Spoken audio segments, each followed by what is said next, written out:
Boys and girls, puppies and kittens of all ages. The Genshin Impact, episode 61. Finishing Fontaine, starting NATLAN. I'm your host, Noxus, and I sound like a hick.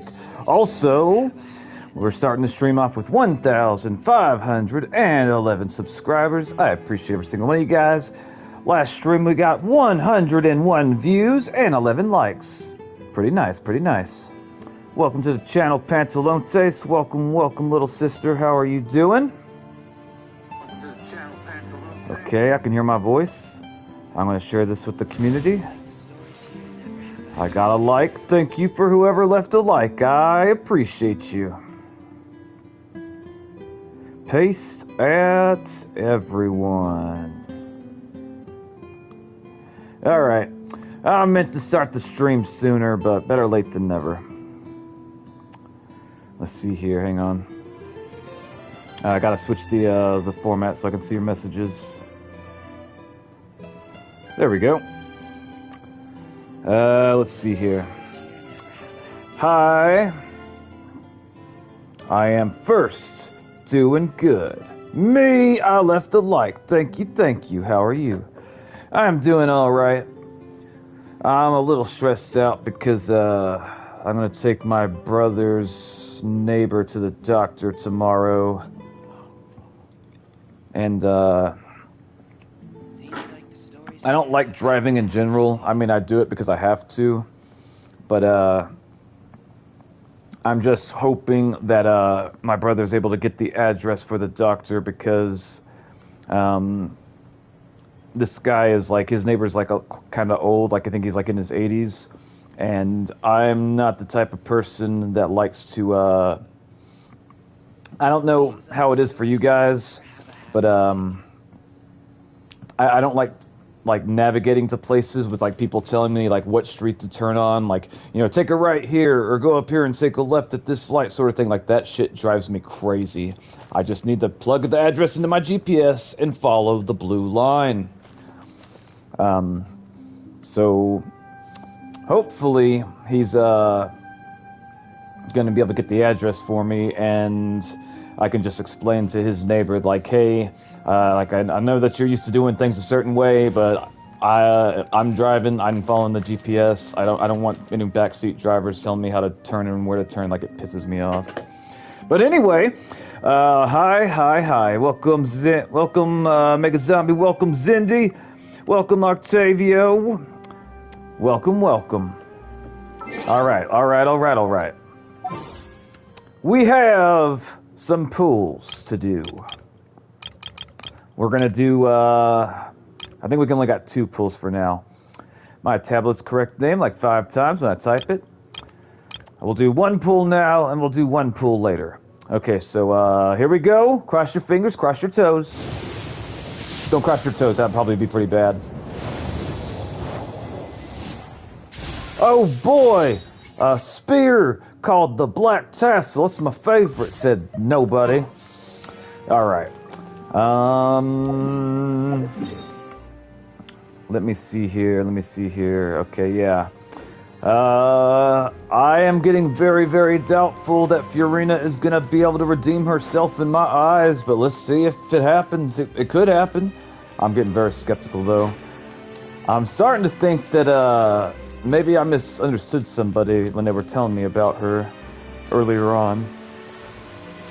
I definitely could see that her being motivated... Birds, die! Alright, sorry about that. I needed some hot wings. Yeah, I'm starting to wonder if I got told misinformation about her. I don't know. But regardless, here we go.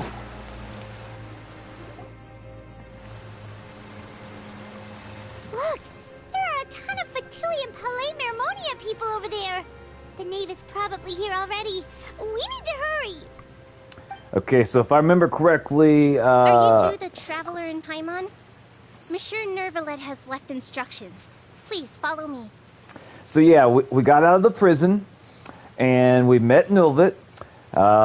He said something to us, and he told us to come over here, and that's what we're doing. Though I'm sure he's already explained, this should be a mostly cordial conversation, unlikely to give rise to violence. but it would be most appreciated if you could protect Lady Farina to the best of your abilities.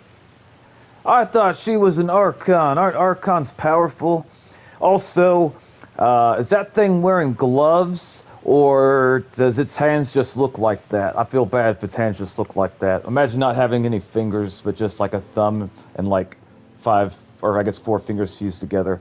I will do my best not to, yeah. Also, is that thing wearing pants? Because it doesn't look like it.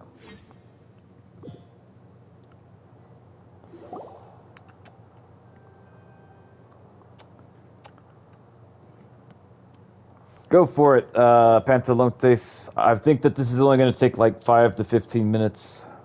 Oh, so you two are the honored guests Miss Farina mentioned.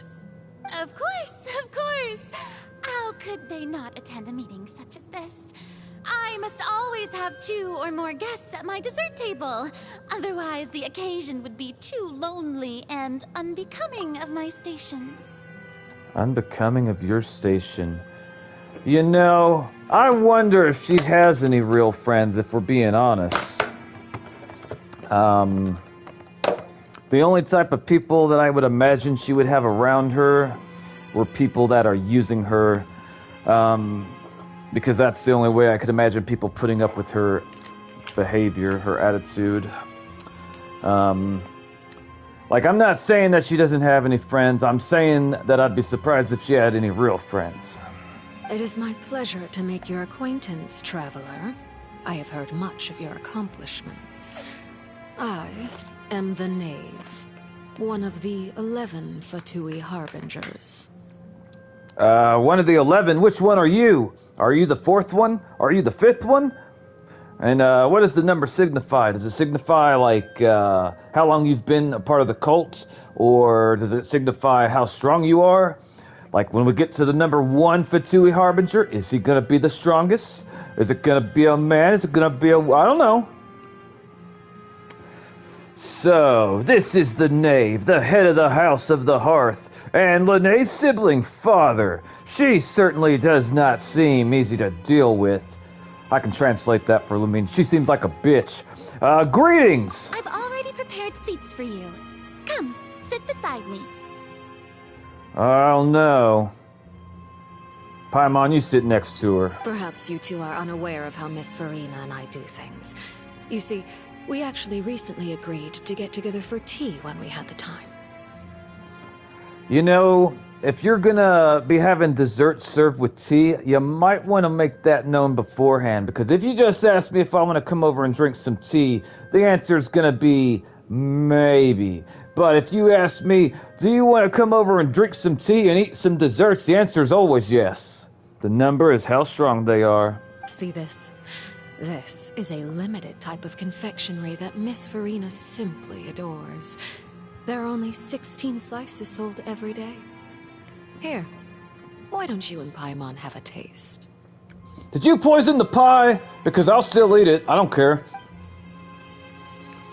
She seems friendly enough, but that can't be all there is to her. The Knave is a force to be reckoned with. I should be very cautious around her.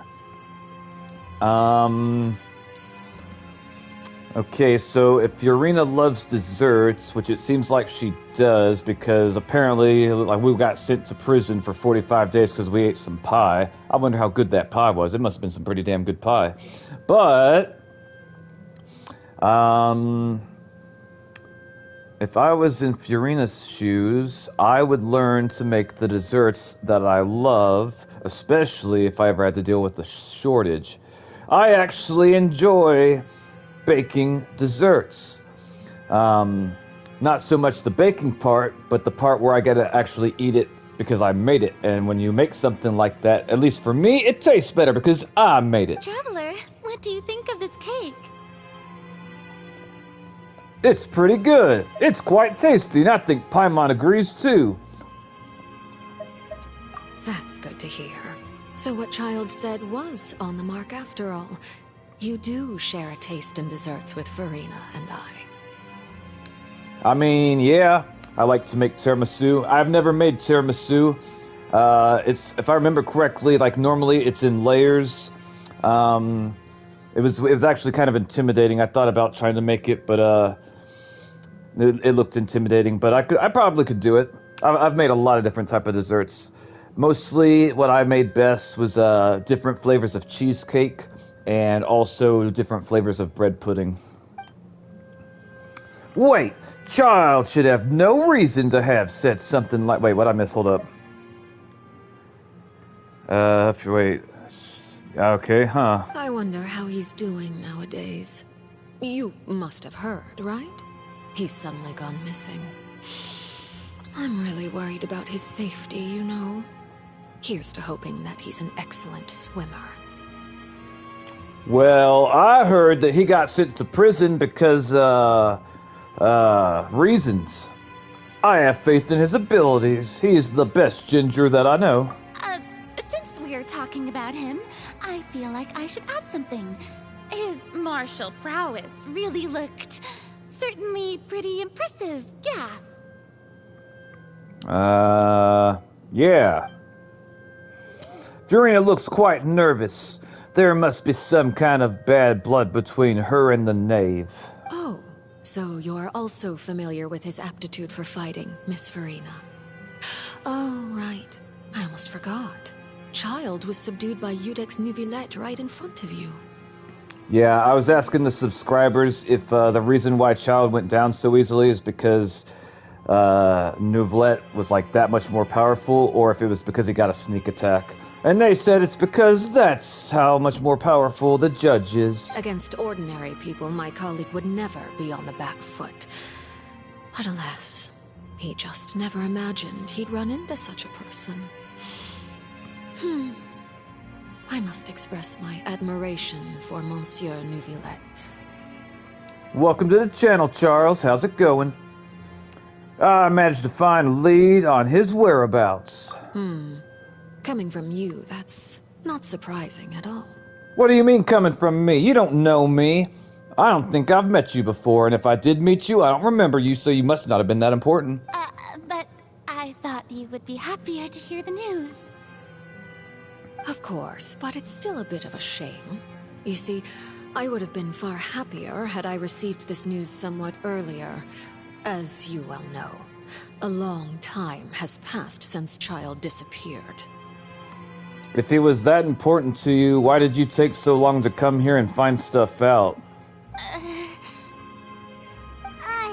Well, in any case, there's no need to worry. We know for sure that Child is still alive. Do we? I thought all we knew is that he escaped in some sewer pipes, or there's something about cannibals, I don't know. Oh, and just how do you know that?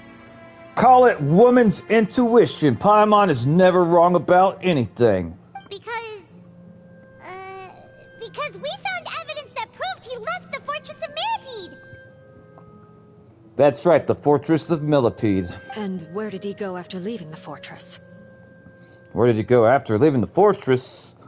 I don't know, to see his girlfriend? Well... Oh no, Paimon's statement just left us wide open. The Fortress of Mirapede lies deep beneath the waves. Unless he pranced right out of the main gate, he must have had to swim for it. Do you have any proof that he surfaced safely? I seriously doubt that, like, the majority of people, if they end up, like, getting outside of the prison underwater, that they could make it to the surface. But then again, I do remember when I went to one location in Tivat, I could breathe underwater, apparently, so maybe he can too. We do not. But there was also no evidence that he's been injured or killed. That's right. I mean, who's to say that if he ended up escaping the prison and was swimming in the water, maybe some fish or shark came around and, like, you know, ate all of his remains. I don't know if that happened, and we don't know if that didn't happen. Ah, that is good news at least. His sister Tonya sent a letter to Fontaine not too long ago. Since he was unfortunately unavailable, I picked it up on his behalf. I didn't know he had a sister. Is she older? Is she younger? Do you have any idea how he usually writes back to his family? Dear Tonya, Your letter made me feel like we were still enjoying our time in Snezhnaya together. I'm currently admiring the scenery on the streets in front of the Opera House. Is it something like that? How the hell would we know? She's turning up the pressure. I'm not sure if I'll be able to convince her, but I can at least try to distract her from Furina. That sounds good to me, yes. All letters tend to follow the same few formats anyway, right? As long as the contents are accurate, it doesn't matter so much how it's written or how it's worded. Huh? I don't know about all that, Furina. Usually people develop, like, writing patterns if they write a lot. So much to the point where you'd be able to identify somebody by how they write things. The words they use, how they use the words, etc. Hold on. The water in the teacup is shaking. Maybe it's an earthquake. I've lived through a few earthquakes. I suppose this is also a sign of things to come, Miss Furina. Huh? I don't quite understand what you're trying to say. Have we entered into the next stage of the prophecy?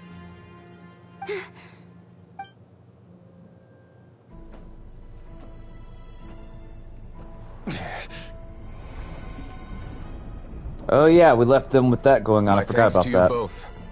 I will take it from here.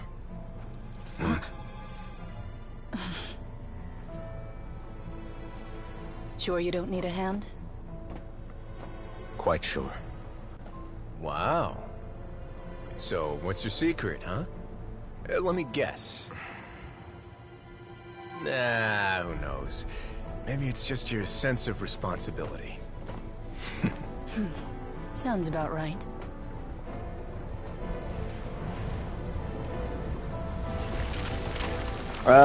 What element is Nivlet? I'm guessing cryo.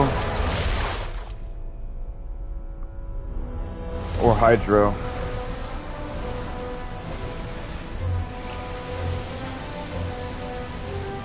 Hydro. I see.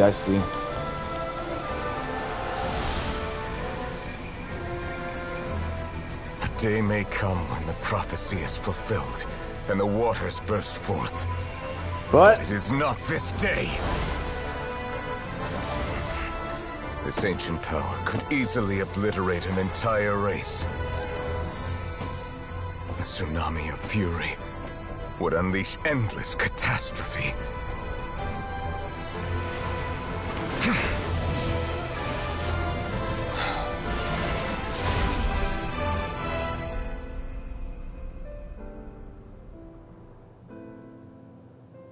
This sentence is too severe. Forgive me for overruling it.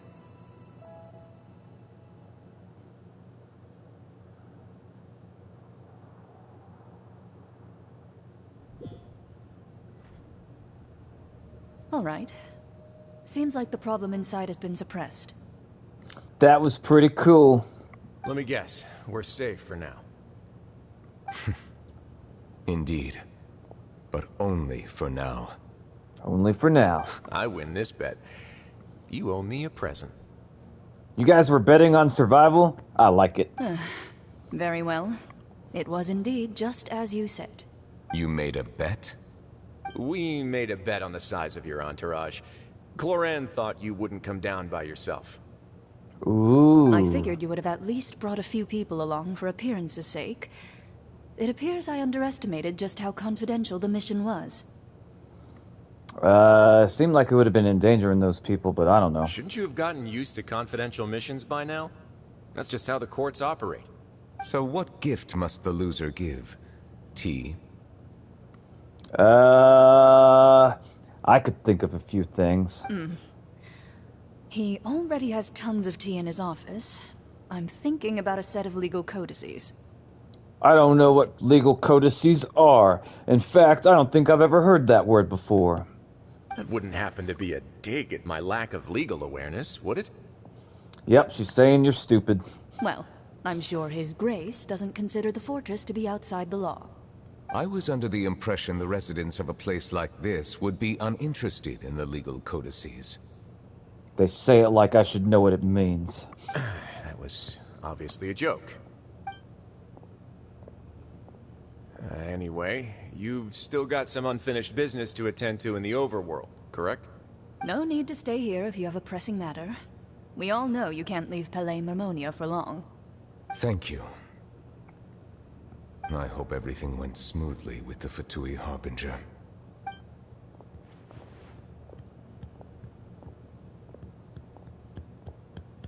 I'm so glad to be out of the prison.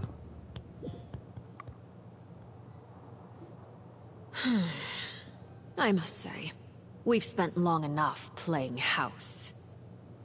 That this is how you play house? That's not how we played house when I was a kid. Miss Farina, as the Hydro Archon, I am sure you understand the exact meaning of the phenomenon we just witnessed. Or should I say, that's what I originally thought. But looking at your expression, was I wrong? And you haven't a clue? What are you trying to say? She's saying that you're either ignorant or you're unqualified. Maybe both. At this point, I don't think there's any more need to speak as diplomatic representatives. Allow me to speak to you now as just a Fontainian. You know the prophecy by heart, and also that every part of it is being proven true. Okay. Yet, here you are, relaxing, drinking tea, and eating desserts as if it's all nothing more than a few stray bugs in your garden. Do you really think that's acceptable? What would you have her do? The prophecy's hanging above our necks like a guillotine. Every faction is looking for a way to either avert the disaster or save their own. Even the orphans of the House of the Hearth have devoted everything to saving their homeland. But you? It beggars belief just how nonchalant and carefree you have been. From the very beginning, you, the god Focalor, you have utterly failed to take action. Ah, she's saying you're underqualified, you're impudent. She's saying you shouldn't have your position. You're wrong. I've never ignored the prophecy, nor have I just been passing the time in self-indulgence. Retract your accusation and stop doubting the wisdom of the gods with such absurd conjectures. I am not alone in my doubts, you know. All the children of Fontaine may be harboring the exact same thoughts right now. How do you know what they think? Oh, great Hydro Archon. How are you going to save them? Save us? How are the people you've sworn to protect supposed to survive in a land that will soon disappear beneath the waves? I still don't really understand why don't they leave Fontaine just to avoid the prophecy altogether. The only justification that I could think of is that they don't really believe in the prophecy, so they're not worried about it. Or they would rather stay there and die, even if they do believe it. I have my ways, and I've been working on them for all this time. Even if you look down upon me, you have no right to judge me. Fontaine will be saved. Even if I still cannot see the true future right now, as long as I continue on as I am, I will be able to hold my head up high!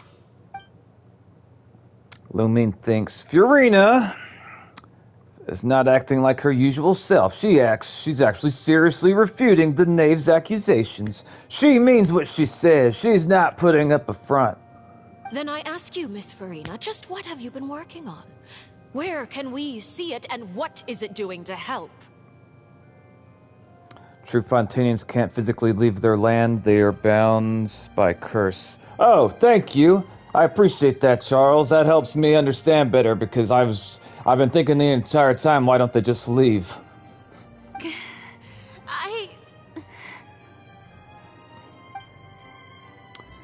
So, was that all a lie, or can she really not tell us? She was so full of conviction and confidence just now, but now she's deflated like a popped balloon. My machinations machinations are just like the prophecy itself. They will only reveal themselves at the fated time.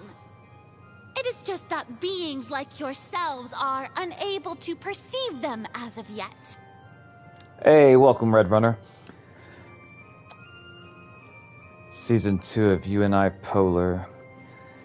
My accusations are just like prophecy itself. What are machinations? Are they robots?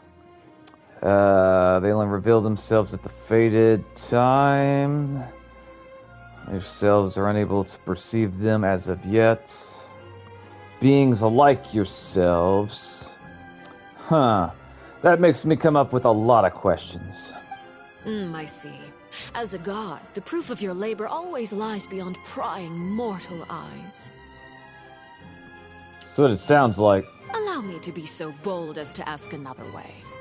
Would it be possible for you to tell us the parts of your plan that are not confidential? Such as your emergency response plan for the impending disaster? Glad you made it back safely, Red Runner. Allow me to ask another way. Would it be possible for you to tell us the parts of your plan that are... Wait, I want to know why the plans are confidential. Like...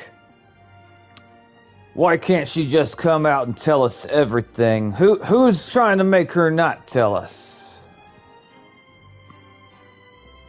Emergency response plan. Yeah, she should at least be able to tell the emergency response plan. But if what Charles said was true and the people can't leave, I don't really know what they could do. An emergency response plan? You know, so everyone doesn't die. Oh, that look in your eyes. Have you not even prepared one of those? I've been wondering about her eyes too, Miss Knave Lady. I've noticed that they're different looking. It kind of throws me off. I'm not sure which eye I should be looking into when I'm talking to her. Makes me uncomfortable. You'll see next act. Believe me, it's the best twist in the game. Worth the wait. Trust. All right. The emergency response plan is also strictly confidential. Why is it confidential? Make it make sense. Who's gonna get mad at you if you tell us? Then allow me to jog your memory. Miss Farina, what is the purpose of your Oratrice Mécanique d'Analyse Cardinal? Did you just call her a slur? What the hell does that mean? And what do you plan to do with the massive amounts of indemnitium that has accumulated over the years? Sell it to Monistat for a fortune, I don't know. The Oratrice? It's just like it appears to be. Can we eat it? Can we make weapons out of it? Can we use it as fuel? So you also have no idea. If I'm not mistaken, someone's using it to prepare for something. But unfortunately, it would seem that someone is not you, Miss Farina. I think she's probably talking about the boat, but I could be wrong. I first caught wind of this when Linny tried to investigate the Oratrice in the Opera House. You see, even just getting close to the core contaminated him with an extremely large amount of indemnitium. Okay. But even if that had nothing to do with you, then what could you possibly be working on, oh great Hydro Archon? Yeah, what have you been doing, Furina? Oh, right. I almost forgot. Udex Nouvillette is not at the tea party with us today. Miss Farina, I suppose you must have ordered him away to take care of some troublesome business. Or she heard, maybe Nouvillette heard that you were going to be at the tea party and he thought that you were a bitch and he didn't want to come. I don't know. Yes, that's exactly right. Please keep it a secret for me. Of course I will. Although, I must say, Miss Farina, you seem quite insecure without the Udex by your side. Okay, I'm assuming that the Udex is another word to describe Nouvillette. Oh, very well. Let's stop that conversation here. There are still a few slices of cake left, so please, help yourselves, everyone. I will eat all the slices of cake. Paimon, give me your slice. I deserve it. Lumine thinks These aren't topics I can speak about. I don't even know what Nilvid's task was. If I had to guess, he probably went down to deal with the surging primordial sea.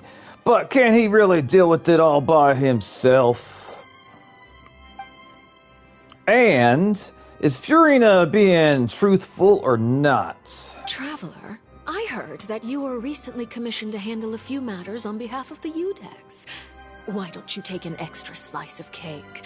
Those who work hard deserve gratitude and praise. What was the reference? Lumine, I heard that you were recently commissioned to handle a few matters on behalf of the... Why don't you take an extra slice of cake? Are you trying to give me diabetes? Because I will gladly accept. Yes, give me those slices of cake right now. I'll eat both of them. You too, Paimon. Paimon doesn't do any work. She just stands around judging people. I don't think she deserves even one slice. Thank you. Paimon will take you up on that offer. Paimon.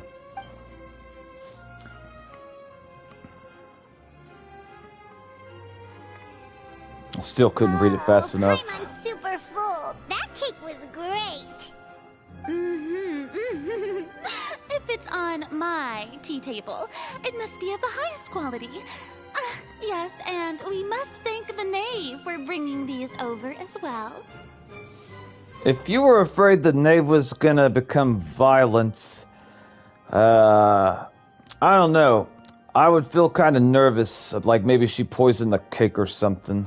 Or like put something in it that's gonna like, I don't know, make us not be able to take care of business. I'm not really sure, to be honest. You're welcome. I'm sure the cake also felt greatly honored to be featured at Miss Farina's table. And I was merely catering to Miss Farina's tastes, seeking a chance to chat over tea. What kind of tea? It is getting late. Why don't we call it a day? There are still a few matters that I need to take care of, so I must take my leave now. Very well. We'll end it here. Mind seeing me off, Traveler? We could use the opportunity to discuss Child before I must be on my way. Sure. Paimon's coming too. Yeah, Paimon's coming too. I can't go anywhere without Paimon. I'll never escape her. Basically, the class is celebrating that Christmas break is there, and the one character says they're celebrating like the Straw Hat Crew. The Straw Hat Crew knows how to celebrate. You start after watching like over 1,000 episodes, you start to understand like the reoccurrences and themes throughout the show, and usually after everything has been righted, they have like gigantic parties and feasts, and I would love to go to one. And in a week in Death Battle, Aang versus the Traveler happens. Who do you guys think's gonna win? Aang or the Traveler? The tea party turned out to be even more difficult than I'd imagined. Why are you looking at me like that? Is something the matter? If there's nothing urgent, then I shall be retiring for now. I am really going to be surprised if they can turn her around for me. Never say never, but we'll see. From what I've seen, the Traveler wins, but I don't know much about both characters. I don't have enough knowledge about the Traveler. I don't really know how powerful she is. Where the hell am I supposed to go? I wonder if there's anything behind this machine over here. Can I climb on it? I cannot climb on it. Crackers.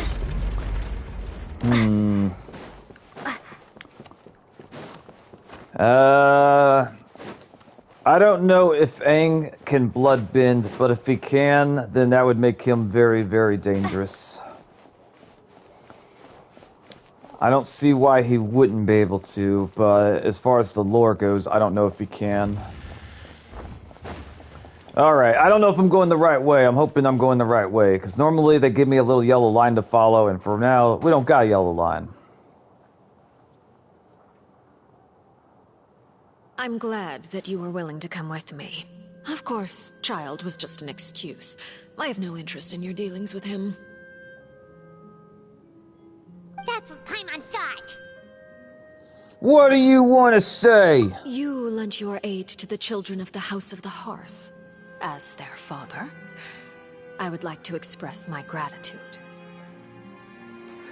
I don't remember him ever using bloodbending in the show, but I did see a scene. It might have been a flashback in the Korra version of the sequel to The Last Airbender, and he was facing off against a bloodbender, and he was able to negate the bloodbender's abilities by sure will. So I don't know. I honestly don't know if Aang would be willing to do that, even if he could. It doesn't really seem like something he would do. Hasn't shown it to be able to use it. Well, honestly, I don't know if he would use it even if he had it, because it's not really consistent with his personality. There's no need. I didn't think that's what you wanted to talk about. Do I look like an irresponsible father to you? The House of the Hearth is very important to me. You should know that I care deeply about my children. Then why did it take you so long to come find what the hell happened to Child if you care so much? Answer that. Was there nothing else you wanted to say? That was all. Formal topics should be discussed in formal settings, and informal topics in informal settings. What type of informal topics do you want to discuss? I know you just returned from the fortress of Meripede. Relax. I have no intention of trying to get anything out of you. Linny, Lynette, and Fremine are still there, and I trust their judgment and abilities. Is that why you didn't come to save Child sooner? They've all been working very hard and have always done all they can to fight back against anyone who tried to stop them. Especially Linny. Yeah, especially Linny. You mean Wriothesley. He's a tricky one to deal with. It's unfortunate that Linny's so eager to prove himself that he can't learn to rely on others, including me. Thinking about what anime I'll watch when I have dinner, either start Cyberpunk or watch another episode of Akatsukumi. I recommend watching Cyberpunk. Maybe whenever it releases the season 2, we can discuss it after we watch each episode. I hope that it's good. By the way... Welcome back, Zombie. You can just consider this a bit of idle gossip, but what's your impression of Furina? My impression of Furina... she is scared of something. I don't know what. She seems to lack confidence in certain areas, and she tries to overcompensate for it. She seems somewhat manipulative, and she also seems to be in over her head. She's definitely hiding something, and she definitely seems like she's afraid of something. Seems like she has a good heart and good intentions, but that's all I can really say. Does it have nudity or gore? Because if it does, I can't be watching next to my parents. I don't know what season 2 will have. If it's anything like the first one, it will have both. You are outside of our disputes, and the freest person in all of Fontaine, able to move around most easily. Allow me to share my perspective with you. Tell us your perspective, knave. And that's everything that happened during the trial. Master Child was declared guilty and immediately transported to the Fortress of Meripede. Season 1 does have gore, and it has some light nudity. The nudity in Season 1, I would say, is, it's less nudity than was in the, Evangelion movie, though. Like, the Evangelion movie had more nudity than, the Season 1 of Cyberpunk. But it does got some gore in there. Didn't he say he was coming here on vacation? Does he not feel an ounce of shame for all the trouble he has caused? I think that guy looks cool on the left of her. I don't know who that is. I'm assuming he's not important because he has a mask, but I like his outfit. I would cosplay it. Forget it. He did give us an opportunity. I will be meeting someone shortly. Do you require help with any preparations? No need. I will take care of it myself.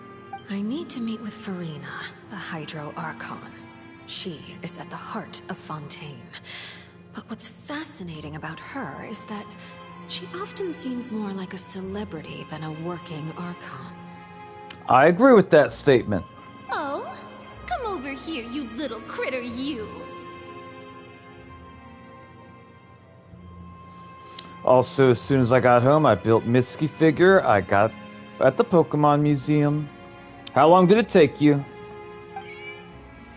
The cat says morale! You dare to run from me? Stop right this instant! That's not how you talk to cats. My goal is just to discover the location of the Gnosis. But I didn't expect the chance to approach Farina to be handed to me on a silver platter. This is so easy, it's actually making me a bit suspicious. Am I correct in assuming that the lady that's like sitting down with the hood on is the knave lady? Like, is she just like in like a disguise, or is that somebody else entirely? I can't really tell. Anything left unguarded is usually just bait. But no one will blame someone for taking the bait.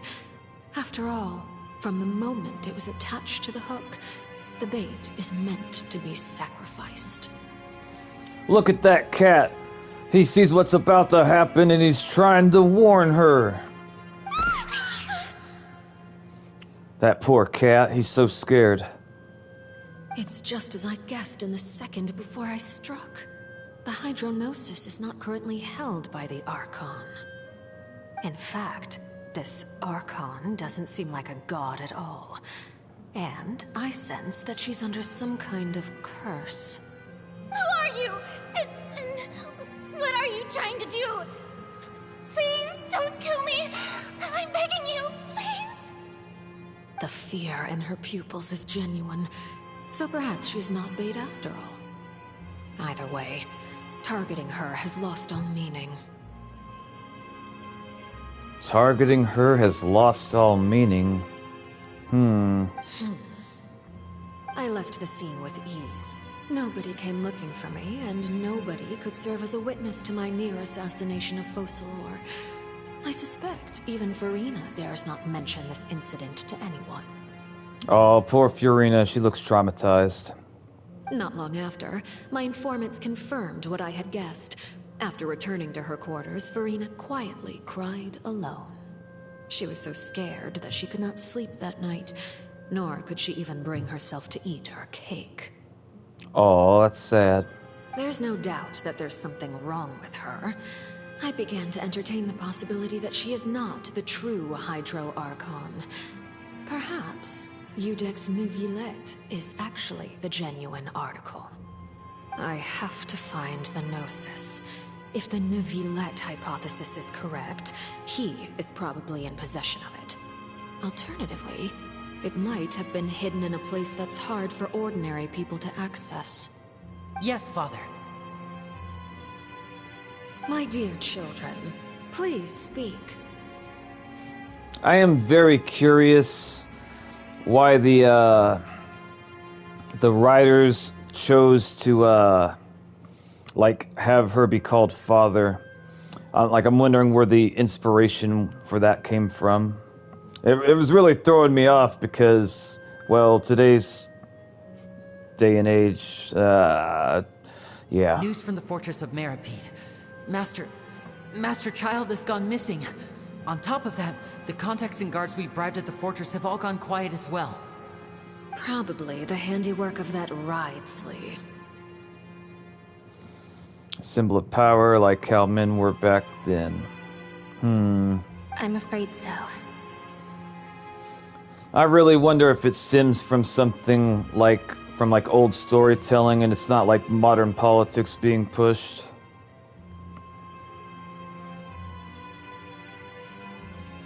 This is a good opportunity. The value of a harbinger is much higher than most would imagine. We now have an excuse to exert diplomatic pressure on the Fontaine authorities. Set up a meeting for me. I would like to meet the Hydro Archon and Iudex Neuvillette. Oh, and I have an additional mission for you three. Yes, Father. Tartaglia's disappearance was not a part of my plan, but I can use it to make a breakthrough. With this as my excuse, I can ask for an official audience and continue my investigation of Farina and Iudex Neuvillette. The initiative belongs to the House of the Hearth. My wish to investigate the Fortress of Meripede will be a front. Linny and his group will be responsible for the actual intelligence gathering.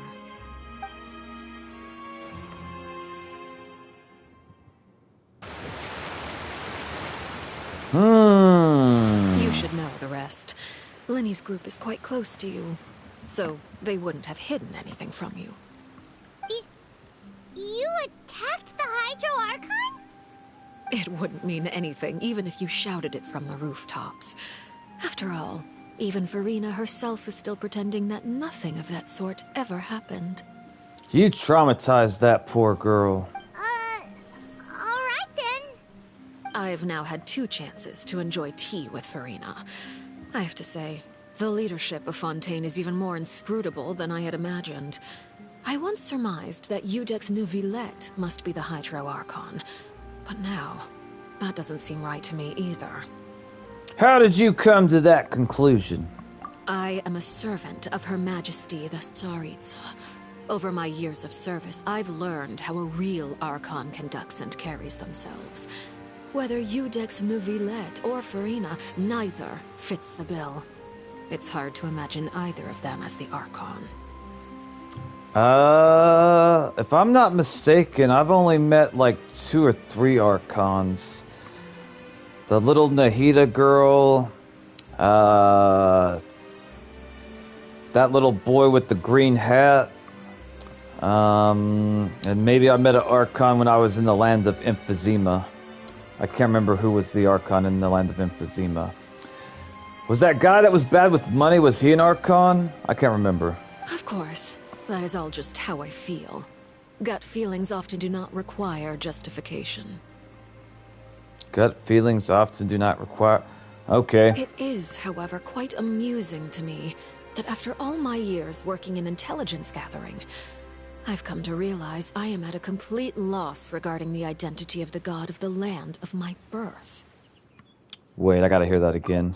It is, however, quite amusing to me that after all my years working in intelligence gathering, I've come to realize I am at a complete loss regarding the identity of the god of the land of my birth.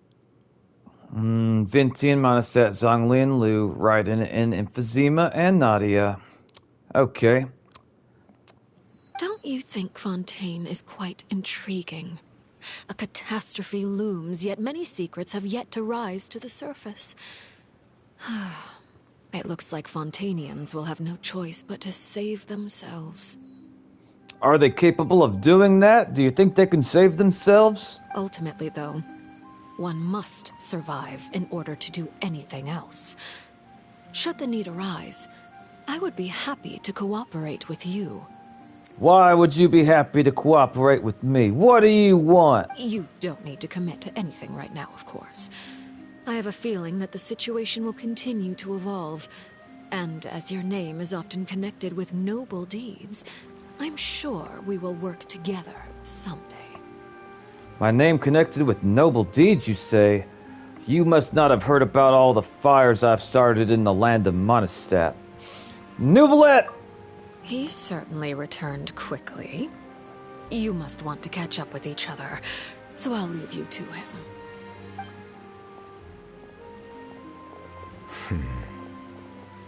I like how he didn't even say a word to her, just walked on by. Neuvillette, For now, yes. But this issue will prove quite thorny in the long term. I'm concerned that sooner or later the prophesized events will occur. Okay. Thank you for protecting Farina. You're welcome. We made sure to eat all the pie. May we ask what happened down there?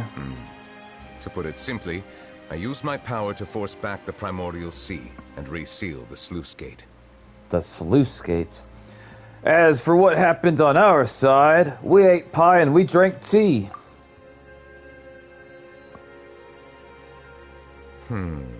So as expected, the knave has turned up the pressure on Farina. She's trying to feel her out, though I'm still unsure as to her motives. Can I ask you a question? Permission granted. You have enough power to force back the Primordial Sea. Does this mean you have some deeper connection with the Hydro Archon? Whoa. It can't be that you're the real Hydro Archon, right? But that's just a speculation on our part, though. Is it true? You can't tell us? Then that's okay. We can talk about something else. We won't try to force you. You guys in Fontaine are super strange. If he won't tell us no, then I'm assuming it means yes. If by the phrase, you guys, you are referring to Farina and I, then although I'm not sure just what you are trying to imply, I must clarify that I do not share her positions on a multitude of topics. What did you sense in the Fortress of Centipede? Did you manage to protect those that needed to be defended? I believe so. The fortress has a long and complex history. It has seen much grief and suffering. And now, another catastrophe will soon be upon us. I mourn this turn of events. Huh? Why is it raining all of a sudden? It's called weather, Paimon. It rains sometimes. Lumine thinks the clear sky suddenly filled with dark clouds. The rain became heavier. Light rain soon growing to a downpour. Let's go inside. I don't want my hair to get wet. And just moments before, Neuvillette has just mentioned his sense of grief. Thinking back on that legend, and what Penguin Boy said, it said that a dragon of water once resided in Fontaine. Every time it weeps, the skies will cloud up and pour out the rain. So we gotta find this dragon and punch it in the eye so it stops raining, I think. Wait, Neuvillette, you can't be. You may be closer to the truth than you think. Are you the water dragon? Are you crying? Oh? And what are you thinking? He's the dragon sovereign of water. The dragon of... Don't try to pronounce it, Paimon, you'll hurt yourself. Huh? Please do not be so surprised. I mean, you could surprise her with anything, really, if we're being honest. Furina, why are you out here? You should go back inside. Your beautiful hat's gonna get wet. You gotta protect it at all costs. Farina? I do like her hat. I would definitely cosplay her if I was a woman. Just based off her aesthetic alone, I haven't got her personality down yet. We're still working on that. Neuvillette, are you listening? My apologies. How dare you space out while we're talking to you? We were just guessing randomly. We didn't guess right, did we? You're not actually the dragon sovereign of water, right? Well, if you don't want to confirm or deny...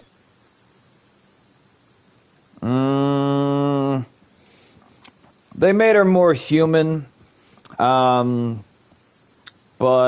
I need more information. The way that she talks to people half the time, like, it reminds me of people from my past, so like that makes it a lot harder for me to like her. You guessed correctly. I sincerely hope you'll be able to keep this a secret for me.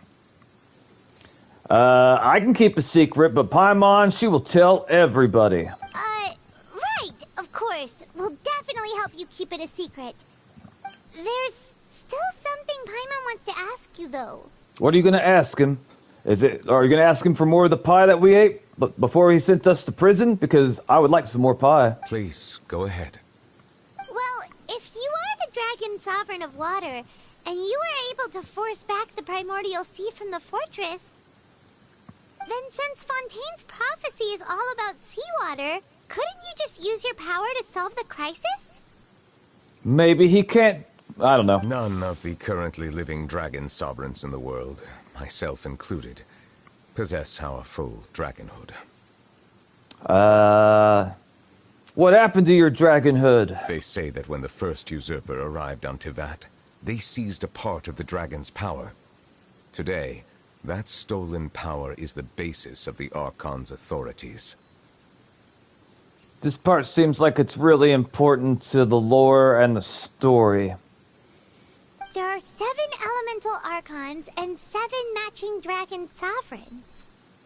The dragon sovereign of water who lived through that era perished a long time ago. As their successor, I know far less of that part of our ancient history. In any case, I believe I will not be able to do much unless the Archon disappears and returns their elemental authority to me. Given the status quo, however, I would recommend finding another way to deal with the prophecy. Well, so far, Charles, you've been very helpful with telling me that they can't leave Fontaine because of the curse or what have you, because I've been wondering the entire time why the hell that they don't just do that. I don't know. I guess off the top of my head, the only solution I could think is like remodel the city. That way, if it floods, like somehow the city will survive regardless of the flood. I don't know if they have the technology to do that, but since I've been into some other places in Tibet that had like a lot of technology, I wouldn't be surprised if they could do that. Oh, so even you can't solve it. I still have some urgent matters to attend to at my office. If you have any more questions regarding ancient history, you are welcome to discuss them with me at a later time. He words is weird, but basically just said he is a reincarnated version of the original Hydro Dragon Archon.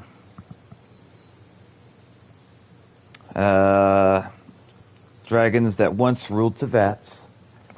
I see. Huh. I have some questions, but we're gonna carry on. Please go right ahead.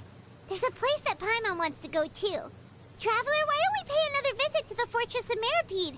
Paimon is a little worried. Why do you want to go back down there? We'll see you another time. Take care.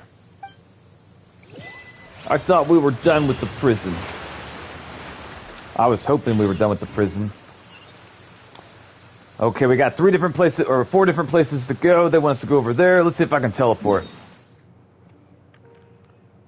Remember, the core theme in this story is fate. It's already written. The prophecy will happen no matter what. I see, I see. Well, if we think of it in that way, I don't really see why we gotta try to do anything at all, because fate's just gonna happen regardless. I mean, if we accept that, like, whatever's fate is gonna happen no matter what, I don't really feel like it needs our input. Octavio says, I just managed to put you on new TV, but the problem is that I can't text, so I have to write from my phone. I see, I see. Oh boy, we're back. Oh crap, how do I get up there? Do they want me to take the elevator or what? Hold up. Where I'm not entirely sure where they want me to teleport to. I guess we'll try... Wait, can I teleport here maybe? Will that work? That looks like it'll work. We'll try this. No, that's not right either. Frick! Where should I teleport to so I can, like, get to the little yellow thing easily?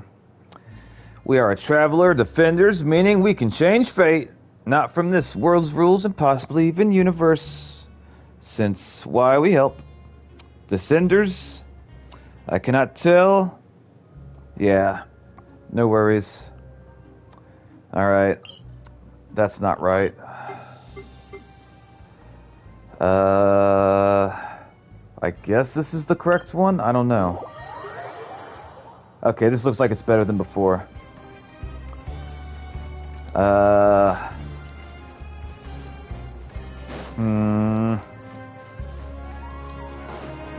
Alright.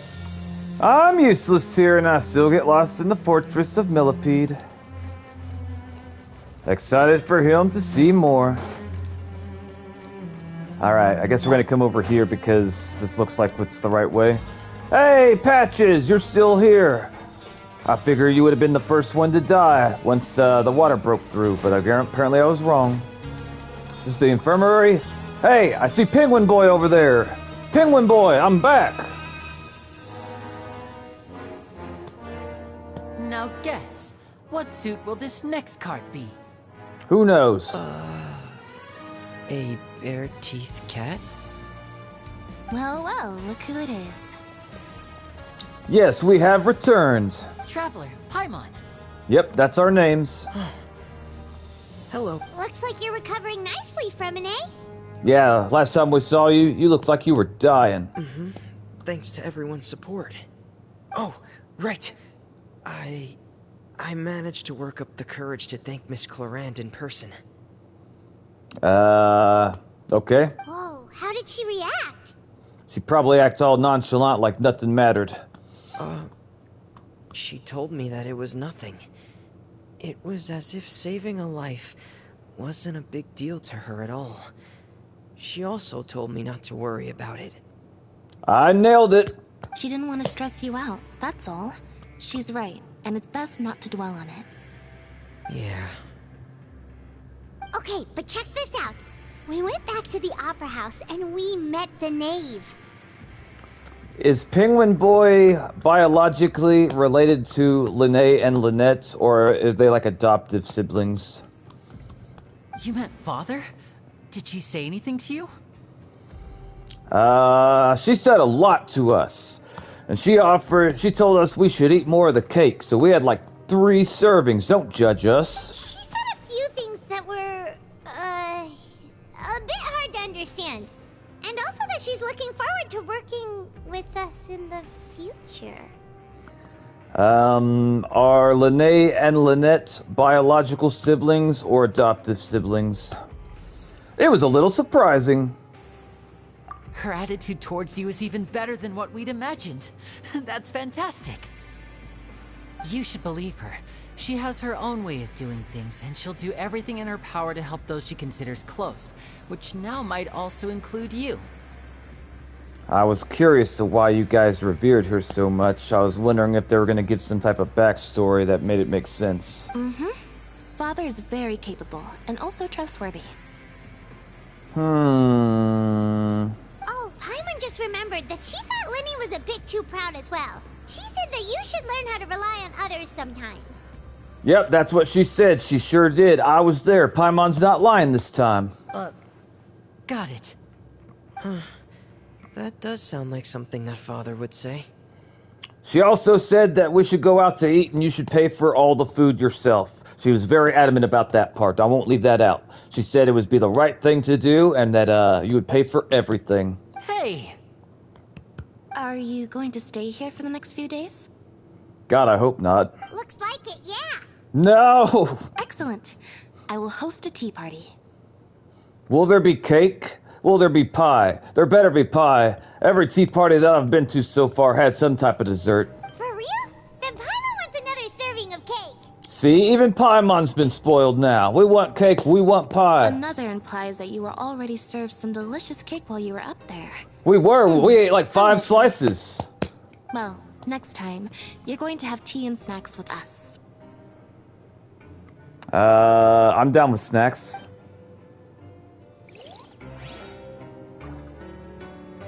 We should start preparing that tea party.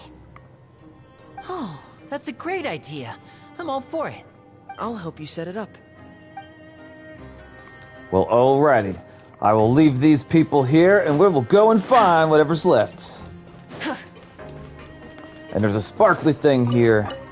What have we got ourselves? A dull blade? Oh boy, hot ticket. Patches! It's good seeing you again. Alright, we're leaving. Alright. Maybe I can just like jump down here and I can go where we're supposed to go. Hopefully. Hopefully it works out. We're going. Hey, it's that guy that works inside of the cafeteria. I remember him. Wait, are we not talking to him? You guys are back? Yep, we're back. Crystal, Macaroon! I couldn't remember their names. I don't really like sweet things, so I don't prefer cakes or pie. Well, I mean, I guess in the long run you're better off because, like, eating sweet, sugary things often can lead to health problems. But I love desserts, like especially. Bread pudding is my favorite, and there's so many different kinds. You guys didn't get caught and thrown back down here, right? Welcome to the channel, Elijah. How you doing? We didn't get caught. Huh? No, not at all.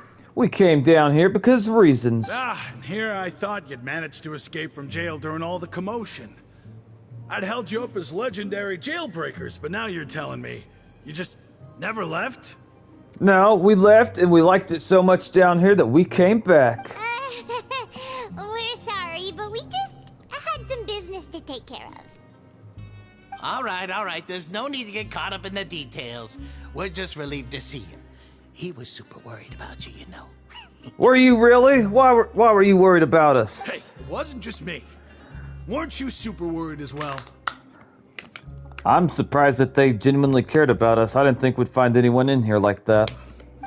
Something like that, yeah. I was also transferred to work in the kitchen a few days ago. I can still hear Quisto mumbling to the carrots.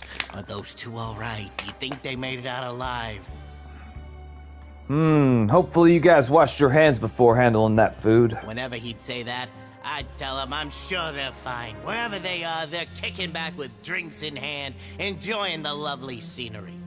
Well, I mean, some of that's true, but we also had pie and cake. Hey, there's nothing wrong with worrying about your prison pals.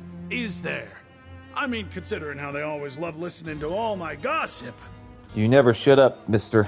These two, they sure are a lot warmer and friendlier than when Paimon first met them. I'm sure the welfare meals must have just skyrocketed in quality recently. Your meals will bring all the prisoners to the cafeteria. I guess the first one? Oh, well, if you say so. I'll be watching you to make sure you finish every last bite. That's kind of creepy. Don't be watching us while we eat. Why would you do that? Now I'm paranoid. Alright, well, we talked to our prison friends. And to be fair, I don't remember how they treated us when we first met, which means they must not have treated us bad, because I have a very strong memory when it comes to people treating me bad, so they must have been nice. Yoink! I'm taking that. I'm going in here, don't try to stop me. I'm gonna talk to the tea guy. They're like, hey, we came here to talk to you about this, that, and the other. Also, we want tea. Delicious tea. Wait, am I going the wrong way? I think I am going the wrong way. And he's not even up here. I wonder if I went through... I want to sit in his chair. So this is what it would be like if I was the prison warden. I'd get to sit in this nice fancy chair. I'd have this nice desk with a feather and some books. And I even have a record player. The idea that most NPCs see your character as a teen or a little older. And that is creepy AF. What he just said. They didn't really trust you, but afterwards it was okay. I have never even thought about that perspective before. So, like, what is the canon view of, like, how old the Traveler is supposedly to be? Or if we don't know how old she is, how old is she perceived by the majority of people? Like, when you say teenager, that is a large window. That could be like 13 or 14, which, you know, is extremely young. Or we could be like 17, 18, 19, just like, you know, closer to adulthood. The difference, those few years matter greatly, if we're being honest. Hey, we're gonna wait, I remember these two. I'm pretty sure they're dating. Y'all are dating, aren't ya? Jurier, Miss Sijwin told me you still haven't eaten. Yeah, I was working on something, so I forgot. That's no excuse for... Huh? It's you two. Yep, it's us. We're here. Hello. Junior, Lurvine, we're back! Are you guys gonna come out and tell everyone that you guys have been dating? Hello there. It's been quite the mess here recently. How have you been? We're great. We had tea and pie. We had like 3 to 5 slices. And you? Are you still taking the secret passageway from the infirmary to work on the ship? Yep. That is still top secret, though. So don't say a word to anyone. We'll tell whoever we want. It can be a bit annoying when there are lots of people in the infirmary, but I still prefer taking that route over the one from the Duke's office. I wouldn't want to go in the Duke's office either. It smells funny. I mean, the infirmary does make it easier for you to slack off. Let me see what you guys said. Hang on. The idea... The NPCs see that your character is a teen, little older, creepy. The traveler is said to basically have lived to see stars die and be born, implied billions of years. But still kind of debated exactly. For comparison, the oldest Archon is 6,000 years old. I see. Well, I'm assuming that the majority of everyone we meet don't think that we are even hundreds of years old. Honestly, like, I really, like, if I just had to guess, I don't know how old the traveler would be perceived by the majority of people. I'm gonna guess, like, maybe like 16 or 17, I don't know. Oh, yeah? Then why are you also here so much? Yeah, why are you here so much? So really you're just using your jobs as a cover for your relationship, aren't you? When will I stream MR again? Probably sometime next week. Right now, I'm playing the shit out of Genshin Impact because there's a banner character I'm trying to unlock, and I only have like 2 or 3 days left to get it. And if I don't get it, then I may not ever get it. Not at all! Alright, well, I don't know what's gonna happen between these two, but I bet they're dating. Alright. Speaking of which, could somebody refresh the stream and let me know how many likes we have on this video? Only one more place to go, and hopefully this will be the last time that we have to spend any time in this godforsaken prison. You! Yes, you, Mr. Wasley. 8. Awesome possum. Let's see here. We still don't have any of the currency to buy these recipes. I don't know how to get these recipes, or the currency for the recipes. I don't know what to do. Zindi said something about chests in here, but I've opened every chest I found, and I've never even got one of the currency.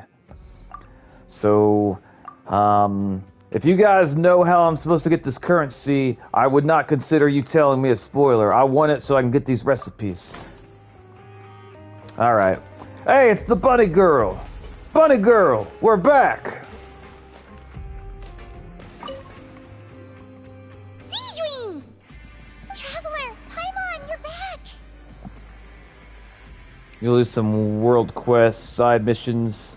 They are rewards. Okay, thank you. Are you still doing alright? Did either of you get hurt? Don't worry, we're both doing great. We had 3 servings of pie. We're fine, but what about you guys? It was such a huge mess. How bad was it? A few people sustained superficial injuries, but that's about the extent of the damage. Monsieur Nervulet paid us a visit. It was all thanks to him that we managed to suppress the crisis for the time being. He's such a great man, isn't he? Oh, of course. We must also thank you for the help you provided. You're welcome. And you can thank us even more by getting us some more of the purple meat. How did Nervalet know that he was needed here? Well, Miss sure Nervalet has strong resonance with the hydro element. When the water level rises, he can feel the waves produced. Wow. I ran into the bombshell bros while bandaging the injuries of the wounded. They were mumbling the whole time about how you just ran down without a word. I'm so relieved to see that you're both alright. We are better than alright. We're great. If you're not too pressed for time, please stay with us a few more days. Why? Just let me know if you get a craving for any particular dish, so I can have Mr. Walsey get your meals prepared. Oh, and please feel free to visit the infirmary for a break at any time. I don't understand why you want us to stay here. That doesn't make any sense to me. Also, I don't think Mr. Walsey should be in the kitchen, and I don't think he washes his hands. I'd like to take the opportunity to spend some more time observing your facial muscles as well. Your happy smiles are quite contagious, you know. They're so memorable, and I've missed them immensely while you were gone. I mean, if you want to keep on looking at our faces, you could take a picture maybe. I don't know. Alright. Yeah, that does kind of confuse me. So basically, she just wants us to stay around so she can look at us. That's not creepy. No, not at all. Alright. Now we're going to talk to Mr. Reesley over in his office, I suppose. Alright, so I'm going to talk to Reesley. Get out of my way. Let's see what he has to say. He better offer us some tea. I don't think he's offered us tea before. You! That's right, I'm gonna jump onto your desk because I'm important. Do my eyes deceive me, or did I just see two inmates come back after making it to the surface? Some strange winds blowing of late.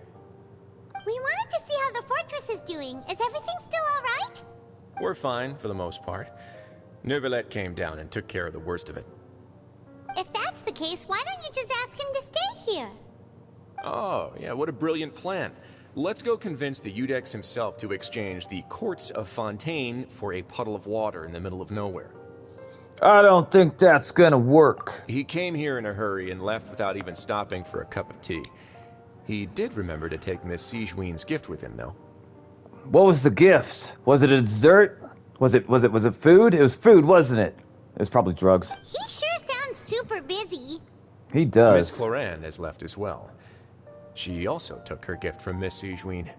What was the gift? We didn't get a gift. Were the gifts milkshakes? I want milkshakes. I want a chocolate milkshake. A chocolate peanut butter banana milkshake. Nervalet got the milkshake. Cloran received lipstick instead. Or was it like... okay, alright. Those aren't even remotely alike. Yeah, I don't really think that, Chlorine, or however you say her name... I don't really picture her going out of her way to wear makeup. I'm convinced that she doesn't date men. I don't know. Well, it's Nervalet's own fault for making Sigewinne worried about his health by working so much. But besides that, our head nurse is still pretty fond of picking out beauty products for the ladies. Okay. Oh, and I have some gifts here for you as well. It better not be lipstick or Paimon's gonna smack the shit out of you. Are these from Sigewinne too? We want milkshakes, or pie, or purple meat. Nope, they're from yours truly. Are you gonna give us some tea? Because I'd be okay with that. You've already wrapped up your work at the fortress, so you can return to the surface at any time. You haven't yet served your full prison term, however, so you may continue to use your cell until your term is up. Wait, so you can return to the surface at any time? You haven't yet served your prison term? I don't feel like what he says makes sense. For real? Then we could stay here for a really long time? Is food still covered? You may access the cafeteria for free. All right. Can we get more than one free meal a day? We want 3 free meals. No, make it 4. We want 4 free meals a day. Just remember to come complete your paperwork once it's time for your release. Paperwork? I don't know how I feel about all that. All right, now where are we going? We're following the yellow line. Return to the dormitories to rest. Damn it, I thought I was going to be done with this place. I think it's funny that Sigwy gave Corrine a lipstick and Milvet a milkshake. I would have preferred the milkshake, to be honest. How am I supposed to get up there? Productive says hello. Welcome to the channel, Productive. Welcome, welcome. How are you doing? It's been a while. Am I going the right way? Alright, I'm gonna follow this yellow line. Try and stop me! Alright. Charles, do you know the world quest in order to get the currency to buy those recipes? Am I gonna find the world quest inside of the prison or outside of the prison? Because I want that purple recipe. I don't know what it does, but I only have like 2 purple recipes and I want another. Alright, alright, alright. Let's see here. We'll keep on following this. Inside the fortress, sadly. Okay. Ooh, another shiny thing. Yoink, this is mine now. They wanted me to have it. Well, I'm gonna go. Maybe back later. Have a good stream. Take care, Mega Zombie. I appreciate your support. Maybe by the time you come back, I'll be on the next nation. I don't know. We'll see. Some are quite short. Other quests are long. I see, I see. Alright, we're coming back over yonder. And before I go in here, I'm going to check my phone real quick. Give me 1 second, boys and girls. Hold on. Okay, nothing to check. Good. Finally, it's over. The World Cup. Who won the World Cup?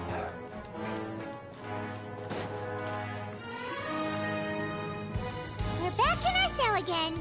We're no longer prisoners, though, so it really doesn't feel the same. Spain. Interesting.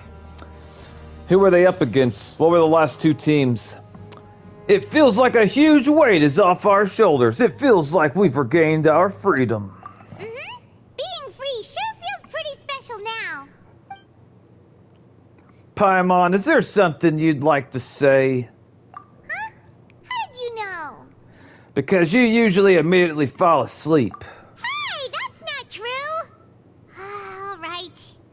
Okay, Paimon just wanted to say that we really are an amazing duo after all. Sure. It's like we've now gone to so many places together and become friends with so many people. We've never stopped traveling or stopped meeting new friends. Spain faced France last time. Argentina faced England. I see, I see. I saw a YouTube video pop into my feed.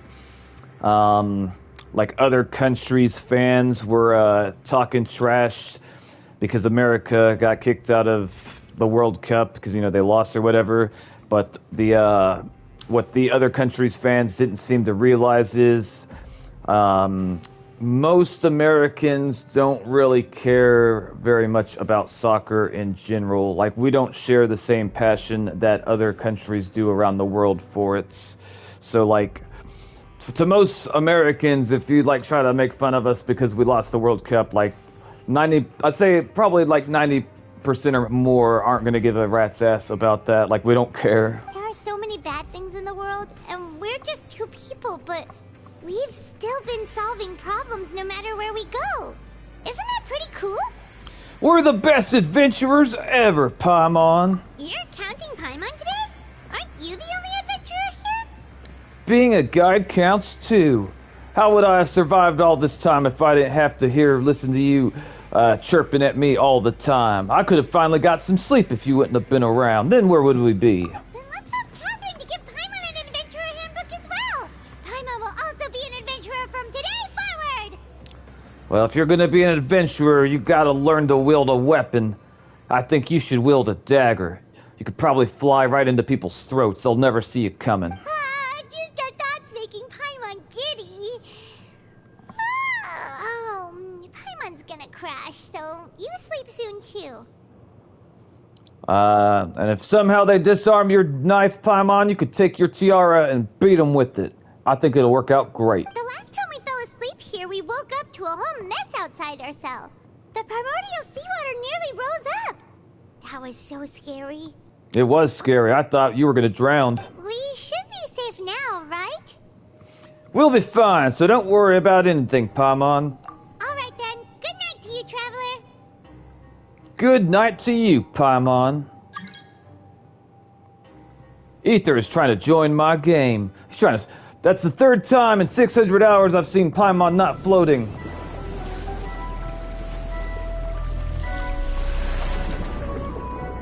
That's higher than what I would have thought, Red Runner.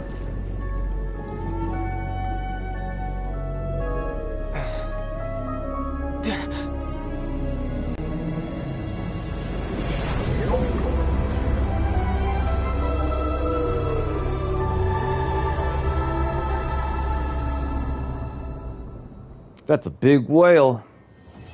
I wonder if we could ride him.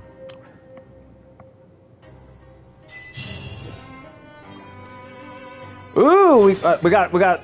Okay, we got some item we just got, but I don't know what that is. What is memory of running stream or stream? What is that?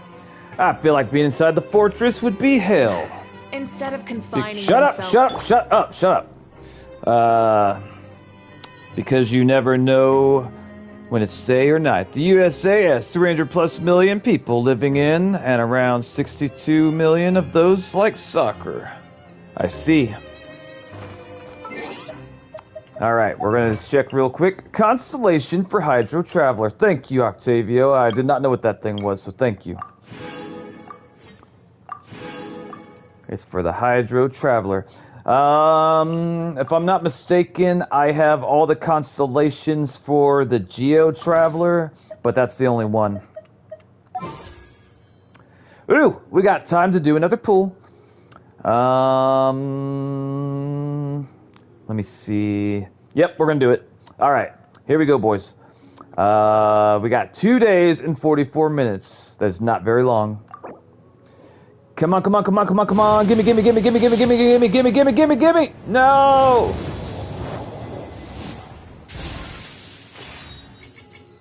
Damn it. All right, we'll do another pool later. Okay, let's see here. Wait until the next day from 8 to 12. Okay. Let me see something. Hang on.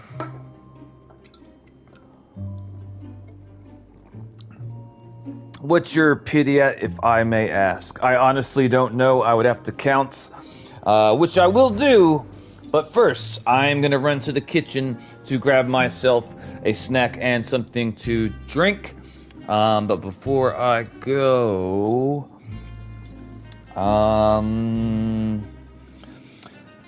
if you guys know how many banner characters have been leaked after the next banner. So if I'm not mistaken, the next banner character is going to be Columbina and Raiden. But what characters are coming after that? All right, I will be right back. Don't do anything I wouldn't.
All right, I have returned.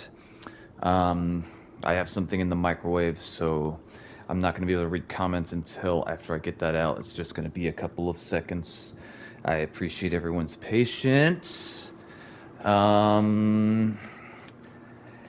Yeah, I don't know if I'm going to be pulling for Columbina yet. I had to find out if there would be a team that would be worth building, that like she would be ideal for. I didn't learn until like maybe 2 weeks ago that well, actually I've been told different things, so I'm not really entirely sure what's true. I was under the impression that even like the oldest characters in Genshin, like the ones that first came out with the game, that they would be able to clear like current in-game content if you had them at like C6 and R5. But somebody I talked to told me that that was not the case. They basically explained like some of the older characters, like no matter how developed you have them, like even if like you have like their best weapon and it's rank 5 and you have the C6 for them, that even then they could not clear the current in-game content, which that really made me sad and devastated, because if they do that with the older characters, and they're going to continue to do it with like, you know, characters that came out slowly later. And I was under the impression that I could run any team and clear in-game content as long as I had them fully, like, you know, C6, R5, but someone told me that's not the case. Alright, I'm reading comments. Give me a second. Let's see. The Abyss is like the 7.0 Odette and the rumor reruns for Fiorina, Zibby, and Arcachino and Neffa. I want Fiorina because she can walk on water. I hear that Zibby is one of the best main DPS in the game. I don't really have too much interest in Arcachino or in Neffa. I'm starting to play Widow. I like her rework with how the team-up abilities work. Now with Hawkeye is really good. Vinza and Vodi Natsaya. I'd have probably butchered that. I have not tried the Widow since the rework. I watched a video of like the #1 Widow player in the world, like basically delete his accounts because he only played Widow, and he said like he understands that like more casual players will like the new Widow, but he hates the rework so much that he's like quit playing the game entirely. And he made a point of going on about how that was the only character that he played. When can we expect Tisardia? Welcome to the channel, 7Play. I don't recognize you, but welcome all the same. I'll be honest with you, Red Runner, I do not remember. Clearing in-game content at its hardest requires a lot of vertical investments. All my builds are CORO, and I can beat Fearless, but not Dire. So what I was told, Charles, was that incorrect? Because I basically had someone explain it to me that like if you're using like the beginning characters in the game, even if you had them at C6 R5, they would not be able to clear the in-game content within the time limit. That's what I was told, and if I was lied to or if I was told misinformation, please let me know, because that was devastating to find out. Because Zelik has been #1 Widow for multiple seasons, and he regularly streams. But it's not worth worrying about in terms of rewards. New to the channel, hello everyone. Welcome to the channel, 7. Wait until the next day at 8. Okay, hang on. Wait, isn't there a way to do this like easily? Hold on. Yeah, there we go. Okay. One of my subscribers taught me that. By the way, 7, I'm curious, how did you find my channel?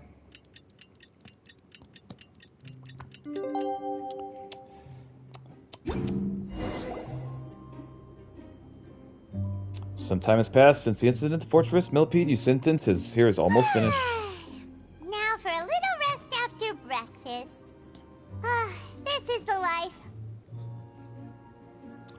Wait a sec. Isn't something important supposed to happen today? We get our freedom today, Paimon. We can leave this place. We'll have to leave all of our friends behind, though. I was planning on getting the Widow Summer skin, but I decided not to get it because I already have a skin for her. What skin are you using for her?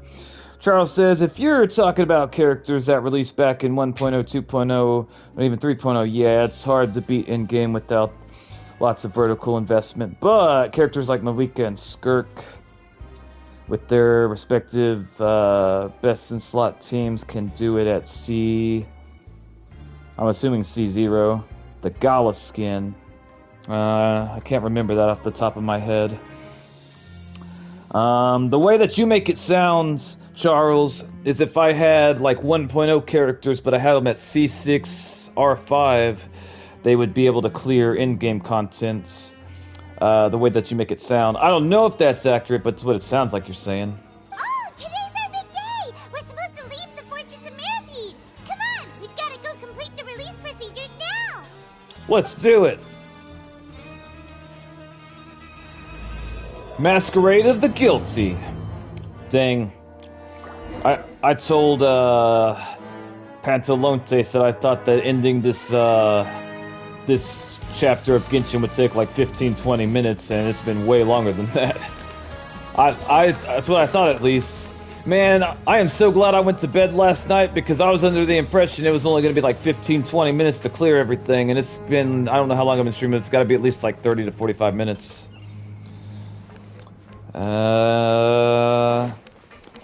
I saw one of the male characters that they're adding to Genshin, and says Naya, or at least I think it was a male. I hope it was a male.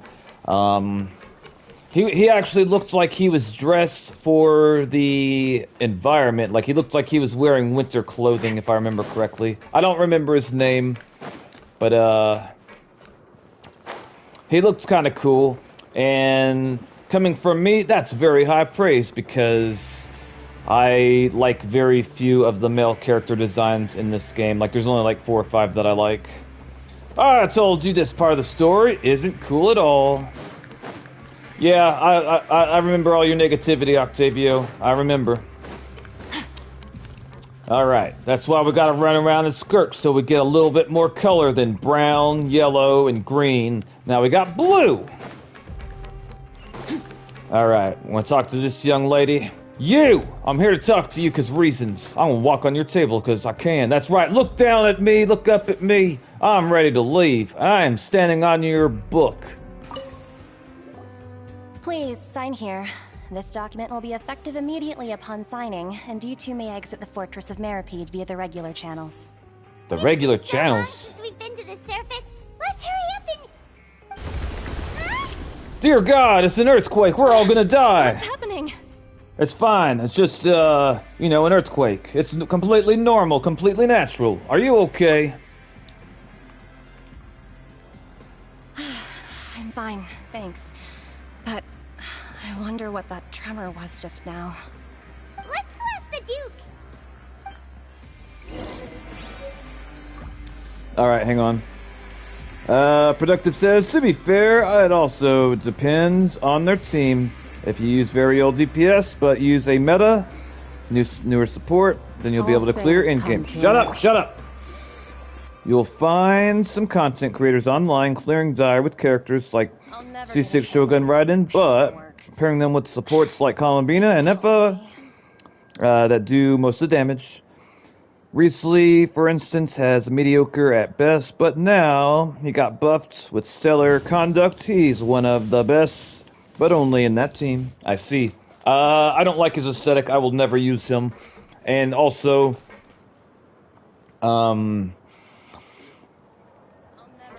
he, like, his character's personality hasn't really stuck out to me. It is possible that I would use a character that I wouldn't normally want to use if I really like their personality and like their contribution to the story. For example, I gained a lot of respect for Bennett when I did a story with him. Before I did the story with Bennett, I didn't have any like feelings towards him. But after I did the story, I really like him, and I would use him just because I liked his how he acted in the story. do you have, Rio? I do not. And I'm hoping that the same thing that happened with Bennett is going to happen with Fiorina, but I'm getting less and less. I think we'll see. Ah, good to see you two. Is there something you wish to see me about? There's earthquakes. Was that earthquake just now? Ah, that. The tremor didn't originate from the seafloor. In fact, it seems it came from the surface. Over the Dear years God. of serving as the warden here, I have developed a sense for distinguishing between what occurs on the surface and what occurs underwater. Besides, the seal that Monsieur Neuvillette set in place won't fail so easily. So the fortress is okay? For now. If you recall our last incident, if there really were a problem, there would be crowds of inmates in a panic right now. That's true. You've got a point. Okay, seems we need to get back up to the surface and ask about what happened. By the way, do you know what day it is today? I believe today is this month's pipe cleaning day. Seriously?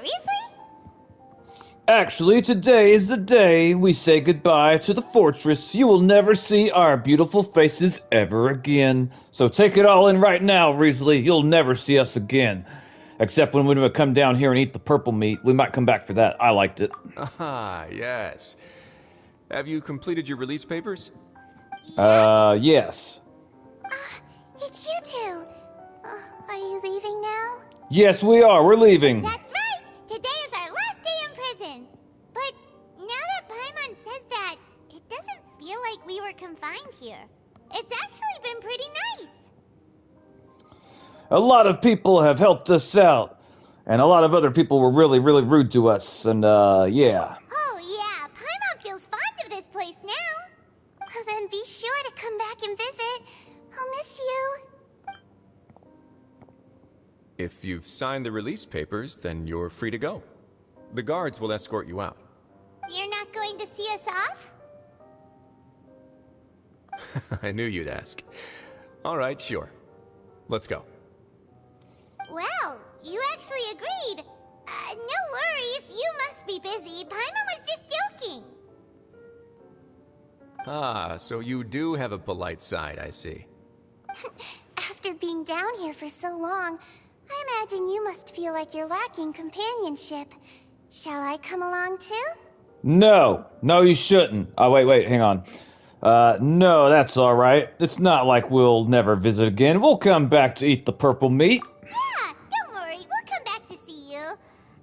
Paimon really likes the cafeteria here. The chefs sure do know how to make good grub. I hope you won't be here as convicts the next time I see you. No promises. To stay out of trouble. Well, it seems our work in the Fortress of Meripede is finished. That's the end of another chapter in our journey. Thank God. Lev was the one who asked us to come here. We should probably go report to him now. Next up, the Palais Mermonia. You're going to see Monsieur Neuvillette? Yes. Please pass on our kind regards. What do you want us to tell him? I'm sure just your regards will do, no?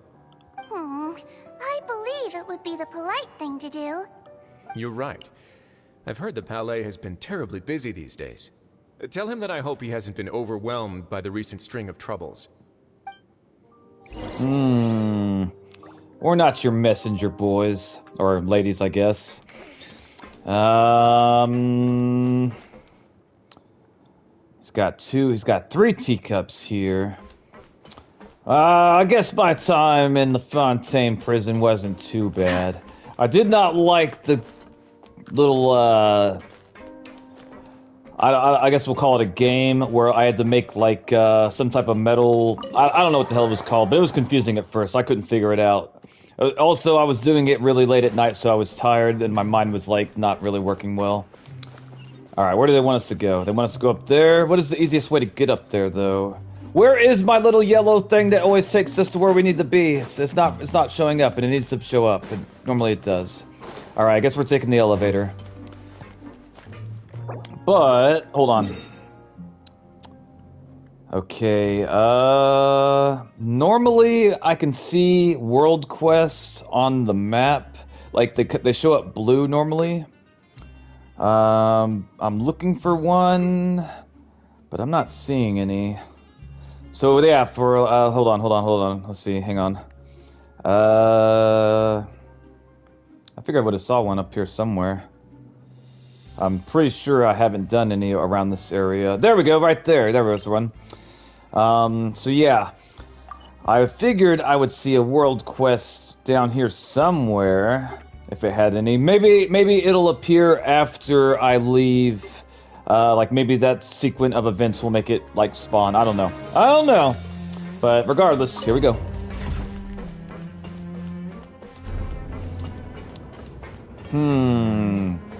I am curious, what is everybody's favorite storyline / nation in Genshin? Like, which of the storyline / nation did you guys like the most?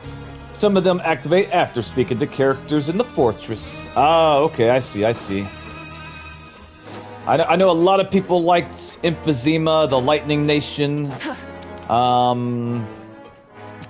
I've had different people tell me different things. Okay, so they want us to go... Wait, how am I supposed to get up there? Do they just want to... Okay, hang on. Alright, they just want us to come over here, then we'll teleport over here, and that'll be fine. Probably. Hold on. All the way to the top. Okay, yeah, right here. Here we go. Nodcry, Fontaine, and NATLAN. I'm excited about NATLAN. The one with Nadia, I liked it towards like the middle and the end, but the very beginning with the whole Groundhog Day thing and repeating the quest over and over and over was really, really frustrating eventually.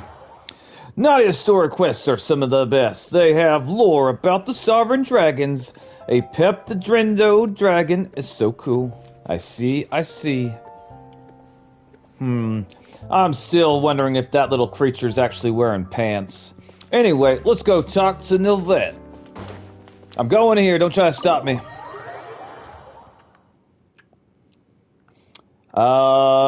Is NATLAN the land where,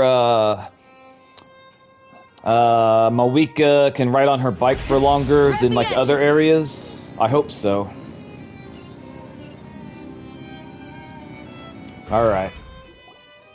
The Palais Mermonia sure is buzzing with activity today. Halt! Huh? Oh, it's you two. Apologies. Monsieur Neuvillette did say you'd be welcome at any time. Excuse me. Would you mind helping me take a look at this report? I'll be right there. Sorry, I've got my hands full here. You can see yourselves in. We were going to anyway. We don't need your permission. Everyone's so busy. Seems a lot has been happening. I'm excited. It'll be nice to be able to ride my motorcycle around in that area if it lasts longer. Neuvillette! We're back! Give us pie! You've come at the right time, but you'll have to wait for just a moment, as there are some urgent matters I must tend to first. If you need to call in the tea and the pie, we don't mind waiting, but just make sure we get extra slices. In the meantime, please, have a seat. If you'd like to have something to drink, let the Melusine outside know. We want chocolate milk. That's all right. We just ate. Paimon, shut up. Very well, then. Let's take a break over there while we wait for him to finish his work. Those are some pretty flowers. Also, I don't know if it's just me, but that chair looks like it's really, really big for her. Or I guess the couch, rather. I don't know if it's a couch or a chair. Okay, hang on. Alright. All right. That should wrap things up for now. Are you done with your work? Yes, sorry to keep you waiting. Today should be the day you were released from the Fortress of Meripede, and it appears that you've managed to complete all the release paperwork. What if we just told you that we escaped without doing the paperwork? What would you say then, Nilvet? Would you send us back down there? What would you do? That's right, and we came here to see you right away. Because we want more of the pie that you gave us that you locked us up for. You should have told us that was what we were going to get in trouble for.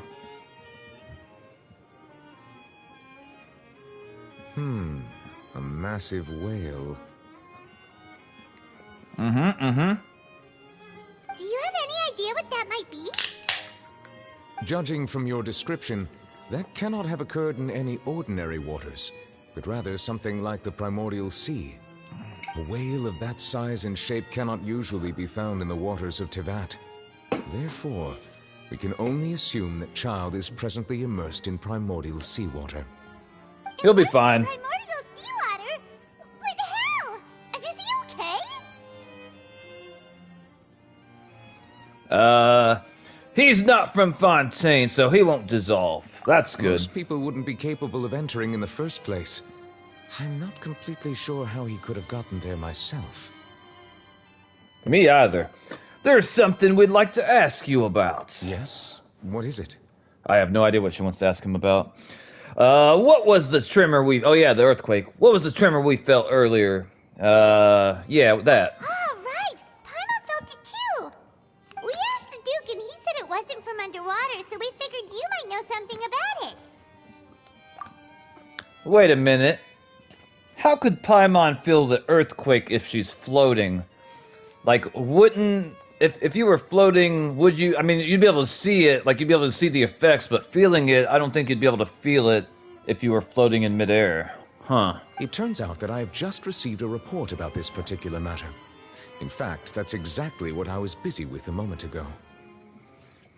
The source of the tremor was here on the surface near Poisson. After the shaking stopped, the water levels in the Poisson area rose at an alarming rate. The water levels rose? Oh no! What about all the people there? Fortunately, the water levels only rose for a short period of time, and have already returned to normal now. However, I still have a bad feeling about the whole phenomenon. If the change in water levels is connected with the leaking primordial seawater, then the situation in Poisson may be much worse than it appears. Navia should be in Poisson, right? We need to go check on her! Yes, Spinda de la Rosa headquarters is there. I would also like to go there as soon as possible, but I'm afraid I can't leave just yet. We must immediately formulate disaster prevention plans for the surrounding coastal areas to avoid potential catastrophes. I'll have to ask you two to go to Poisson first. I'll meet you there to check on the situation once I finish things here. Okay, sounds like a plan. There's no time to lose! Let's get going! Let's get going. Please be careful. No promises. All right.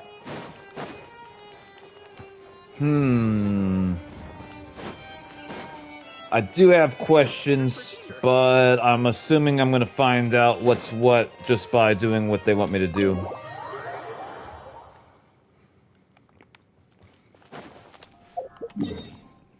Alright, where are we at? Hang on. Okay, they want me to come over here. Can I just teleport? I can. Let's go. Alright. Oh wait, we're underground. Oh yeah, I remember now. Yeah, I remember this place. It looked dirty.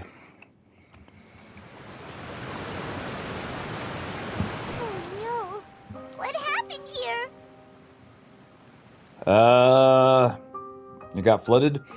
All the buildings here seem to be in pretty rough shape now. Look at those poor fish. Nox, do you think you'll ever watch the rebuild of Evolution films? If you're talking about the movie with the fourth impact, the answer is yes. There's nobody around. Were they all dissolved? No. Let's not assume the worst yet. I want to familiarize myself with the other content that they made into animes. That way, if I ever discuss it with anybody, I will know more of what's going on. That was the most complicated anime I think I've ever seen. Navia should be around here, right? We need to make sure she's still... Paimon means we need to check on her. She'll probably be fine. Maybe.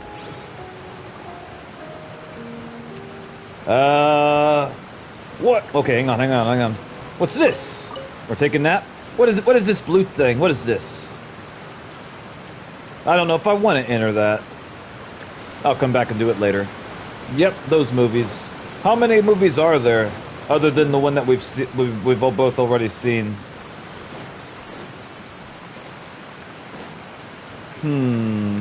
I've been watching them for a while. When did you start watching them? How many are there? Look at all these poor fish. We haven't seen a single soul all the way here. Oh, this is getting scary. You're scared of everything, Paimon, and that's one thing that drives me crazy about you. It was complicated, so I started to study Evangelion more than I studied for algebra. Be right back. What will I ever do now? Look, there's someone on the roof over there. Are you stuck up there, mister? Just we'll help stay you. put. We're coming up. Watch your balance. All right, just hurry. I would not want to be climbing on stuff wearing a suit. Anytime I wear a suit, I'm afraid to move a whole lot because it'll rip or tear if I'm too, adventurous. How will I survive on my own? My Desiree! Oh, he looks pretty sad. My leg! My leg! How could this have happened? It hurts! Just hang in there. Help is on the way. You can hold my hand if it makes you feel better.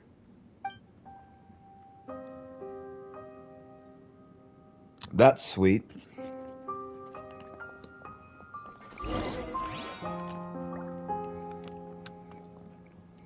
Why won't they let me just switch over to Barbara and heal all the people?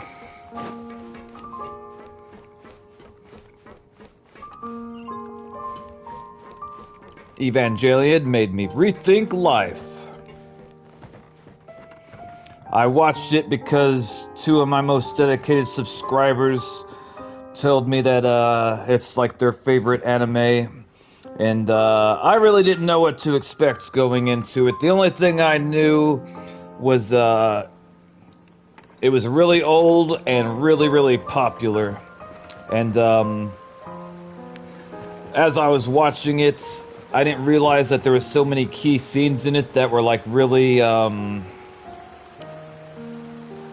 to say, really like meaningful. Like when I was watching it, like in the beginning, like there were scenes that were meaningful, but I didn't realize that they had meaning. I just, like, I didn't really understand any of that. But after I finished watching the series and I went and watched some YouTube videos explaining the meaning, like it made sense after I'd already seen it. I think it might be the most complicated anime that I've ever seen. Oh, it's Navia. She's over there. Hey, Navia, are you okay?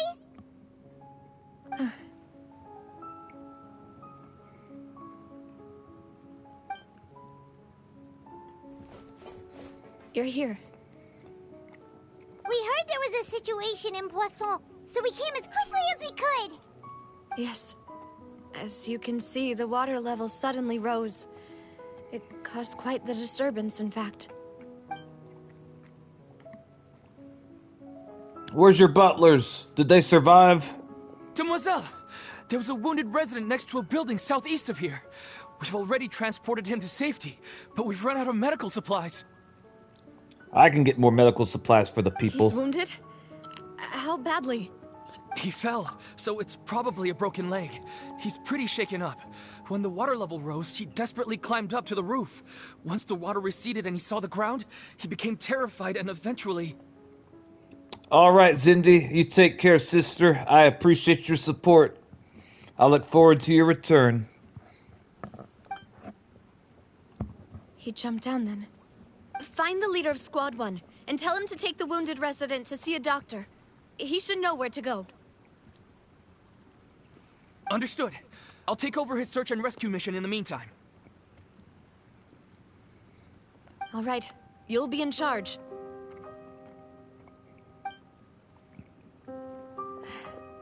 I'm sorry. Where were we? The situation in Poisson? Ah, right. Allow me to explain. A little earlier, we suddenly heard a loud noise. At first, everyone thought that something might have exploded on an aquabus. But before we knew it, water started pouring out from everywhere. I'm kind of jealous that women get to wear so many different, like, exotic hats, but men have a lot fewer options. The rushing water seemed a little odd, almost like the unique color of primordial seawater.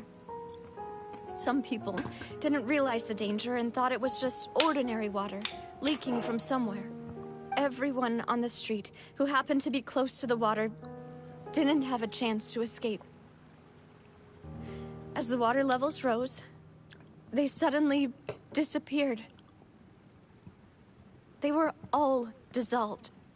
Those who realized what was happening started to flee in a panic, desperately trying to get to higher ground. Many were injured in the stampede, and some people fell from significant heights. Ouch. The Spina di Rosula initiated rescue operations as quickly as possible, but there have been a lot of casualties. Fortunately, the water began to recede after some time, and the chaos came to an end. The water that flooded the area contained primordial seawater, so the lower levels of Poisson are still hazardous. To ensure everyone's safety, I've asked the people there to leave as soon as possible.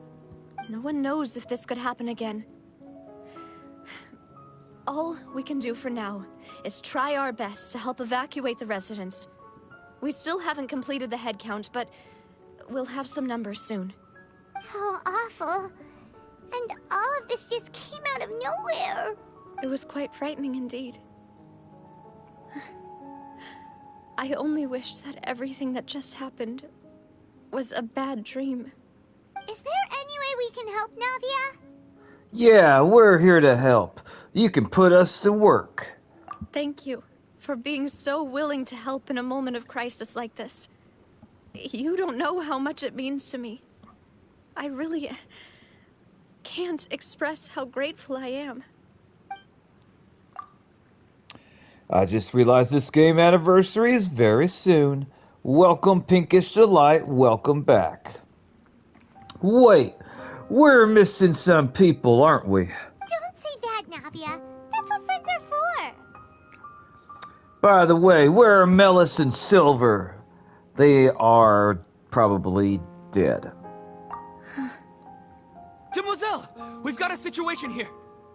What's the situation? I'll be right there. Sorry, I need to go for now. Be safe. And out she goes. Seems it might be a while before she can take a break. Lumine says ...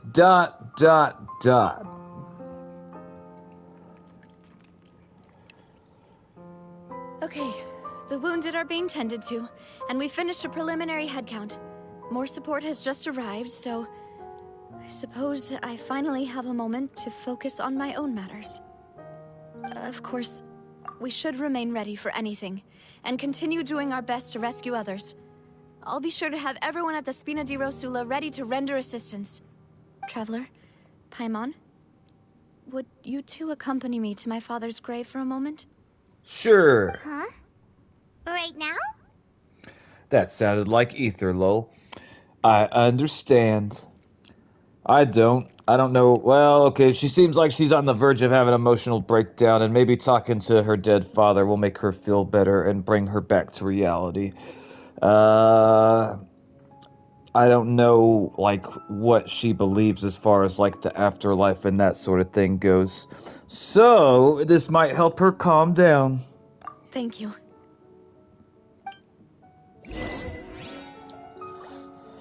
Have you guys ever thought about how you want your remains to be taken care of? Like whether you want to be buried, cremated, donated to science?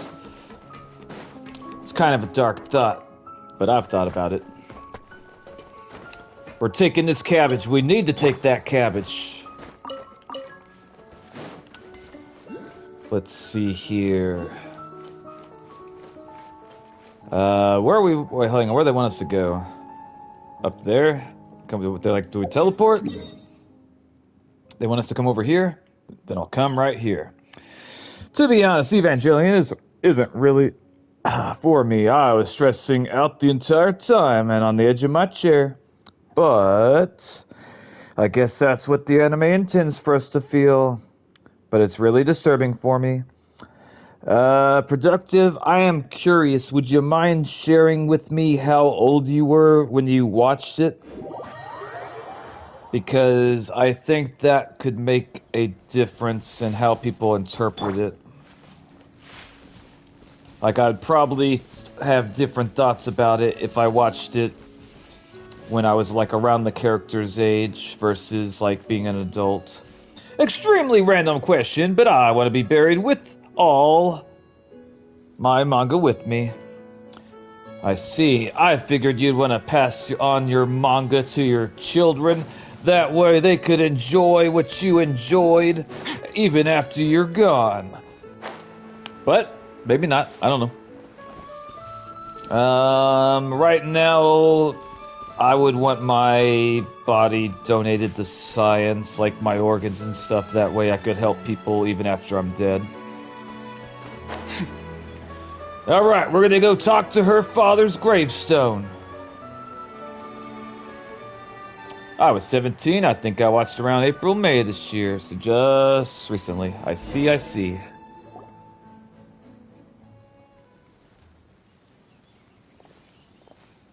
Not a lot of people here, huh? I think we're the only ones. Well, given the time of day and the whole situation in Poisson, Paimon doesn't think there'd be a ton of people here visiting graves. My manga are mine. That's how things are now. The living are so exhausted that they've no strength to spare any words for the dead. Navia, do the dead hear the words? Like, are you talking to the grave and it's doing something? Or are you talking to the grave because it makes you feel better? Navia? There's no need to push yourself so hard. Pinkish says, launch my remains into space so that another life form out there could analyze me.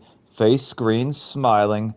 That's an interesting take. I had never even considered that. I would like, if the aliens ever come to Earth, I want them to revive me. Which, I guess will be kind of hard to do if I don't have a gravesite where they can go and, like, find my, like, remains and DNA and stuff. Bring me back! That's what I want to say to the aliens that would hear this stream in 1 billion years in the future from now. I don't know. Red Runner says, I was 14 when I watched Evangelion, and episode 22 was hard to watch for me. I didn't realize... I didn't... like interpret it what was going on in episode 22 as I was watching it when it was happening, but like after I watched it and I thought about it, then I started to understand more. But like I'd say a lot of when I was watching the anime, like I didn't understand certain things during the scenes while it was happening, and I didn't really like get it until I thought about it after the fact. Productive says, I think it disturbs me the fact that they forced the kids to fight for them, despite knowing the risk. Of course, MC is going to be scared to pilot the Ava. Of course, he'd want to run away. What was the main reason that they had to use 14-year-old kids to do it? I think it has something to do with their dead moms, but I could be mistaken. Yeah, especially because he was already depressed because his dad left him. There's no need to push yourself so hard. Navia,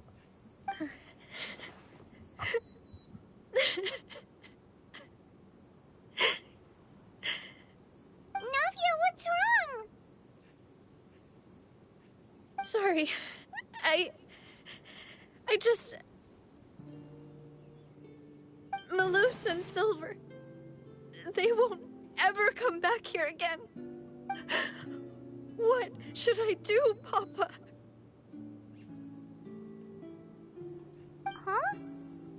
What happened to them? Everyone agreed on the rescue plan, but still... I was the one who initiated it. They were helping evacuate the residents, but they couldn't leave in time. And they were caught in the seawater.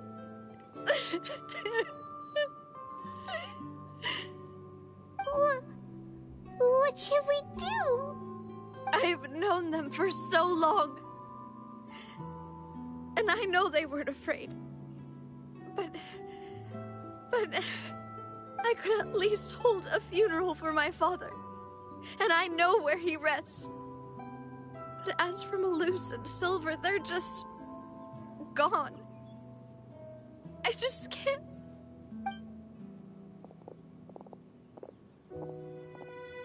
Everything looks so clean after it rains. Even the gravestones. I didn't expect that you'd enjoy a glass of red wine in front of Master Callus's grave. I can understand. Besides, the scenery here isn't half bad. See, it's not just me.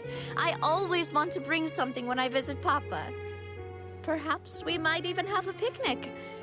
He wouldn't be angry, would he? How could Master ever be upset with you, Demoiselle? Yet the cemetery is the home of those who have passed, is it not? Everyone ends up here sooner or later, no matter who you are. Buying yourself a plot in advance, are you? No need yet. But when I do, I hope you'll let me be buried beside Master Callus, Demoiselle. Hey, stop joking around. I'm quite serious. That way, it'll save us both the trip to see each other whenever you visit your father's grave. That makes sense. In that case, could I be buried on his other side? After all, besides you, Demoiselle, the two of us could certainly be considered Master's closest companions, no? Personally, I believe we fill those shoes just fine. Why are you bringing this up all of a sudden? Seriously. All right. I'll remember your requests. But I'd really prefer not to talk about this stuff. And what do you mean by saving me a trip? I'd make the journey even if I had to visit you two somewhere else. I'd promised to let them rest in peace here. But here I am breaking that promise. I'm sorry for letting you see me in a mess like this. I don't usually cry, really. Paimon doesn't know how to help you feel better. But, well, she understands how you feel. I'd always thought I could make my wishes come true. But now that I think about it, that never solely relied on me. Many things can only be accomplished with someone else's help. Malus and Silver have helped me so much.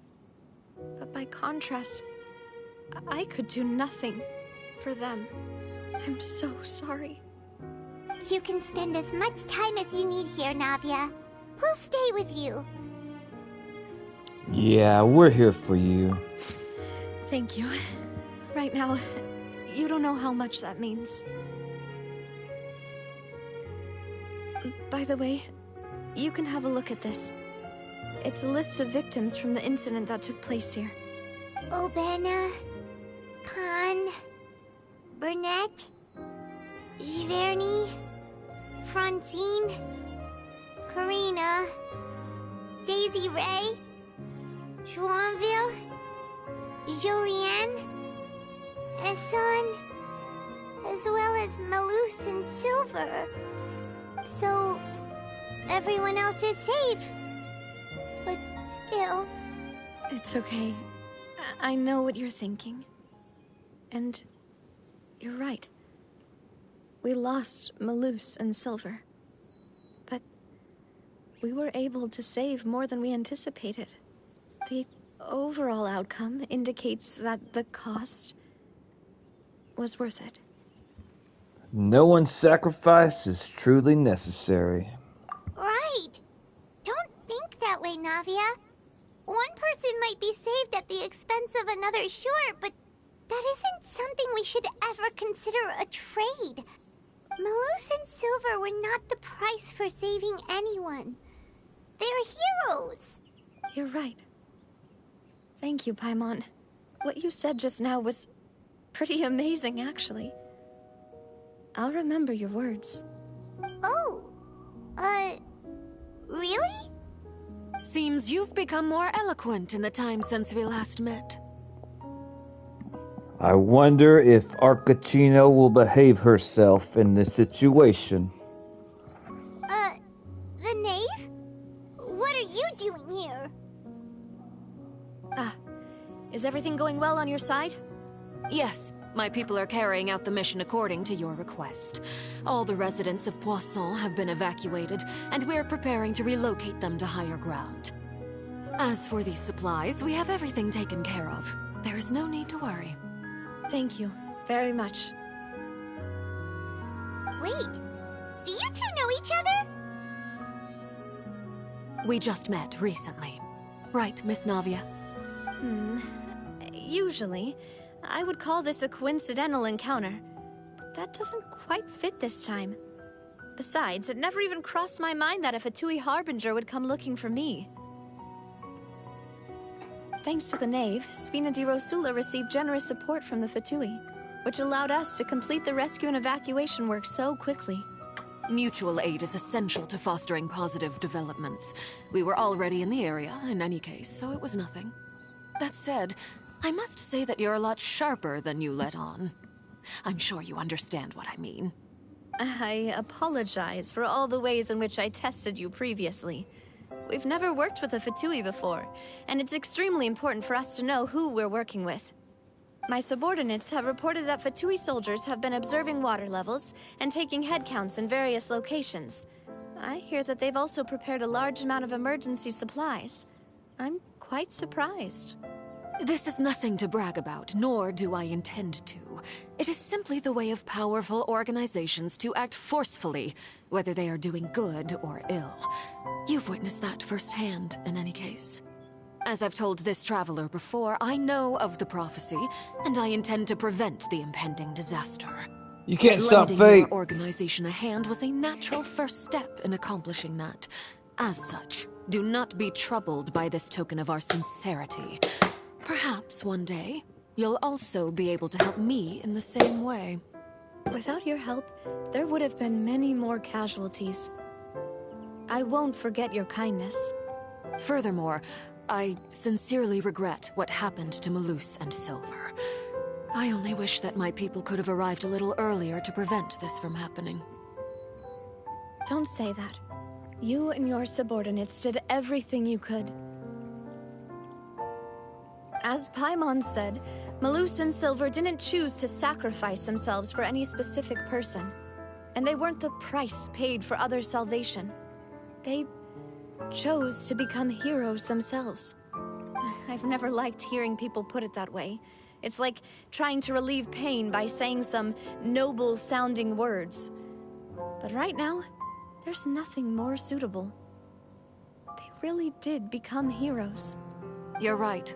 I'm sorry for your loss, Miss Navia.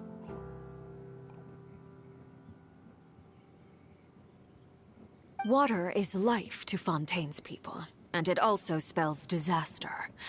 It's no wonder that people always say that prophecies represent fate. Fortunately, I've never been one for such opinions. So, you're one who will try to change fate, then? Of course. That is why I'm going to Hotel Bouffe de Thé. I still have some things to take care of, and the children need my attention. By the way, Traveler, Paimon, one more thing. What do you want? Alright, then we'll just... Huh? This isn't right. Paimon thought you would ask us to walk with you for a moment so you could tell us something in private. That is a clever and useful conversation technique, which I do like to use when necessary. But there's no need today. It would not hurt to have Miss Navia listening in. Traveler, I'm sure you remember that I said we could work together when we had the chance. I don't remember that. You know that there may be issues with the Primordial Sea. Previously, it was the Fortress of Meripede's sluice gate, and this time it was the water levels in Poisson. These are both signals. So, the time for jolly cooperation has come? Indeed. Allow me to share the latest intel I've received from the House of the Hearth's intelligence network with you. During some recent investigations, a child claimed to have discovered some ruins near Poisson. The ruins date back to ancient times, and seem to be worth investigating in many ways. Judging by the dating of the ruins, they may be related to the prophecy and the coming crisis. The situation is becoming more urgent, so any pertinent information will prove extremely precious. My people initially came to prepare for ruin exploration. Unexpectedly, this disaster struck. And at present, we're all busy prioritizing the rescue effort. So that's why the Fatui were already in Poisson. I wanted to take the children along, but unfortunately, Linny, Lynette, and Fremine have all been dispatched to higher ground to assist affected residents. So you want us to do it? told me that outside of the house, the person they trust most is you. Linny said that, really? I want to give you this task. Are you sure this'll be okay? Can you trust an outsider like me? The House of the Hearth's members see each other as family, but Linny, Lynette, and Fremine said that they also see you as such, even though you are not from the house. Aww. I'm sure you already understand how earnest they consider their friendship with you to be. Oh, that somehow makes Paimon feel kinda happy. The intel I just shared about the ruins could fetch a high price. But since the children consider you family, it's only natural that I freely share it with you. Got it! So all we gotta do is go to some ruins, right? We can handle that. Excuse me, but may I tag along? No. You wish to join, Miss Navia? But are you sure you're up to exploring some ruins? You need to rest. Well, I'm sad, yes, but I can't just go back and plop myself into a chair by the roadside and do nothing. There's no point in being depressed while we still have a disaster on our hands. As my father's successor, I must live up to the hopes he had in me. Besides, I'm also doing this for myself.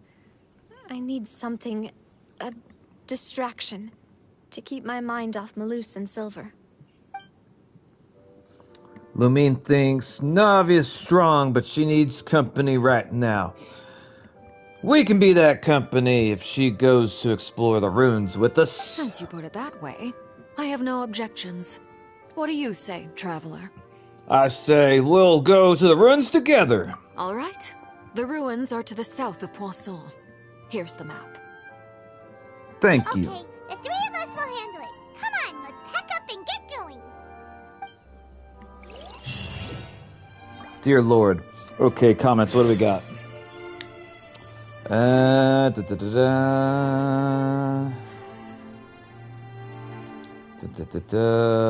Except 0 units.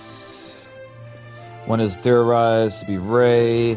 To be honest, I don't understand why they let the 14-year-olds fight. I still don't understand. Anyone know? Because their mother's soul is in the Ava, and since their souls are in the Ava, it would synchronize with their children. But it wasn't the case for the fourth child, right? His mom's soul wasn't in Ava? Yes. For Toji, it's heavily implied that his mom's soul is in the Ava. Is like the world's Wait, shadow. really? I didn't know. It's always there, and it will never perish. It's confirmed, but it's heavily implied that considering Shinji's mom is in the Ava 01, Sokka's mom is in the Ava 02, and it makes sense for Toji's mom in Ava 03. God, I wish they did that in HI3. So, I forgot the character's name, Red Runner, but the one that liked Shinji, like he was the first one to like tell him he liked him or he loved him, and he made me incredibly uncomfortable in all the scenes that he was in with Shinji. Was that Angel's mother inside of the Ava? I would assume not, because I doubt that Angel has a mother. But I could be wrong, I don't know. Yeah, Kaoru. Alright, we're gonna teleport over here if it lets me. Nope, it won't. I haven't been over here for real? That's surprising.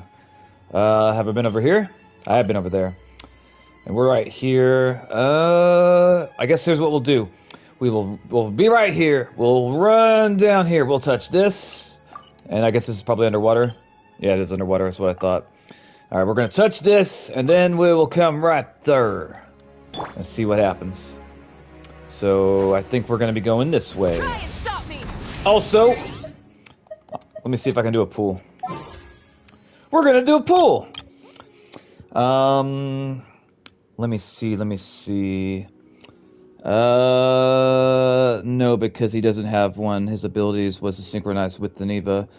I didn't have an opinion on him on the anime, but I hate him in the manga. I'm curious to why you hate him in the manga. He made me really uncomfortable when he was with Shinji, because like I didn't know like what was going on. Like, come on, gimme. Turn gold, no! Damn it! And we're gonna check the shop real quick, hang on. Okay, we got 0 of those. Welcome back, Pantalontes. Apparently I was very, very wrong about how long it would take to finish those, the quest up. I don't know. I think that we're still in the middle of a Fontaine quest. If somebody that's played Genshin before can confirm or deny that. I'm not entirely sure. Let me see. If it costs 160 primogems to do a pool, and I got 1,980. I guess I could divide. I'm not gonna do the math for that. Also, Shinji was freaking out over something. I don't ebbed what it was about. Kaoru ends up kissing him, and Shinji immediately gets creeped out. I mean, that's the proper response if you're heterosexual. Yeah, that's probably how most guys would react if they're only interested in females. In fact, that would be very dangerous for someone to do. I would not recommend it. Hi. Pinkish delight. I don't know what that face means. Alright. In the anime, Shinji didn't even know he was questioning himself.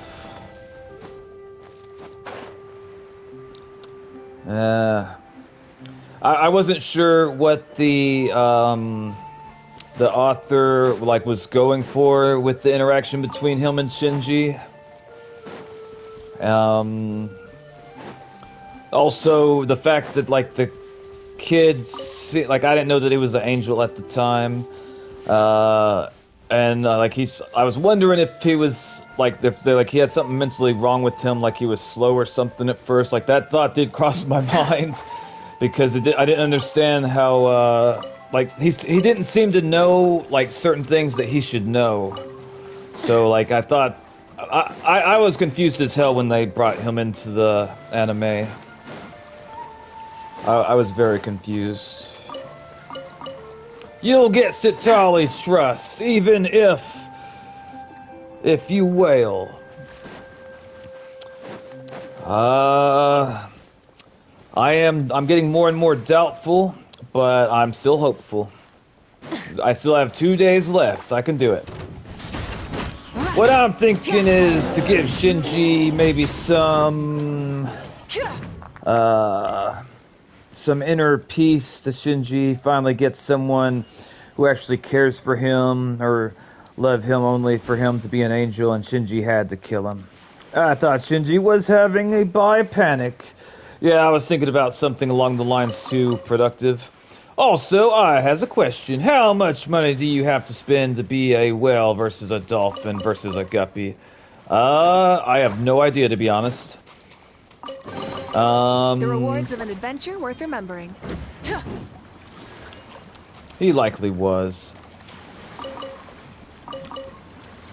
I don't understand why he had to kill that guy. I understand that he was an angel, and I understand that the angel was an enemy, but Shinji, as far as I understand, has free will, so he could have been like, you know what? I know that the angel's my enemy, but I'm going to choose not to kill it just because I can.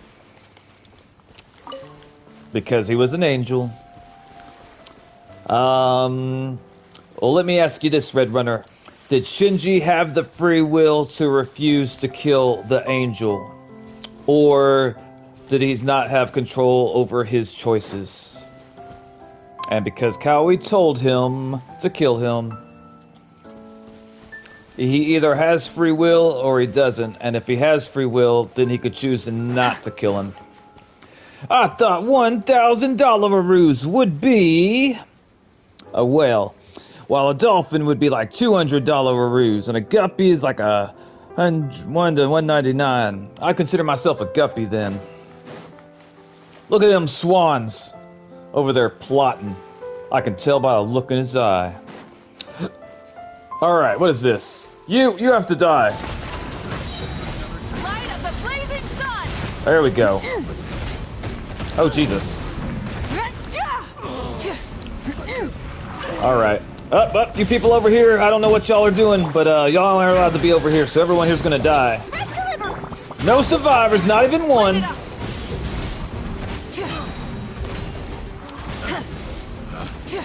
There we go, there we go. Test subject. The long stretch of silence in the anime when is about to kill Kaori was so loud. Yeah, if I remember that scene correctly, I thought that my video had, like, malfunctioned or glitched or something, because, like, I actually timed it, and if I remember correctly, it was either, like, 45 seconds, or it was, like, an hour, or not an hour, excuse me, like, 60 seconds plus an extra 20 seconds. It was something between 45 to, like, a minute and 20 seconds. It was long. I went back and rewatched it, because I thought that my phone was, like, freezing up or something, because, it was ridiculously long. I do remember that. I remember that scene because of how long it was. I'm pretty sure that Shinji had free will, so he could have chose not to kill the angel. Something to add to my collection. I could be wrong, though. I don't know. If I asked Google if Shinji had free will, I'm assuming it would say yes, but I don't know that to be the case for sure.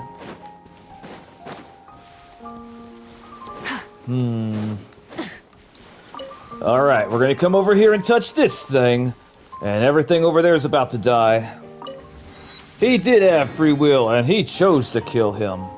I feel like Shinji's the type of kid who couldn't decide for himself, so it's easy for other people to tell him what to do, hence him piloting the Ava. He definitely had issues with confidence and being assertive for himself. It was either humanity is fucked, or he doesn't kill the one person who showed him love.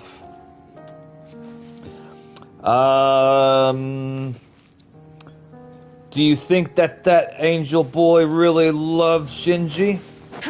Could they not have worked together to have some type of outcome where nobody dies?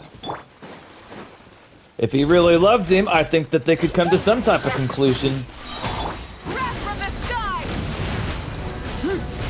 Also, did the angel thing have free will, like the boy? Because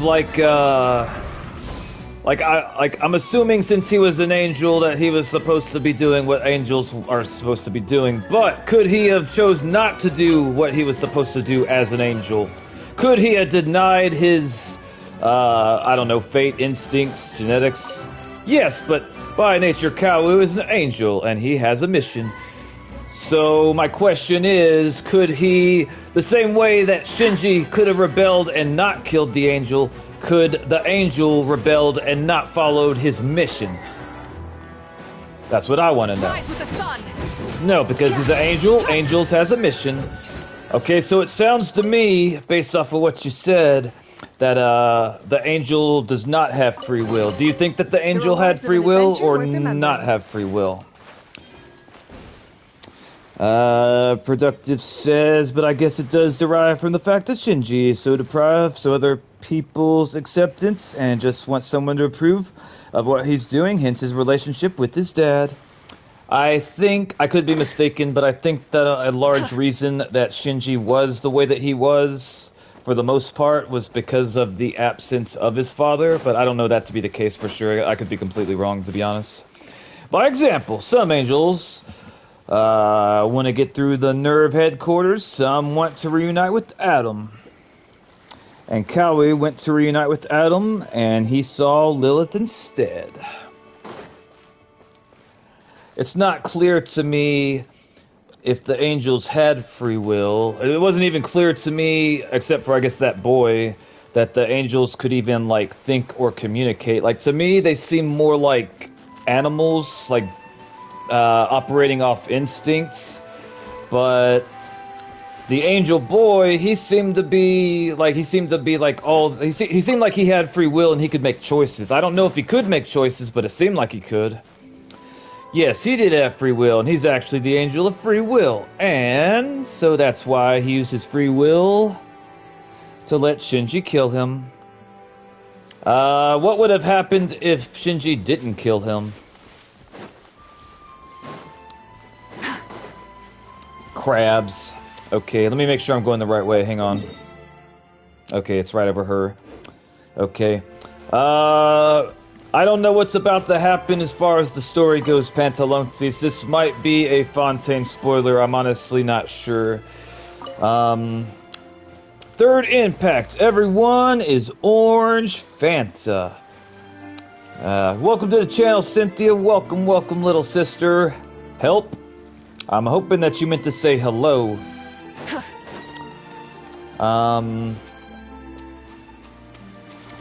Didn't everyone get turned into Orange Fanta anyway? So what difference did Shinji killing that angel actually do if everyone got turned into Kool-Aid anyway?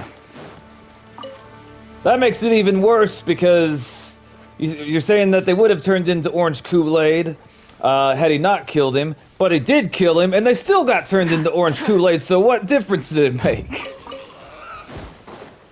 Come back, pig! I need bacon! I need bacon!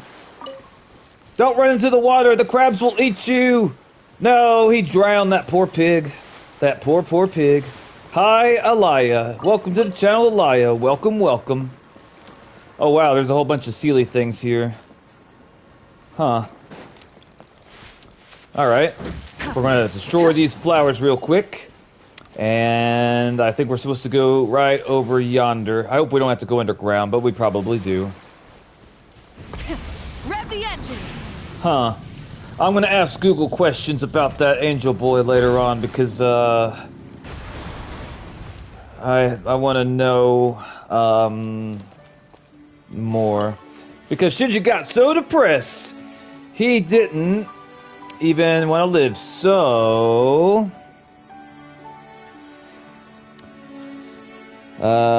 he couldn't save Asuka, and so Asuka gets brutally murdered, and when Shinji does get in the Ava, the third impact happens. I went to a fair today. I was in the pool when I got home. That sounds like you had a fun day, Cynthia. I'm happy for you. What question do you have, Kawu? I could answer them.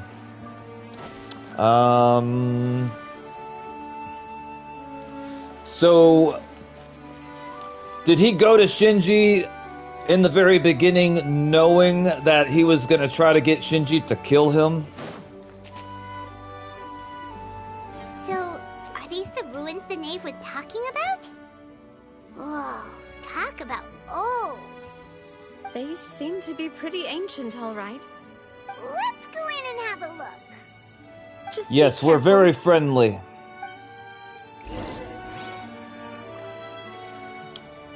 You are welcome here no matter where you're coming from in the world. I welcome everybody. Place of Secrets. I think I've come over here before, but not when I was like doing the quest. Because I do remember there was a time when there was like a little force field thing and I wanted to go into a spot, but I couldn't go into the spot because nothing would happen. And at the time, there wasn't like something to click on here, so that makes things make more sense. Okay, place of secrets. Fatui intelligence indicates that this place may play host to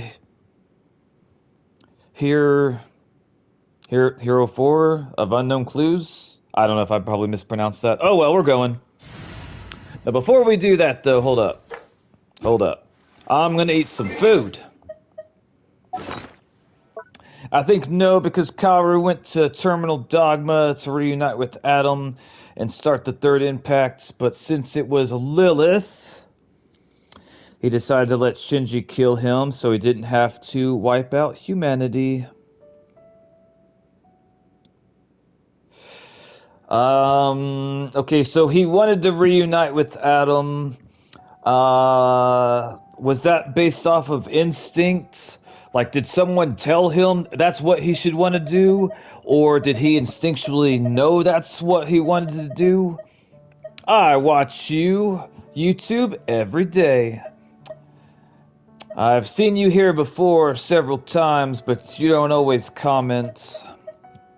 Because I remember the people that comment the most. But welcome back to my channel. I'm glad you're here.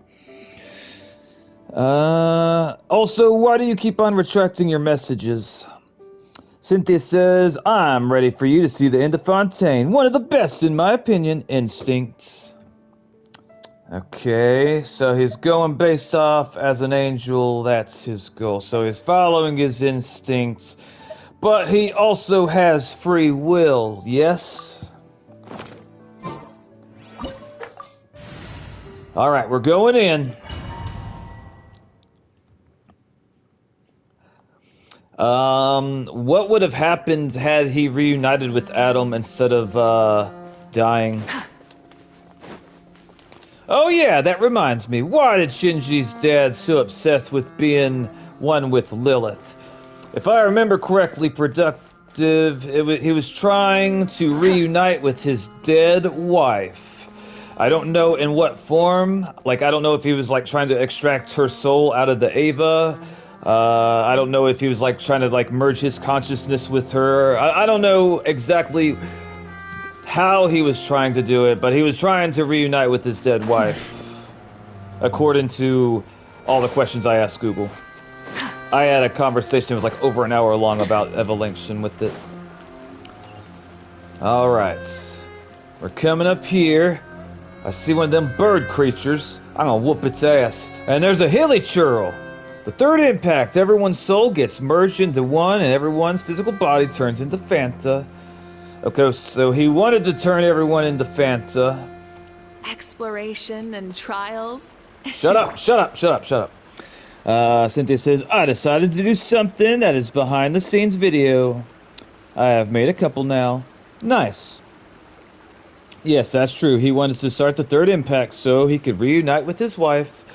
Do we know in what way he would reunite with his wife? Like, was it going to bring her physical body back? Or, like, were they going to turn into Fanta together? Like, what was he thinking was going to happen? Everyone here has to die. Let the show begin. Light it up.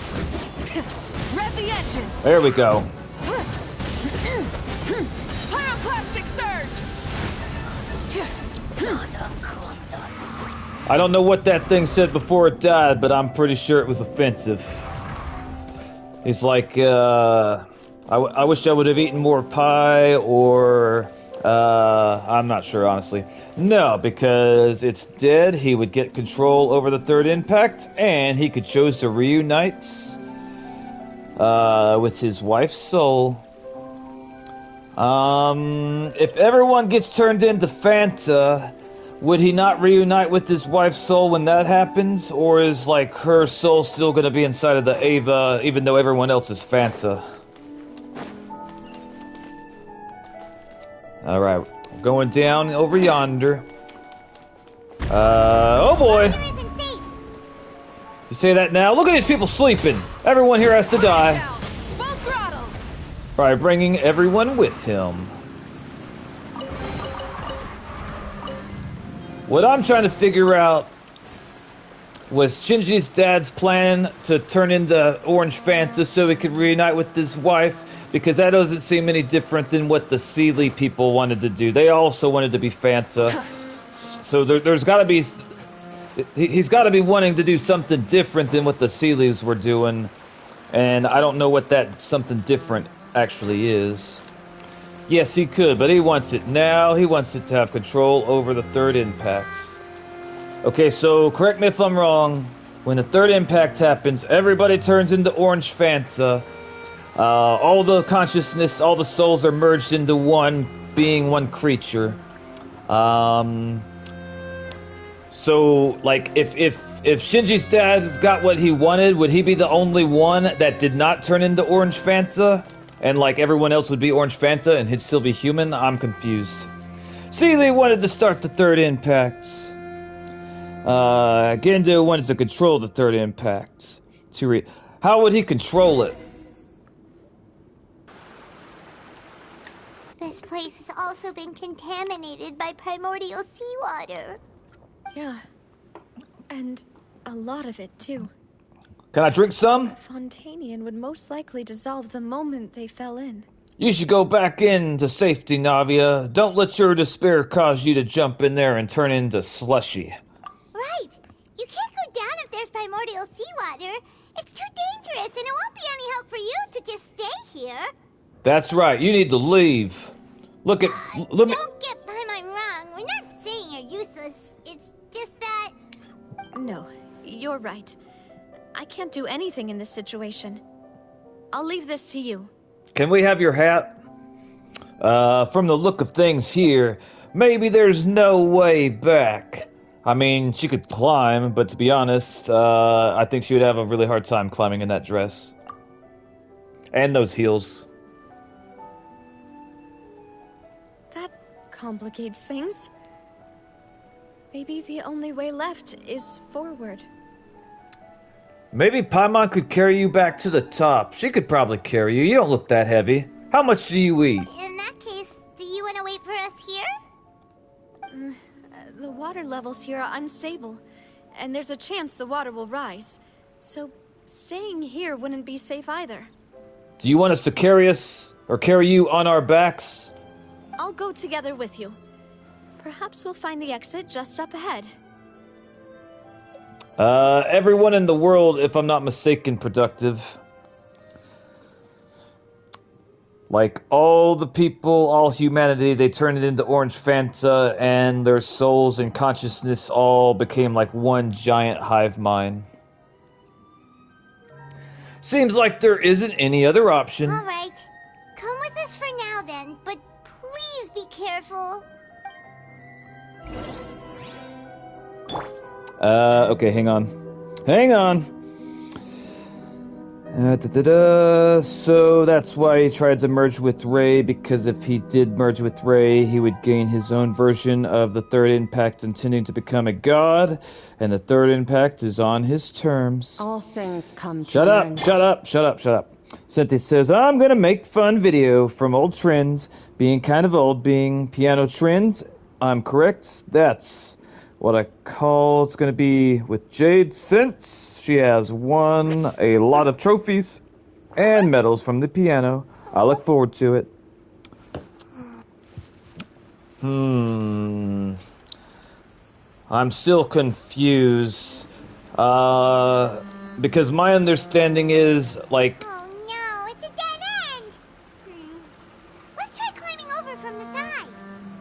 If the third impact happens, whether Shinji's dad controlled it or the Sealies caused it, everyone's gonna get turned into Orange Fanta regardless. I don't understand. I guess maybe, like, if he merged with Ray, like, he would become some type of godlike creature, but I don't understand what he was gonna, like... I don't understand, like, how he's gonna be able to bring his wife back like that. I'm assuming that her soul is still in the Ava, so, like, I feel like there's some bit of information that I'm missing where it's not making sense. Alright, we got sparkly things. We're taking off... Wait. Do I really want to eat a cabbage that's been in a place down here for so long? The answer is yes. Yes, I do. I will eat that cabbage. I'm not afraid. Delicious. If he merged with Ray, he would become a god and be able to control the third impact. Okay.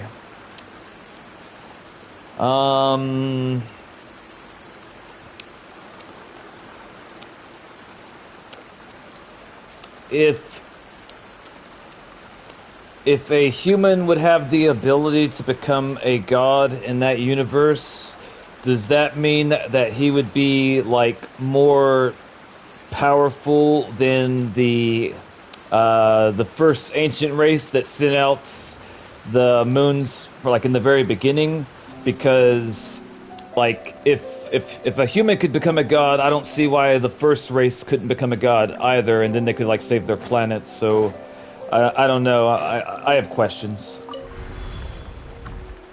Open door. Woo! All right. Oh wow.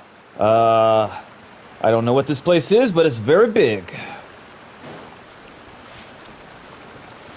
The way you make it sound, it seems like if Shinji's dad's plan like worked out the way he wanted it to, he would be able to do things that the ancient race couldn't do, and that to me like that doesn't make sense. I don't believe so, because Gendo is still human and he absorbed Adam's embryo. Oh no, we're failing into the rabbit hole. Oh shit. There's something wrong with this bridge. Yep, there's something wrong with the bridge, oh god. I almost fell.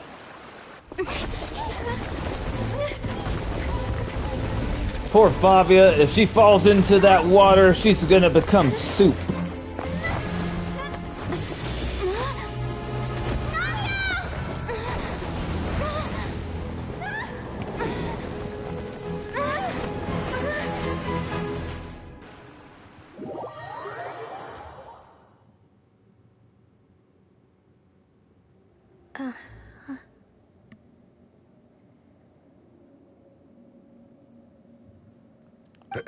Demoiselle? Hey, that's Silver's voice. I remember him. He sounds like he smokes 20 packs of cigarettes a day. Huh? Demoiselle, what are you doing here by yourself? Would you be standing here till dark if I hadn't come to get you? Or I should have said Melis. I get their names confused, to be honest. I don't believe so, because Gendo is still human and he absorbed the Adam's embryo. And no, Gendo wouldn't be more powerful than the first ancestral race, or the ancient godlike progenitors of life in the universe. Huh.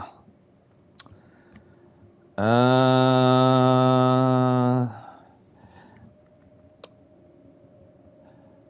wonder how he would have been able to control the third impact if he did what he wanted to have done. Like, I really don't quite fully understand that part. Maybe she just wants some time to herself, Malus. Oh, was I sleeping? You were. Yes, it would appear so. I must be tired. Yep, very tired. That's quite possible. However, you were the one that suggested we go out for a walk. How did he know that if he did what he wanted to do, he would have the outcome that he wanted to have? Because if I remember correctly, all the Sealy people, they were going based off the Dead Sea Scrolls, like that the information that they read and translated from like the ancient race. But Geo, I don't think he was operating off prophecy whatsoever. So how did he know that like merging with Adam or Ray was gonna like make him a god? Like how did he come to that conclusion? Oh, right. I nearly forgot. It must have slipped my mind when I dozed off. I haven't had a nap today yet. Have I?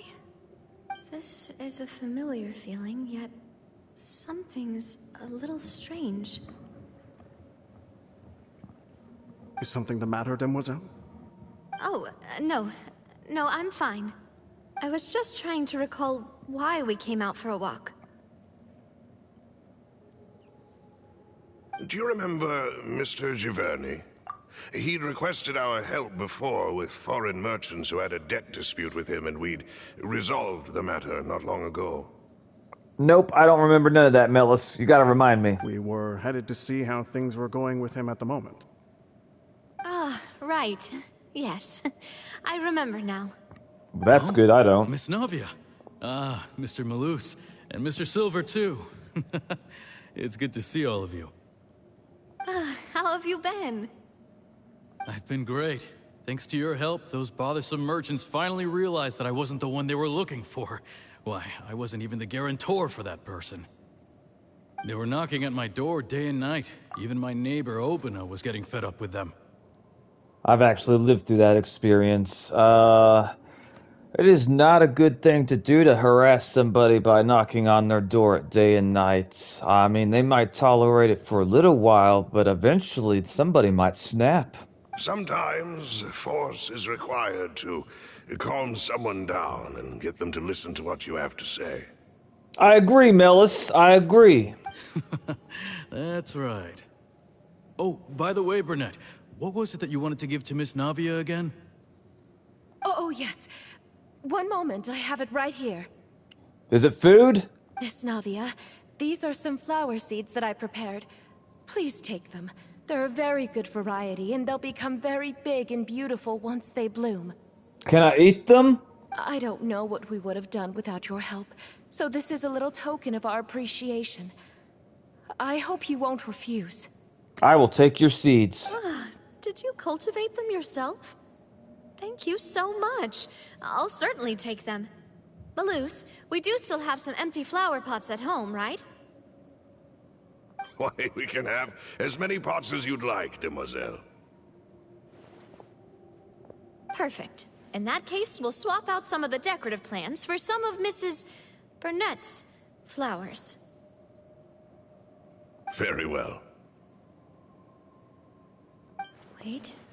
Something seems to be off here. Excuse me, madam.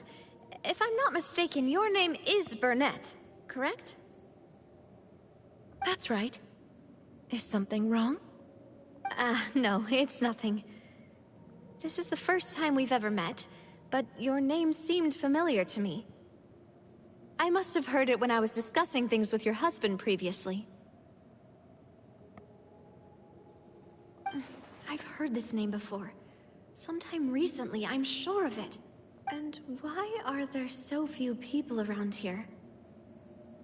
Where did everyone go?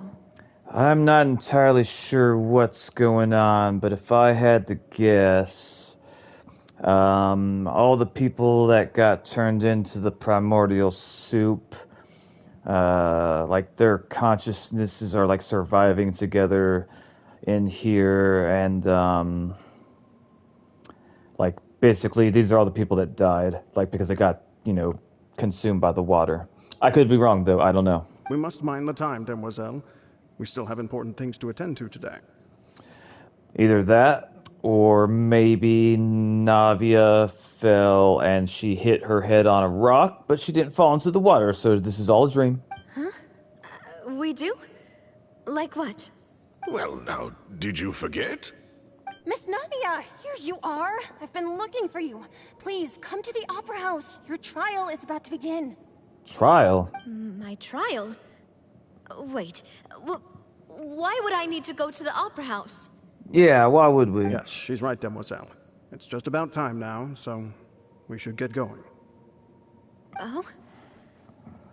All right then.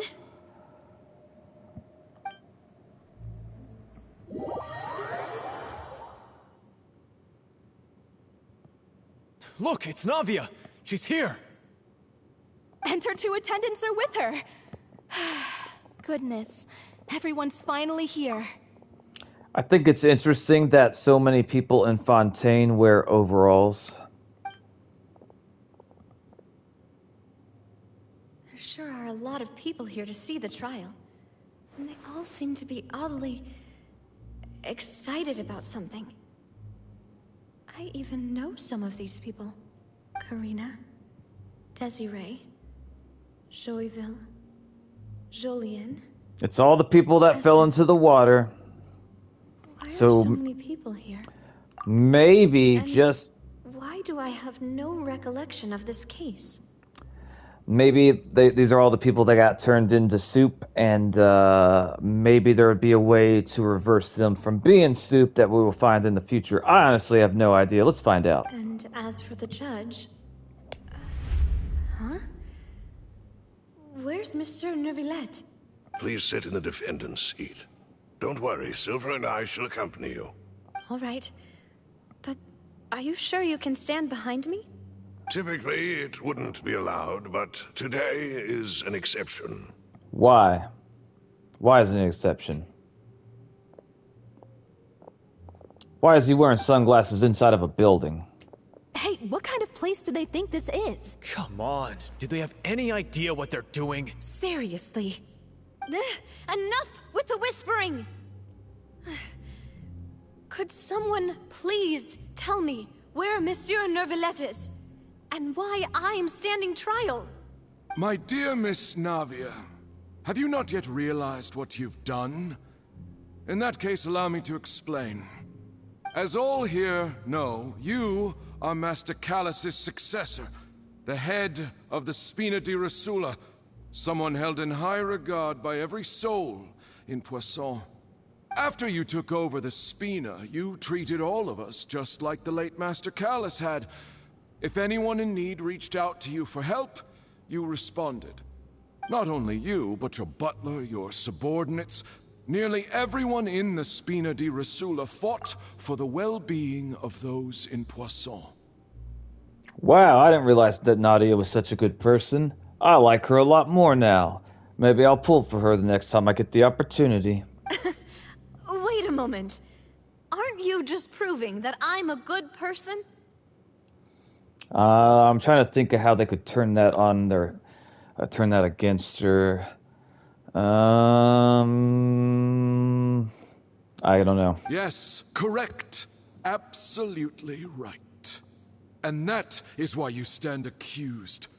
You have helped so many people get through so many difficulties. You are one with us. We are inseparable. We are one big family, all of us who are from Poisson, inextricably linked. And with you being so important, we couldn't possibly do without you. Therefore, this fair and honorable court shall declare you guilty, and you shall stay here. You will be together with us forever. She's gotta stay with you guys forever because she was a good person? He says that with a smile on his face. Huh? What are you saying? Everything you have said is correct. I have indeed done a lot for my hometown, and I would be willing to be with you all, but what is the purpose of having me stand here like this? What is there to discuss? Oh, well, if that's what you think, then I have no further comments. How wonderful, Miss Navia!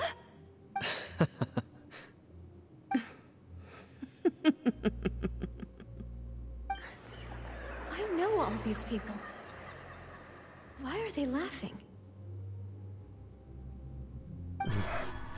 I seem to remember now. Yes, I get it. This trial is... a farce. Wait just a moment. This isn't right! Malus? What was that, Mr. Malus? Our conclusion is very clear and unanimous. Let the court judge her now. She's guilty! You shouldn't point at people. Stay here, Navia! You're one of us! One of us. One of us. Demoiselle, don't admit guilt. This trial means to keep you here forever. Why? I wish to exercise my right to defend Our Lady. Mr. Joinville, you only know of Navia's goodness, but nothing of her utterly independent mind. Yeah, you don't know about all the other stuff she does. She was born a free and independent spirit. She has never been tied down by anything. Indeed, even the death of Master Callus couldn't stop her. Her actions cannot serve as proof that she identifies herself as part of any group. She merely acted as an individual, extending her hand to help others. Please do not mistake her actions as being otherwise. Really? As an individual, you say? Don't forget, we are all Fontainians here. This is the nation of justice, the nation of Hydro! I don't know about being the nation of justice. They got some weird laws in Fontaine. Even if Miss Navia only voluntarily rendered her assistance, that doesn't change the fact that her beautiful soul must return to everyone. Water accepts all, blends with all. It will surely accept her kindness. All right, Productive, you have a great day, and appreciate your support. I enjoyed talking to you. You take care. Everything is measured here in the nation of Hydro, and in the end, everyone shall meld together. Thus, when a unanimous opinion emerges, that opinion represents justice. I bet you couldn't define justice. Now, I speak for everyone. Our opinion is consistent. Navia should stay. We and Navia are one. What about what she wants? And you would call this justice? Preposterous. You are merely jealous that Demoiselle still has a chance to exist as an individual. Sounds like it. Have you forgotten how much you all once longed to become individuals, to become independent? Do you mean to defy our justice? Say yes. If your justice is flawed, then why should we acknowledge it? Yeah, what Silver said. As you said, we can also have our own justice. Silver and I shall defend Demoiselle. And that is how we will enforce justice. Ugh, my head... It hurts. Demoiselle.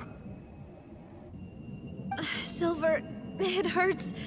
My head is spinning. All I can see is stars swirling in front of me. Hey, welcome to the channel, Okami. How you doing? I remember now. Everything that seemed odd from the very beginning.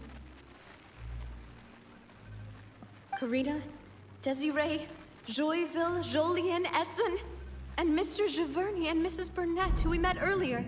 They all got turned into soup. Even Malus and Silver. I don't want to admit it, but they're all dead. I mean, we don't know for sure they're dead. Maybe they're all just, one consciousness in the ocean. I don't know. I'm doing okay, trying to find something to watch while my game downloads. What about you? I am finishing the Fontaine story. What game are you downloading? Don't be afraid, and don't admit guilt. We will protect you to the very end. You're right, Silver. We should set this courthouse on fire. Grab some matches. Absurd! Who are you to say that she cannot be judged? We are the majority, and in the nation of trials, the majority is absolute justice. We are the will of all. Mr. Silver, I need you to take your shoe off and chuck it at her head. Maybe both shoes, I'm not entirely sure. War Thunder, I've been waiting all day to play it. I have never heard of this game. What type of game is it? Don't let them escape! We shall keep Navia here with us! If we could throw some more shoes at her too. Mr. Malus and Mr. Silver, must you be so stubborn? Yes, they must. How could the two of you possibly hope to stand against the collective? Do not resist. This judgment is fair and just. Navia belongs to us. No. After all that happened, she should not be left alone in Poisson. It's a game where you are some soldier piloting aircrafts and tanks. I see. It's essentially a war game. I've never heard of it. Sounds interesting, though. What are you saying? No more excuses. She says we're jealous. Jealous? How could she possibly be an independent individual? What's with these people? They're all water monsters. Let's just murder them all and be done with it. I wonder if we could suck him up with a straw. I would try. Who's jealous of her? She belongs to us! Miss Navia, she... Silence! That's... I could be mistaken, but I am pretty sure that them water creatures look like one of the water creatures that I had to fight, like in the very beginning of the game. The one specifically that says, like, she talks about how great water is, and, like, water can take any shape or any form, and you gotta fight, like, the little water frogs and the water swans and some other animals I can't remember. Monsieur Neuvillette! Such commotion is prohibited in the court. The accusations you just presented are nonsense and cannot constitute a proper trial. The next game I'm considering streaming is either going to be Expedition 33 or Crimson Desert. I'm not entirely sure which one I'm going to choose. The court will adjourn for the rest of the day. In this, I shall hear no objections from any unauthorized party. Our thanks, Monsieur Neuvillette. Thank you. Please leave with me, Miss Navia, while there is still time. All right, yeah, we're going to go live with Mr. Neuvillette. Go on now, demoiselle. This is your only chance to leave this place. What, can't bear to leave us behind or something? What if she said yes? Malus. My apologies. I couldn't resist making one little joke once I realized that this shall be our last goodbye. All right, Okami, you have a great day, brother. I appreciate your support. If you guys just come by to leave a like, even if you can't stay long, it means a lot to me, so thank you. Malus. Silver. Quickly, you must come now. Goodbye, demoiselle. I don't know if everything that just happened, like, really happened, but, what it seems like to me is, like, they all got turned into water spirits when they, like, touched the water, what have you, and maybe, just maybe, Mr. Malus and Mr. Silver, they also got turned into the water creatures, but maybe they loved and cared about Navia so much that they were able to, like, override their, like, instincts or consciousness to, like, want her to survive, even though that normally whenever somebody gets turned into one of those water creatures, they want them to, like, I don't know, join them? I don't know. I don't know if that's what happened, but I would like to think that's what happened. Farewell.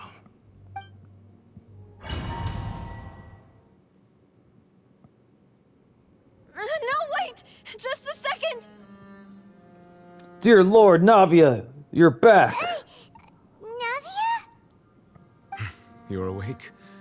Good. Hey, it's that guy. I must have been dreaming. Malus and Silver were still alive, and they were defending me at some insane trial. Oh, I'll be sad if all that just happened was like a dream or in her head and like it did not take place in reality whatsoever. It looks like you're all right. Did all the sad feelings cause you to have a nightmare? Paimon could give you a hug. Paimon, she does not want a hug from you. I told her, like I tell everybody, that you do not bathe. The ruins you were exploring suffered a cave-in. When I arrived, I found you falling toward the water.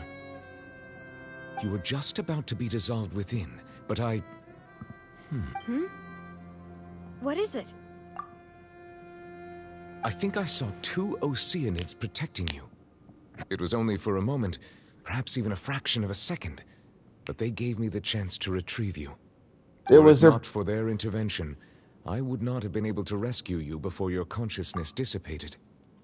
So it was her butler and other guy, Malus and Silver, helping her.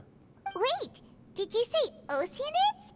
You mean like what happened with Vache? So people that are dissolved become Oceanids? Perhaps those 2 Oceanids were the people you saw in your dream. I always told them that they didn't have to protect me. To think that they'd keep doing so even after death. Powerful enough to judge the rest of the gods. Welcome to the channel, Nilvit. I'm assuming that Nilvit is your favorite character. Welcome, welcome. Please come with me.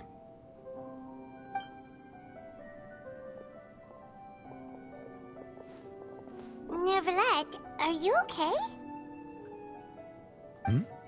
Oh, I am quite all right. Perhaps there's something we could chat about? What do you want to talk about? Why do you look so stiff all of a sudden? Oh, Paimon knows. You're the type who feels awkward when there's nothing to talk about, right? Yeah. I merely thought that we should give Navia some time to herself. Huh? Why didn't you just say so then? Don't you think it's even more awkward to call us over like this and then have nothing to talk about? I suppose so. By the way, Sigwinny sends her regards. Ah, Sigewinne. I hope all is well with her these days. Her work in the Fortress of Meropide has not been too much for her, has it? I don't think so. She's been making the prisoners eat purple meat. No way, don't worry. She's doing fine down there. She's an amazing head nurse. That's right. I see. Well, that is good. I have always worried that Sigewinne would need a lot of time to understand the world of humanity, just as I have. You say that like you're not a part of humanity. Is that why you have pointy ears, Mr. Nilvit? Oh, and the Duke also says hi. Even though Sigewinne made him do that. He hopes that you haven't been overwhelmed by all that's happened lately. Nah, I don't think that's what he said, Paimon. I think he told us to tell him that he could eat dirt. I don't know. Thank you. I have indeed been busy lately. And I also hope that everything is going well in the Fortress of Meropide.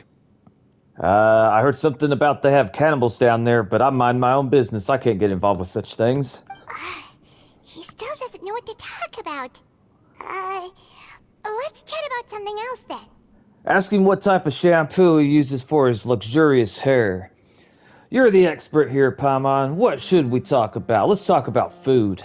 So, Neverlet, you're probably quite the swimmer, huh? I don't know about all that. Yes, of course.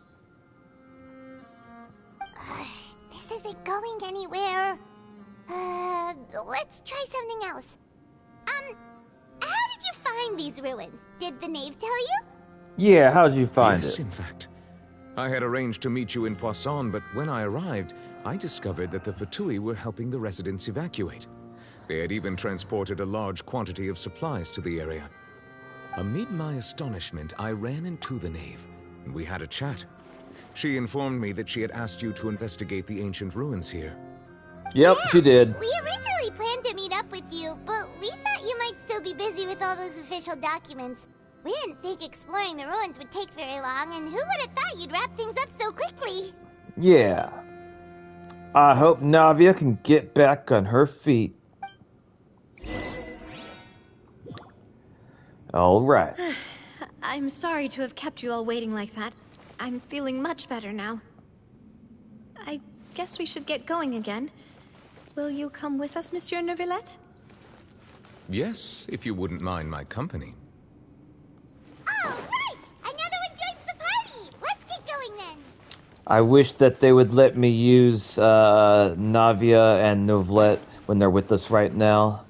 Sometimes they'll let me use the characters that we're interacting with, but not nearly often enough.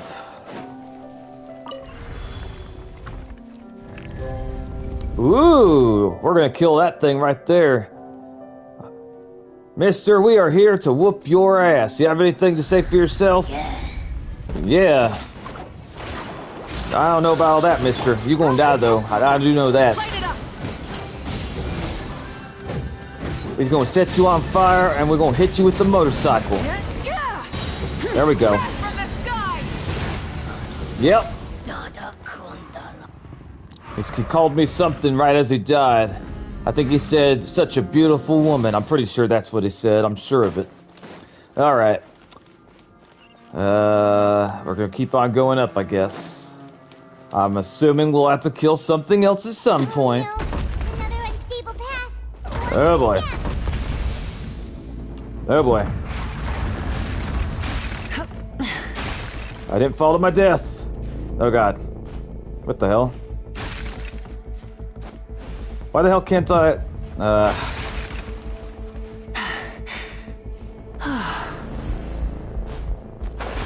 There we go. Oh shit. Okay, there we go. We made it. We made it. Let's go. Can I break this? I cannot. Okay.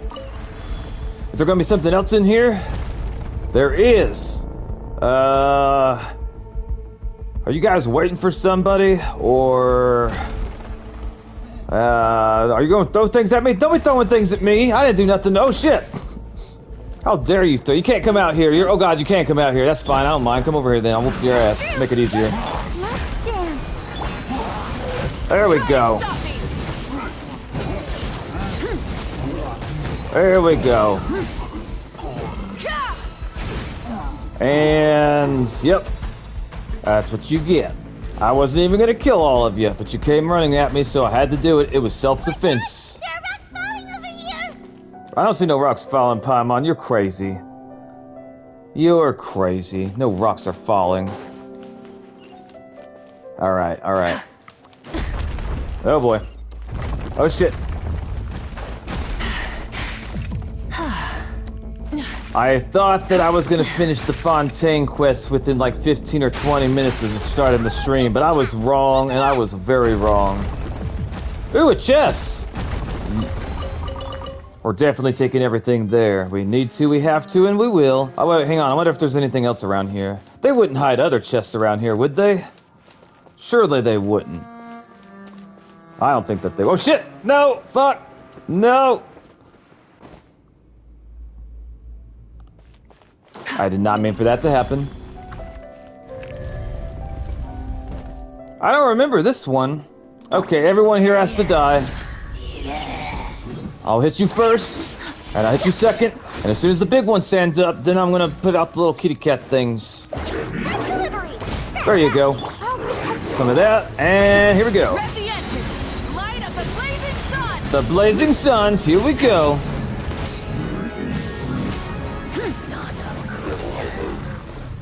Alright, everything died. We're gonna touch whatever this thing is. I don't know what it is, but we're touching it.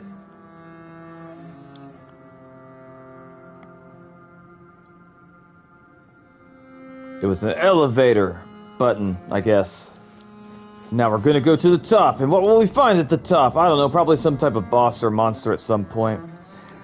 I couldn't imagine them not letting us face some type of enemy that's, like, really hard. Act 5 is the longest in the Archon quest. I spent 5 hours, cause... I read everything. I always read everything. Or at least I try to. Whenever they put white words on the black screen, I can generally not read that fast enough. But I found out that I read it faster in my head instead of reading it out loud. Normally I try to read it out loud for the audience, but I can never like fully read it. I can like sometimes can read it if I read it in my head, but like only just barely. But never when it's like out loud, no matter how much I try. Alright. We're gonna come up here. This is a really interesting looking cavern. This might be one of the biggest caves I've ever been inside of. This looks like a perfect spot to fight a boss battle. It's a big open room. My years of video game experience tells me we're gonna fight something big.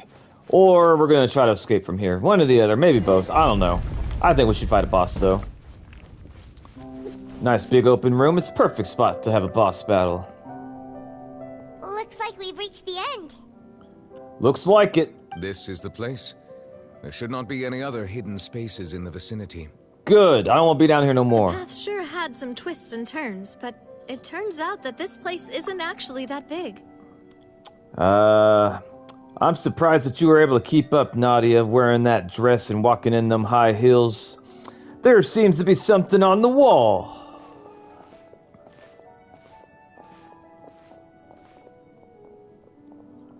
It looks like people... Slates? It seems like they were put here as an offering. Could we take them down and have a look? Looks like there's a bunch of people holding hands. And then on the right side, I see a illustration that looks like Furina. We see her trademark top hat. I want that top hat, by the way. Huh.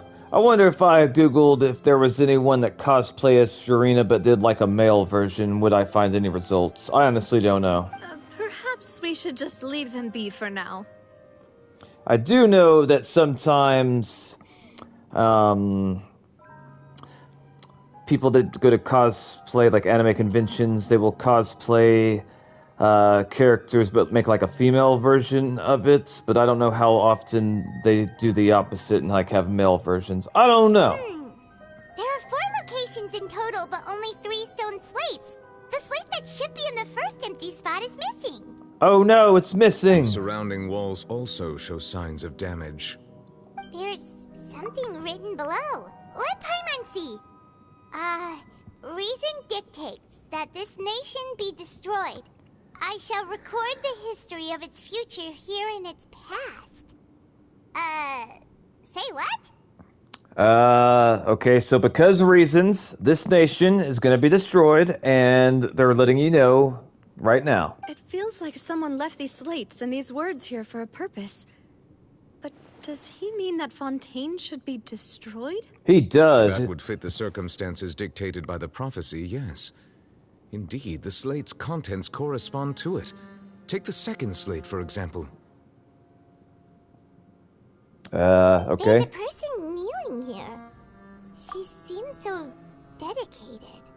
All and right. there's a whole bunch of other people behind her doing the same. She's facing this... what is this? Some kind of island in the sky? Okay, it looks like they're either praying or begging. The island in the sky. The island in the sky is shooting down lightning bolts or fireballs, or possibly both. And I'm assuming it's an island, or maybe it's a flying spaceship. I honestly don't know. And is that Lady Furina in the third image? Did the Hydro Archon fall into the water? Why are there so many guys all circling around Furina? This makes me uncomfortable. And is that a ring of people around her? Paimon doesn't quite get it. Are they all in the water? I don't know. Fourth image. I know this one. This exactly matches the content of the prophecy. It looks like everything flooded, but Furina's chair survived the flood, and now she's all by herself because everyone else got turned into Kool-Aid. At least she still has her hat. The people will all be dissolved into the waters, and only the Hydro Archon will remain, weeping on her throne. Yes. They do seem to match.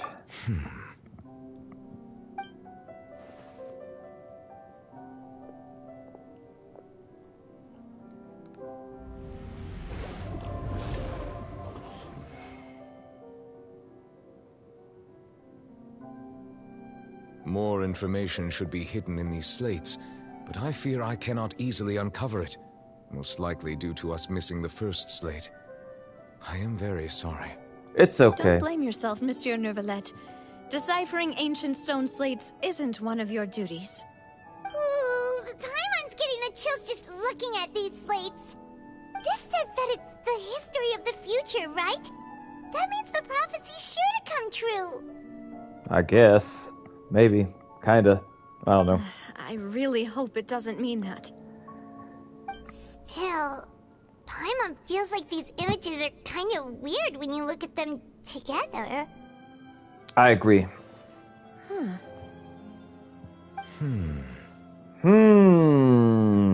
I get what you mean, Paimon. The issue is the order of the third and fourth images, right? That's right! If the images are in chronological order, shouldn't the fourth, the waters drowning Fontaine, come before the third, where the Hydro Archon herself falls into the water? And yet the order is reversed here.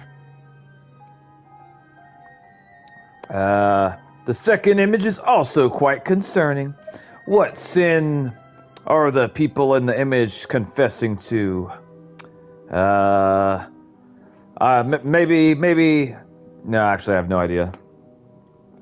If we go by timing, Lady Farina only emerges in the third image. That means that the person in the second image might be the previous Hydro Archon. Egeria, then. I had never met her, but her appearance here does match the records. The previous Archon kneeling before the floating island in the skies, as if confessing a sin. Did she herself commit that sin? And if not, why would she be in such a posture? Maybe she was begging the floaty island to take mercy on her people? I don't know. Also, I'm still wondering why these ancient stone slates are here at all. Judging from their contents, could this place be the origin of the prophecy? Maybe. Does that mean that someone, or some people, once saw these slates? It sounds like it. Someone had to make them, I'm guessing. I don't know. But who would have created these slates and left these words here? Bad people. Good people. I don't know. People. It seems that any further clues will have to come from Farina. Well, go drag her over here. There's no time to lose. There's nothing else to be gained here, so let's head back first. Yeah, we better get somewhere safe for now.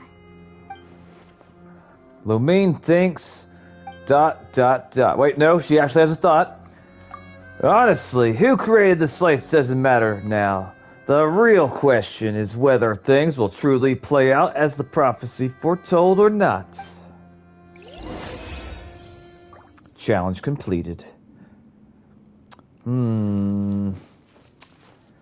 Okay, so...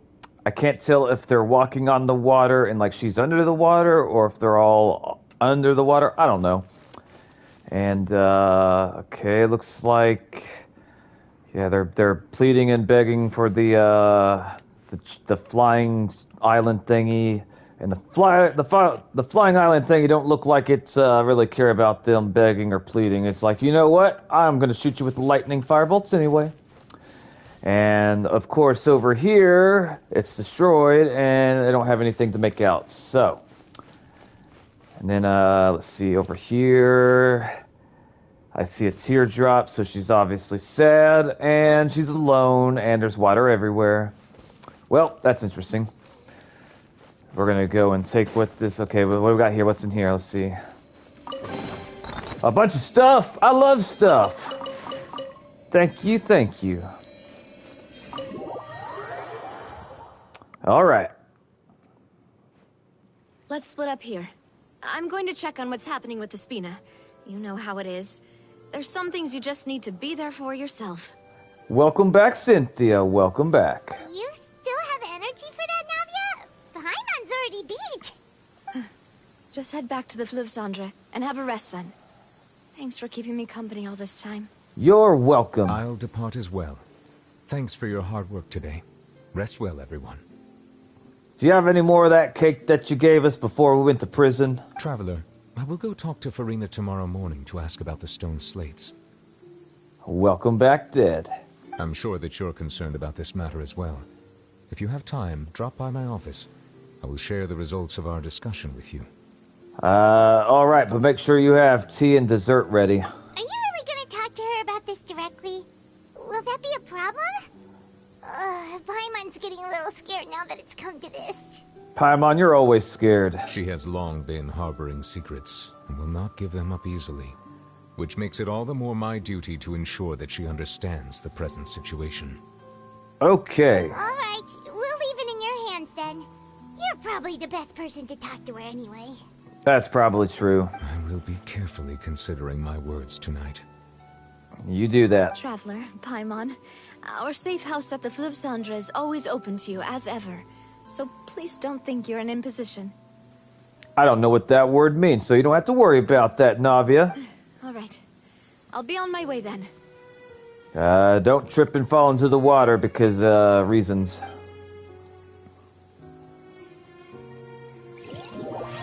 Navia and Nivlit both depart. You and Paimon head to the whatever the frick. We're finally back! Welcome back. We've got a special menu prepared for you two tonight. Ooh, what's on the menu? And there's good food too! Navia, no, the boss is the best. You did great as well, Paimon. Ooh, desserts. Nice. These are all Paimon's. Paimon, you gotta share. Okay, it looks like we got a slice of pie with a cherry on top. Some type. The echo is crazy. What do you mean, the echo?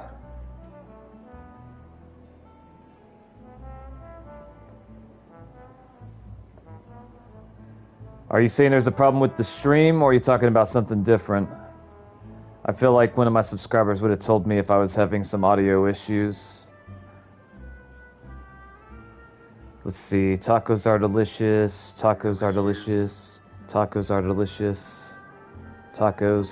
Tacos are delicious. Tacos are delicious. I sound like the hick I always sound like. I think it's fine. That looks like chicken and also some type of Italian bread. Paimon's already starting to forget what happened today. A lot of stuff happened. Mona, I've never seen you before, Mona. This is the first time I've ever seen her. Oh, that voice. Is that who I think it is? Is this really the first time they're introducing Mona? I figured they would have introduced her like way early in the game. Thank you, Charles. I was panicking for a second. Huh? It's you two. What are you doing in Fontaine? I don't remember if I've ever met Mona before. I can't remember if I did. Mona. As her full name, Mona Megitis, the astrologist, is far too long. She permits those around her to call her Mona. Mona, hydromancy, is masterful and accurate, but people are often unwilling to accept the cruel truths presented to them through astrology. At the same time, astrological tools and resources are necessary and regular expenses for a brilliant astrologist such as her. But they are not cheap by any means. Due to this and her lack of financial management skills, she lives a frugal life and can barely make ends meet. However, in her own words, Mona has simply chosen this simple life to penetrate the truths of this world. For how could the great astrologist Mona be shackled by poverty? Okay, so my translation is, she does astrology. People don't like astrology. She's bad with money. She doesn't know how to manage her money, so she's often poor. That's what I heard.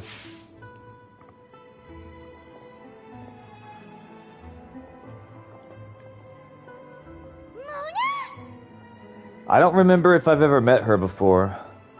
I've seen her a lot because of, well... Did the stars not tell you that we might meet here? Seriously, nobody just uses a scry glass whenever they've got time to just see who they'll meet on the road. Nox. What's up, Dad?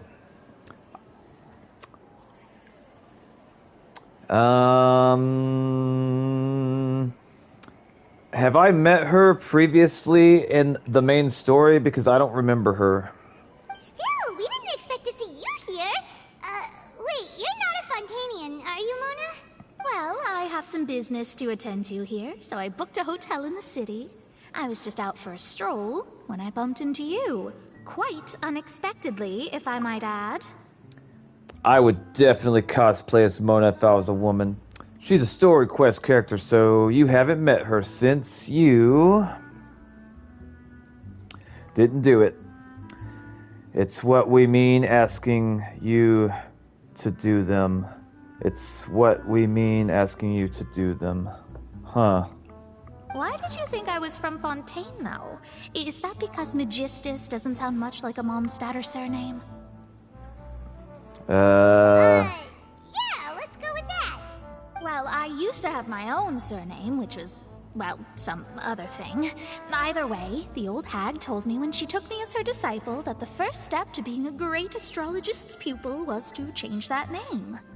There was nothing for it, really. She really is amazing at astrology, so I changed my name to what it is now according to her wishes. To my surprise, however, Magistus is not the name of some ancient house or clan. It isn't? Nope. Although it is used by us in place of surnames, it generally just means great. Great. Alright, cool. Wow! Imagine including a boast in your name. Wait, are you gonna have to put that into your genealogy as well? I reckon so. In any case, I'd give my disciple a name like this as well, if I were to take one. And may I ask what your master's name is? Also, give me money. Astromancer Barbeloth Trismegistus. That sounds like a slur. Whoa, that's a long one. Does it also mean great or something? My name means Mona the Great Astrologist. As for the old hag, hers is, in plain speech, the thrice-as-great Scholar of the Stars. Just take it as a title specific to astrologists. Alright, Dad, if my assumption is correct, I could have done some sort of quest with this character back in Mondstadt, but I haven't done that quest yet. But the game is treating me with this interaction as if I've already done that quest. It's acting as if I've already met her in the past. That's what it sounds like. Thrice as great? That's so petty. I know, right? That's just how she is. She used to call herself Magistus, actually, but when she took me in, she changed her name to Trismegistus. Talk about excessive.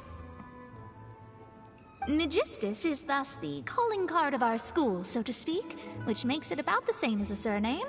It's all right if you don't get it. You can look into it further should you need to study astrology more deeply. Give me money. How about triple strength traveler or triple appetite Paimon? Yeah, let's say that. I want to hear Paimon get mad. That sounds terrible! Ha. But anyway, you're not Fontainian, are you, Mona? You're from Mondstadt, right? The town of drunks. I was born in Mondstadt, yes. My parents migrated to Dorman Port, and I traveled with the old hag for a while, after which I settled down in Mondstadt City. Oh, that's a good thing then. At least we know you won't be dissolved by Fontaine's waters. Speaking of that, I'm sure you're aware that a bunch of things have happened here in Fontaine, right?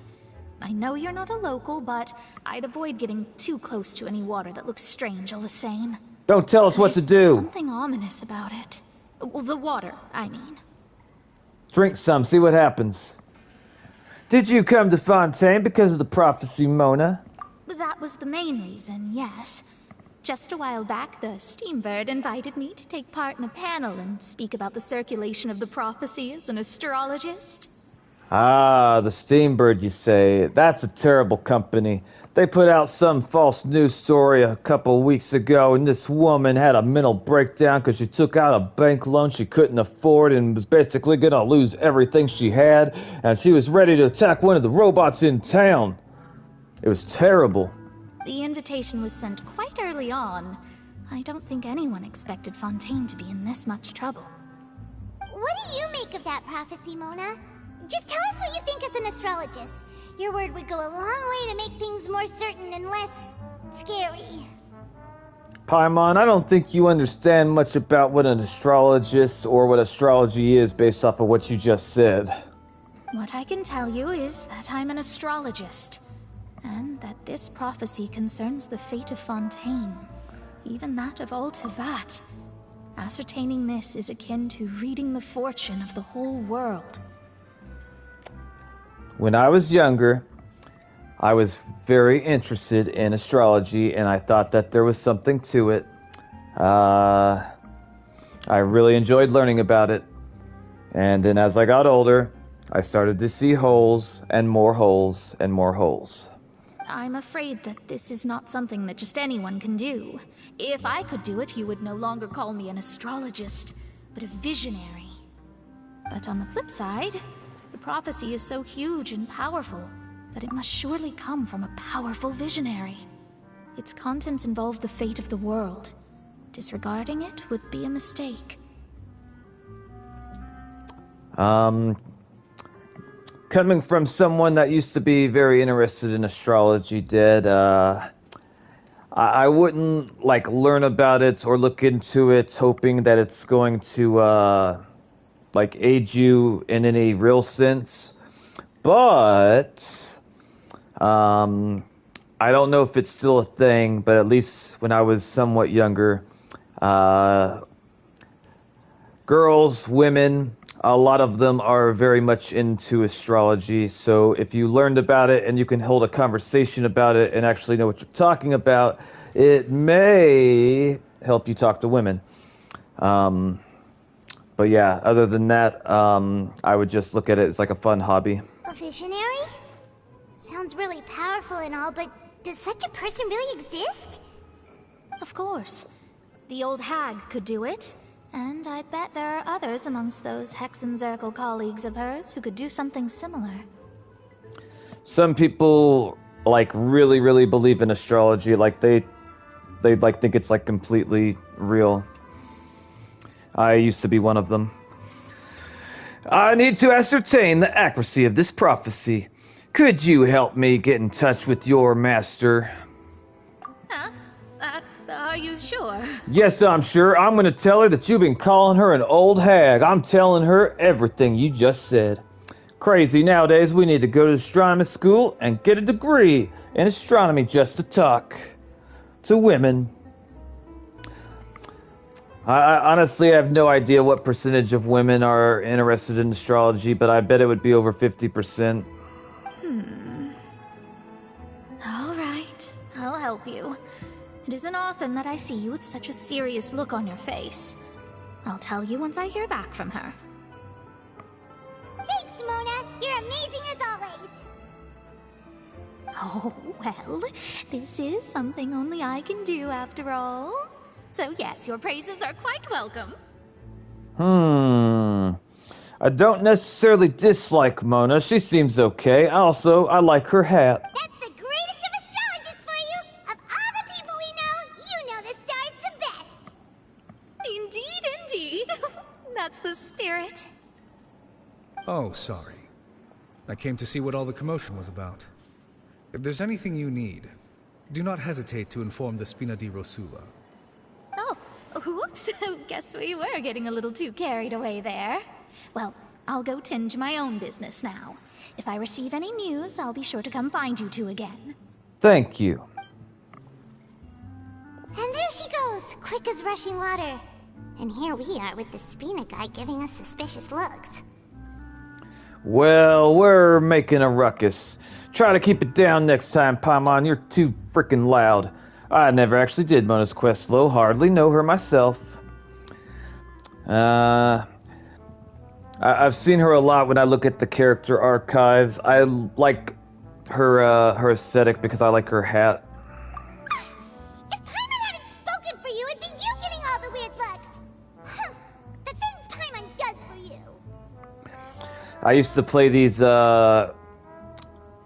MMORPG, like massively multiplayer online role-playing games, and in both games, one of my main character classes was called a black mage, and they wore hats similar to what Mona's looks like. So, like, she especially sticks out to me for that reason. And black mages are black magic users. That's more like it. I liked them because they were extremely powerful. Like, they could deal more damage than any other class for the most part. After the conversations, you decide a good night's sleep and replenish your energy. Good morning.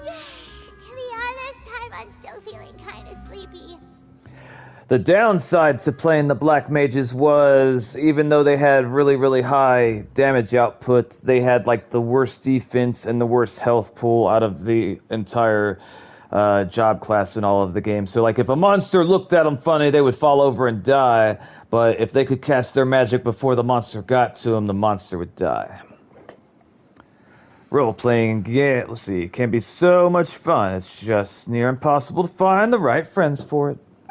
But it's time to get up, Traveler. We agreed to go see Neuvillette, so let's pack it up and get going.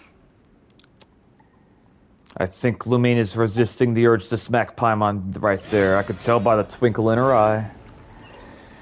We got 30 Primogems. Hold up. Can we do a pull? Hold on, we're gonna see what we got here. Hang on. Let's see. Alright, we got 5 and 5. Let's go. Hot diggity dog. Is that all of them? I think that's all of them. Yep, that was it. Okay, hang on.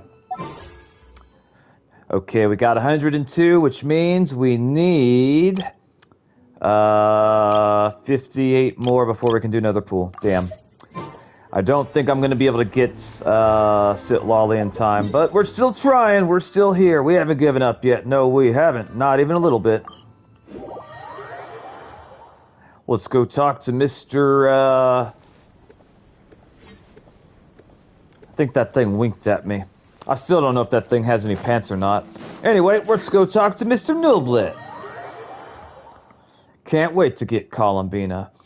I don't know if I'm going to be pulling for her or not yet. I got to find out what teams that I could build with her and if they're characters I'd actually be interested in using. I've met her once. You're here, finally. And I kind of liked her because she was punching people. Is something wrong? She didn't seem to know any better. And Lady Farina, they seem to have gotten into a dispute. Please go see for yourself. They got into a dispute. It sounds like we should mind our own business and come back later, Mr. Sedini. That's what I think.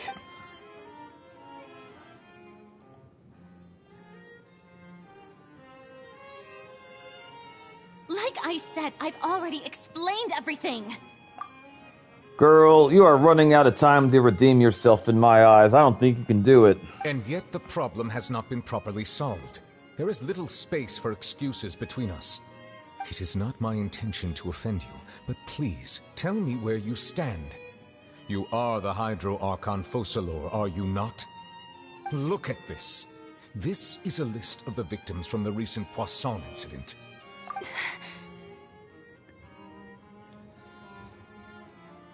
You mean they're all... Yep, that's right. They all got turned into water spirits. Every single one of them. We did not arrive in time to avert this disaster.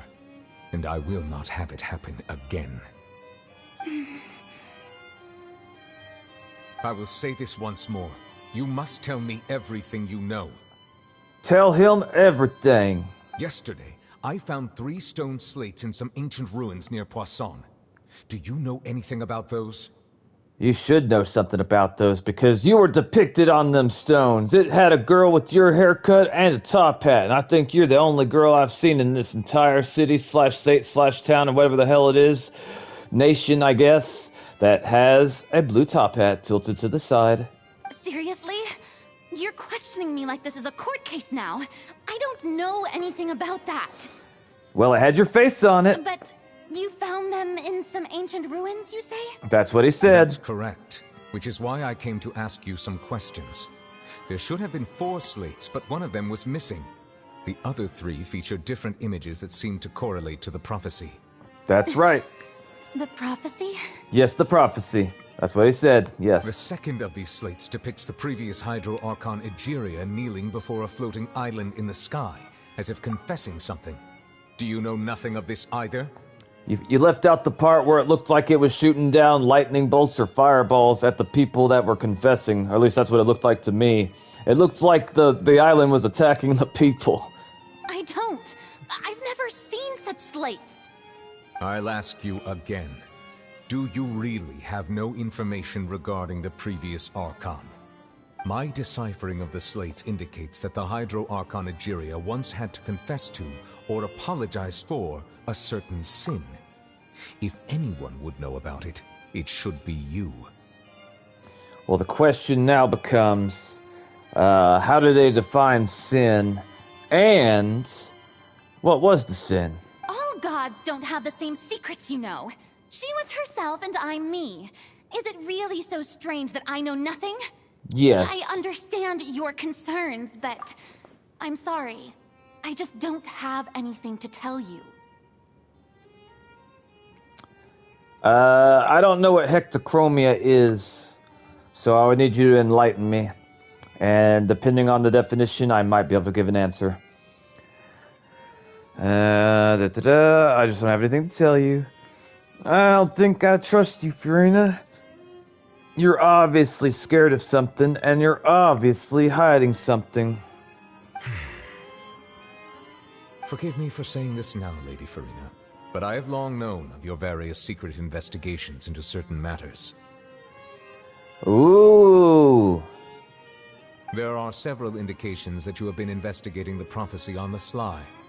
This is not strange in itself, considering that you are the Hydro Archon. But it is strange that you should also claim to not know any of Egeria's secrets, as well as do nothing following your inquiries. The sin is the creation of the current Fontainian race, where a person has two different eye colors. Or if that's natural for her, like her attire. I don't know. I've been wondering why her eyes are, like, different ever since I met her.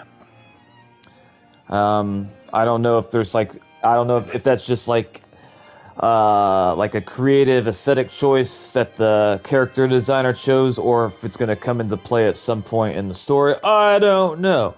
But what I do know is I like her hat. You have never been as superficial as you have presented yourself to be, nor are you a fool.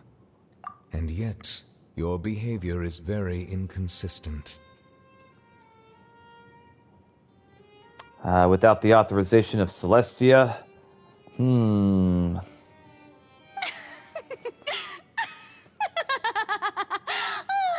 So you've been watching me all this time, have you?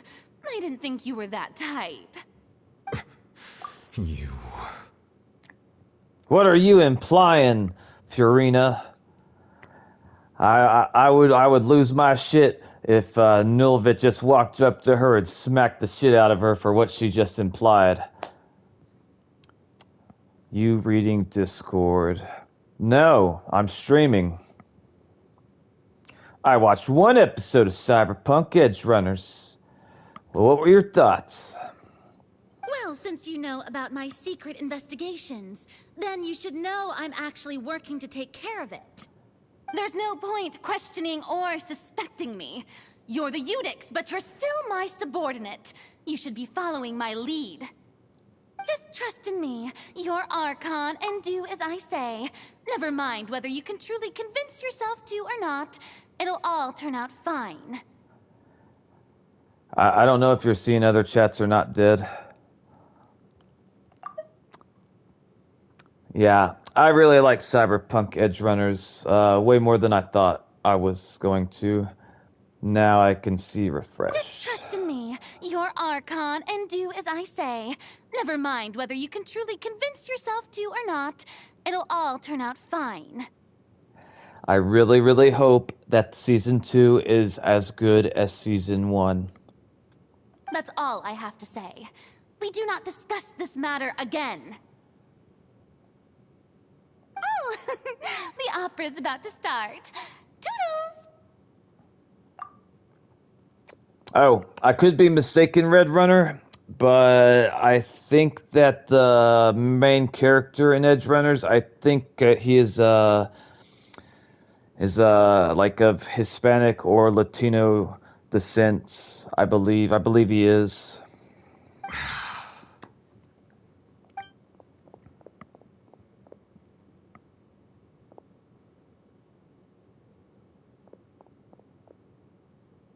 Did Furina not notice us standing by the door? Wonder what's up with her. She was smiling. Huh. She didn't seem in the mood to care if we were listening in or not. She seems deeply troubled. She seems to be a bitch. Wait, no. She seems deliberately hiding something. I assume you've been outside for a while now? Disappointed that Dr. Stone Battlecraft is ending. Yeah, I'm sorry that that's happening. Seems to happen with mobile games quite frequently. I don't really understand all the reasons why. I'm assuming it comes down to the costs of keeping the game going and updating it ends up like being more expensive than the money they're bringing in. Because I'm assuming you'd probably spend real money to like get more stuff in the game, but I could be wrong. I don't know. Nox, clip in that. She seems like There you go. Oh, you noticed. Seems Farina didn't even realize we were here. She was in a great panic, though I cannot discern the reason. Our discussion reached impasses time and again, a state of affairs that we cannot allow to continue. Still, I do not understand. Dialogue is the basis for understanding, so why did she keep refusing to engage? So the reason why is because since the anime ended, they decided to end the game too. Oh, wow, I didn't even think about that. That never crossed my mind even for a moment. Interesting, interesting. Yes, you can buy gems, which you can use to get Charfers. Huh. That is interesting. I'm afraid questions alone might not suffice. I think you might have to use force, Nivelet, which I've seen you do that to child, so you can work it out just fine. At least had the honor to own the last two characters they released in the last ever Kohaku. We need to make her understand how dire the situation actually is. Everyone in her inner circle has noticed that she is hiding some secret. The issue is her attitude. I fear that she will not reveal anything unless absolutely forced to. We may have to create a situation in which she will have no choice but to speak. We could invite her alone somewhere and, What? Paimon, really? I figure you would be able to figure this out faster than the rest of us.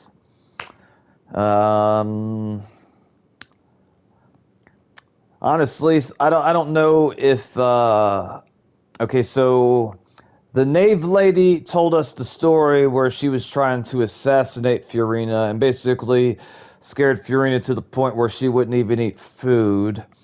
So I'm assuming that that's what she was telling the Traveler and Paimon. So we know that if you try to, like, I guess, assassinate or kidnap her, she's gonna freak out about that. She really don't. She seems like she might be just as scared as Paimon is when it comes down to it, but maybe even more so. I don't know. Normally, people will only reveal the truth when standing trial. Perhaps we must have the Hydro Archon experience just such a scenario. So we're going to use the crazy laws of Fontaine against her. Isn't that the reason? I'm not entirely sure. But yes, let's use the crazy laws of Fontaine against her. Let's go and have another courthouse, circus, probably screenshot my characters and also... But Farina's seen so many trials, and she's really good at dodging questions. How do we make sure that she won't just slip away at the first chance she gets? I mean, we could just, like, confront her alone and force her to talk. I mean, that's an option. And arguably, you could even justify it, because if we don't get this under control, all the people in Fontaine are gonna die. So if we had to use a little bit of force to make her talk, you could argue it's a good thing. I mean... It reminds me of this show that was on in the early 2000s, I believe. And I think in one episode, or maybe even several episodes, at least at some point, they justified torturing this guy. Torture's bad. Most of us can agree with that. But they had to torture this guy to get some type of password or some type of information out of him, because if they didn't get this information out of him, a nuclear bomb was going to go off in a major United States city or states and kill millions of people. So they tortured that man to get the code to make sure the nuke didn't go off. Torture's bad. We agree that torture's bad, but if they didn't torture him, millions would have died. Did the government do the right thing? Was torturing that man the right thing to do to prevent millions from dying? Or should we never torture no one for no reason ever and let all them people die? I'll let you be the judge. We will need to consider this thoroughly, join forces with various parties, and then do what we can. If at all possible, I would prefer to recuse myself from this affair, but we must prevent the prophecy from coming to pass. By any means necessary. This may be cruel to her, but all Fontaine is in crisis. The information a god possesses is too precious, and so we must take a chance on this. To be honest, I agree with what Nuvlit is saying right now, but the part that I don't agree with is I feel like it's a waste of time to go through and make the trial and have her stand in front of the court and all that type of shit. All you gotta do is get her in a room alone and force her to talk.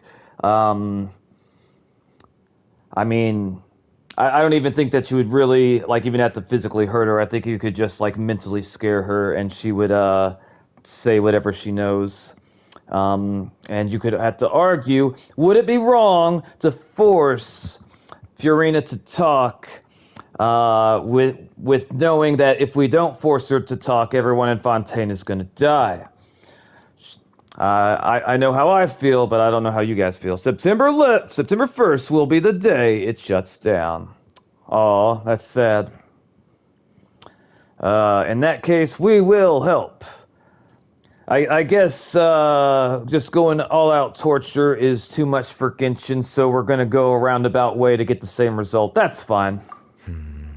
But who will lend us their aid to do such a thing? I think I know who to call. We're going to go... I don't know who she's going to call, but if I had to guess, it's probably going to be the father, a.k.a. the knave. We're going to go to her and be like, hey, we got to, have some sham court about Furina breaking some rules to make her tell the truth. Let me see, we got messages. Hold up. Okay, hang on. After it ends, service, you'll no longer be able to go to your account. It'll show an error message. Where the let's break her legs and start breaking her fingers option? I mean, if we don't get the information, everyone in Fontaine is gonna die. Hang on. My phone's being funny. Hold on. I'm having issues. Give me a second. Okay, when you can no longer play it because servers shut off. I mean, what game? I'll definitely remember this game. It was my first gacha game, and the one gacha game I liked. Dr. Stone Battlecraft. Okay, so I don't know who we're going to call on, but I'm going to guess it's going to be the knave. And if it's not the knave, then maybe Riesly, or the guy that's in the prison. I don't know how to say his name, but the guy with the red tie. A few days later, a boat somewhere in the quiet Poison? I don't know. Well, that's everyone, huh? Speaking of which, it was pretty smart of you to think of hiding here. Poisson was just involved in a disaster, so it's presently devoid of people. That naturally makes it the best choice. I was completely wrong. I did not expect it to be Lynette, and I still don't understand why it's Lynette. And here you are drinking tea like it's the most natural thing in the world, huh? That's what families should do. Sit and enjoy a leisurely time together. That's true. It's nice to enjoy tea here, you know? Care for a cup? I'll take 2 cups. Lend me your ears, everyone. Or perhaps one of you might like to start us off. How about you, friend? Are you gonna see your physical therapist, Red Runner? If you're gonna see him, ask him if it's safe for you to do push-ups and sit-ups. Me? No, I don't think I can. Then, how about you, good sir? I fear that I will cause the mood on this boat to become as somber as it is in court. Well then, I guess we're lucky we've got a local like me to organize things. Wonderful, the spotlight at last. I guess I'll be facilitating things from here. Awesome. I'm trying to incorporate doing push-ups every day again. It's kind of difficult for me because I haven't done them in so long. But I find if I break them up into sets of 10 throughout the day, it's a lot easier. I hate plain tea. Literally, it tastes like hardcore dirty water. I am from the South, and in the South, we like a little bit of tea with our sugar. That was a little long-winded, don't you think? Oh, you might be right. Anyway, to cut to the chase, our friend here, the Traveler, has brought us together to discuss something. I had to see, I had to do physical therapy a couple years ago because I hurt myself at work. And eventually I got better. And I don't know if it was necessarily from the exercises or a combination of the exercises and the chiropractor. Also, I really wouldn't recommend chiropractor, even though I went to one and I did seem to recover, but I don't know if it was because of the chiropractor. Back then, I did not know about how bad it can go if you go to the wrong chiropractor. People have died. Does brisk in Arizona count as tea? I believe that they would label it as tea, and I don't really know necessarily what constitutes making tea. I mean, I guess it comes from like tea leaves sort of thing. I don't know, Red Runner, but I would guess probably yes. But I feel like that. I feel like it's tea, but like it's like somewhat different. I guess it comes down to how you define it. Hurt yourself as in accident or... Oh, yeah. It was accident both times. As for what that is, well, let's start by saying that we'll be pooling our efforts together to create a series of traps. Traps? What kind of traps? Oh, how intriguing. It's kind of disturbing, Lene, that you feel the way you do. I will be right back, boys and girls. Don't do anything I wouldn't.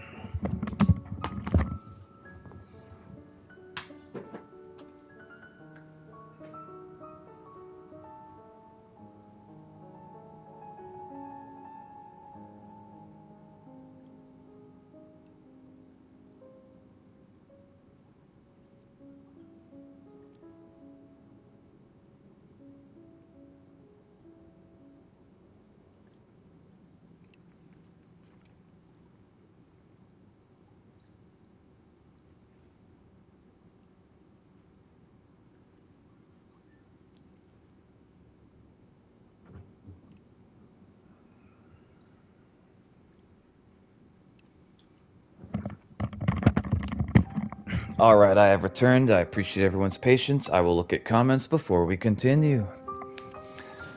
Let me see. Because I drink both. I used to drink a bunch of brisk back then, but now I drink Arizona. Alright. I wish people dressed like this IRL. The amount of drip would be fire. I want hats normalized again. I completely agree with that. If I could go around wearing a top hat out in public and not everyone look at me like I'm an eccentric, crazy weirdo, I would be all about that. I would have enjoyed wearing top hats back when they were, like, you know, socially acceptable. Well, it's just an expression, really. One that I just learned from Chlorand, and used on the spot. So, let's invite her to explain in detail. A round of applause, please. How long does your physical therapy sessions normally take, Red Runner? Huh? Didn't you say that you would be facilitating this? Oh, come now.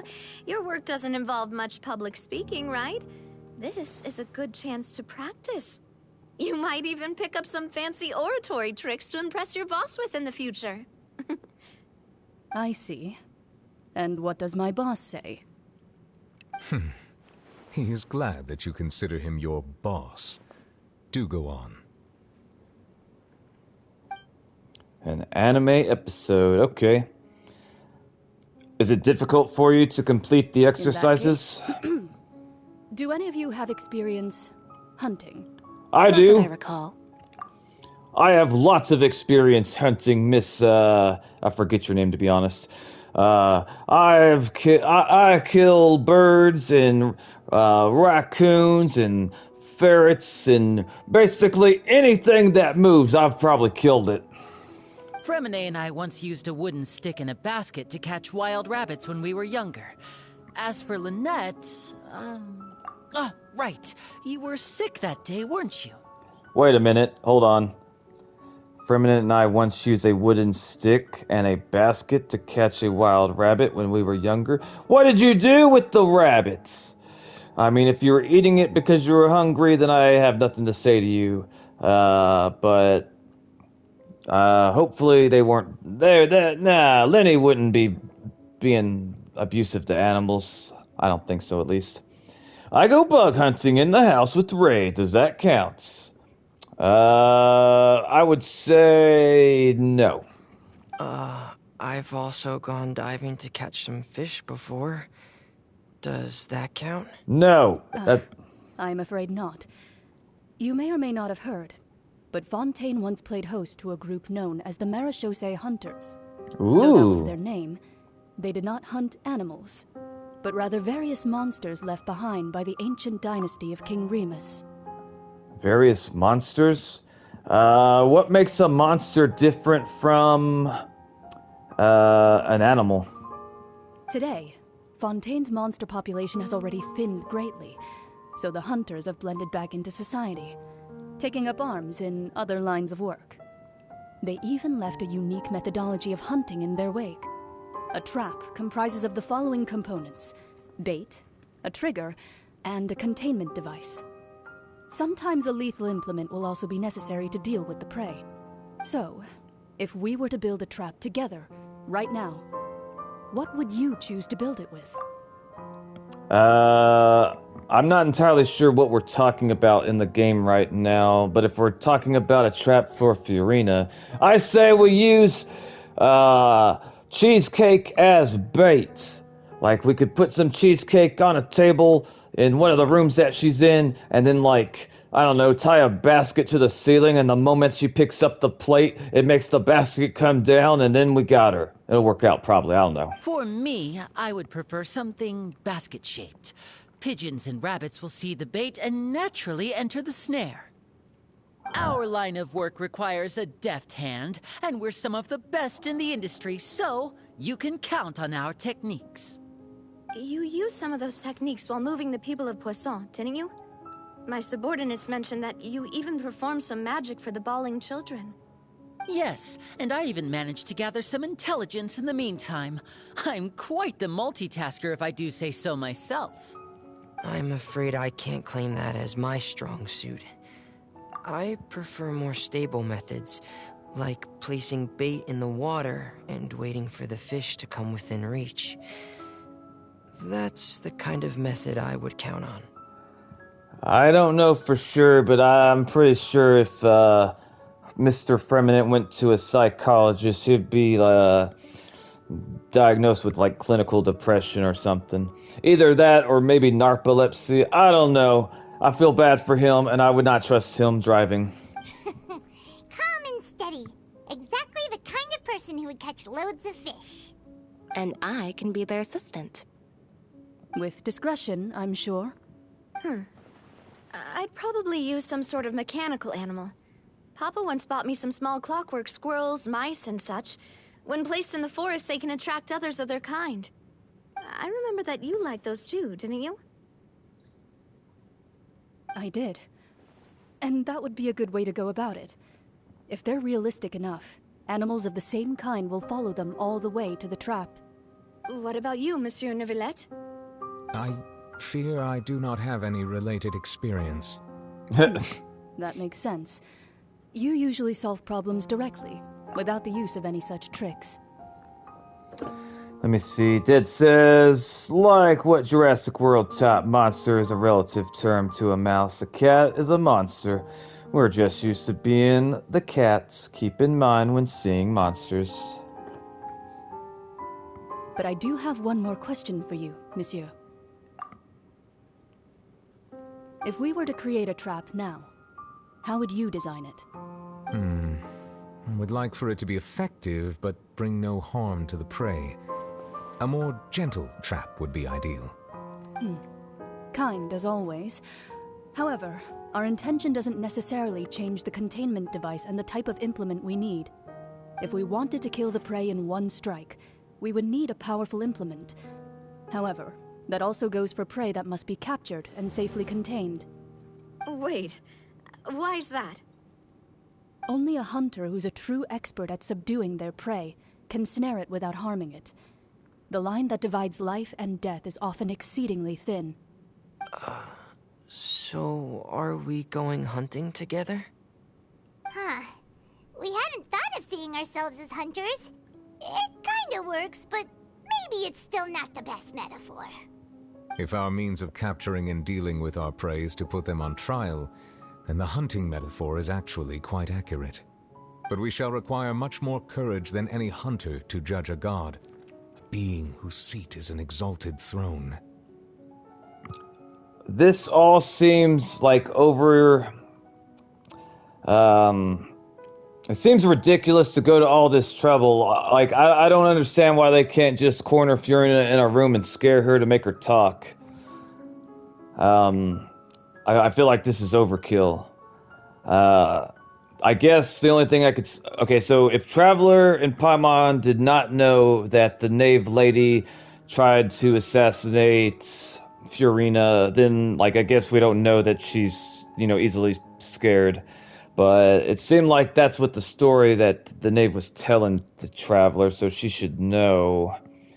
It's unclear to me if they know about what happens back then. This seems like we're wasting a lot of time.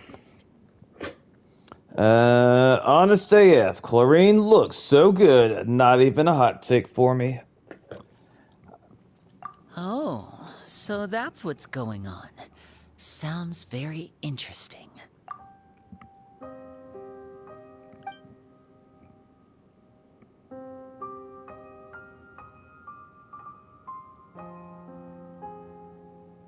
Okay. Why don't they do this every single time? It actually gives me the option to, like, hit the X. They should do this every single time, and I don't know why they don't. And I can't think of a reason why they don't. Okay, so it says, Chlorine's hunting metaphor was just that, a metaphor. You will not call this a hunt, because that is not what you should do at present, nor has a relationship between you and Fiorina reached such a dire stage. I honestly think that you could scare the information out of her, or, I mean, if we had the result of force, it would be saving everyone in Fontaine, so we could justify it that way. What you need is simply the secrets she is keeping. Attempting to take her secret is an act of sacrilegious disrespect, but must be done to prevent Fontaine from sinking into the water as they foretold in the prophecy. I mean, even the game is acknowledging what I'm acknowledging. I don't see why we just don't scare her or force her. It would be faster, it'd be easier, we'd get shit done. There is neither hunter nor prey, but there must be a trap. That is what you'll need. Genshin, you know how much a black screen with text costs. We can possibly add a skippable button. We can't possibly add a skippable button. Honestly, they should have it where I gotta click X every single time. I want to talk to the dev responsible for the black screen with the white words and ask them, why do you give us a continue button like 1 out of 10 times throughout the game? I don't get it. It doesn't make any sense. You want us to know what's going on in the story, so, like, let us be able to, like, sit there and read it and understand it. Alright, I think we got another one of those things real quick. Yes, we did. And this time it's a 5er. Alright, I'm trying to make up some headcanon for why we can't just scare or force the answers out of Fiorina without going through this whole hunting charade. I guess we can say that we don't want to accidentally scare her because it might, like, like severely damage her psychologically, and we care about her, so we're not going to take that risk. Instead, we're going to come up with some elaborate method to like basically get her to reveal the secrets without scaring and or forcing her.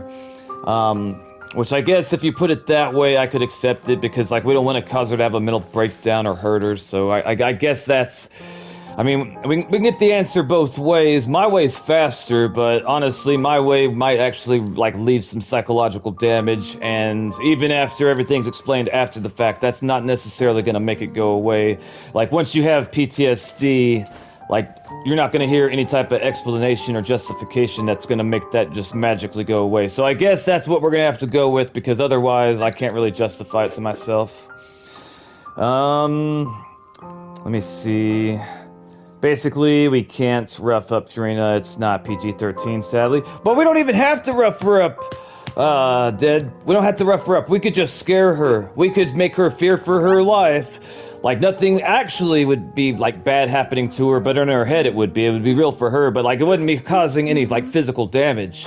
I'm pretty sure if somebody came at her with a knife, that she would, like, reveal her secrets, but that would cause her to have, like, emotional distress and PTSD, and we don't want to do that because we like her, and also because we can get the information out of her without doing that. So, alright, that's what I have to tell myself to make this work. Nilvik can't harm Furina, I think because he would be shamed by Fontaine people. He's been trying to build trust with humans. You could be completely right about that, but here's my response to that. Lumine could do it. Paimon could do it. Hell, we could hire somebody off the street to do it. Be like, hey, we need you to go and threaten to stab this girl with the blue hat so not everyone in the town dies.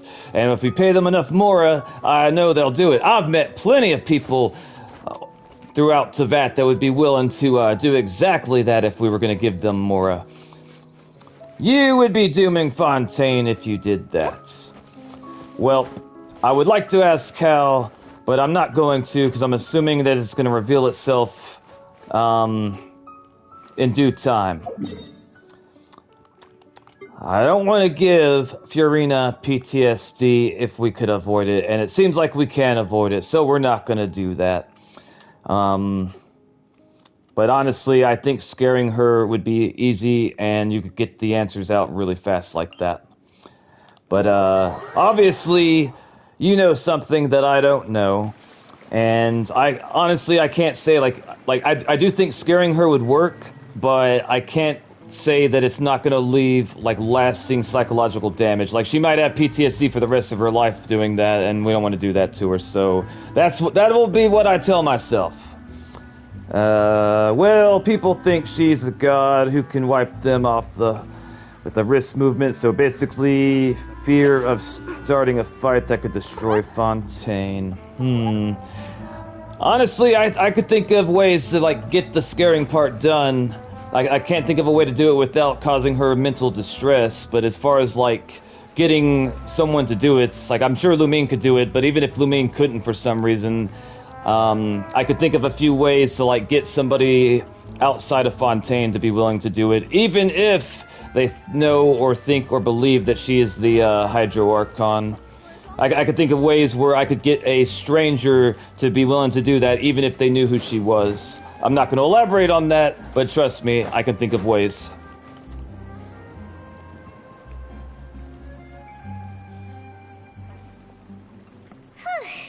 It's been a tough few days, hasn't it?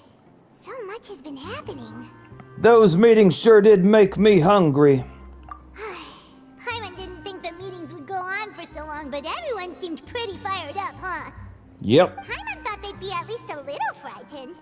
Well, Fremine was, now that Paimon thinks about it, but everyone else just looked a little surprised. Do you feel more confident after the meeting, Paimon? Well... It's hard to say. Paimon doesn't have any experience with this sort of thing. But with you around, Paimon sure will do great. Yeah. You're the most reliable person in the world, aren't you? I mean... Yeah, that's probably true. You're not wrong. Something wrong? Did you just pour some tea? Paimon didn't notice you doing that at all. I didn't pour any tea. My hands have been in my lap the entire time.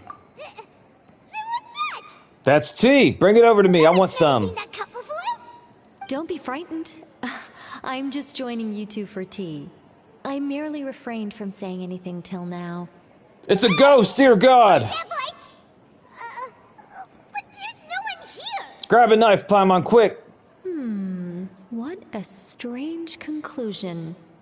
But also such an interesting one. You two make such a fascinating combo. And yet, even you feel confused. As such, I couldn't resist but come by for some tea and a chat. Who are you? And what do you want with us? And why can't we see you? And why did you only get tea for you and not us? Consider me a passerby. Just accepting a commission from my friend's disciple on a whim. Lumine thinks friend's disciple. So this is one of the friends of Mona's masters. What did Mona call that person that she looked up to? I think it was Old Hag. Precisely. Call me in. A mage who wanders the world. At least, that's how my friends have suggested I introduce myself. That's kind of weird. Allow me to ask you, will Fontaine prophecy come true? The prophecy. Yes. What has been prophesied will be fulfilled. You may view such things as the history of the future. Well, my next follow-up question would be, if the prophecy is gonna come true, then why should we try to, do anything about it anyway? It feels like we're just wasting our time, and I would need that question to be answered. What? Then is there any way we can stop it? Not based off of what she just said. She said the prophecy is gonna come true, and if the prophecy is gonna come true, then there is no way to stop it. People call such things fate, and it is written in the stars. It cannot so easily be altered. Well, now you just said something that contradicted yourself, Miss N, or Mage N. I don't know what to N. You said that the prophecy was going to come to pass, but now you changed up your tune a little bit. Now you're saying it cannot so easily be altered, which, if you look into the way that's written, that suggests that it can be altered, but not easily. So, which is it? Is the prophecy destined to come true, or can it be changed? Make it make sense. There it is again. Fate. Can there really be no exception? Why do we live? Why do we live if we are just gonna die of old age? Just use a gun. We do it for the chance. Alright, we're gonna ask her. Well, obviously, based off of what she just said, there can be an exception, because the part where it says easily altered means that it could be altered, but not easily. Ah. So you've caught on. I did, yes I did, yes. Just as prophecies are usually only the future as seen from the perspectives of the gods, could things be happening in hidden corners, where the gods' gaze does not fall? Why are the gods not watching them hidden corners? Are they being lazy? They need to do their goddamn job and watch them corners. Are the things that you shall see different from the fate that the gods perceive? I mean, we're mortals. We shouldn't be seeing things that the gods can't see. What makes them gods if they can't see everything? What is she talking about? It all sounds really impressive and important and stuff, but it also sounds kind of scary. She's talking out of both sides of her mouth, Paimon. So she's saying one thing, and then she's saying another thing that contradicts the first thing. Lumine thinks the tea in the teacup is just about gone as well. Does that mean that she's not picking up the tea and drinking it like a normal person? She's probably hovering over it, sucking it up? That's what I'm thinking. I believe that you understand, right?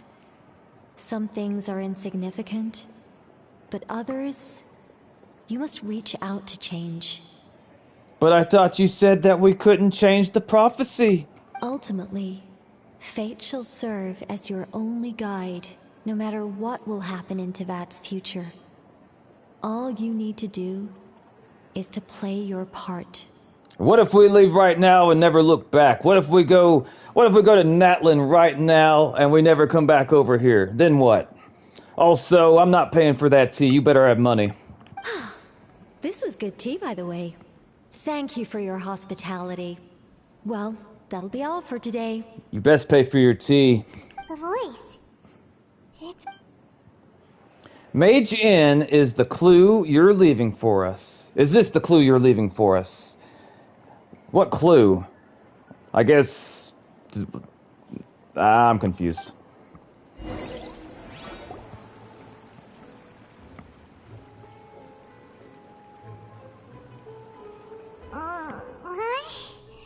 I want to hear someone talking. How much do you think $1 US would be worth in Tevat? To be completely honest with you, Dad, I don't have enough information to even give a educated guess on that. Like, I would need a lot of information to be able to give a realistic guess. And based off the information I have now, I have no idea. Like, from my perspective, like $1 US could be like worth like maybe 1% of 1 mora, or it could be like $1 could be like worth 100 more. I don't have enough information. I'll be right back. All right. All right, coming. You're getting more diligent, Paimon. Hey, it's you who's getting lazy, okay? Don't you call me lazy again. You're the one that ate 3 slices of pie. I wanted one of them slices. Well, I see I've walked in on some lively banter. How have you been these past few days? Fine, just fine. I went to take part in that Steambird panel. It turned out to be more interesting than I expected. The Steambird is a terrible company. They put out false stories for the readers. They caused this one woman to have a mental breakdown. She almost attacked a robot, and they were going to send her to prison. It was terrible. Not all Fontainians are pessimistic about this. One journalist mentioned that sitting around and waiting for the end to come would be wrong, and that they should make their own rescue preparations. I agreed, so we had a brief chat with her. That sounds like some bullshit Charlotte would say. By any chance? Why, yes, it was Charlotte. I assume you've heard of her, no? That daredevil journalist? Daredevil journalist, my ass. I'm in full support of her view. Prophecies are very important, but how can people allow their lives to be commandeered by just a few words? I mean, it happens every day in the real world. I somewhat like Charlotte up until the story where that woman had a mental breakdown because she believed in something the Steambird printed and was lying to her, and Charlotte did not respond to that situation the way she should have, so I'm kind of upset. That's right! Paimon's glad to hear something sensible for once. It's not sensible if it came from Charlotte. Ah, yes. About what we had discussed before. I did try, but I'm afraid I couldn't reach the old hag. I'll try again tonight, but I wouldn't get your hopes up. I want to ask her, like, what would the old hag say or do if she heard you calling her the old hag? Would she immediately just walk over and smack the shit out of you? Because I think that'd be funny. Actually, someone already came over. Huh? Yep, somebody. They drank some tea, and they didn't pay for it either. You tell Mona about your mysterious guest. Goodness gracious. Are you serious? I believe she came to pass a message to us.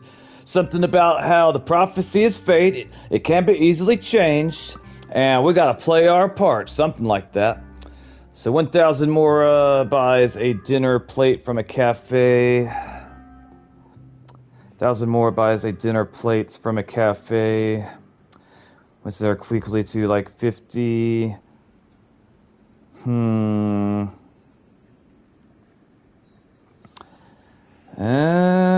I haven't really eaten out at restaurants a whole lot in the past few years.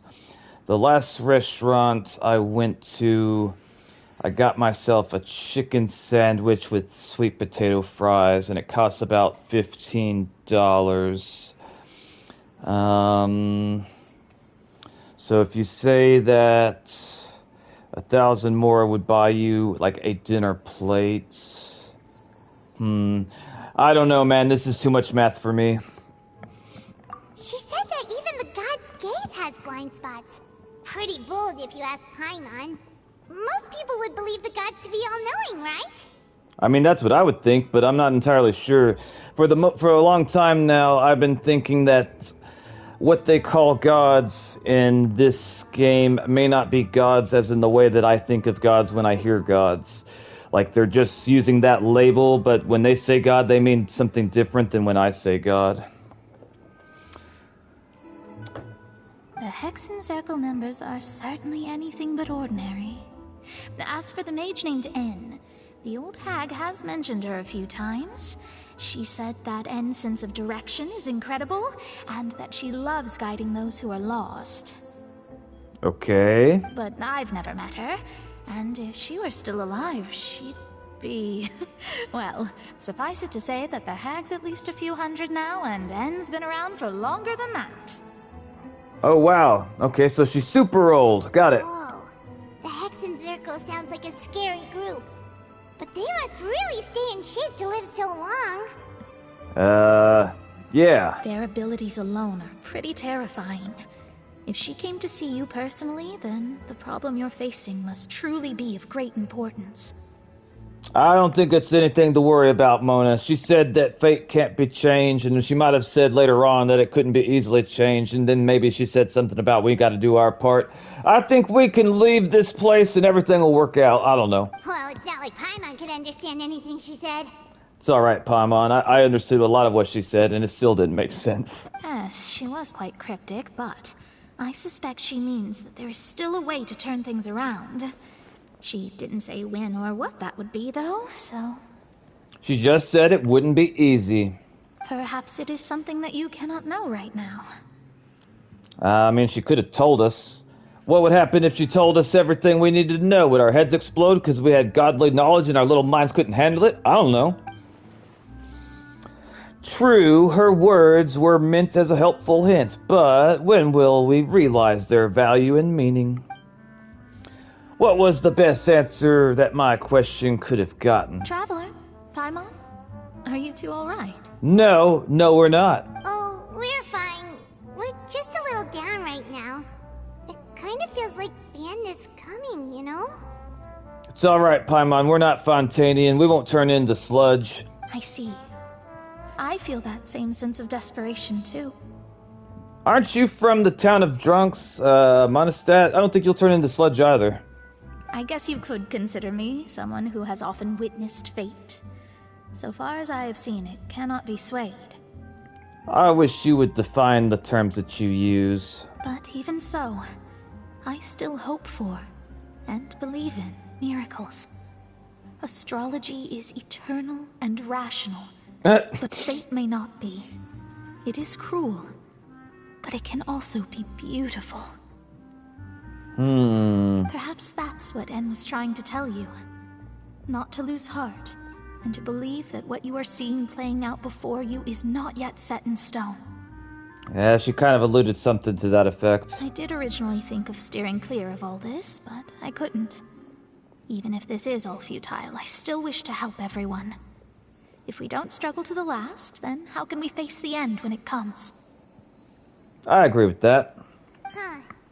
You do have a point. There I go, talking about astrological principles again. Sorry about that. The moment I start talking about work-related stuff... I need to get going. Why? Why do you need to get going? Why? Don't worry about it, Mona, and thank you. It was worth trying to comfort you, even if only a little. I believe that you'll help those who are struggling in the same way I did. We always do. I suppose that might be why we always seem to meet by coincidence. I think this is the first time... Well, I guess technically I think this would be the second time meeting you, but I don't think I've met you before any of this. And I think I would have remembered because I really like her look. I'm kind of moved by what Mona said, but also kind of sad too.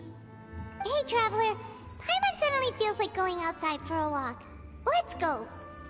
You mean you want to go outside for a float, don't you, Paimon? I don't think I've ever seen your feet touch the ground. And in fact, I've played this game over 600 hours, and I've only seen you not floating 3 times, and it was in the bed. Let's walk around the city, shall we? There's a few spots we always like to walk by. Really? We got walking... Okay, I don't know. Okay, so they want us to go up. Let's see, hang on. Wait. Right here, is this underground or above ground? Okay, that seems like it's above ground. Okay, so does that mean we can teleport here, maybe? Let's see, hang on. No, that's underground. That's not going to work. We can teleport here and then walk on over right here. That should work. Maybe? Let's see. Yeah, that should work. Alright. Huh. I have a question for the Genshin players.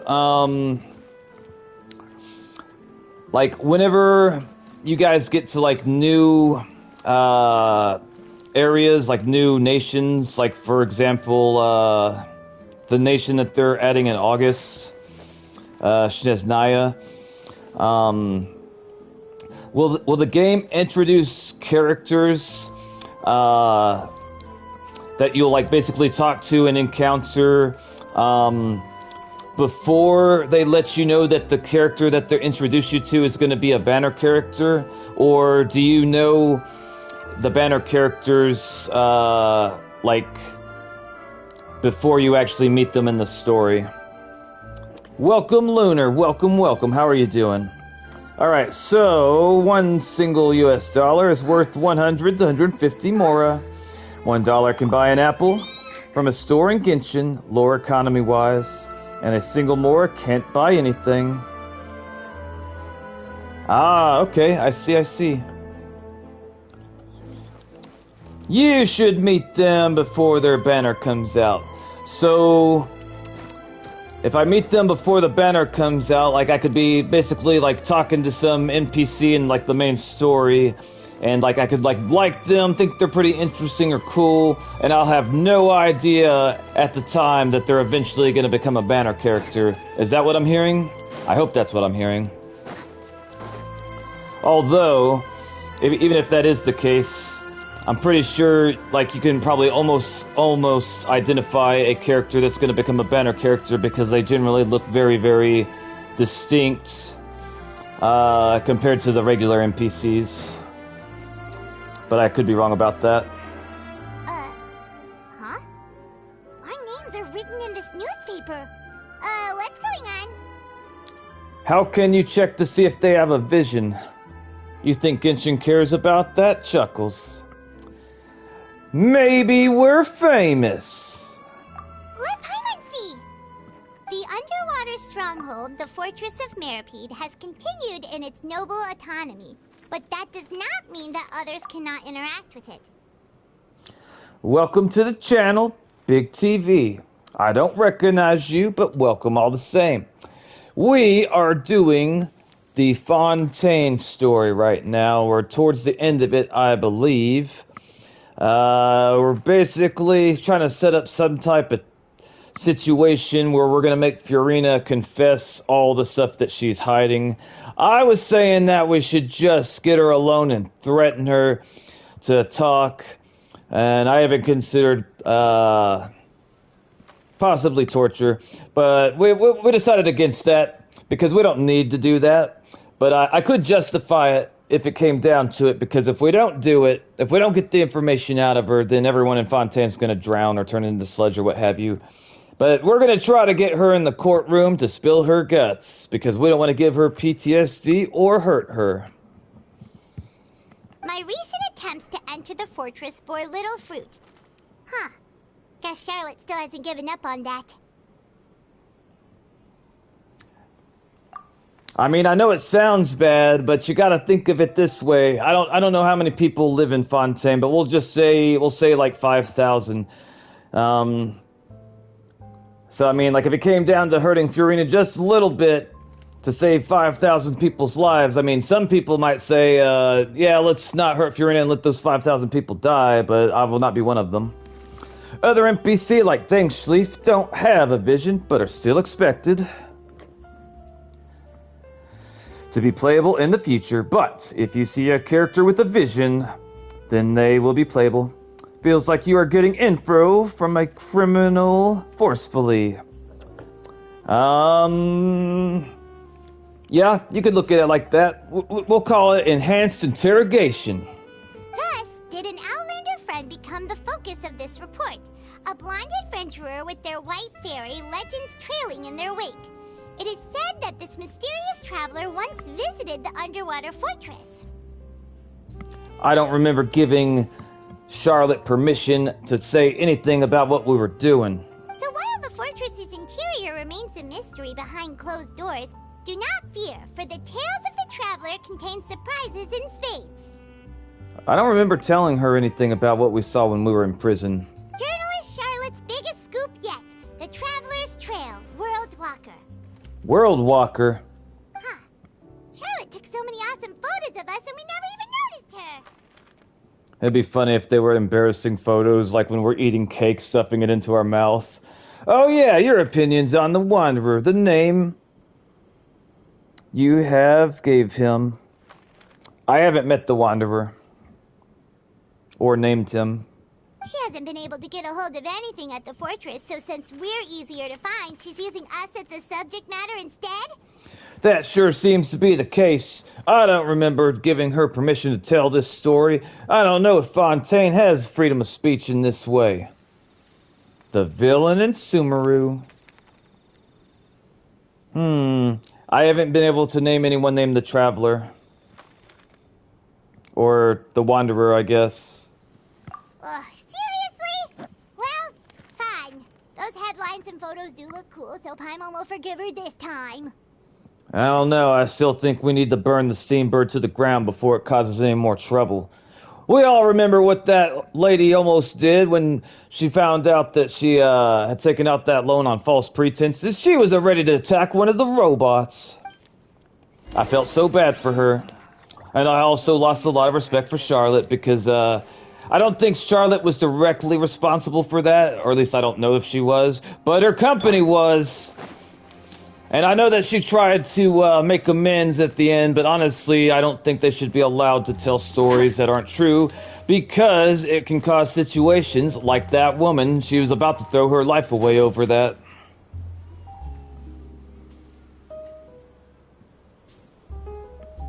We're here! Paimon's hungry. Should we go in and get something to eat? Yes. Yes, yes, and yes.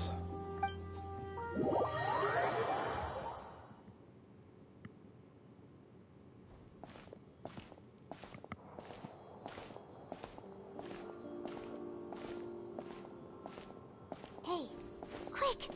Look! That's... Dead says, honestly, your opinion on my hot take, a fun hobby I want to have when I'm an adult and get on my own. I want to go to a casino, not to gamble, just watch people be depressed and crash out at losing lol. Great boost in self-love and confidence.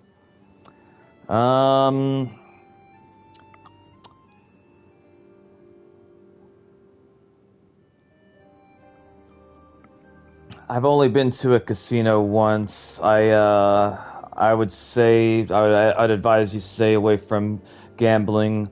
I realize that in your message you said that you're not going there to gamble. I'll be honest with you, Dead. It kind of disturbs me that you would be taking pleasure in seeing other people's misfortune, especially if they're strangers. Like whenever I see people going through misfortune or suffering, like I feel bad for them and sad, and also in some situations if I can help them, I will, and I do.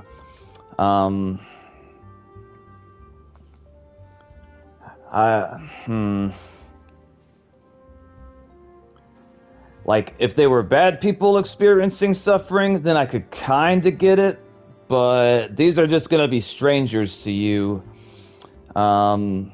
It disturbs me if you get pleasure from seeing other people suffer. It's not exactly taking pleasure in pain, just feeling good knowing I won't risk my life stability for extra money.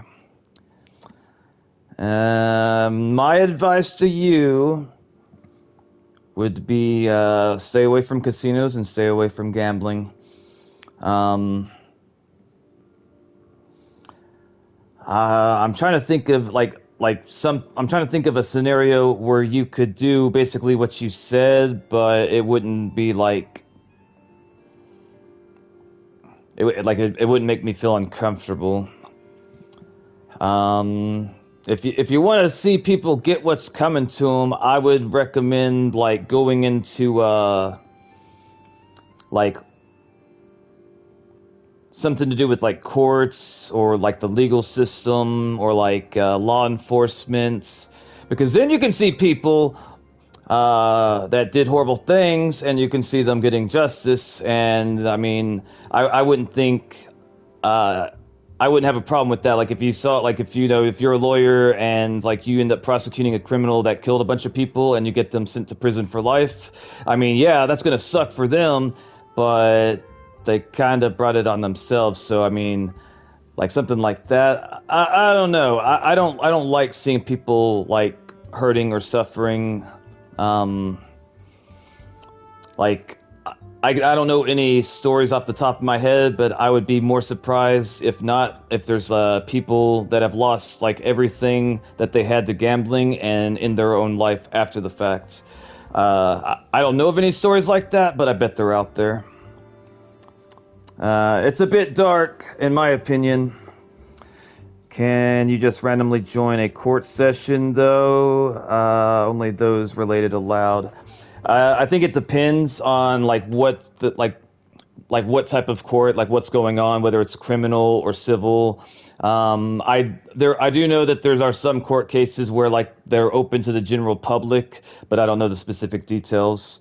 But you can definitely watch on YouTube if you want to see people getting what they deserve. Like there's tons of videos on YouTube where like a judge is handing out a sentence to a person that did horrible things. And sometimes you'll see people break down crying over it. Like maybe this guy, killed his parents and he's getting life in prison. And when they give him the sentence, they'll be like, yeah, you are guilty of murdering your mom, your dad, and you're getting sentenced life in jail. Like I've seen videos of this happening and they break down crying or freak out. And like I don't really feel sorry for them because what they did was horrible. You could definitely find videos like that on YouTube. I've seen plenty. That's the limited edition, only 16 slices a day cake! I think I'm just a fan of seeing people crash out in public. There's tons of videos like that on YouTube.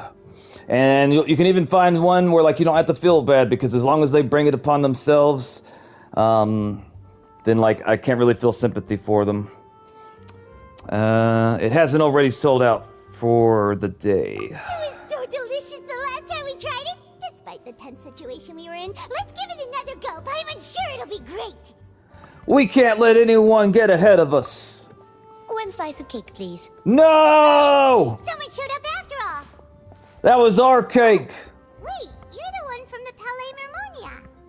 Why aren't you wearing any Are you pants? here to buy cake too? It seems Monsieur Neuvillette was right. You really can eat. He said that about us? That son of a bitch. Wait, did he really say something like that? That's right.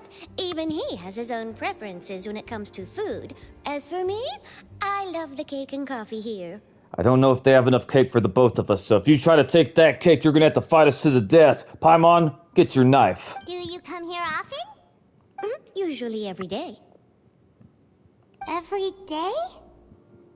You're on the It's path part to of my daily diabetes. schedule, apart from work. I shall have my cake and coffee.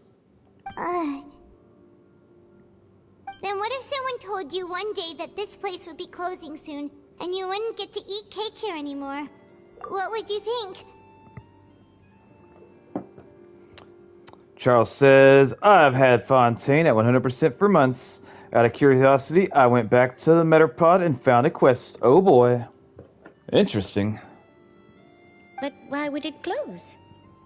Paimon doesn't know either, but maybe the waters will rise tomorrow. You know, like in the prophecy. Oh, the prophecy. To be honest, I haven't paid much attention to that. No, still, even if there'd be no more cake tomorrow, that wouldn't keep me from having some today. Actually, I agree with this little critter. No. It's the same for eating in general. You might not be able to eat tomorrow, but if you can do so today, then you should carry on. That's what people call living, you know. I agree. Huh. That thing in the background that's like got the spoon in its hand, stirring with the little blue eyes is kind of nightmare fuel.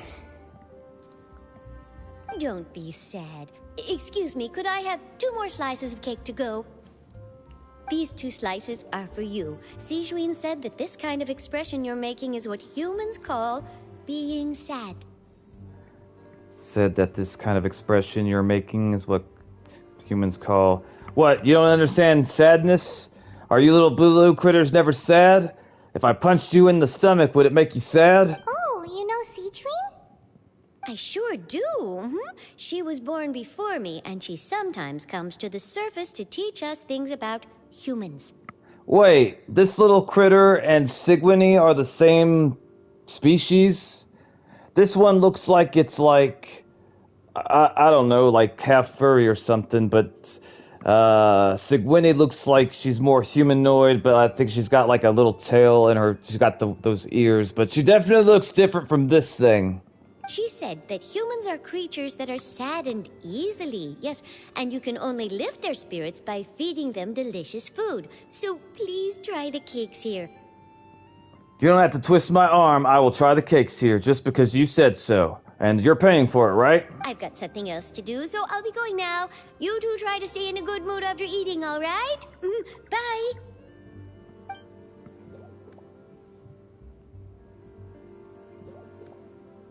And there she goes. All right, let's dig in. Delicious. I'm sure this cake will be delicious. It looks delicious. It makes me want cake. You share a glance with Paimon and snarf down the cake. It's more delicious than last time. And the flavor gets even better with a sip of tea. It sure would be nice if we could come again tomorrow. I mean, why can't we? Yes, they are the same. Sigwini had a different upbringing. Interesting. Sure would be nice if we could always eat delicious food here. I mean, if we change the prophecy from happening in Paimon, we can. Well, you think racism exists in Teyvat among humans, not humanoids? Probably. I'd be more surprised if it didn't. And I don't remember what else from her story. Yeah, probably dead. I would be more surprised if it didn't exist. I imagine it existing between humans, and I also imagine it existing between different species as well. You should play her story quests. I plan on playing all the quests. Oh, we're near the Steambird office. Let's go look for Charlotte and have a chat. At some point, if you haven't already, I plan on doing all the quests. I am going to mine out all the content out of this game until I have nothing left to do, or whatever's left is, I have no interest in doing. Alright, hold up. Where are we supposed to go? I'm confused. It doesn't give me my little thingy right now. Where's the Steambird at? I don't even know. Is that the Steambird? Chief Editor Steambird. Okay, that's the Steambird. That must be where we need to go then, I guess.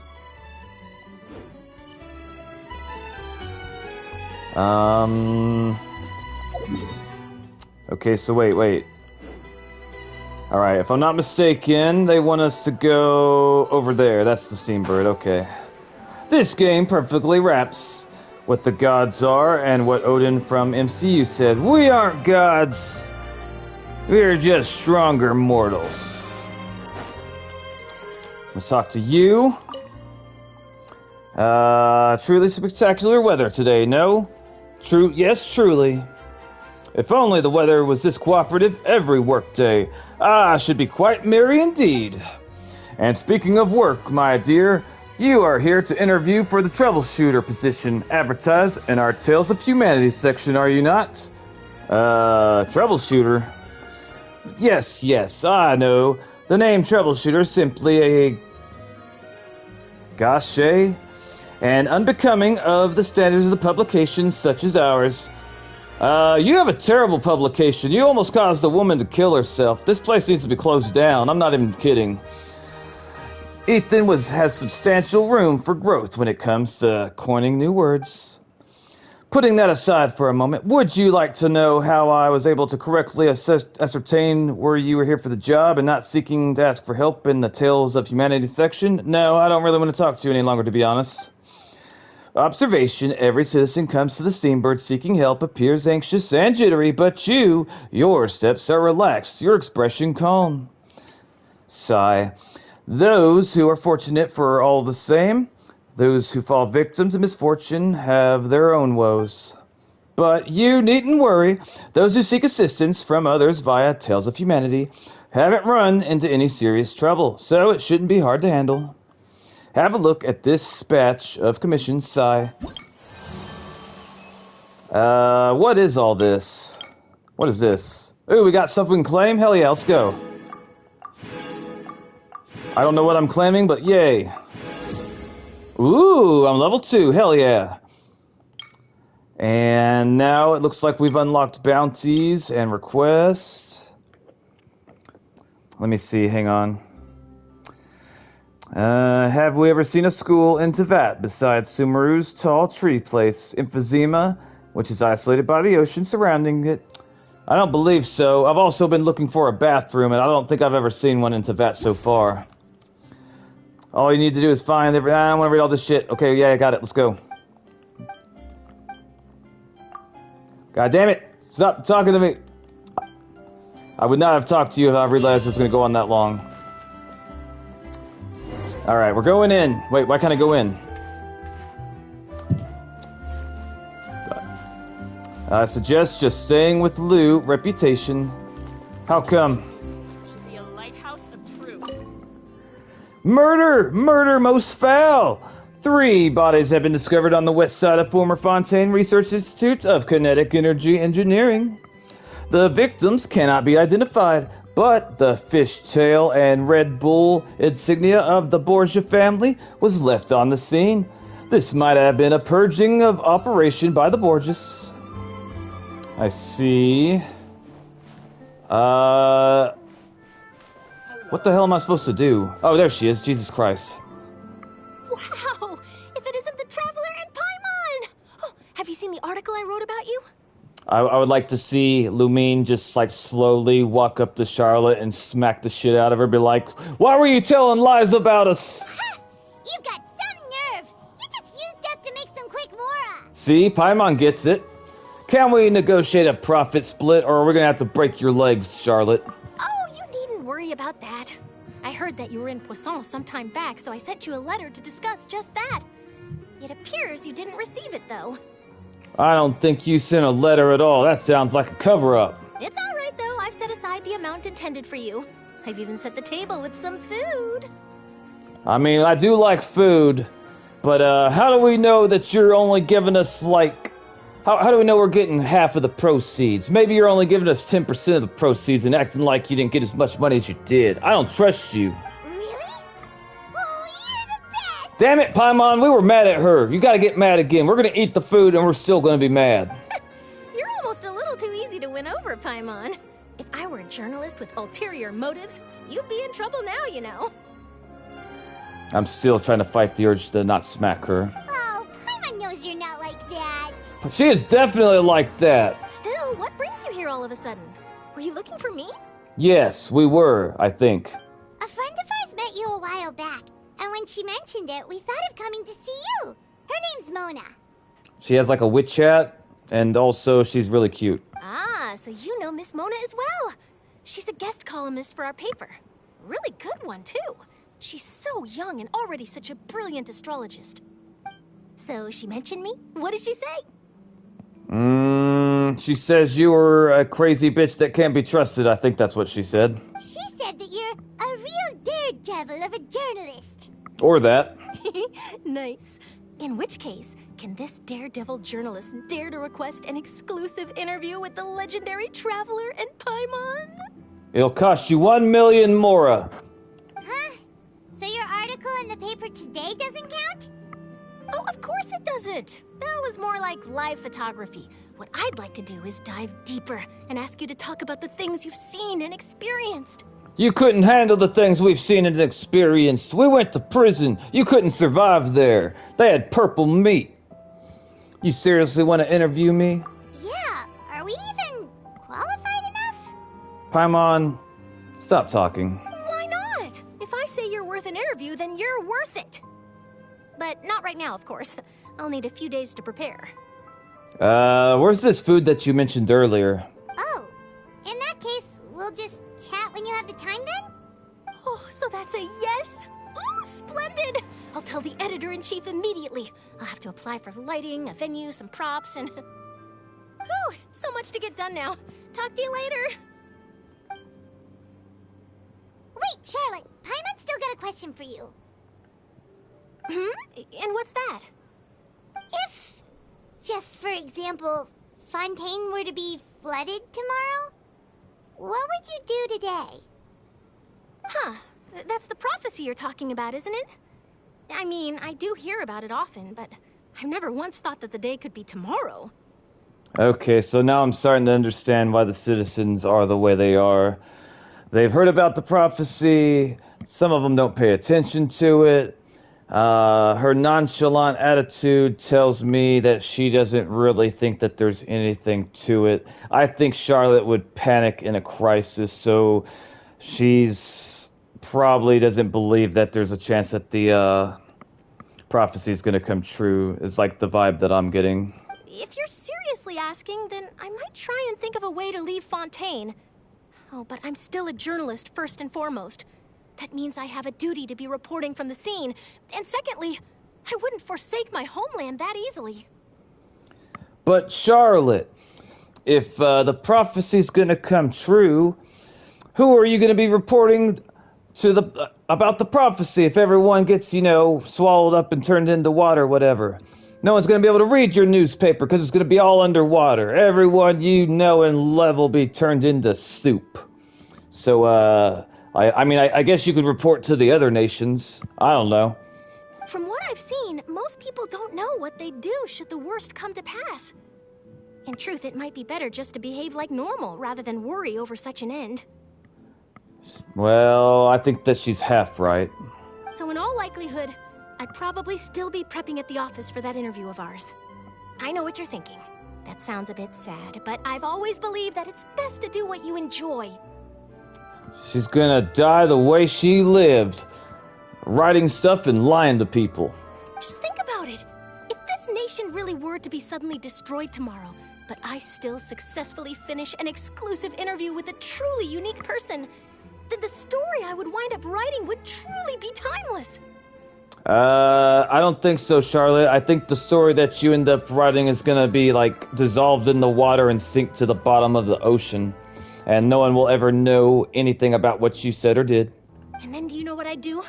Well, I'd write that story, send it for printing, and use messenger pigeons to get copies out to the various nations as soon as possible. Alright. I'm not a dreamer, nor am I a workaholic. But I do love my job.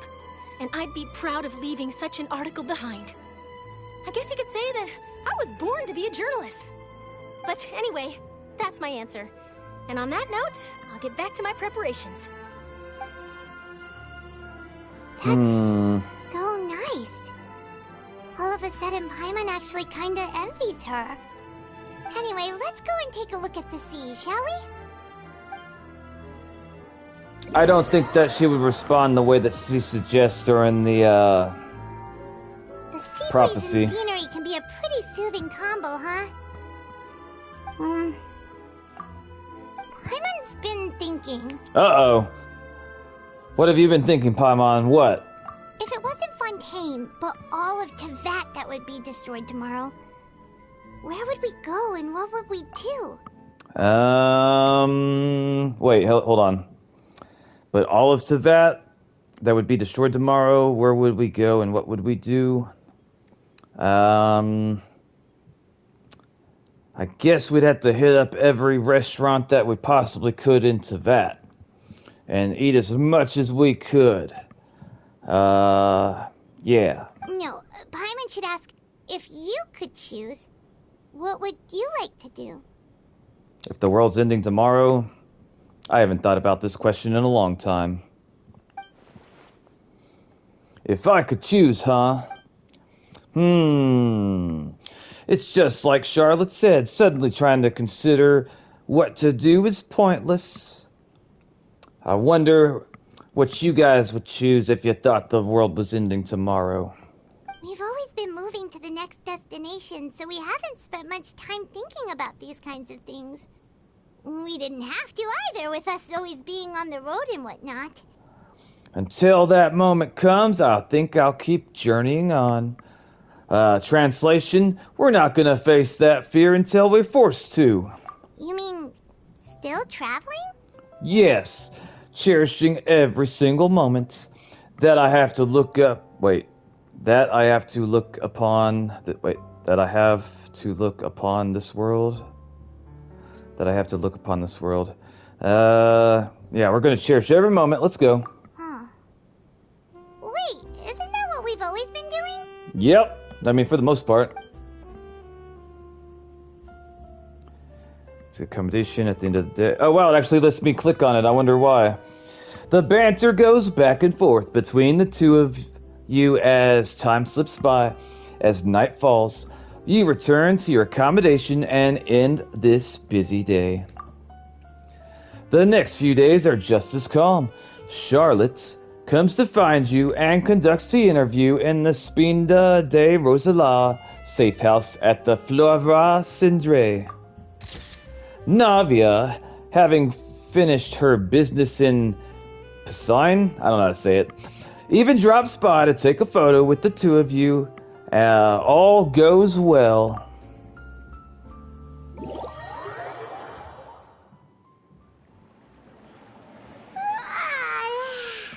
Feels like you'll grow mold if you stay here long enough. But it's still better than the Fortress of Mirapede, that's for sure. It's not only damp there, but salty too. Salty? Ah, so the two of you are still here. Wonderful. Yep, we're still here. Oh, you're from the Palais Mermonia, aren't you? Yes, I'm Isadora. Monsieur Nervillet sent me to look for you two before. I heard that afterward you went to the Fortress of Meropide. That's true, we did. So are you under the impression that we might be wanted criminals? Not at all. I'm well aware that you're friends of his. Actually, I'm here to pass along a message from him. A message? Give me some money. Wait, no.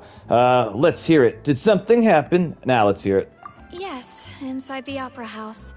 The Maréchaussée Phantom has declared the incident a small-scale riot. The what?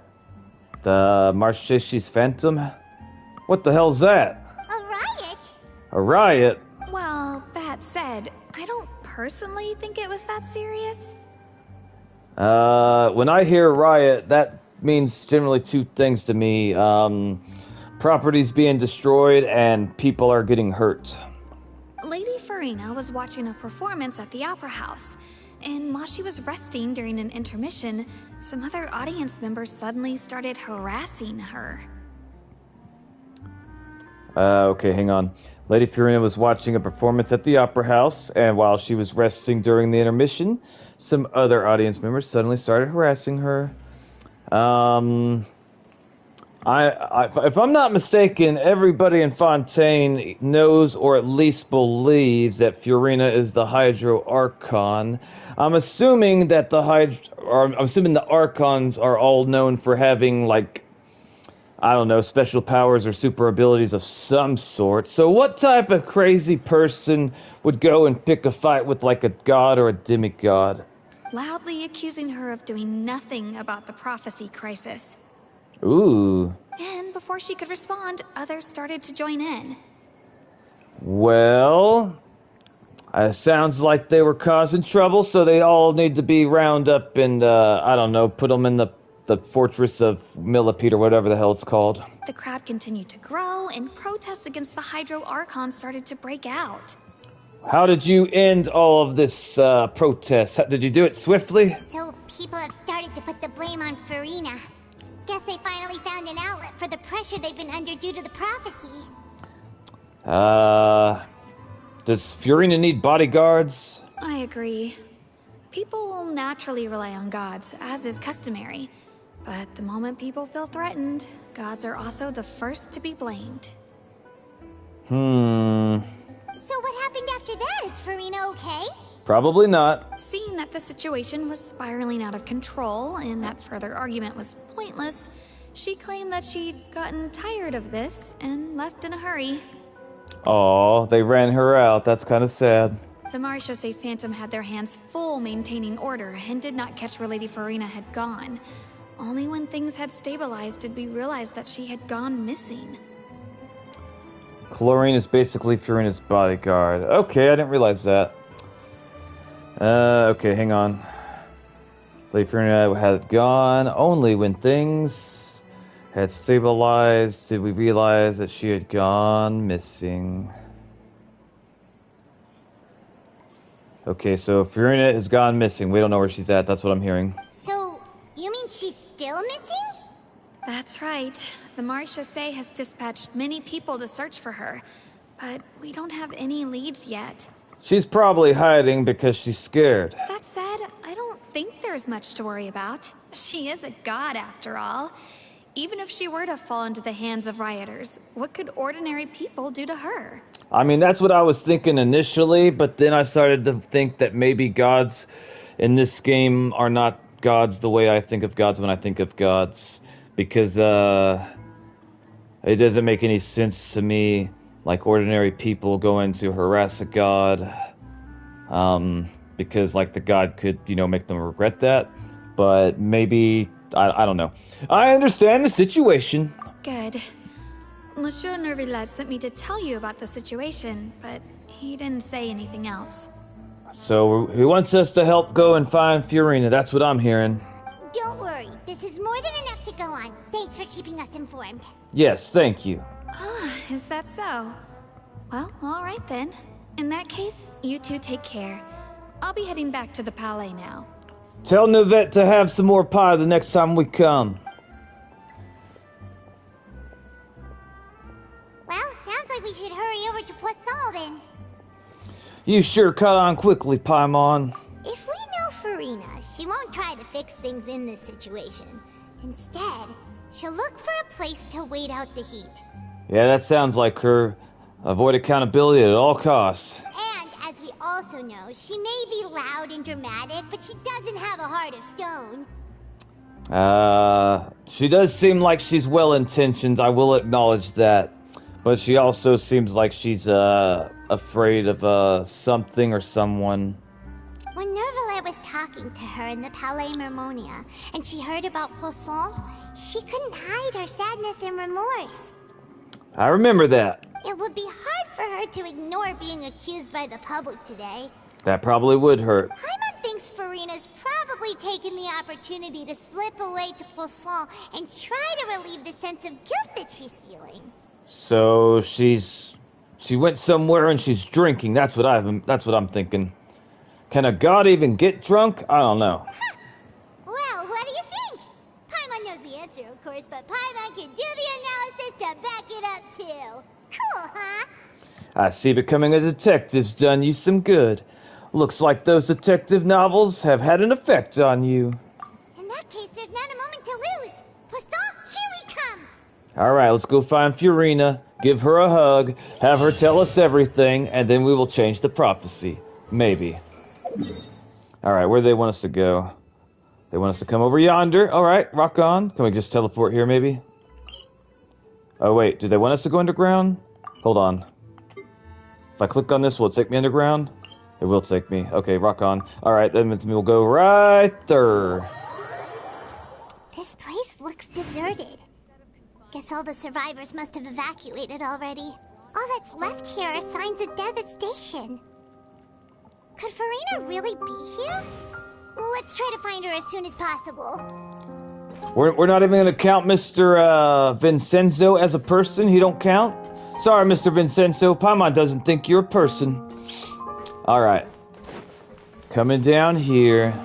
Are we gonna find Furina crying in a corner?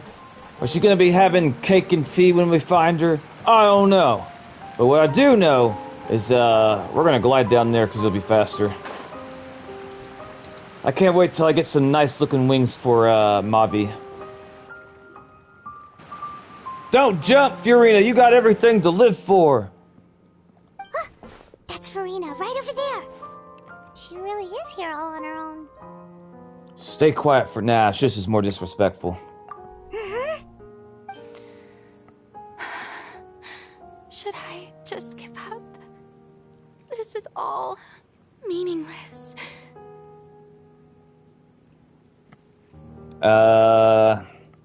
Okay, so if we heard what she just said, the proper response is to go and comfort her right now so she doesn't try to jump off and off herself. She needs a hug.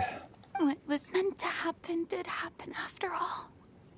Or everyone's dead. Or at least... I'm sorry.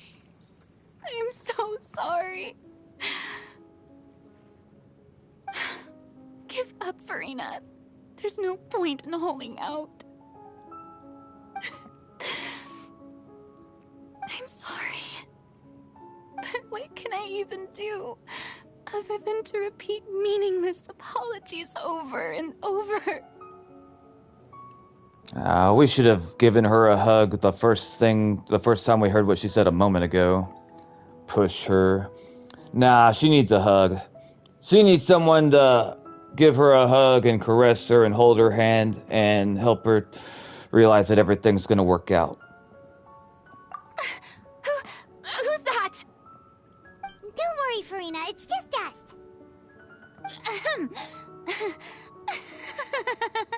So it is you, blonde traveler from another land. Why, I almost thought you were someone from that mob of my ignorant subjects. Come to kneel and beg for my forgiveness.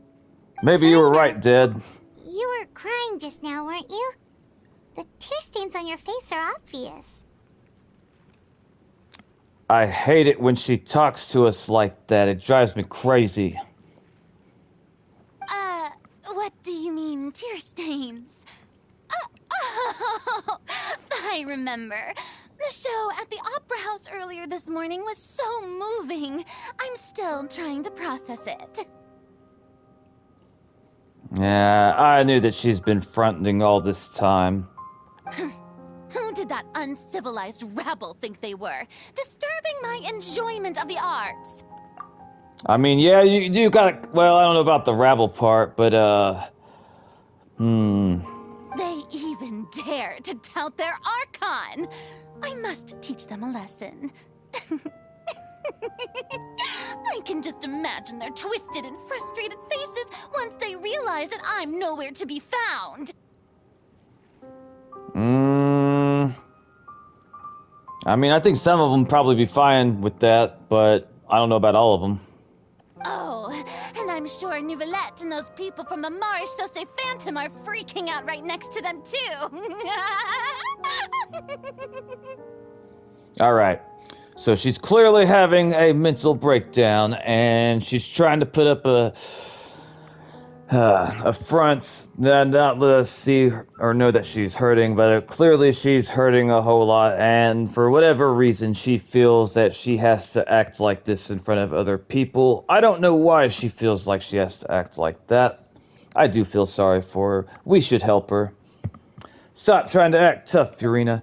You're actually beyond devastated right now, aren't you? Of course not. I would have given her a hug.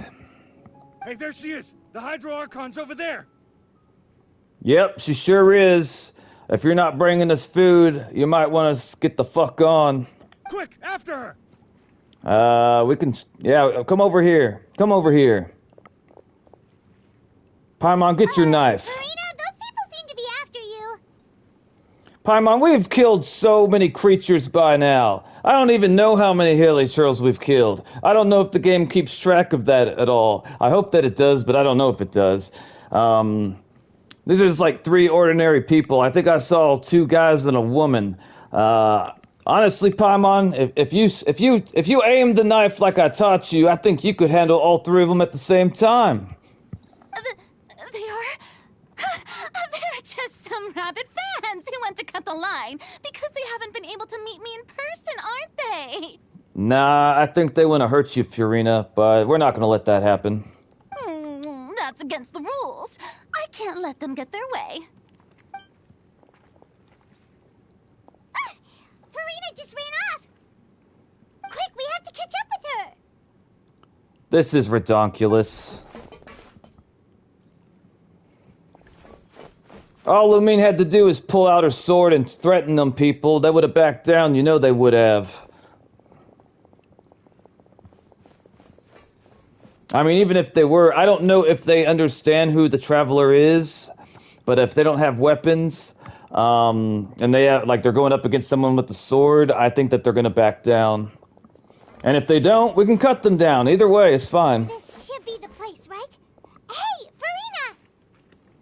I would have handled this situation very differently. I would have went up to Furina, like when I realized she was contemplating suicide, and gave her a hug. And then when these people try to come over here, you pull out our sword and basically let them know if they come any closer, they're all gonna die. There's a good hiding spot over here. Quick, come to Paimon before the rest of them catch up to you. What is this place? Hurry, they're almost here. Fine. I suppose haste is warranted. Lead the way. Why are we hiding from them? We've killed so many people. I don't get it. There's no reason for us to hide. They don't even have weapons. Even if they did, we'd still cut them down. This is redonkulous. Paimon's exhausted.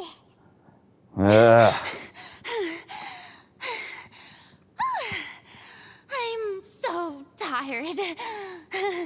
I totally thought they had caught me. No, I mean, I merely gave in to the sheer enthusiasm they displayed.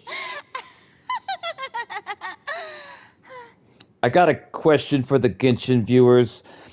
Those people that were chasing Furina down, if they saw Lumine, would they recognize Lumine as the Traveler? And would they be aware of Lumine's past feats and deeds, like what she's done in the past in the other nations? Or when they see Lumine, they don't know who she is, and they don't know how powerful she is? What do you guys think? Because, like, the only way I can, like, kind of understand, like, us running away and hiding is if they wouldn't recognize Lumine, and if they did not know, like, what Lumine is capable of, then I could see them, basically, from their perspective, they'd be, like, trying to chase down a couple, like, young, I guess, teenage girls, give or take. Most likely, but it's not like everyone knows who Mr. Beast is, for example. Okay, so even if we assume that they wouldn't know who Lumine is or recognize, like, assume that she's just some blonde teenager,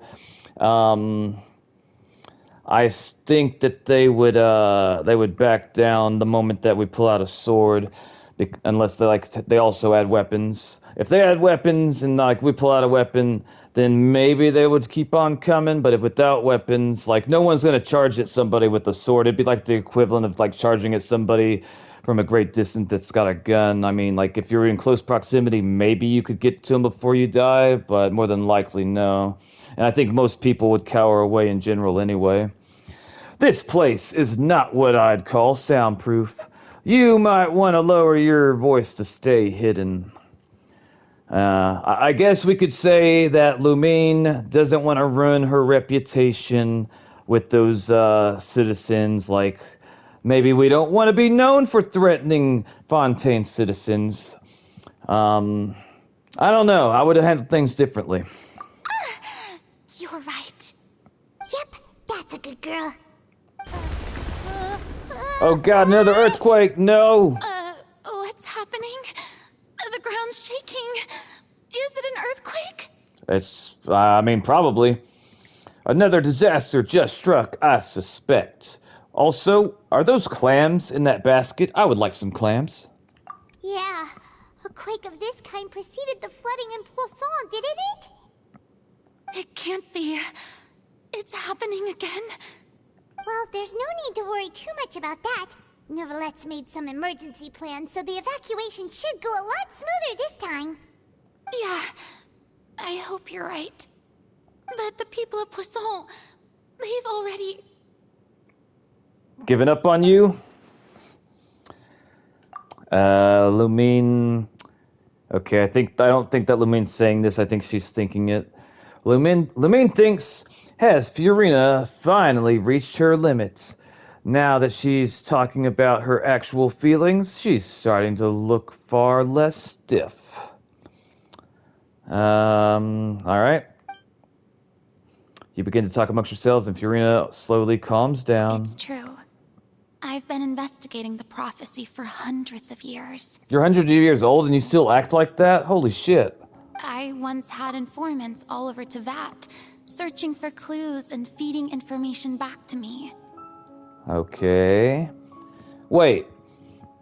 Why would you try to get information from other places in Teyvat other than Fontaine? I guess they must be linked somehow, but I honestly have no idea. I've tried all kinds of ways, too, to hold back the sea. Anything to keep the coastline from advancing. What types of things have you tried? But all my efforts proved to be futile in the end. Really, the truth has been clear to me for a very long time. What is the truth? We cannot make an enemy of the divine. No matter what we do, the will of the heavenly principles will have its way, and the prophecy shall be fulfilled. But even then, you still haven't given up, right? Give up. I do love the sound of that phrase. It would mean finally coming to terms with fate, but also for me to finally be free. Free from what? Welcome back, Red Runner. We're getting some character development with Fiorina. Apparently, she was out watching a play or something. Some of the citizens came over to harass her, and basically, they scared her so bad that she ran out of the opera house, and we found her down in like the sewer part of the city, and she was contemplating suicide, and we went over to confront her, and then some other civilians saw her, and they started running towards her. I guess they wanted to either beat her or kill her. I don't really know for sure. And instead of pulling out our sword and striking them down then and there, we ran away like cowards, and now we're hiding in a shack. And apparently Fiorina is like hundreds of years old, and she's been trying for a really long time to change the prophecy. And she hasn't given up, and I think that's pretty much it. Okay, hang on. Finally free of what? But that would also mean that all hope would disappear. If you have any more questions on what's going on in the story right now, let me know and I'll try to answer them. Indeed. I've thought about giving up so many times, especially after we almost lost Poisson. I haven't started liking Fiorina yet, but I do feel sorry for her, so that's at least something good. Fate is really unreasonable, isn't it? It has no heart and obeys no rules. The prophecy has only just started to come true, and so many people have already lost their lives. I wanted to give her a hug. But just now, it all became clear to me. I still don't have the right to come to terms with fate on behalf of everyone else. As long as the final moment hasn't come, it's still not too late. Don't worry. I will keep hope alive for everyone until the very end.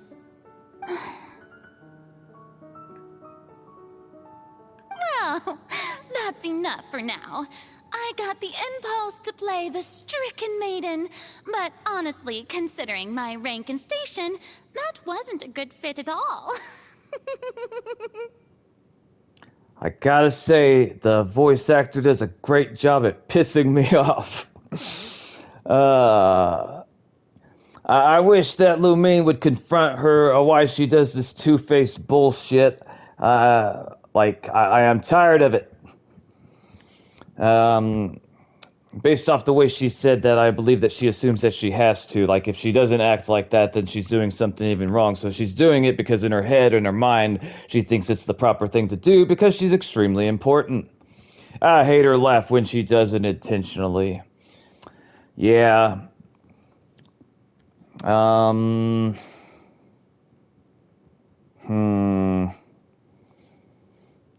Somebody needs to take her aside and tell her that she doesn't have to act like that regardless of her station.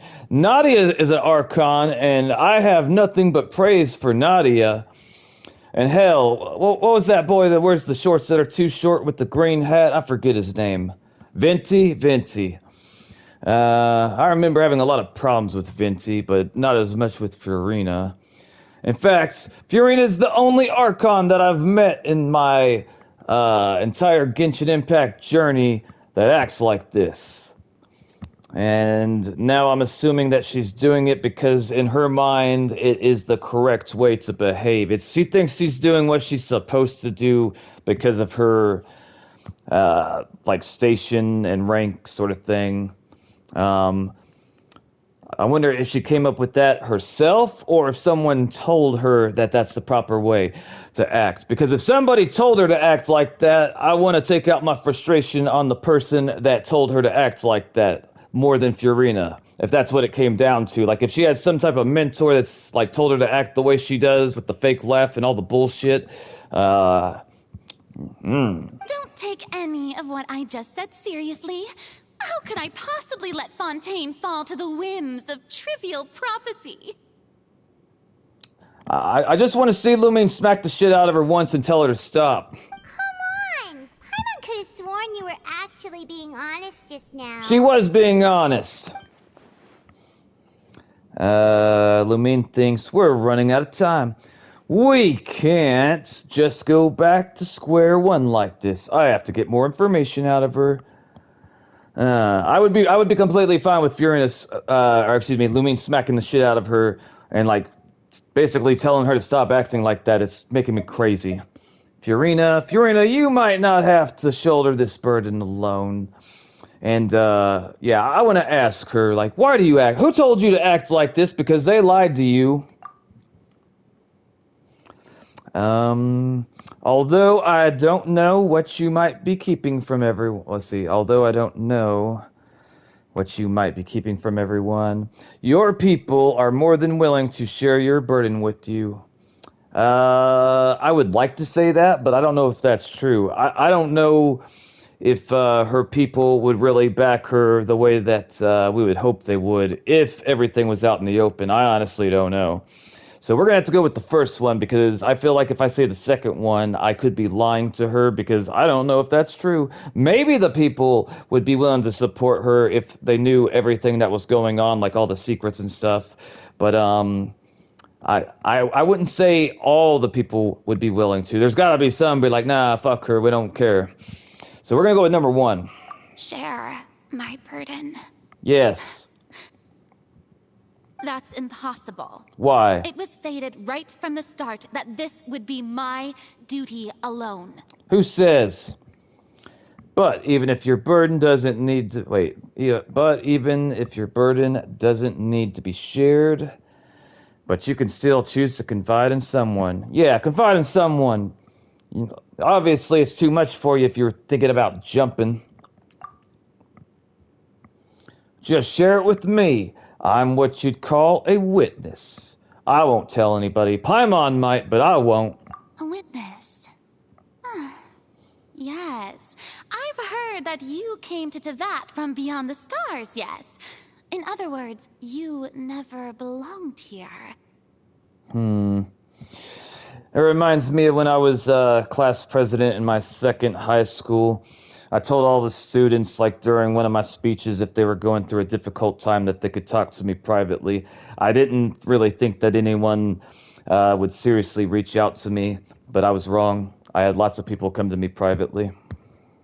And if Tevat is, in its entirety, a show on a stage, then you're just a spectator, aren't you?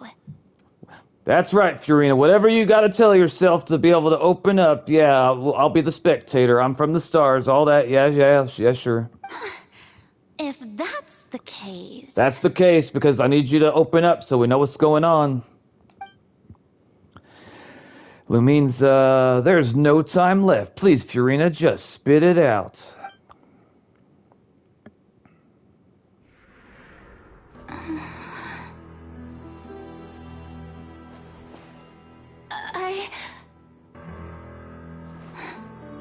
You can do it! Use your words. Holy shit!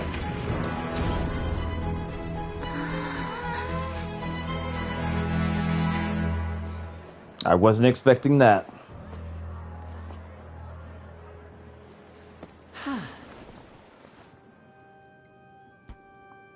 Damn. This never would have worked out if I was, Ladies and gentlemen, this concludes my opening performance. I guess I would have fucked up the entire plan because, I would have pulled my sword on those, guys chasing us back there. And, honestly, like, if I really thought they were trying to hurt Furina, I would have been willing to strike them, so, I would have fucked up the plan. Now, without further ado, we may proceed to the trial of our god. So, this is what it is. Yes, you deserve praise for the effort you took to raise the dramatic stakes. Jesus Christ. Do not forget, however, that I am Focalor, the god of justice, the embodiment of justice itself. Does it not strike you as even the least bit absurd to bring the very concept of justice to trial? Charles says, all right, ladies and gentlemen, grab your popcorn and have a seat. Let's see. The god of justice, the embodiment of justice itself. Does it not strike you even the least bit absurd to bring the very concept of justice to trial? May I interpret these words as your refusal to stand trial? In that case, you will have the opportunity to defend your honor through a duel. Ooh. You would draw your blade against a god? I mean, she wouldn't be the first. I'm on a diet, so I can't. How much weight are you trying to lose? Oh shit.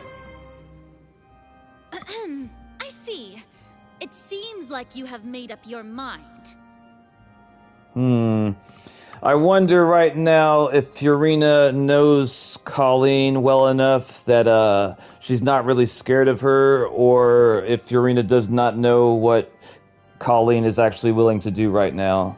If they've known each other for a really long time and they really, really knew each other, then I think that Furina would be able to read what Colleen's capable of. I lost 20 pounds this summer. That's awesome. That is awesome. You should be proud, Dad.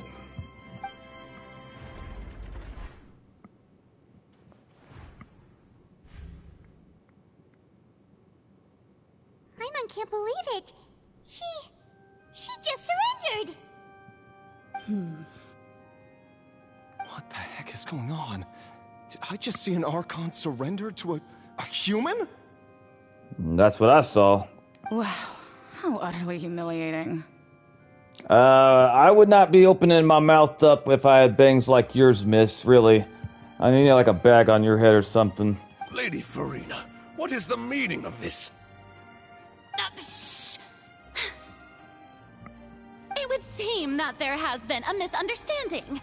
To be clear, the raising of both hands is not always an indication of surrender. It's not? Looking for excuses again, huh? I raised my hands just now to indicate my acceptance of the trial. No duel shall be necessary. I will admit that I've been running away for a long time. It sounds like she's finally being honest with what she said. I'm sorry, everyone. I was unable to protect the people of Poisson. It is my duty to stand trial for my crimes. If you're unable to protect the people of Poisson, Is that a crime? Maybe it was your responsibility to do so as the Hydro Archon, so maybe the fact that you failed in doing what you were supposed to do is the crime. Huh. You are not the only ones to be disappointed in me. I, too, am exceedingly disappointed in myself. But now, it is time for the Hydro Archon to show you her courage and resolve. I, Farina, will use this trial to show the world the true meaning of justice! Okay. This time, I will protect you.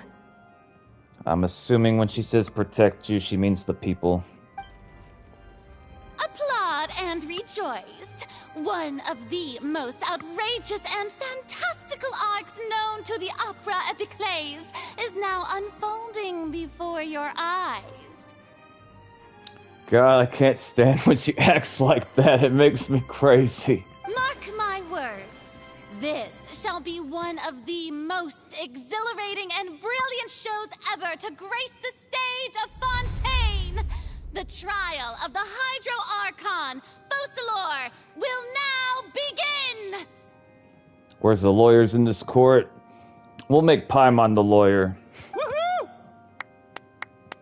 Oh, now we're making history! Ma'am, I don't know what this we're making history business is. I'm pretty sure you're gonna live and die in Fontaine and they ain't gonna write nothing about you. I call this trial to be postponed until Furina chooses to not have one. Furina is, she would be the type of person that would be willing to represent herself if the judge gave her the option. Which, I probably shouldn't have to say this, but I'll go ahead and say it anyway. Unless you've gone to law school and you knew how shit worked, never ever represent yourself if you have to go to court. Get a lawyer. Why does it feel like Farina just took over the whole thing? Like, come on! Didn't she just get forced to stand trial for her crimes? Yep, that's what I saw, Paimon. Also, even though she's still acting super dramatic, she is taking this seriously this time, right? I would say about 50-50. Sometimes I can hear sincerity in her voice, and on all the other times, I want to smack her. All right, then. Who will be my opponent in this trial?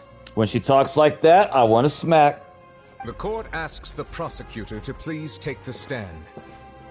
Am I the prosecutor? Thank you, Your Honor. All right, Paimon, I will show you how to be a lawyer. Is that so? Very well. Then please speak, witness of Tivat, my accuser and fated opponent. Okay. We were close to getting her to tell us the truth, and it still turned out like this in the end.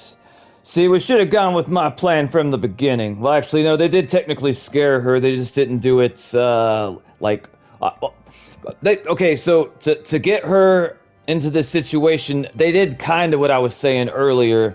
I mean, I would have just got her in a room and, had a knife, which, I mean, basically that's pretty much what happens, because, those people that were chasing us, they were gonna, she thought they were gonna, beat her, is what it seemed like. So it's pretty much the same thing. It scared her.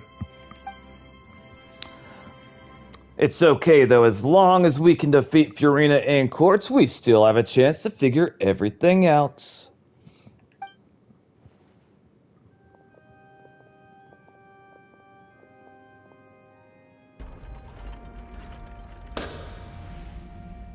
Also, please allow me to ask, as a final question before the trial begins. Just how much work did you do to force me onto this stage? I have no idea if Lumine and Paimon were in on going into that little hiding room, knowing that this was going to happen. Maybe they knew it all along, I don't know. Well, we did do a lot of prep after the meeting that day. I can go over the tasks assigned to the Spina di Rosula, since they were rather straightforward and easy. Navia, the president of the Spina di Rosula. Most of the people who participated in the disturbance this morning were my subordinates.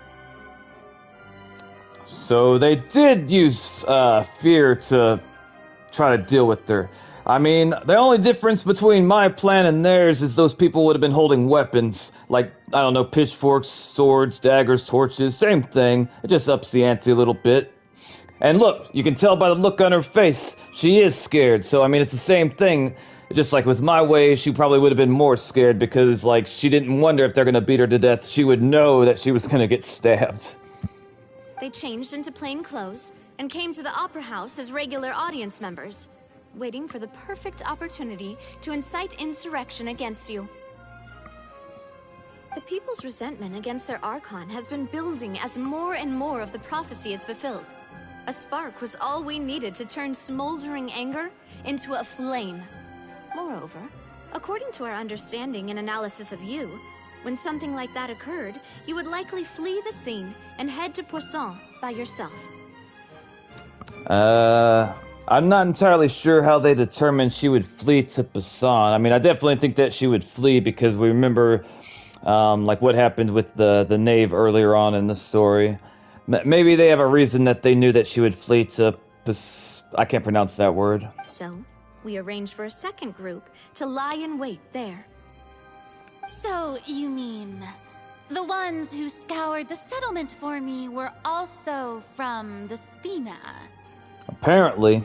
And their goal was to force you to step into the giant magic box so you may personally participate in the greatest magic performance in all of Fontainian history. Isn't Navia just confessing to treason, threatening the ruler?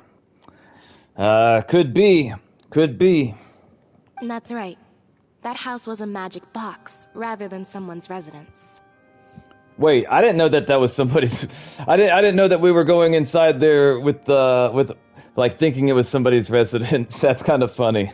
As the super ultimate version of the setup that I used when I first performed at the Opera Epiclese, I remember that. the volume of the box was increased by a whole order of magnitude, and the distance it traversed was the entire gap between Poisson and Areneas. Its cargo, of course. I'm wondering how they moved that from the place we were before into this courtroom. Maybe, okay, that's what that sound was, like when the earthquake. I guess we were like being lifted up somehow, and then they dropped it on the stage. But the question is, how were they getting it in the air in the first place? Was an Archon instead of a human. My thanks, Farina. Without your help, we could never have pulled off such an extraordinary performance. Oh, looky there, Furina. He's giving you praise. I know you eat that shit up. You're welcome? See? She's like, she don't know how to respond to that, because she likes attention. Of course, this performance was only made possible with Father's support. The House of the Hearth spent a massive amount of labor in Mora to pull this off. Okay, so it looks like they use the machines, and they got one of those diabetic guys. I'm assuming that's how they lifted up the house and brought it in here. I'm assuming. We had to select a location, construct the giant magic box, dig a tunnel, and open up a path through the water. It was a lot of work for all of us. That sounds like that would take months. So, in other words, the earthquake that we felt within the giant magic box was just a normal tremor from the transportation of the whole house? Yes, Furina, that's exactly what happened. Guess how much that blue guy weighs? Honestly, I don't know, but if I had to guess, I'm saying in the realm of 400 to 500 pounds. I'm surprised he can stand up, if I'm being honest. That's right. It wasn't a sign of another disaster to come. Sorry about that. We deceived you back there. We're not apologizing. Why are we giving our whole plan in detail? I'm assuming to make sure... Actually, I don't know. Then, I can guess Nervillette and Cloran's parts. Why is Charlotte here? Charlotte, who let you in here? You gathered a crowd, prepared a stage, and made sure that the champion duelist would be immediately ready for a fight. Yeah, I guess. I don't know. Also that as soon as I appeared on the stage, the trial may commence without a hitch. Am I right? I mean, it's what it sounds like, yeah. Yes, that is correct. Also, I have a question. What are those blue things that are on top of Nilvit's head? Is that like clothing, or like what the hell is the blue thing that's coming out of his hair? Well, Clorand, I must commend you for your courage. Only the most outstanding champion duelist in all of Fontaine would accept a duel with an Archon without flinching.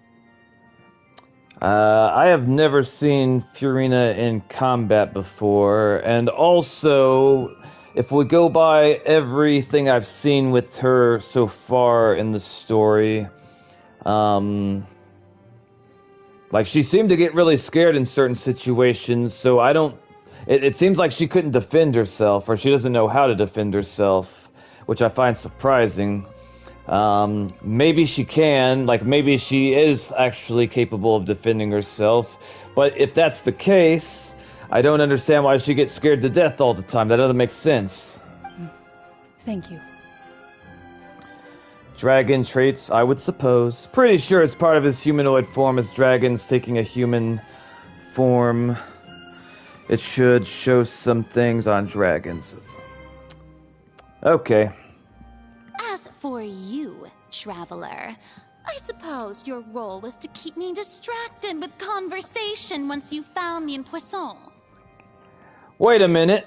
I just thought of something. Okay, so, it was Navia, well, okay, it was all of our plan, but, like, Navia, you know, she got her people to go change clothes and to harass, Furina inside of the opera room, like, while, like, the intermission is going on. We all know that, right? Right. They knew or assumed that Furina would, like, run away, and they assumed that they knew that she would run around to the Poseidon area. I can't pronounce it, but the P word that they were talking about earlier. They all assumed that, so they assumed that if they scared her at the opera house that she would run away. They knew or assumed they knew where she was going to run away to, and she did exactly that. So, like, everything's going according to plan, but something I just realized is, my interpretation of when we found her down there is she was getting ready to kill herself, and like that could have went either way. Like you know, sure, maybe we can get over there and talk to her and like calm her down to get her inside the box, or as we're walking over there to confront and comfort her, she just jumps off the edge into the water, killing herself. So this plan that they had that they came up with. It, like, there was a real risk that she might have killed herself, and they knew that going into it. Like, there's no way they could have known whether she would have jumped or not jumped. So, like, they did this plan knowingly that it could lead her to killing herself, and I guess that was just part of the risk they had to take. When you think of it like that, I honestly think that, like, using, like, physical force to make her comply would have been the better option, because, like, maybe even if, like, Lumine and Paimon, like, tried to rush over to her when she's on the edge, like, once she jumps, she's fucked. So, my way, although it may have been scarier for her, because, you know, she thinks that she's gonna get stabbed, she at least would not be able to commit suicide. So, this plan, I mean, it worked out, but, I don't know if Furina could kill herself, but it sounds like she could. So, like, this could have went south real easy. My way would have been safer for her. You'd make sure that I didn't notice anything amiss before revealing yourself as my prosecutor once we'd arrived onto the stage. You guessed wrong. Oh? My mission was to give you one last chance. I would not have agreed to this plan. I'm assuming that they all agreed to this. Like, I'm assuming that Lumine and Paimon knew that we were going to try to get her into that box. But, like, she that's what she was doing when we found her. She was contemplating jumping to her death. And that could have went, like, there's no way that the people that made the plan would know for sure if she would or would not. They took a huge risk. Assuming that if she jumped, it would have killed her. I don't know if it would have, but I'm assuming it would have. Because that was like, she was like talking about giving up. So like it was implied to me that she was contemplating suicide. Wow. We hope that you'd share your secrets with us before the magic box arrived onto the stage. Yeah, secrets. Is that so? Then I suppose I must have missed my final chance. You sure did. It's fine. It matters not. What's done is done. The stage is already set, so there's no reason to disappoint the audience.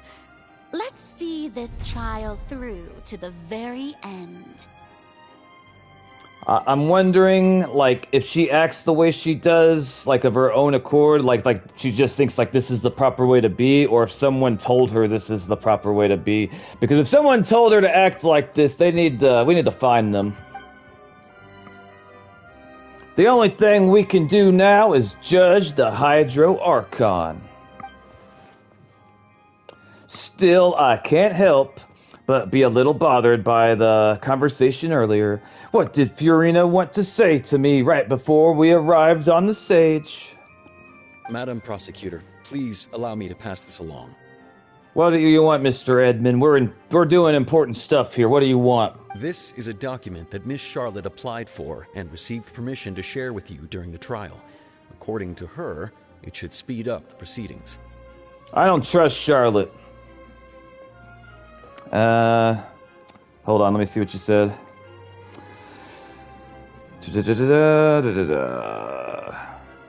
Could you imagine trying to listen to this court session? The distance between Furina and Lumine and even Nilette.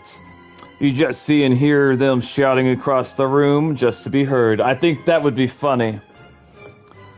If I ever get to the point where I could animate something like that, I could see myself doing some Genshin Impact parodies and like basically making the characters do some of the stuff that I wish I could make them do. Huh? Charlotte wanted to give us something? Oh, so she's here too! Hey, Charlotte! Charlotte, get the hell out of here! Oh, let Paimon see. Isn't this the exclusive interview that she did with us before? So she's already finished it, huh? Wait, then that means this document is a perfect timeline of everything that's happened ever since we stepped foot in Fontaine! Okay. So in other words, we can refer to this anthology of evidence every time we want to use something from our journey as evidence for an argument! It's a super practical gift. I never would have thought of using it this way. I mean, yeah. Let's quickly confirm the information in it. Just think of it as a refresher, alright? Oh god, it's gonna bring up that little... You defeated the Hydro Archon in the very first duels you took part in at the Opera House. That's one for the history books, alright? Okay, so a refresher. I didn't think that you'd wind up getting to the bottom of the case I'd been following all this time. I guess you could also see this as a happy coincidence. Correct me if I'm wrong, chat, but the water monsters killed that guy, didn't they? I think that's what happened. This is the first time Monsieur Neuvillette had a difference of opinion with the Oratrice. Even the Hydro Archon can't figure it out. The Oratrice thing, I'm wondering if that's like some type of AI. A Fatui Harbinger. She's an extraordinary person. Her instinct must mean something. Her hair reminds me of Cruella de Vil from 101 Dalmatians. The fortress of Meripede was almost destroyed in a single day. That I didn't witness that scene personally will always be a source of professional regret, I think. I bet you would have. You know what? Never mind. According to Monsieur Neuvillette, both Child and that whale should have been in the primordial sea at that time. I nearly lost my awesome friend Navia. To be honest, that still gives me shivers. The words of someone as extraordinary as a witch can probably only be truly understood when something surreal happens to you. I guess that's everything.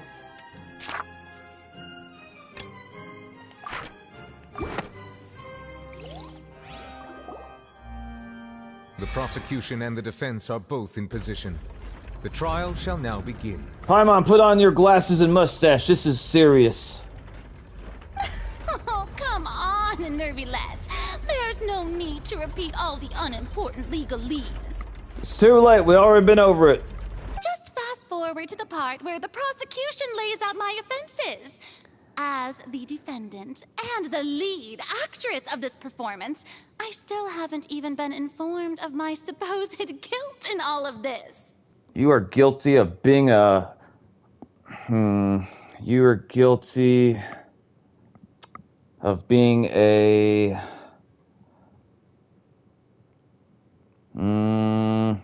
The only word I can think of that comes to mind is bitch. Of course. It is only natural for humans to struggle to understand the actions of a god. However, you will need more than that to convict me of a crime. Okay, hang on. It's only natural for humans to struggle to understand the actions of a god. However, you'll need more than that. That's true. But my charge here is unrelated to your conduct as an Archon. Ooh, Lumine's actually talking. That does not happen often. Instead, I would like to charge you as a fraud who's never been the Archon in the first place. Ooh. Wait, what was that? Lady Farina's a fraud? Nah, she said Lady Farina's a bitch. Clean out your ears, mister. I feel like her contemplating suicide had to do with way... Hang on. I feel like her contemplating suicide had to do with way more than being chased down or pressured. But let's hold the judgment for now. I agree with you. I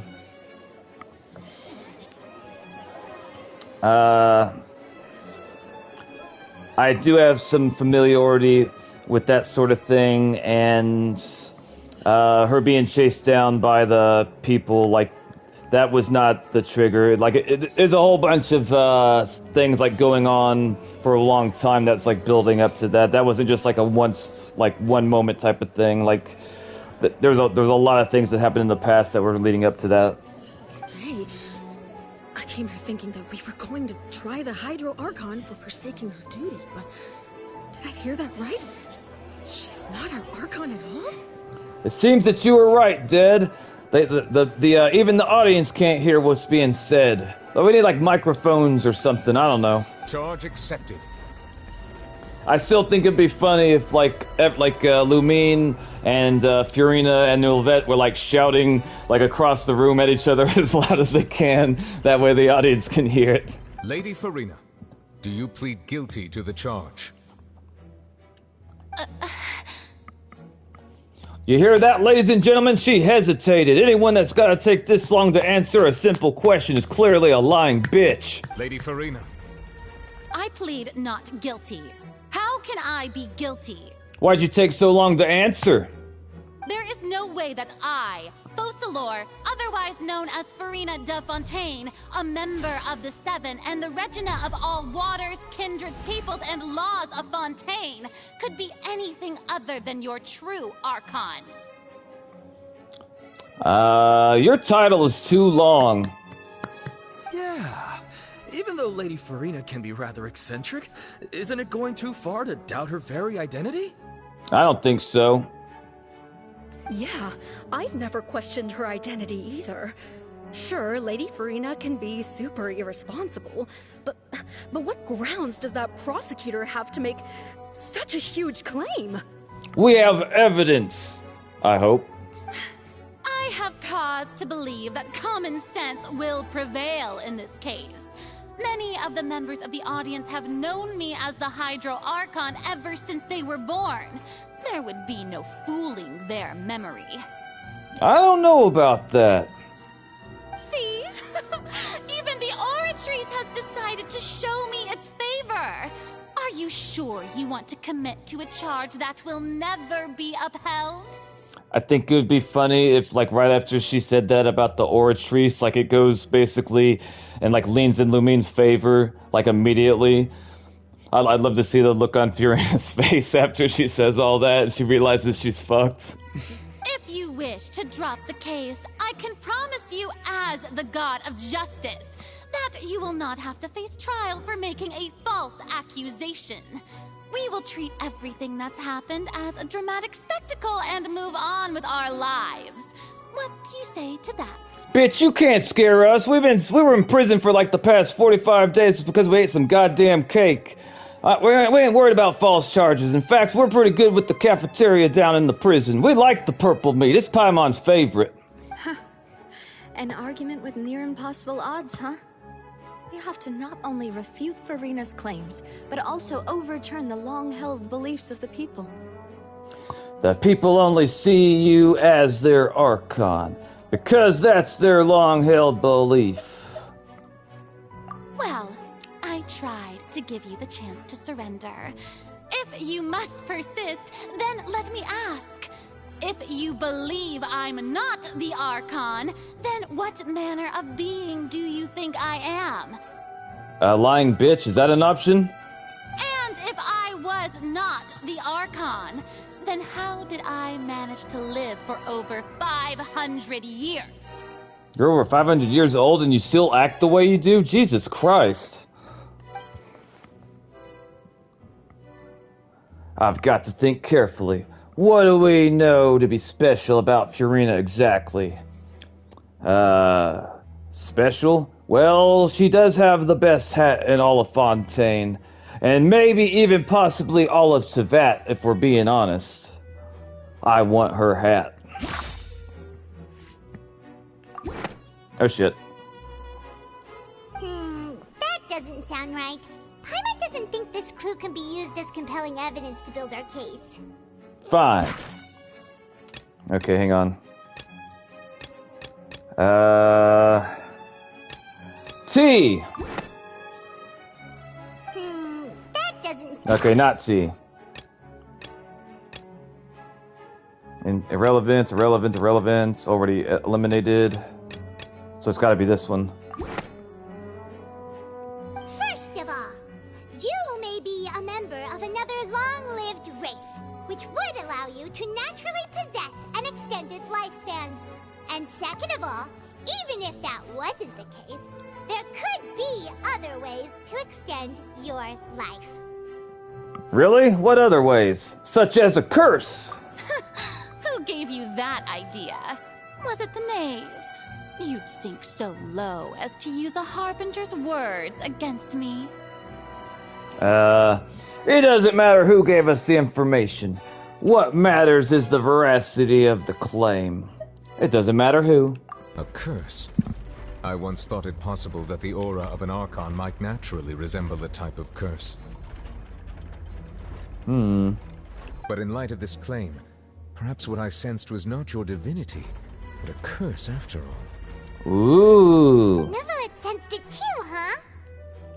So, Furina, instead of an Archon, could you just be a cursed human? Lady Furina is actually a human? She acts like one. I mean, yeah.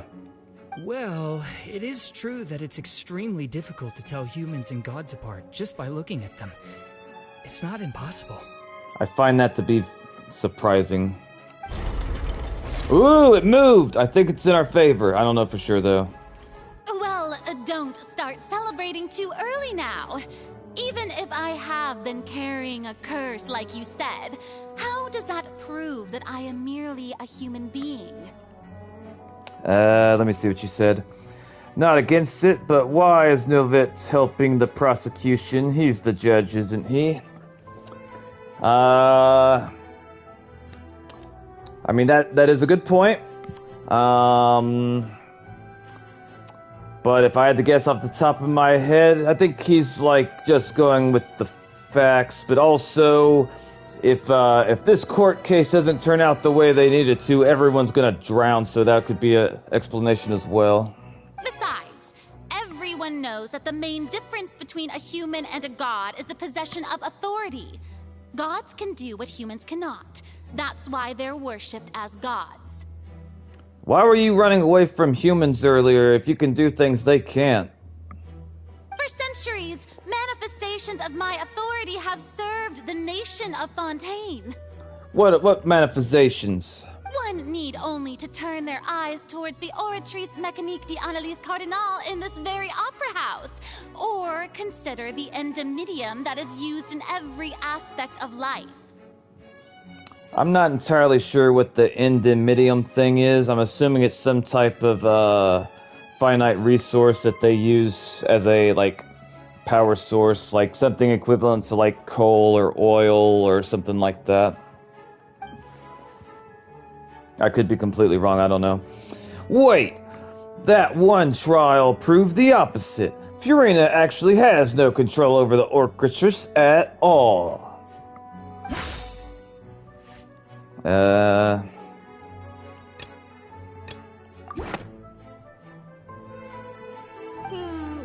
doesn't sound right. Yeah, I got you. You tried to reference the Oratrice, but weren't you as confused as all the rest of us when the Oratrice declared Child to be guilty without any proof? Otherwise, you should have come up with a good explanation for that by now. Oh, Charles, I just thought of something. Maybe nobody that was coming up with the plan earlier to get Furina in the box realized that she might be suicidal. And if they didn't realize that that was even a possibility, then I could see them going through with what they were doing. Like, maybe they didn't know that she was that bad off. That would be... That would explain it. Didn't I make myself clear at the time? The decisions of the gods are naturally difficult for humans to comprehend. There is no need to provide an explanation. Lady Furina, I believe a reminder of your current circumstances is in order. While the court is in session, the principles of justice and the law must come before all else. While you are an Archon, you are also first and foremost the defendant in this trial. You will prove yourself unable to defend against the prosecution's charges if you continue to withhold vital information against the rules of the court. Ooh. I never thought you'd use that kind of rhetoric against me. You mean logic? You never thought I'd use logic? That was no trick of rhetoric, Lady Furina. I've merely reiterated the rules of the court. Rules that all should respect and follow. Even the gods. So, you neither knew why Child was declared guilty, nor did you understand the structure and operations of the Oratrice. To be fair, I don't think anyone understands the Oratrice thing. Instead of having been created by you, the manifestations of authority you mentioned have been made by the real Hydro Archon, haven't they? Ooh. The real Hydro Archon. Well, now you're really losing me. Oh, you can't follow along? I thought you'd be able to keep up with your godly intellect. It is true that I did not know why the Oratrice gave out a guilty verdict that day. Maybe it's broken. But the Oratrice handed out that verdict unilaterally, and it has been operating independently ever since it was first created. Maybe it's broken. You can't argue that just because a divine creation is flawed, that the god behind it must also be no god at all.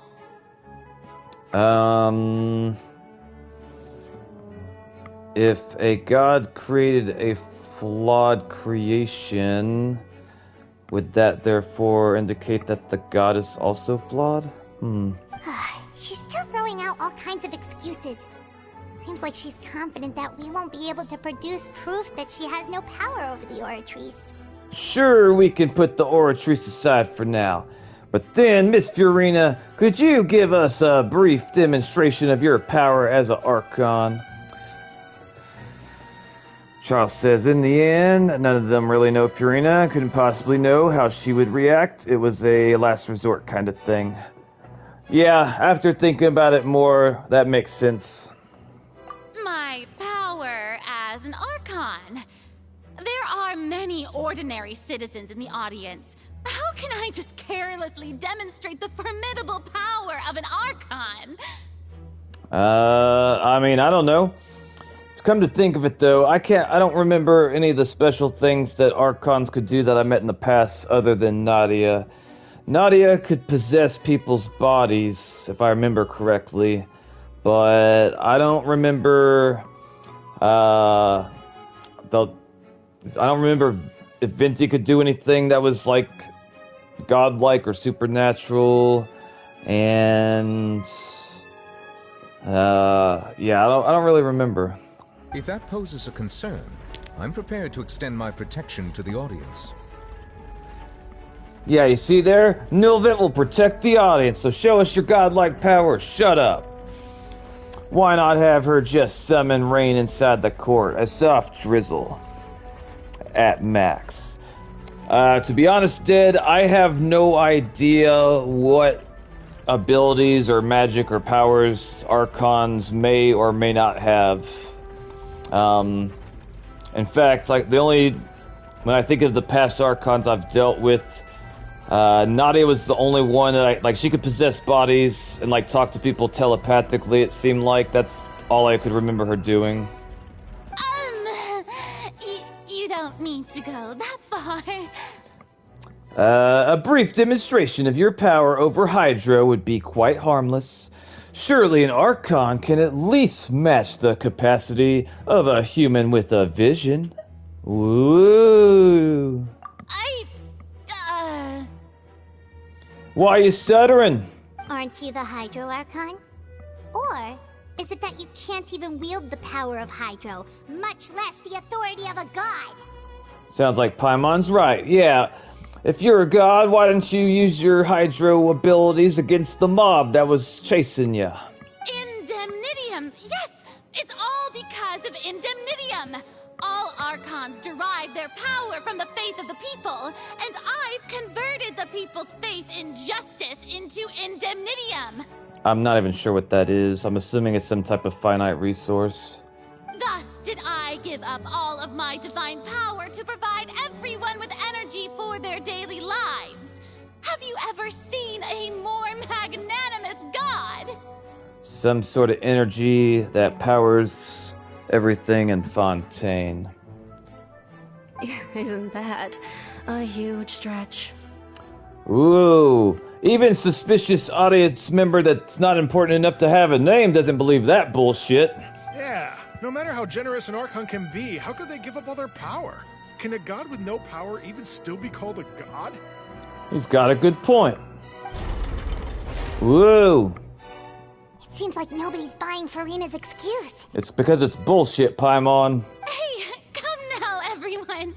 Please don't stare at me as if I was a liar. Maybe they just don't like you. I don't know. I'm still the same Farina you knew, right? The one that you loved. Shouldn't you want to believe in me? All I see is the Farina that never shuts the hell up and makes, I remember when we first met her when I first came to Fontaine. She called Paimon a flying object. Paimon was very offended. Please, you've got to believe me. Do they, though? Do they? If what the prosecutor said is true, she really has committed a grave offense. Woo! Did she deceive all of us? And all of our parents and grandparents too? And all of our ancestors? Ever since they were born?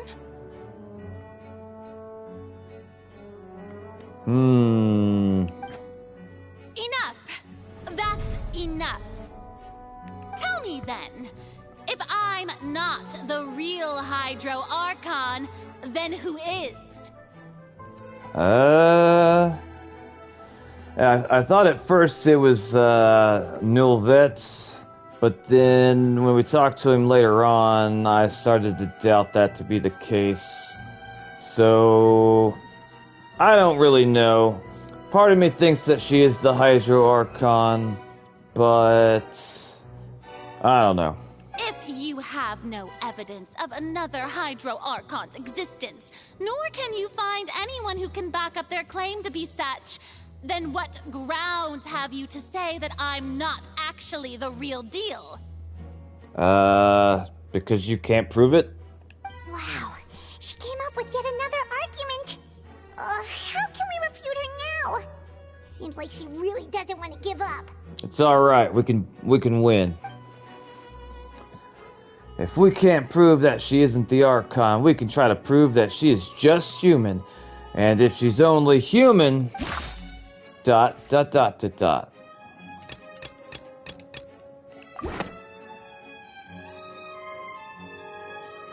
been established that all Fontainians can dissolve in water from the primordial sea. And that means... That means we're gonna use the primordial sea to turn you into sludge. And, clearly, if you're the Hydro Archon, then you don't have any issue of us using the primordial whatever the hell on you, because if you're the Archon, you'll survive it. But if you're human, you're gonna turn into sludge. Therefore, you won't go along with it, because you don't want to be turned into a puddle. At first, I didn't quite like Furina. Now I regret having been able to pull for her Team Furina. I'm trying to imagine how she's going to basically not let us use the primordial water on her. Since you insist on claiming to be a god and not a human, then there's a method that you can use right here and now to eliminate all suspicions of you being the latter. Yep, we're gonna pour the primordial water on you. We got some in a vial just for you. Miss Navia, please apply to serve as a temporary attorney for the prosecution before addressing the court. Though you act in partnership with the prosecutor, you must still adhere to proper procedure. Super sorry, Monsieur Chief Justice. I swear this really will be the last time that I'll speak out of turn. Now, I've brought some seawater from Poisson. As everyone knows, a massive flood struck the area not long ago, taking many lives, including those of some of my closest friends. So, Miss Furina, would you dare to touch some of this seawater? Ooh. How is she gonna say or convince them to not make her touch it? I honestly don't know. If we are to believe that you are indeed the real Hydro Archon, touching this seawater would have no effect on you. All it should do is strengthen your case. That's true. But if you don't dare to touch it, then we would have basically proved the reverse. Yep. Oh, and I must remind you that after the disaster at Poisson, nobody wants to see any more people dissolve. I do hope you'll act prudently and choose the simpler path of admitting guilt. Navia from the Spina di Rosula. The Spina has governed Poisson for many years. I guess her suggestion is valid. What do you mean you guess her suggestion is valid? She explained it perfectly. If you don't understand that, I don't think you need to be here. If Lady Furina is indeed just a human, she's probably Fontainian like all the rest of us. Would she really dare to try? I guess. Okay, so now I found a way out for her. Maybe she's not actually from Fontaine, so she can touch the water and she's not going to turn into sludge. That's the only way out I could see. So she'd have to either admit guilt that she's not the Archon, so she doesn't have to touch it, or she could be from someplace besides Fontaine, which means if she touches it, nothing's going to happen, and then she could still act like she's the Archon. And the fact that she's walking up to it tells me she's not really from Fontaine. Alright, Red Runner, have a great night. Furina? Lady Furina, this test has been unilaterally proposed by the prosecution.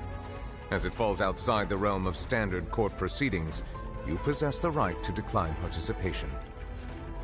If she won't touch it, then she's lying. Well, of course he had to tell her that. But refusing to participate is basically the same as a confession of guilt. That's true. She's just staring at the water without saying a single word. It really does seem like she's quite terrified of it. That could only mean... What's going on? Is she really planning to... that's not what we thought she would...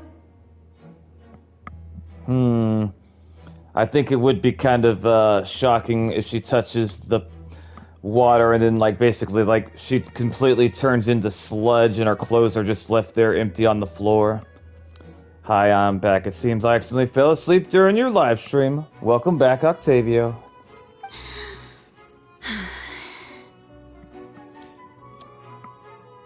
Have we considered she's willing to die with her secrets? Well, it seemed earlier on like she really was suicidal. And if that's the case, then I could see her, like basically this would be, like touching it would be like the equivalent of jumping off a building, and at least she won't have to live with the shame of, like, you know, her lying to everybody, because I assume that she'll turn into a puddle and be... Well, I don't think they die when they turn into a puddle. I think they turn into the water spirit. But basically, it would be like kind of close to... Well, I could see her touching it basically to get out of having to deal with all this. Due to the inherent risk of the test, Lady Farina, you may... She's touching it. Hey! She actually... ...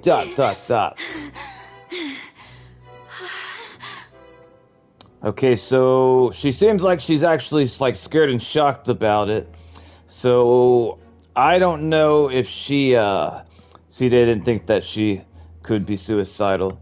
Yeah, I agree, Charles.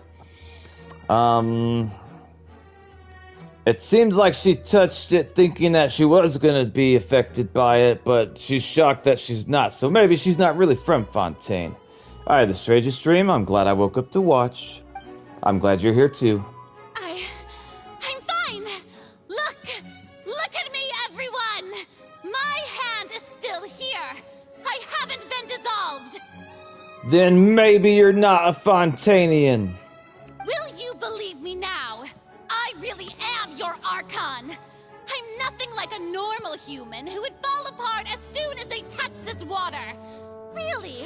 Was this not the most obvious thing in the world? I mean, no, it wasn't obvious, no. Miss Siegewing? If you are present, Miss Siegewing, please come forward and attend to the defendant. Siegewing? Don't be nervous. It'll just take a few seconds. Let me see. That should be enough. Please announce the results of your evaluation to the court, Miss Siegewing. As everyone doubtlessly saw, Miss Farina was displaying symptoms of hyperventilation and flushed skin. These indicate that she thought she was about to die? She was experiencing the adverse effects of exposure to primordial seawater. The extent to which she was affected is the same as other humans when exposed to primordial seawater of a similar concentration. So why didn't she turn into Kool-Aid? Thank you, Miss Siegewing. Lady Farina, you may return to the defendant's stand. Oh, wait. What did she just say? I didn't get dissolved. Shouldn't that be enough to prove my innocence? I mean, maybe. Well, considering your tendency to run from your problems, we did originally prepare a direct sample of the seawater around Poisson. However, after extensive discussion, we exchanged it for a sample that is not concentrated enough to dissolve an actual human. After all, on the off chance that something entirely unexpected might occur, we don't want anyone else to lose their life to the sea. Well, damn. If I understand correctly what just happened, I gained a little bit of respect for Farina. In her mind, she was willing to dissolve herself to get out of all this. Which, if that's the case, I don't know if Farina knows that, like, when the citizens get dissolved, they turn into those water creatures. I don't know if she knows that or not. Wow, okay. Yeah, so out of regard for Farina's life, you secured a low-concentration sample and asked the head nurse to serve as an expert witness. That's right, because that bunny girl can read people's faces or something, I don't know. It's a great thing that the direct sample wasn't actually used. Farina could have... Farina was ready to turn herself into goo, and honestly, I don't know if that you could say it out of desperation or what, but I respect it. I can't believe you... But what's really going on here? Farina can't have known the consequences of touching the water as human. This is too unlike how she usually acts. Unless it's actually more important for her to keep her facade than to save her own skin. But hadn't she given up on everything a long time ago? Listen to me, everyone. Please don't give me such cold and disdainful looks. What happened just now didn't prove a single thing. Yeah, she might need some more vitamin D. Think about it. How can you conclusively prove that an Archon can't also be affected by the primordial seawater? She's actually got a point there, I suppose. I mean, I don't know what Archons are capable of and not capable of, and I don't know if that's like common knowledge. Also, if I was really just a human, why would I dare to just put my hand in that kind of water? Because you would rather die than let everyone know what you're trying to hide? They should ask her why she ran away from those people that wanted to beat her before she ran into the house. Like, why wouldn't she defend herself? I could think of a few responses that she could give that might be acceptable, but I don't know.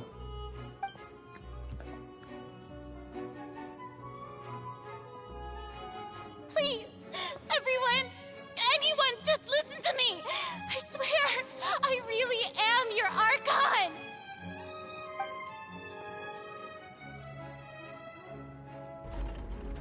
No one's looking at her.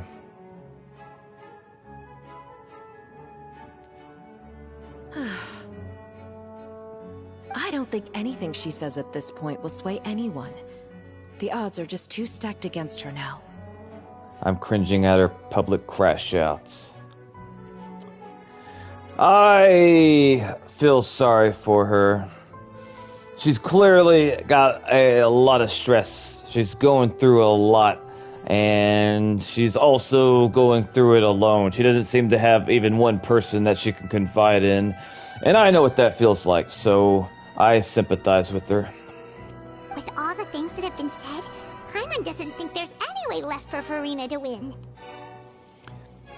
Like, we haven't seen, like, even one person, like, really, like, strongly come to her defense. It doesn't seem like she has one real friend in all of Fontaine. I thought that Colleen might have been the one, but not even her, it seems like. That makes it more understandable why she was ready to off herself. I believe the time for arguments and presentation of evidence has come to an end.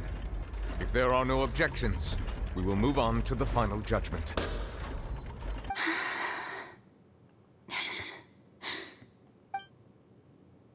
I don't think anything she says at this point will sway her. She's too stacked against her now.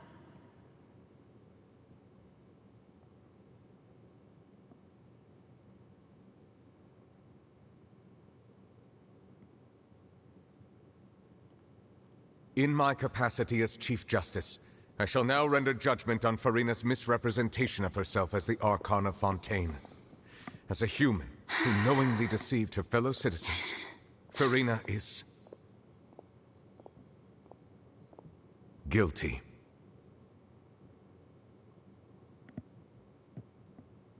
I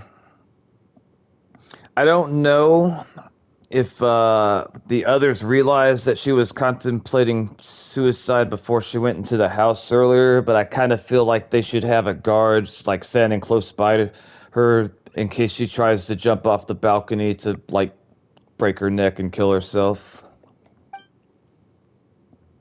It's not even clear to me that Lumine and Paimon realized that she almost killed herself. They may not have realized it. We shall now turn to the Oratrice Mécanique d'Analyse Cardinale to render the final verdict on the charges. Oh boy, the final verdict. My guess is going to say that she is not guilty.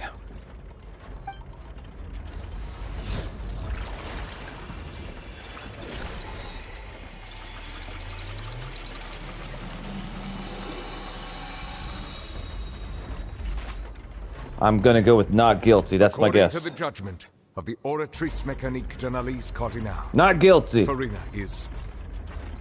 Not guilty.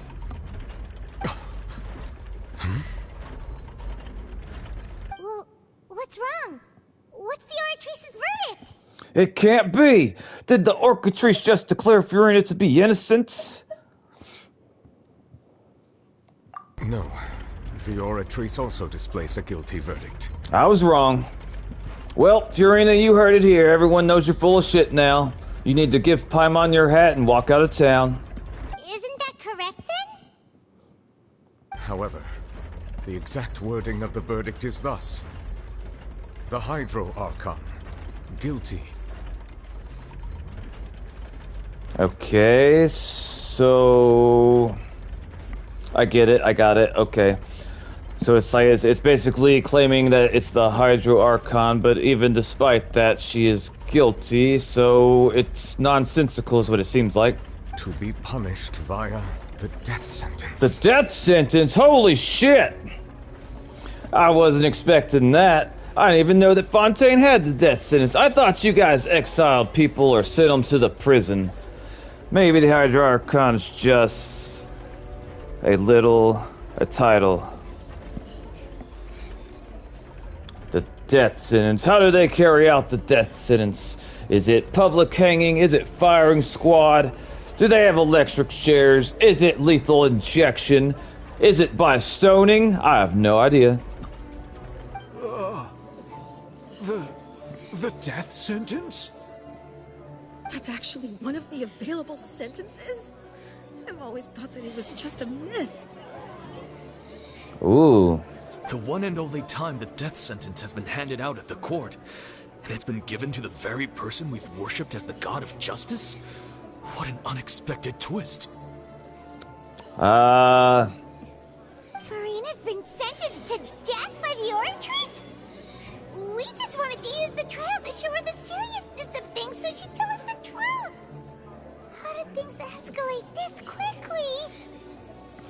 You know, maybe we shouldn't rely on some type of mechanical device to decide whether someone's guilty or not guilty, or whether they get to live or die. Maybe the people that run the country should decide that and not let it happen with the machine. I don't know. I'm just throwing ideas out there. This outcome is indeed quite strange. According to Fontaine's current definitions of justice, as well as its recommendations for criminal sentences, is this sentence really appropriate for the crimes that have been committed? I mean, you didn't question it when it gave Child a guilty verdict, and we didn't know how that could get a guilty verdict. So, yeah, what would be worse? Disobeying the AI justice machine, or stoning Farina? Well, actually, I do know. Well, she committed treason, so... Yeah, even Mache wasn't sentenced to death by the Oratrice. You know, the real evil mastermind behind the serial disappearances case. I mean, that's true, Paimon. But if I remember correctly, when we went and talked to the water spirit with him, unless I'm mistaken, Nulvet was with us. And I'm under the suspicion that Nulvet could have saved that guy from being killed by the water spirits. I could be wrong, but I bet it could have. Death is the prime sentence for treason. It's justice itself. I don't have enough information on what that thing is or how it works. What's more strange is, instead of Farina, the Oratrice rendered judgment on the Hydro Archon. Indeed. Not only is Farina's sentence overly excessive, the very point of our trial today was also to prove that Farina has never been the Hydro Archon in the first place. But now, the Oratrice seems to have deliberately invoked the title of the Hydro Archon. What does this mean? You loving this drama so far. I'm enjoying it. I'll have to say this. Farina is taking the notice of a death sentence surprisingly well. I would have thought she would have reacted very differently. So either she doesn't believe she's in like any mortal danger of being put to death, or she believes it, but she's not responding the way that I thought she would.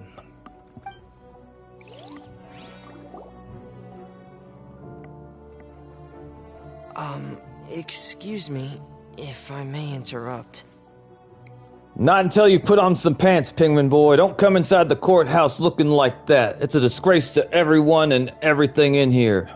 Is the trial still going? Clearly. Fremine!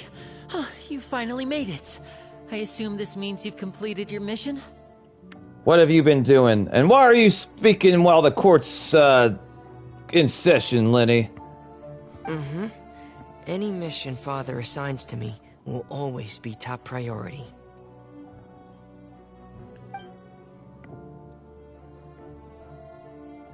Is that the first prophecy slate? Looks like it.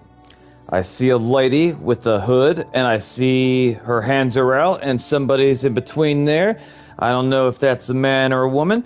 Also, I can't tell if they're being surrounded by birds or angels or what. Huh. So the knave privately arranged for Fremine to try and find the missing slate. That's what it looks like. I looked everywhere and finally found it at the bottom of the sea. It took me a long time to get around some dangerous stretches of water. That stone tablet looks like it would be heavy. I'm surprised he could lift it. But has the trial already concluded? Yes. Then doesn't that mean I've come too late? Yes. Oh no. Father will be disappointed in me. Yes. Yep, you came too late, Penguin Boy. You came too late. We've all decided that Fiorina has to be put to death. Don't worry, the mystery hasn't been resolved yet. It's still not too late for you to shine. Thank you for your hard work, Mr. Fremine. Please allow me to review the record left on the slate.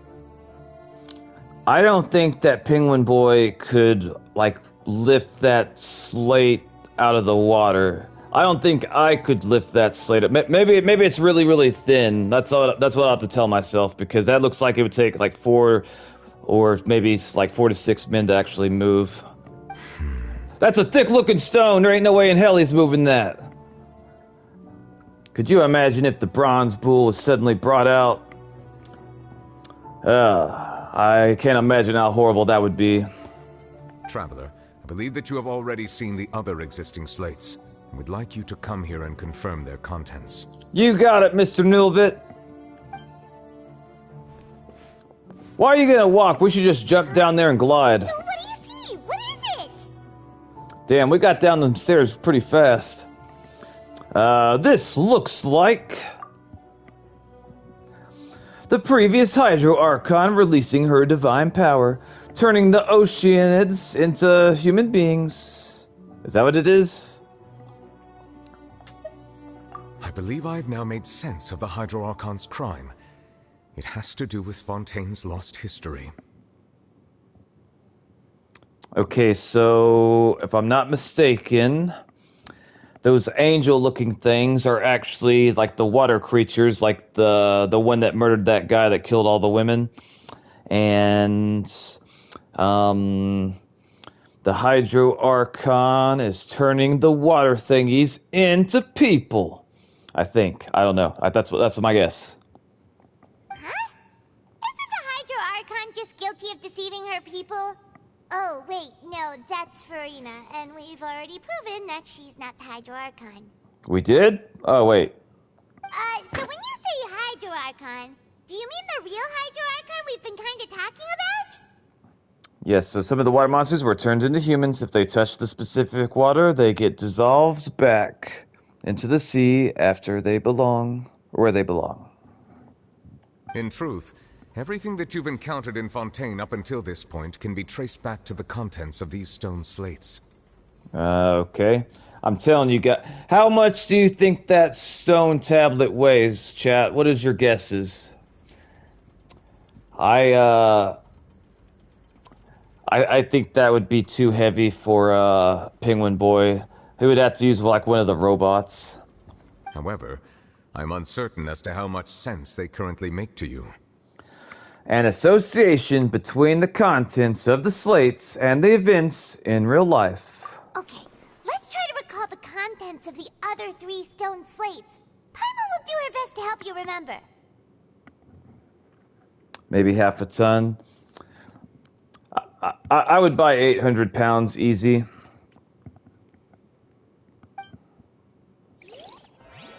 Or more. Oh god, not this again. Select the descriptions on the stone tablets to extract the information from them. You can find scenarios related to the stones, slates, contents, and the incidents recorded in the interview notebook. There, you can verify said contents. As the verification process continues, the fountain water level in the menu interface will rise. When you have finished verifying all the stone slates, the truth behind the prophecy shall be revealed. Alright, we're gonna trial and error the fuck out of this. The first stone slate describes what you just said. It seems to show the previous Hydra Archon using her divine power, and then the Oceanids turn into humans. Yeah, that's what it looks like. Does that mean that Fontainians are transformed Oceanids? Oh, Paimon wasn't expecting that. But if Oceanids can turn into humans, then perhaps this process can be reversed as well. Makes sense. The second stone slate shows Celestia floating in the sky, and the Hydra Archon and her people worshipping it together. But the heavens still brought judgment down upon them. This must be the point when the Hydra Archon and the Fontainians were branded with their original sin. Does this mean that the original sin and the Hydra Archon sin are the same thing? I don't know. Sounds like it. The third slate shows the Hydra Archon sinking into the sea surrounded by many people. That reminds Paimon, didn't we also watch that happen to someone else? Yeah? Well, the fourth slate is the prophecy the Fontainians have been talking about. People dissolving into the sea, the Hydra Archon crying on her throne, and so on. We didn't believe that such a crazy disaster could happen at first, did we? But after that incident, it was just a question of when and not if. Verify truth. Let's go. We know from the case of the serial disappearances of young women that Fontainians can be dissolved in primordial seawater. And the first stone slate tells us that long ago, the Hydro Archon used her power to turn Oceanids into humans. This might be the reason that Fontainians can dissolve. Could be.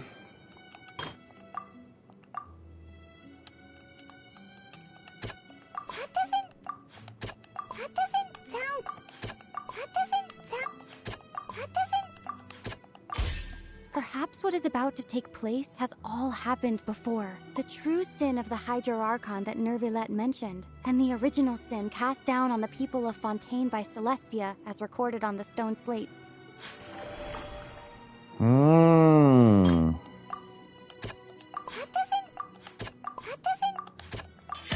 It's not as simple as falling into the sea. When Navia fell into the sea, her consciousness was subjected to judgment. The stone slates show the people gathered around the Hydro Archon in the sea. Could that be alluding to the same thing?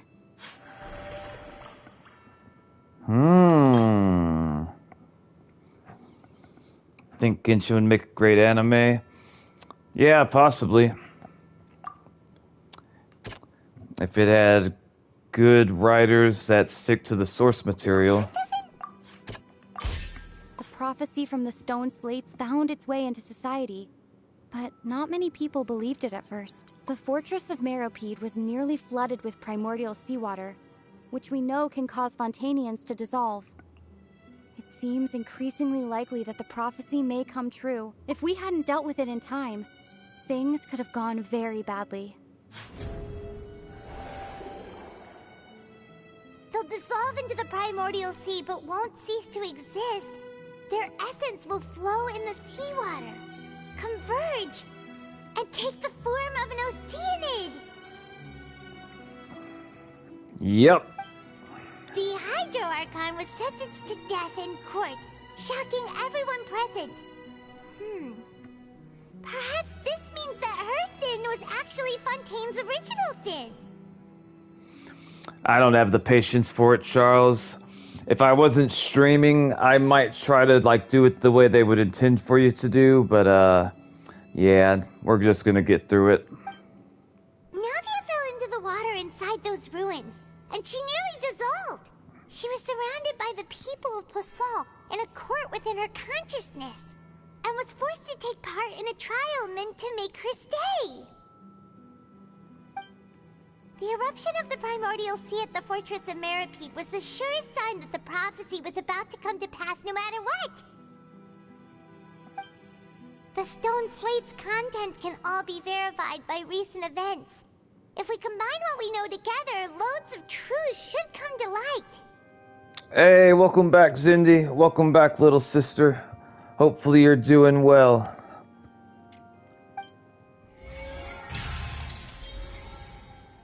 Verification complete.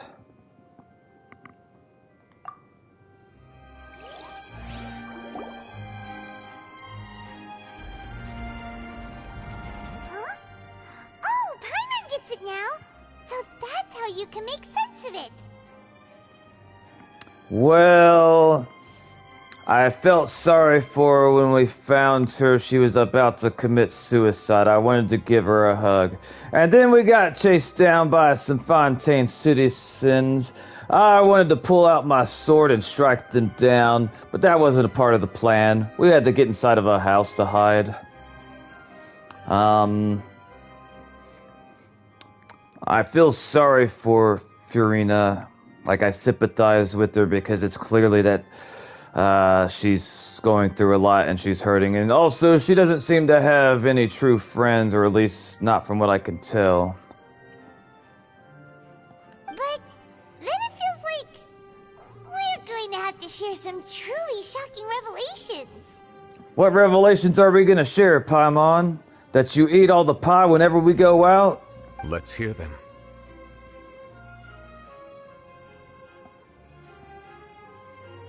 I'm not a detective. The first slate reveals that... Fontainians are not real humans, therefore they don't deserve rights. That's what Paimon's decided. Incredible. Linny, did you hear that?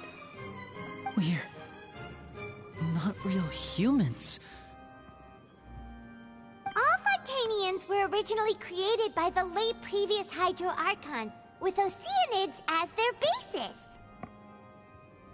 Okay, so it sounds to me that the previous Hydro Archon should take all of the responsibility.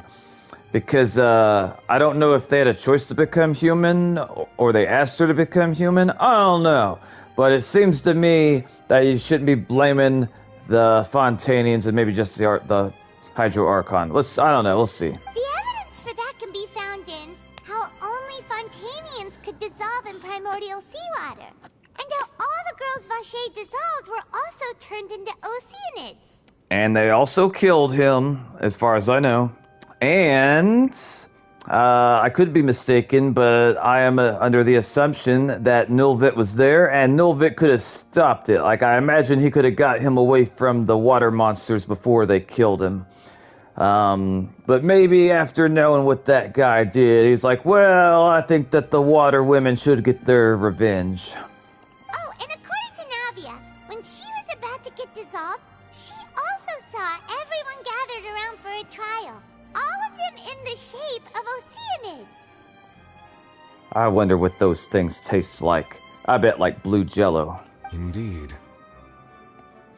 The second slate reveals that the crime of the Hydro Archon was her creation of the Fontainians from the Orcans.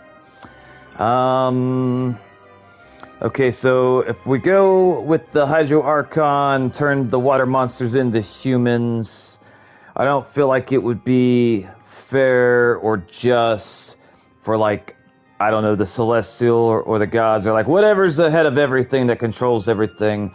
They shouldn't have their anger or ire on the citizens of Fontaine unless they ask the Water Archon to turn them into people, and it just happily obliged. But if she turned them into people without their consent, then I don't feel like that the Celestial or whatever can really, like, it's not fair to them. Like, what choice did they have? They would be being punished for something that they had no control over. Yeah, and it follows from the content of the first slate that she probably angered Celestia by creating humans without prior permission. Okay, that's what it sounds like. But Celestia should not... Okay, I'll put it this way. Based off what information I have right now, if Celestia is trying to punish the Fontaine water monster humans, it's not fair, it's not just, because they didn't have a choice to be turned into humans, is what it sounds like. So that would either mean, like, it doesn't seem like they're really, like, just or fair. If you don't know exactly, Phanes, the being's one who created heaven's celestials, created humans, how he wanted creating humans. In a different image, I believe, caused natural order to be disrupted. That may be the case, but based off everything that they've provided to me right now, the only appropriate one to be punished would be the Hydro Archon. Punishing the people would not be fair. That could also explain why the Oratrice judged the Hydro Archon to be guilty. It's to account for that ancient sin.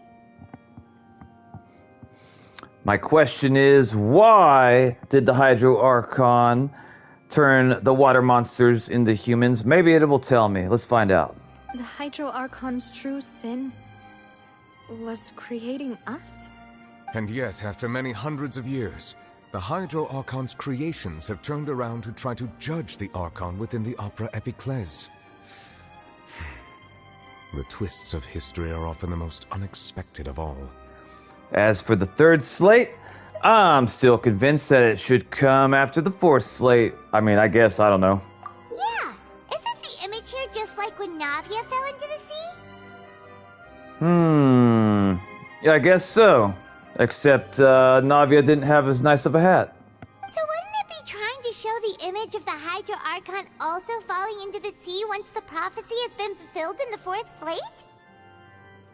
The fourth slate depicts the fulfillment of the prophecy as it's already widely known. It was her dream to make oceans walk alongside more as humans. Welcome to the channel. Interesting.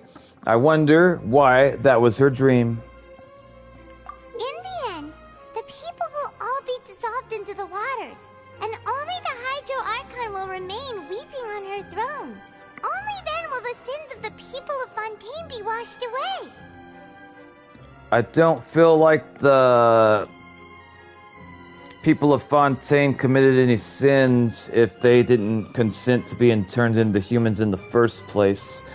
The Celestials shouldn't be punishing the Fontaine people under what I know so far. Unless I'm misunderstanding something. But the way I think I understand, they didn't really have a say with what happened to them. So, like, the Celestials should only be going after the Hydro Archon. Did Paimon get all that right? I think so. You've made some keen deductions. I must say, given how much you still don't know, it is impressive that you've already managed to connect so many pieces of the truth. You hear that, Paimon? You're getting real praise. However, while you were able to decode all the information on the slates, they've also been etched with an additional layer of hidden information using a different power source. It's like punishing the child of a parent for something the parent did together. Weird. Yeah, that's what it looks like to me, and if that is the case, I would call that unjust, unfair, because the children wouldn't have had, like, any means or say to avoid it. When we were at the ruins, I tried to decipher the hidden information recorded in the slates. But since we only had 3 slates at the time, I was unable to come to a full conclusion. Now that the slate collection is complete, I shall make another attempt to decipher the narrative recorded within. If everything goes well, we should finally be informed of the unadulterated truth. Yay, the truth!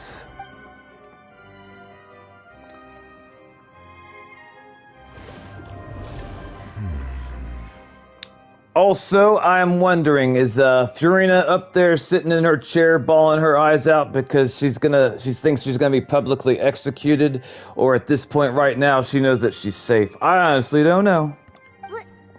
Well, did you get it?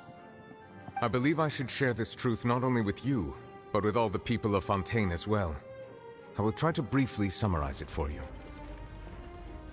Briefly summarize it? Alright, just make sure you're loud enough so the people in the back can hear. I don't want to hear them asking, did he just say what he just said, like they do every other time? I don't know. Take some time and spend some money on getting some audio equipment in here. You probably could get some of that stuff cheap from Nodcry, I don't know. Your hypotheses regarding the origin of Fontainians and the sin of the Hydro Archon were both correct. Your hypothesis regarding the origin of the Fontainians and the sin of the Hydro Archon... as far as I understand, the Fontainians don't have any sin. Everything should go down on the Hydro Archon.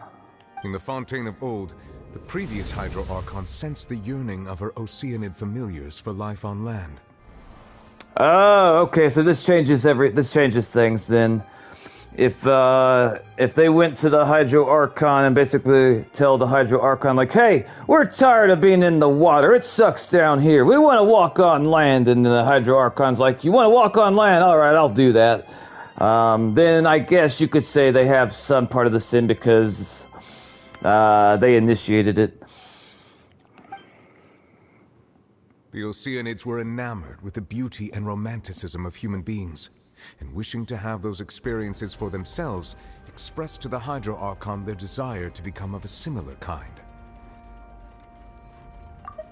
The Oceanids were enamored with the beauty and romanticism of human beings, and wishing to have those experiences for themselves, expressed to the Hydro Archon their desire to become of a similar kind. Okay, so now I understand why Celestial is punishing both of them. Charles says no, she's devastated, she couldn't save her people. Oh, I was wrong? They're Oceanid dreams. Nelvik could use his power to absorb the truth from the stone itself. Why didn't he do that instead of making us think in confusion? I don't know. Okay, I wonder what would have happened if the water monsters went to the Hydro Archon and be like, hey, we want legs, we want fingers, we want thumbs. And the Hydro Archon's like, no, fuck off. If we did that, Celestial's gonna get mad. And then I guess the proper response would be like, okay, we're gonna stay underwater and live our lives without thumbs and be happy about it. I don't know. However, even though water as an element is intricately linked with the power of life, the Hydro Archon, as one of the 7, did not possess the authority to create a new form of human life. Okay, so he didn't have permission, but apparently had the ability to do it. My question is, did the Hydro Archon know that if it made water monsters into people, that Celestial was gonna get pissed? I assume that the Hydro Archon knew that ahead of time. Not one to give in, she eventually found a way to create permanent humanoid bodies for her familiars by appropriating the power of this planet's primordial sea. Ooh, okay. Appropriated. I think that we could just interpret that as stealing is what it sounds like. Or taking without asking. I'm not entirely sure what appropriating, how it's different from stealing. It sounds like stealing. She poured primordial seawater into the Oceanid's blood vessels, creating humanoid mimics in the process. Okay. But did the Hydro Archon know that Celestial was gonna be pissed? But if Fontainians were to ever come into direct contact with water from the primordial sea, the power within their bodies would escape these artificial restraints and return to the sea. As a result, their forms would collapse, and they would be reverted to their original forms as Oceanids. Okay, we got that. And now I'm wondering, could they turn themselves back into humanoids without the Hydro Archon doing it? I don't know. Of course, the Hydro Archon never received permission from the Heavenly Principles to create a new human race. Why didn't she put in the proper paperwork to get approval for making new humans? Was it because that they knew that they'd be denied? I don't know. And thus, the Hydro Archon and all of her creations came to shoulder the original sin of appropriating the power of the Primordial Sea. Okay, so my question is, did the Hydro Archon understand before they did what they did, that it was going to result in Celestial getting pissed? Or was she ignorant? HP would deny, of course, at least that's what I think. HP would deny, of course. Welcome to the channel, too. I don't recognize you, but welcome all the same. That is the true history of how the people of Fontaine first came into being. Did you hear that, everybody? You're all water monsters. None of you are people. Get the hell out of here. So we were all Oceanids before we turned into human beings? Yes, that's exactly what just happened. That is exactly what happened. Why is that lady clapping? That is not the proper response to find out that you're made from water monsters. Why is she happy? Maybe she hates her life so much she's like, fuck it. I'm a water monster now. I don't know. That's way too much information for me. I think I'm just going to pretend that I never heard a single thing. Wow. Out of control audience member, you are out of control. Get the hell out of here. Somebody put some primordial water on him. He doesn't even want to think. Wait, but if that's the truth, we can't let the Hydro Archon be sentenced to death. After all, her only sin was creating us. I mean, honestly, you should have tried to prevent that, before finding all this out, if you ask me. But yeah. This really might be too much information for your regular Fontainian, but it does answer a lot of our questions. Nux needs to be a judge for a day, Lowell. Charles says, yeah, the history of the gods in Tevat is all about gods being rebels and doing shit against Celestia. I see. I don't think I've had... I don't know what type of lore I've dealt with regarding Celestia. Maybe I've already been dealing with Celestial lore and didn't realize it. I don't know. So Ergia probably didn't even care about it. This really might be too much information for your regular Fontainian. You're implying that they're stupid, Paimon, and you might be right. But that's my interpretation. But it does answer a lot of questions. Alas, your hypothesis regarding the third and fourth stone slates was inaccurate. The slates' respective positions are, in fact, correct. Nah, hey Judge already never saw someone who plays this game so carefully.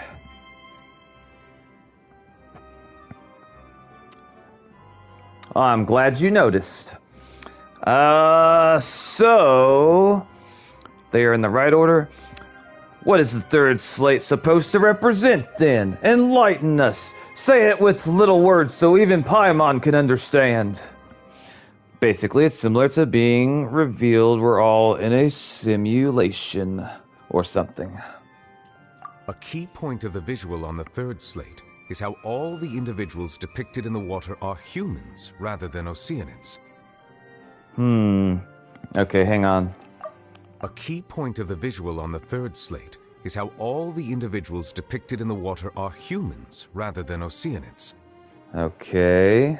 They have not been dissolved, which implies that the water depicted in this slate is not water from the Primordial Sea. The nation of Fontaine is the nation of Hydro, as well as the nation of Trials and Justice. Instead of being the literal element, the water in the scene symbolizes judgment and justice. I did not get that takeaway at all. That went way over my head. Okay. You may also recall Navia's experience. When she fell into the sea, her consciousness was surrounded by that of many others who intended to hold a trial to determine her fate. Therefore, the meaning of the third slate is that the people of Fontaine shall try the Hydro Archon at the court of justice. It can't be! Yes, it refers to our present situation. Dad, maybe you're right. Maybe she did fall asleep. Maybe she's like in a sugar coma. I know she eats a lot of sweets. Maybe she like sugar crash. Or maybe she got so terrified at the verdict that she couldn't handle it. I don't know. I think I'm following now. So, what you're saying is, even though we decided to put on this trial to avoid fulfilling the prophecy... Navia, I can't believe you're talking out of turn again. You said earlier, the last time you stood up, that this would be the last time that you did this. But here you are again. You're a liar. In truth, everything we've done has happened exactly as the prophecy foretold. So now, it seems, we're the ones making sure it comes true. What should we do? I don't know. It feels like there's no way out of this. How about we break that machine or ignore it? Actually, I don't know if it has any way to enforce its verdicts. I think the people have to enforce the justice for it, if I'm not mistaken. So they could just, like, ignore it. Let's all go home and pretend none of this ever happened. I don't know. Huh. No matter what, the prophecy will be fulfilled. Is this what it feels like to be a prisoner of fate? Seems like it. If that's the case, does that mean the scene in the fourth slate will also be fulfilled soon? I forgot what the scene in the fourth slate was. Wait, wasn't it like Fiorina all by herself on her throne without any followers? I can't remember. Traveler, I would like to point out another small fallacy in your deductions. Couldn't you have told us after the trial? Why do you gotta make me look like an ass in front? Actually, you know what? These are all water monsters. I don't care what they think. About the fourth slate. You probably thought that the eruption of primordial seawater beneath the fortress of Meropide served as the surest sign that the prophecy was about to come to pass, yes? Wait, hang on. About the fourth slate. You probably thought that the eruption of primordial seawater beneath the fortress of Meropide served as the surest sign that the prophecy was about to come to pass, yes? I mean, not necessarily. I thought that maybe, like, the place was really old and somebody wasn't doing their job right and, like, some of the equipment broke. I don't know. However, I believe that rather than being a sure sign, that eruption could in fact only be a small warning of something far worse to come. Far worse? As for the root cause of the catastrophe, I believe you've already encountered it once before. The root cause of the catastrophe? What could it have possibly been? The root cause of the catastrophe. Root cause. I don't know. Nilvit would be fine. He's not human. He's a dragon in a human body. Wait, could it be? I have no idea. Like, I'm assuming he's referring to something in the past. Hold on, let me see what it is. I want to see if I can think of it. As for the root cause of the catastrophe, I believe you've already encountered it once before. The root cause of the catastrophe, I believe you already encountered it once before. What have I already encountered once before in Fontaine? Let me think. When we arrived in Fontaine, Fiorina was a bitch. She claimed that Paimon was an object. Lenny saved us. We found that one guy that was kidnapping all the ladies. Fuck, I don't know.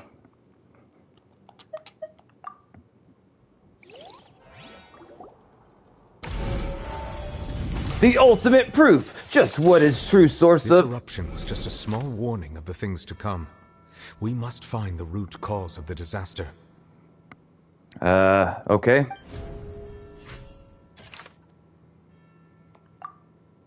See.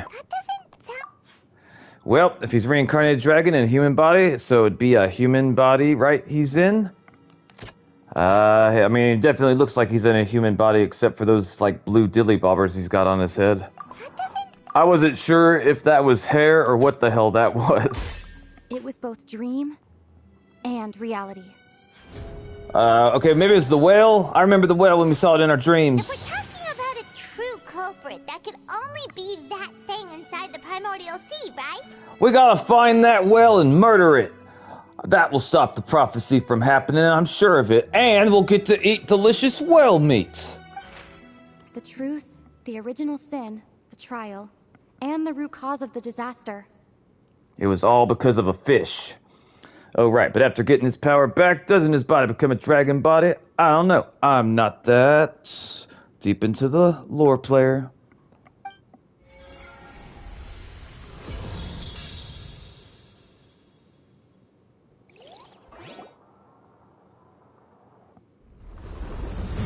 Holy shit, we get a cutscene!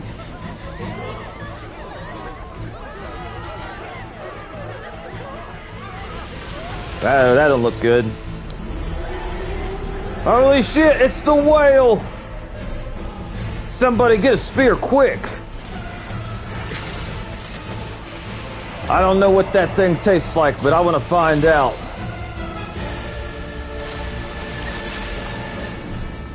And wait, he's able to fly around without water.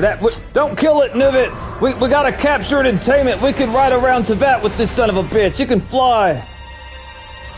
Think of how fast we could travel if we traveled by whale. Who dat?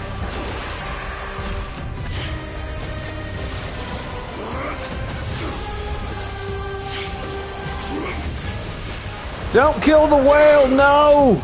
We gotta tame him so we can ride him. You son of a... Wait, he's still alive. Yeah, whoop his ass, whale. Now come back. Come back. No.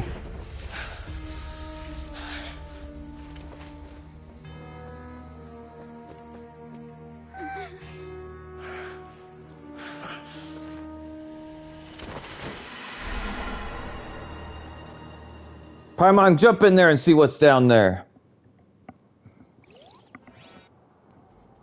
That was way too close! How did that thing just burst into the Opera House? Wait, was that the huge whale you saw in your dream? That's right. I'd wager it's also the one the child saw when he was young. So we've met it at last. I understand very well why it has chosen to make an appearance here. Really? Because I have no idea what's going on. That whale does not belong to Teyvat. It is a monster that has traversed the stars, weeping all the while. It comes from the stars and it's crying? Why is it crying? Maybe it's hungry. It has been greedily consuming the energy from the planet's primordial sea, using it to grow. That is the main cause for the rising sea levels. So... that space whale has been eating... primordial sea, and that's causing the rising sea levels. So, do you think that we could kill the whale? No, that you could probably kill it. We gotta kill that whale or ride it, maybe both. And once it has finished consuming all of the energy contained within the sea, then what? Its next step will be... to leave and go somewhere else and do it again? I don't know. You said that when the Hydro Archon first created Fontainians out of Oceanids, she filled their blood vessels with primordial seawater. That's a good point, Ded. That's a good point. You said that when the Hydro Archon first created Fontainians out of Oceanids, she filled their blood vessels with primordial seawater. Okay, so why is it bad if he's eating the primordial seawater? And also, why is it making the water rise if he's eating it? Like... if he's eating it, shouldn't the water be going down? You'll be shocked after knowing who is tied to the whale. Precisely. That whale finds the blood of Fontainians nigh impossible to resist. Okay, so it sounds to me that the whale is basically causing the water monsters, that are human to turn back into water monsters so that they can eat them? That's what it sounds like. Therefore, when it left the primordial sea, it decided to make its next stop a packed opera house full of food. Food in the form of Fontainians. Alright, so it was going to get that nasty primordial seawater on them, so they turn into, water monsters and then eat them. We just barely managed to push it back, right? In that case, won't it come back to target the people again once it's managed to recover its strength? Yeah, that sounds about right, Navia. Probably. That is correct. Indeed, it is more accurate to say that we should thank that Harbinger for buying us some time. Without him, the whale would have likely come onto land far sooner. From the way he looked, he must have been fighting the creature for quite a long time. That battle maniac. We've always known that he had a special connection with that whale, but we definitely didn't expect it to help us out like this. Anyway, now that we know that this whale is the actual cause of the disaster recorded in the prophecy, all we need to do to stop the prophecy would be to find a way to beat it up, right? Yeah. Consuming hydro energy of the primordials, which deep stabilizes at the primordial sea, became disturbed. Its waters began to surge upwards, causing the leaks beneath the fountain, and eventually the Great Flood. I mean, yeah, we could use violence to solve our problems, Paimon. That's what we've been doing, and we're never changing. It is too late. What do you mean it's never too late for violence? It had already absorbed too much of the primordial sea's energy before we could notice it. At this point, it has become practically integrated with the sea itself. Even if the entirety of Teyvat were to be destroyed, it could still survive and swim off towards some other world. Well, we can't let it get away with that. That's not something I will accept. Yeah, Navia said it. We've already done everything we can, and we even found the true culprit. We did. We've come so far. You can't just tell me that the last hurdle is some impossible foe. That's just not fair. Yeah, Navia's right. Let's go kick that whale's ass. Indeed. That's not how a grand performance should end. I'll fight it to the end. No matter what. I kind of like chlorine a little bit. So the prophecy will be fulfilled no matter what, huh? I mean, I don't really know to be sure. Oh god, what's happening? The prophecy. Yes. What has been prophesied will be fulfilled. You may view such things as the history of the future. The history of the future. After everything, it still turned out like this. We couldn't fight against fate. We might not be able to fight against fate, but I'm pretty sure we can kick that whale's ass. Wait, but if this is all about fate... Just as prophecies are usually only the future as seen from the perspectives of the gods, could things be happening in hidden corners, where the gods' gaze does not fall?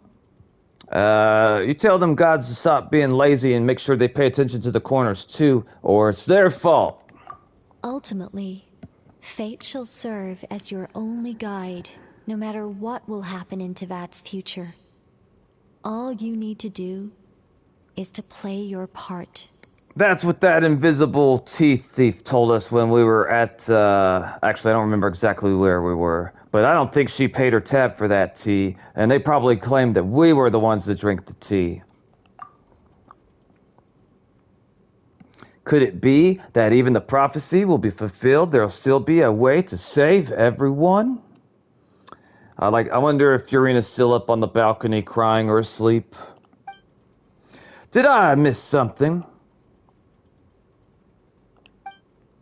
Wait, I forgot about Furina. What was it that she wanted to say to me at the last moment in the giant magic box? I don't really know what she was going to say. I could probably guess if I remembered the context beforehand, but I can't, so we're just going to go along with it. What is her real secret?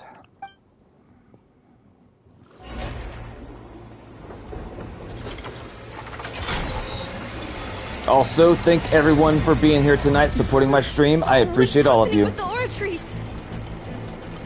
I believe it is preparing to carry out the death sentence.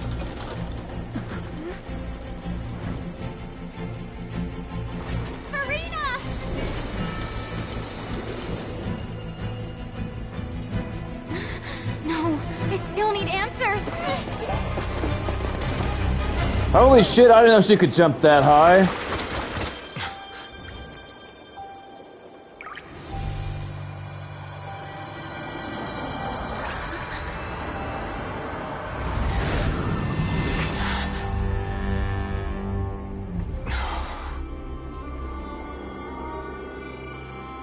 That looks like a giant sword. Damn. I think that Traveler might be able to take on Aang and win. I did not think she could jump that high. That was impressive.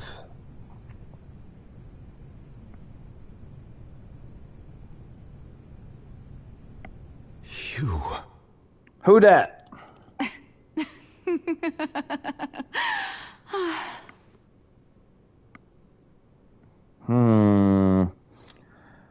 It's kind of awkward seeing Furina without her top hat. Sorry. That shocked expression on your face is just too amusing. I couldn't help myself. Her voice sounds different. I don't want to punch her in the face as much anymore. You are not Furina. Who are you? The sweet sound of bewilderment. Marvelous. A sure sign that my attempt to deceive everyone was a resounding success. But to answer your question, I am Focalor. You know, the god. If you're the lady that's responsible for Furina acting the way that she does, I want to have a conversation in a room alone with you. Focalor, why did you deceive us? Oh, that wasn't my goal, of course. Goodness, no. But I had to fool everyone else too, if I was to stand any chance of deceiving the heavenly principles. Deceiving the heavenly principles? It's all because of that pernicious prophecy. Dreadful, wasn't it? Everyone doomed to dissolve. Fontaine condemned to be flooded. Yeah, that sounds pretty bad. One was not amused. In fact, one was positively bemused when that problem was thrust upon me by my dearest predecessor. That's the former Hydro Archon Egeria for the uninitiated. It hardly gets more disastrous than a preordained national catastrophe. Now does it? I wonder, is the previous former Hydro Archon, or Egeria, I can't pronounce her name, is she the reason that Furina acts the way that she acts? I don't know. She knew full well that the prophecy would surely come to pass. And as one of the seven, she also knew full well that one defies the heavenly principles at one's peril. So yes, as you have no doubt surmised, it was a rather impossible situation that I found myself in. I spent a terribly long time mulling it over, alone on the ocean floor. And I was almost growing barnacles by the time I finally realized there was only one possible solution to this confounding conundrum. Okay, hang on, I gotta think about this. I spent a terribly long time mulling it over, alone on the ocean floor. And I was almost growing barnacles by the time I finally realized there was only one possible solution to this confounding conundrum. I had to outwit the heavenly principles, allow the prophecy to be fulfilled, ostensibly at least, while saving everyone at the same time. I'm a genius, I know. I can only assume that's why Egeria chose me as her successor. Although, looking back now, it was hardly the inheritance one dreams of. Between the task of saving the nation, the quotidian duties of the Hydro Archon, and not to mention the original sin of creating a new race of humans, I dare say she left me quite a colossal mess to clean up. I do not know what the word quotidian means. Quotidian duties. I don't think I've ever heard that word in my entire life. Quotidian. I'll have to Google that later. I am wondering how... I don't know if the game eventually explains it, but I'm wondering how, like, the new Archons are chosen. Like, so, like, we had the previous one, and her name was, like, Urgia or Urjaria. I can't pronounce it. Did she choose Furina to be the next one, or was it, like, random chance? I don't know. But one can only play the hand one is dealt. I did not choose this, any more than I chose to be one of her Oceanid familiars. Okay, so if I understand correctly, it's saying that, Miss Focalors was also one of the water monsters. Quotidian duties means your ordinary everyday task or responsibilities. How have I not heard that word before?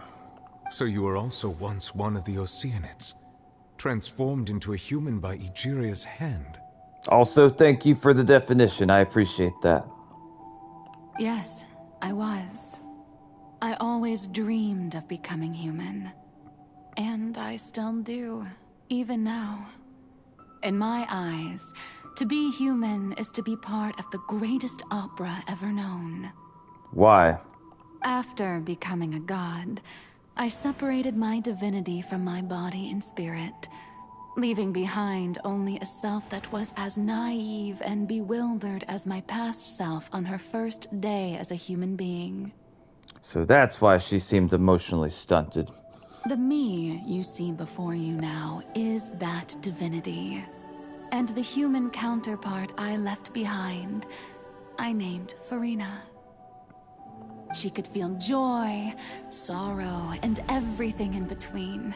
She could be as vain and conceited, or as meek and vulnerable as she wished. Her strengths were of a kind only a human could possess, as were her shortcomings. Seemed to have a lot of shortcomings. But in my eyes, Furina's humanity was what made her perfect. She was perfectly human in every way. The person I always wanted to be. A conceited bit, well, I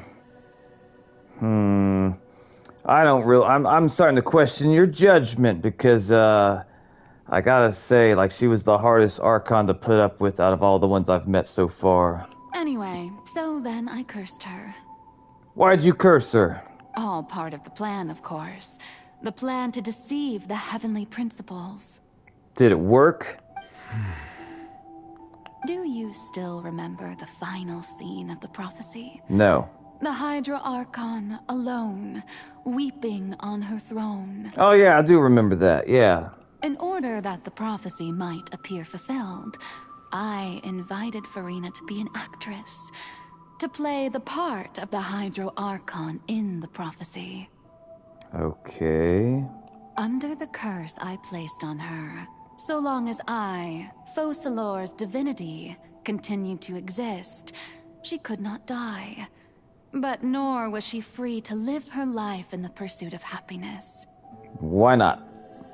Instead, she was forced to take the stage in the opera house, to embrace the role of leading lady, to forever play the part of the god from the prophecy, all to create a deceitful appearance of that prophecy coming to pass. Okay, chat, I have a question. So, basically everything that Focalors just said, what I want to know is, did Furina have free will to act differently than she did? Or, like, could she not have acted differently than she did? Like, did she have free will where she could have done what she wanted to? Or was she, like, being forced to do and act the way that she was acting? Like, was it a choice? Or was it, like, force? Instead, she was forced to take the stage in the opera house, to embrace the role of leading lady, to forever play the part of the god from the prophecy, all to create a deceitful appearance of that prophecy coming to pass. It sounds like she didn't have the free will to do anything different, but I'm not 100% sure. I suppose now you probably understand why your court is called the Opera Epiclese. She chose not to for 500 years. It was a gamble. I suppose you probably understand why your court is called the Opera Epiclese? No, I have no idea why it is. Why? But Farina is only human, isn't she? You mean by personality? Yes, she had free will, but chose the latter.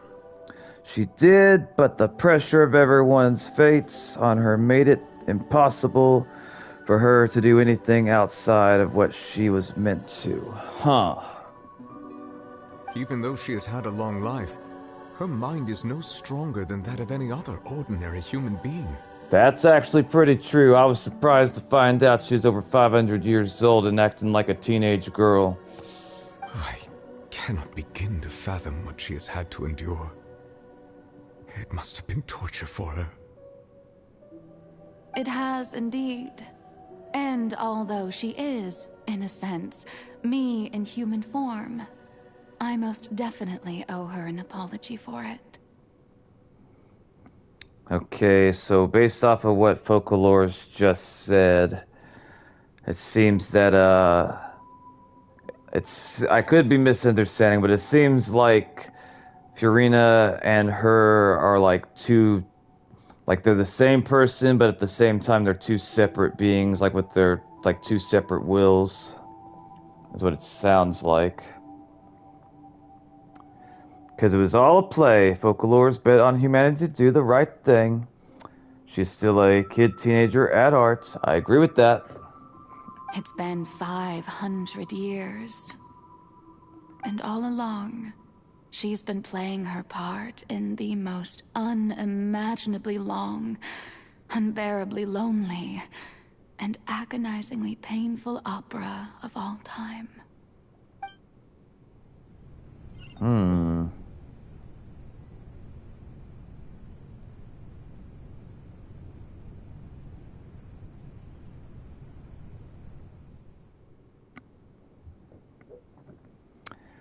Ted says, basically, Nox, imagine for 500 years you need to make people believe you're a person you're not.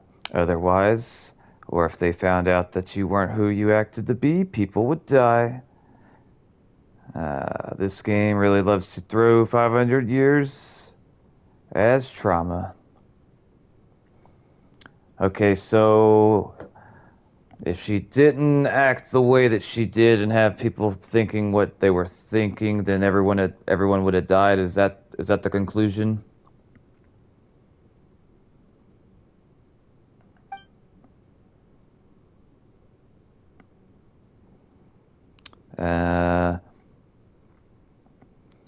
With sufficiently strong hydrosensitivity, basically to not make it confusing. I can form an emotional connection, just like I did with the ocean and at the Fountain of Lucine.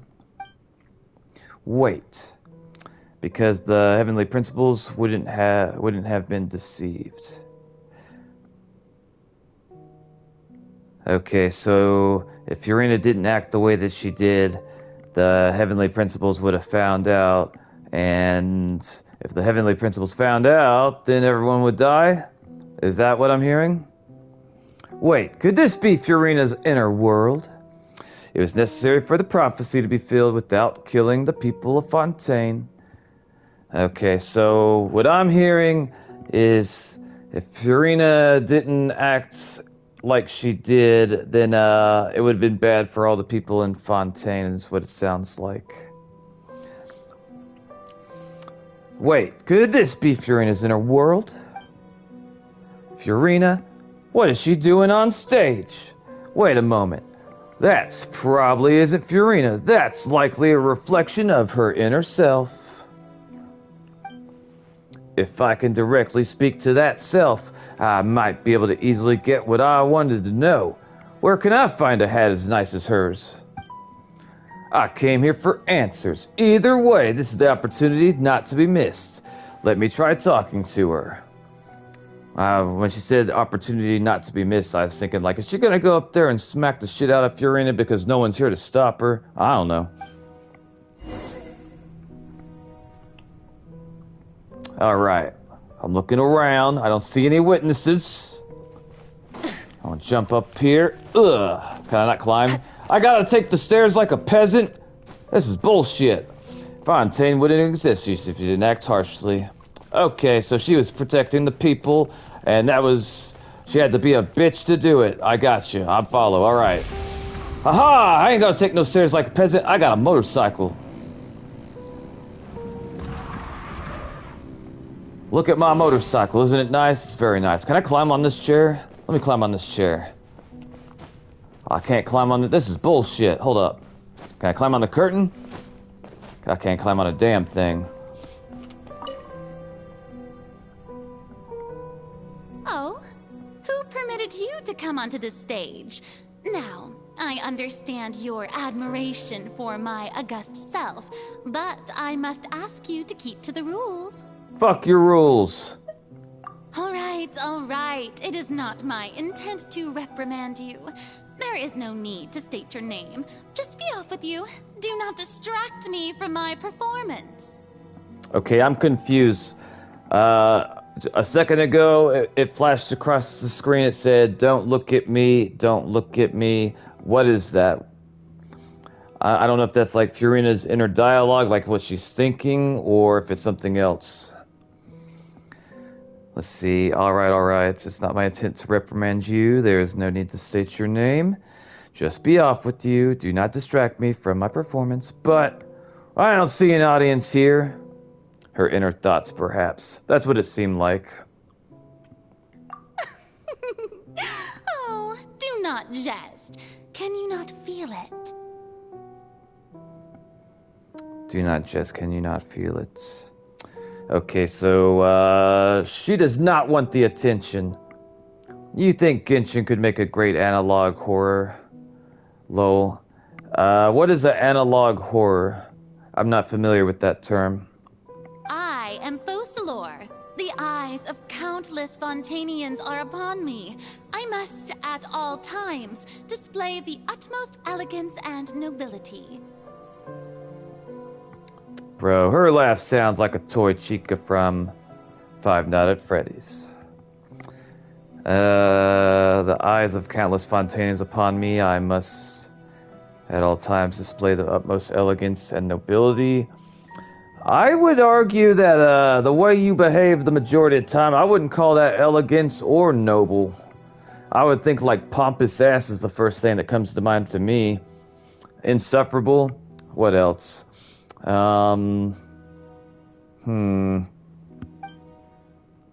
Something's off. There's no getting through to her.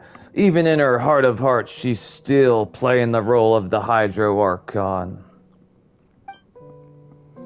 What sort of resolve must she have that even her inner self and subconscious would have such a impenetrable defense? Yeah, I'm surprised just as much as you, Pantalontes. Welcome back, little sister. Welcome back. Analog horror is like Siren Head, I think. Boiled One, Greylock Mountain. Okay, I have no idea what any of that is, Dead. Dang, you're in Fontaine. I didn't know that the Archon quest was so long. I didn't either. Anyways, I'm back. Welcome back. Like a fan-made thing about real-life events, yet warping them into horror. I had a mandatory family movie nights. Oh, I love analog horror. This is the first time I've ever heard of analog horror. I don't know anything about that. What movie did you watch? Though I hardly find any.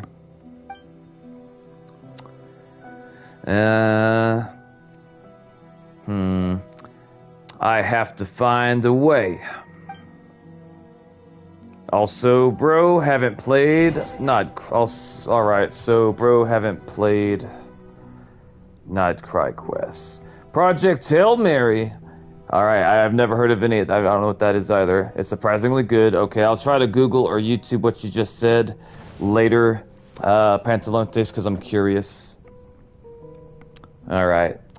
You see my nice bike? I will trade this bike for your blue hat. What do you say to that, Furina? Oh wait, I gotta turn off this light? I wanna turn off this light. Dear audience, the performance is experiencing a technical difficulty, but worry not. The guards shall resolve it soon enough. Holy shit, that robot's trying to attack me for no reason. Furina, Water Archon, protect me. Call the robot off. I did nothing to nobody. I'm innocent. Don't let it get me. Holy shit! Oh boy. Alright. I'm about to fuck your world up. Come here. Let's dance. Try and stop me.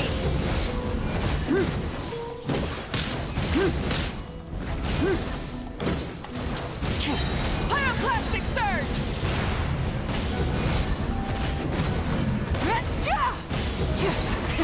Rev the engines. There we go. Piece of shit robot. Okay, hang on.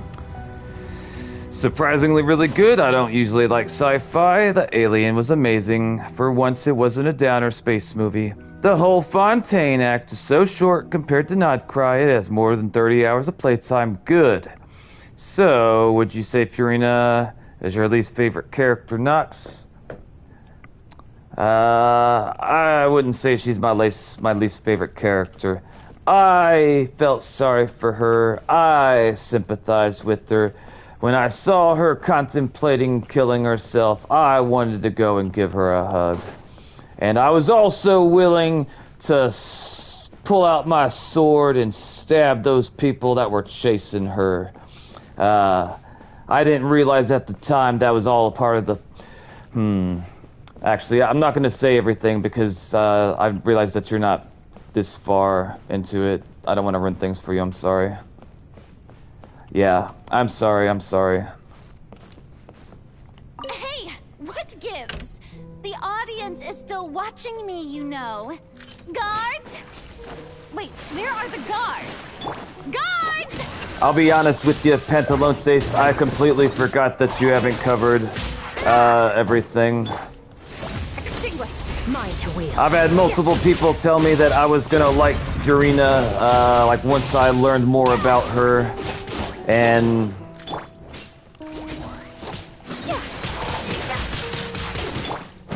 Burn it down! Try and stop me! Ah! Light of the blazing sun! Take that, you son of a turkey. Alright. This thing over here. I'm turning off the last light for you, Furina, so no one else will be able to see you. Or I could make shadow puppets. I'll let you choose. If you want the light turned off, fine, we'll do that.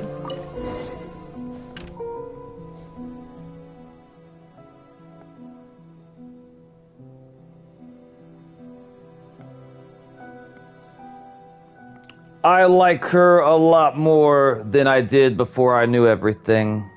Like, my opinion has been changed about her. I still have some questions I don't have answers to about her that would help make up my mind even more.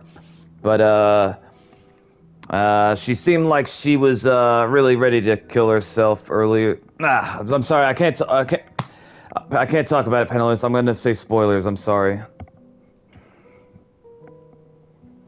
Okay, that's all spotlights turned off. In Furina's heart, they must symbolize the eyes of the people on her.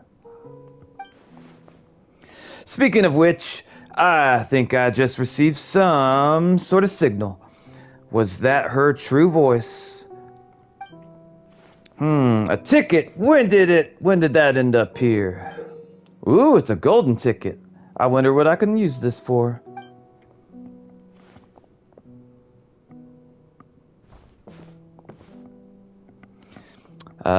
Either way, it looks like the show is about to begin. In that case, show me how you truly feel, Furina. It's a shame you can't play old events. I know there have been events with lore in them, and maybe some of them have Furina lore that would help.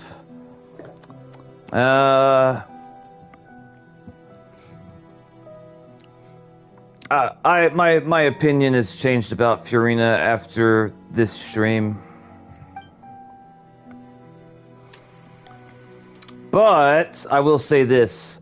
I still hate it when she pretends like... When she acts all like high and mighty, it makes me fucking... I hate the sound of her voice when she does that. It makes me angry. And that's not something I can really control. It's just the way she says things and the way that she sounds, I get mad.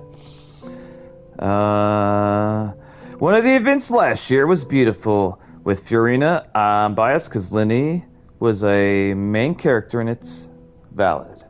This is the first time I've ever got to control Furina. I don't even know what weapon she uses. I think it's a sword, but maybe it's a book. Hey, I can't swipe my sword. I can't even jump. This is bullshit. If you're gonna let me control Furina, let me at least test her out a bit. Come on. Sword. I would most definitely cosplay her if I was a woman. I got Genshin because of Furina. I see. I have a question real quick. The glowy part, like on the bottom part of her outfit, is that her hair or is that like fabric? I can't really tell for sure. I quite literally came for Furina and... Save for Lene. I see. The reason I started playing Genshin was because I was about to be caught up with all the content in Withering Waves, and I knew I wouldn't be able to, I'd have to wait, so I was like, you know what? Furina. Huh? Who's that? Who's calling me? It's a ghost! Where are you? Be not nervous. Be not afraid. I am before you. Wait a moment. You're near me? How can this be? She seems like she's taller than you, Furina, but it's okay because you have a top hat, so... I got Genshin because I wanted to see if the game was that bad, like how the public shames it, and being a good game, but in the end, I turned out to love it. I didn't know that, I didn't know a lot of people... I got ZZ on my tablet. I'm gonna play that at some point. LeMayo dead. So now I have all 3 Big Hoyo games. What was I gonna say? I forget. I can't remember. So now I have all 3. Alright. Oh yeah, I was gonna say, I didn't know that Genshin Impact had a bad reputation. I've had multiple friends that played it, but I didn't ever really ask or try to find out why they liked it. I actually tried the game back when it first came out in 2020. I cannot remember the reason I quit playing it. I played it for 4 hours, and it was the first gacha game that I've ever played. I didn't even know what a gacha game was. I didn't know that you could unlock characters the way that you can in this game. That part was completely over my head. More than likely, the reason I quit playing it is either because I got stuck in the story, or a new game came out and I had to delete Genshin so I could play the new game. That's more than likely what happened. Okay, hang on. People called it that to me, wanted to see if it was true. Since it was PG-13. I got Genshin because I had nothing to play on PS5. Man, the amount of people that have made fun of me at school for playing... Really? Oh, that's ridiculous. I'm not surprised, though. When I was in school, kids love to make fun of any type of interests that I have. Video games, anime. It wasn't as accepted as much as it is now back then. I don't know how accepted it is now in school for you guys, but I'd be willing to bet quite a bit of money that is even less accepted when I was a kid. Lol. I'm Genshin because I happened to see the Winter Night Lonzo trailer, which I thought was so cool for a game, so I started playing. Genshin is still my favorite of the Hoyo games, though the story-wise, Twisted Wonderland is peak. I like Genshin for the building characters aspect. Oh my, real school that I went to, I had to drop out because of bullying. Was even worse. I didn't know that you experienced anything like that, Pantalontes. Online school kids are a joke in comparison for me. We could have a very long drawn-out conversation about this topic. It's something that I could, relate to. Mirror you, huh? You know what? That's not bad. Let's go with that. Alright, mirror you it is. Mirror me. What do you wish to say? She's probably gonna ask for your hat, Furina. You tell her no, that's your hat. Yeah, kids nowadays demonize Genshin as a weird game for some reason, or just, okay, at least for my school, just wanted to test it out for that rumor to see if it was that bad. Turned out to love it. Huh. I did not know that this game was known as a Gooner game. That's interesting. They hate the game without even playing it. It sounds like they get on the bandwagon. My school was one of those super religious ones. I see. The prophecy. Have you heard of it? I am curious, Pantalontes. Do you remember which sect of Christianity that your like school practice? Like, was it Catholic? Was it Protestant? Mormon? Presbyterian? If you don't know the answer, that's okay. I'm just curious. What prophecy? Wait. I know. I think. I don't know why, but it's in my head somehow. Religious schools are so bad to study on. Catholic private school. Okay, interesting. Did they have nuns at the Catholic private school? Which is laughable because of my area of religion. Dead says, I love Genshin because the story and the art style that I base my artworks on. Still learning. I'd say one of the main reasons why I like Genshin is because it looks damn near indistinguishable from Zelda Breath of the Wild, the one that came out in 2016. Like, when I first played this game, I thought it was just like a complete, like, low-budget ripoff of Breath of the Wild because, like, the majority of the graphics and the assets and the way the things look, they look damn near identical to Breath of the Wild.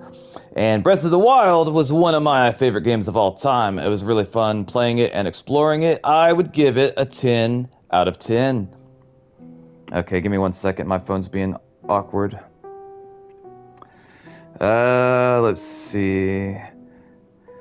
Which is laughable because of my area. Let's see. If anything, I was in the right area of religion for bullying them.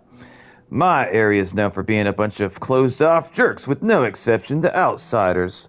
That's very relatable to me, Pantalontes. Got a question. What is a religious school even about? Do you learn biology, chemistry, English, math? Is it even a proper education? I could be mistaken, but if I am correct, Dad, they're going to learn all that, like the biology, the math, and the science. Well, maybe not. Maybe some of the science might be taken out. I'm not entirely sure. But basically all the normal stuff, and then they're going to tack on some religious classes, like to help you learn more about the religion, and so like you practice it better, sort of thing. That is my understanding of it, at least. I don't know how they would do the science, because a lot of religious people have a big issue with evolution, but that might just be depending on the sect of the religion. I don't know for sure. The people will all be dissolved into the waters, and only the Hydro Archon will remain, weeping on her throne. Only then will the sins of the people of Fontaine be washed away. Okay, the people will all be dissolved. Okay, hang on. What prophecy? Wait. I know. I think. I don't know why, but it's in my head somehow. Okay. The people dissolved in the waters, and only the Hydro Archon will remain, weeping on her throne. Only then will the sins of the people of Fontaine be washed away. Okay, so yeah, say that that prophecy thing happens, right? Wouldn't the Archon just go and get some more of the primordial water ooze stuff, and she could turn the water monsters back into people again? Or would that make the process piss off the celestial gods all over again and just repeat the entire thing? I don't know. Okay, hang on.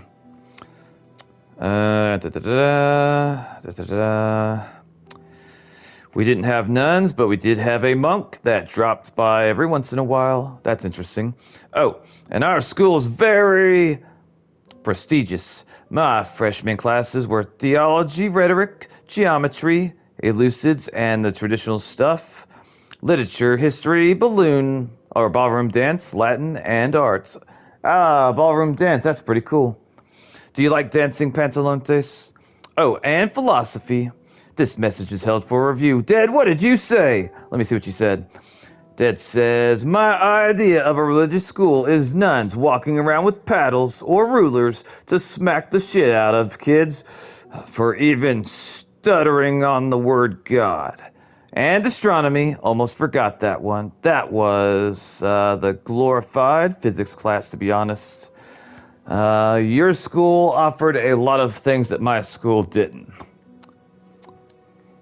Oh, very good. You know it well.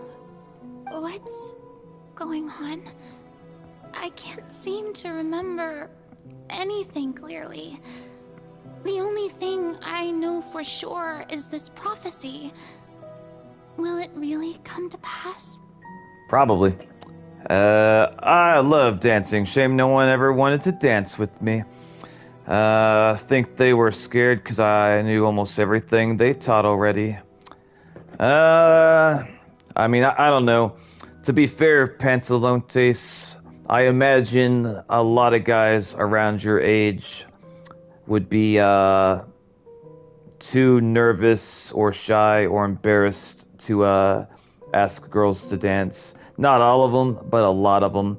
I think that would take a lot of courage for most guys.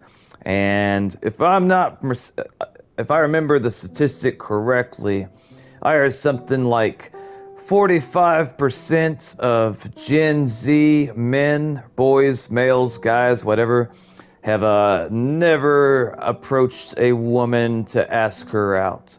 Which that percent is crazy.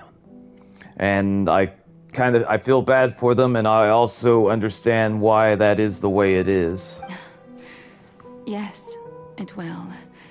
And that is why I've come to you. Disaster will come to Fontaine sooner or later.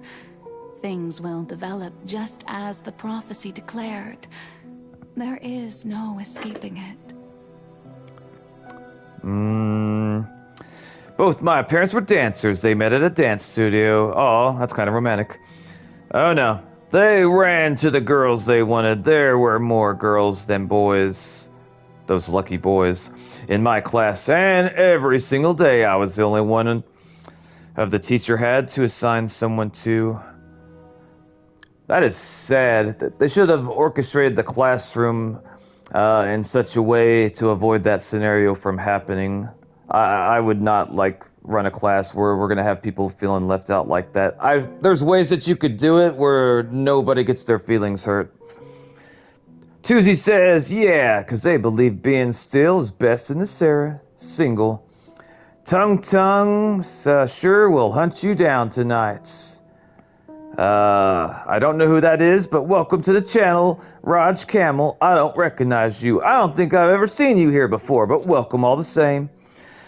Pantaloni says, I find it to be funny, to be honest. My school had 132 people in total, and I always said I wanted to be popular. I think wanting to be liked and respected by your peers is pretty natural for most people in general. There might be some people that don't care about that sort of thing, but I bet on average, if people are honest, they want to be liked and respected. And I always said I want to be popular. I successfully failed at that. At my first high school, I was not popular at all. But at my second high school, I was extremely popular. I actually became the class president for like the entire school. So I've been on both sides. I know what it's like for like no one to talk to you or know your name or even give you the time of day. And I also know what it's like for everyone to know your name and like you. It's very, very night and day different experiences. But doesn't that mean everyone will die? I'm a Fontainian just like them. Will I dissolve too? Probably. I wasn't the most liked. I was the most hated by far because my interests conflicting with their teachings. Raji says, she's gonna die. I'm excited. How did you find my channel, Raja? Oh, don't worry. Magical meetings exist in this world precisely to give people a chance to turn things around. It is the reason why you met me today. Okay, let me read what you said because I'm confused. Most hated by far because my interests conflicting. I've walked in those shoes, Pantalontes. I will tell you some stories, not now, but later. YouTube recommended. Alright, well thank you, YouTube. Oh, don't worry.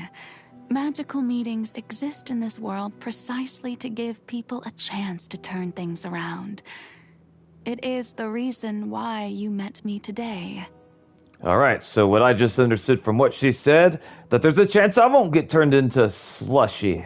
I will tell you how to save everyone, but you may have to suffer somewhat. I think she can handle it. Hasn't she been suffering for 500 years? If anyone could handle it, I know that she could. Oh, so there's still hope after all. Goodness, you frightened me. You spoke so much and with so much certainty. Your channel does not show up when searched for Genshin livestream. While other creators are shown, your channel can be only found by recommendations via notifications or suggested. I wonder how I would have to title my Genshin streams to show up in the live streams when people search. I'm honestly not sure how to fix that. As for the suffering, well, I will admit that the first thing that came to mind was, why do I have to be the one to suffer?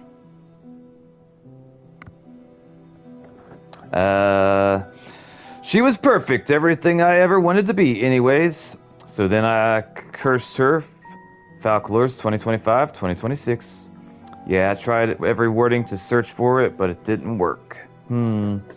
I suppose I'll have to experiment with that to see if I can find a way around it. Maybe if I ask Google AI, it can give me a recommendation that will work. But if the prophecy will come true, I'll also die anyway, right? So if I've already met you as my magical meeting in this world.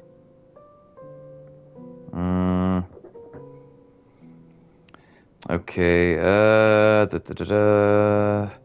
Inside, some random woman talking to her chat showed up. Huh. It's crazy how normalized to be made fun of for wanting to be successful in school, like rich or a influencer yet remaining in school and getting a job, or even just wanted to escape the Matrix instead. Yeah, my YouTube doesn't show up either unless I click your PFP and go directly to your channel. Dude, I'm unemployed. Relatable. If there were scales, with all the people of Fontaine on one side, and my pain on the other, Is it not obvious where the scales should tilt? Welcome to the channel, Dark Divis. Welcome, welcome, brother. It's been a while. How are you doing? If there were scales, with all the people of Fontaine on one side, and my pain on the other, is it not obvious where the scales should tilt? Okay, if there were scales with all the people in Fontaine on one side and my pain on the other, isn't it obvious where the scales... I guess it would come down to how many people, but based off what we know, I think that her pain would be heavier than all the people of Fontaine. I could be wrong, though. It's amazing unless you have goals that require money. I am good. How about you? I'm doing pretty good. Thank you for asking. I'm starting to get really hungry. Like a lot of money.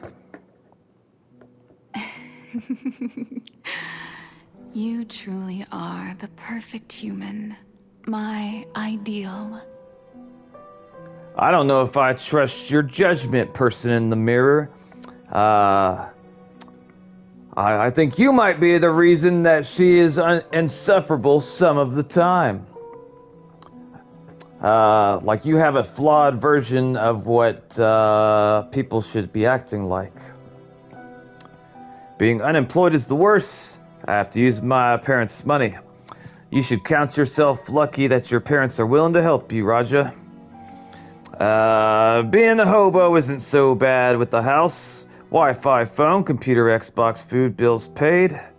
I don't think you can really be a hobo if you have all of those things. Pantalones, maybe for Europe, for Asia, 5,000, 10,000 will be a fortune. Until my dad starts making me pay rent with his own money. Is your dad gonna make you start paying rent? Did you like the story so far? Yes, I did. Before I started Fontaine, I hated Furina. Why did I hate Furina if I haven't met her before Fontaine? It's because sometimes I take subscribers with me to go and do stuff in Genshin, and I will hear idle animation lines from Furina. And most of the time when she's talking or opening her mouth, I want to choose violence. And even when I met Furina in Fontaine, I still wanted to choose violence. But as the story progressed, I eventually felt sorry for her, and now I only want to choose violence whenever she's acting crazy. I suppose this would also be the justice that belongs to you. I don't think you people know what that word means, justice. Pantalone says, yeah, though the problem is that I'd want to live in Japan, and they'd pay diddy squat for foreigners to work there. Rare ends off. I don't know if you've ever considered this, Pantalones, and I don't even know if it's still an option now. It may not be an option now. But, when my brother graduated college, he went and taught English in Japan for 3 years.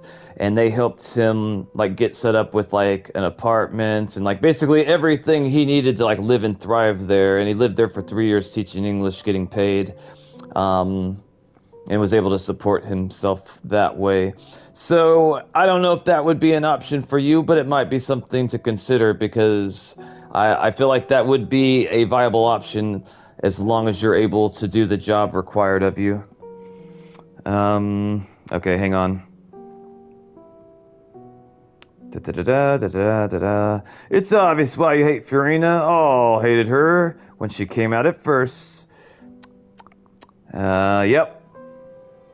You're not alone. Who hates Furina at first glance? I didn't. I may sound naive, but I personally think Zhongli was a must-pull. For those who had the chance to get him, did anyone here skip him? I would have, more than likely. That's the guy that's bad with money, if I'm not mistaken. Yep, Japan pays X amount a month, and that's like a certain amount. Yeah, that's just about the only job you can get in Japan. I wouldn't want to do that, though. I suck at teaching. How do you know you suck at teaching? Have you taught? Maybe you could learn, or maybe you could improve and, like, practice and get better. I don't know. I do understand, now that I've been streaming for a couple years, that not everyone is equipped or like well off to deal with kids or young people. It takes a tremendous amount of patience. I skipped Zhongli because I went to Furina. I plan to get him eventually. Proud C2 Zhongli have her here, cause I've tried teaching people stuff. I wouldn't write off teaching altogether, Pantalontes. You could have had some shitty students, to be honest. I don't know. Maybe it's not for you, but I don't know. I never understood why we can't just take out life savings from America and USD and move to a third world country and just be filthy rich and buy things from there. Or am I just restarted? That could be possible, Dead. It depends on how much money you have saved up and also what country you're going to. The exchange rate will be very different from one country to another. You will never regret getting Zhongli. You'll never die unless you play really bad. Yeah, especially if you have C2 LOL. Don't worry, it's nothing. Listen well. Fontaine has just lost its Hydro Archon. I need you to play a role. That of the new Archon. Your accent is like Trump, pal. Then I can be your friend. Let's go to the island. Just kidding. I'm not sure if I should be offended or pleased. Not a funny joke. Play as a god. Hold up, I gotta see what she said again. Don't worry, it's nothing. Listen well. Fontaine has just lost its Hydro Archon. I need you to play a role. That of the new Archon. I've never had anyone tell me I sound like Trump before. That's a first time for everything. That's right. You must begin a never-ending masquerade. You must never let anyone suspect your identity. Okay, boys and girls, chat, correct me if I'm wrong, but I'm assuming that what's taking place on screen right now is a flashback to when Furina first became the Hydro Archon. Am I correct? And if I am correct, I need you to just type out, yes, you are correct. Don't just say yes because I'll forget what I asked.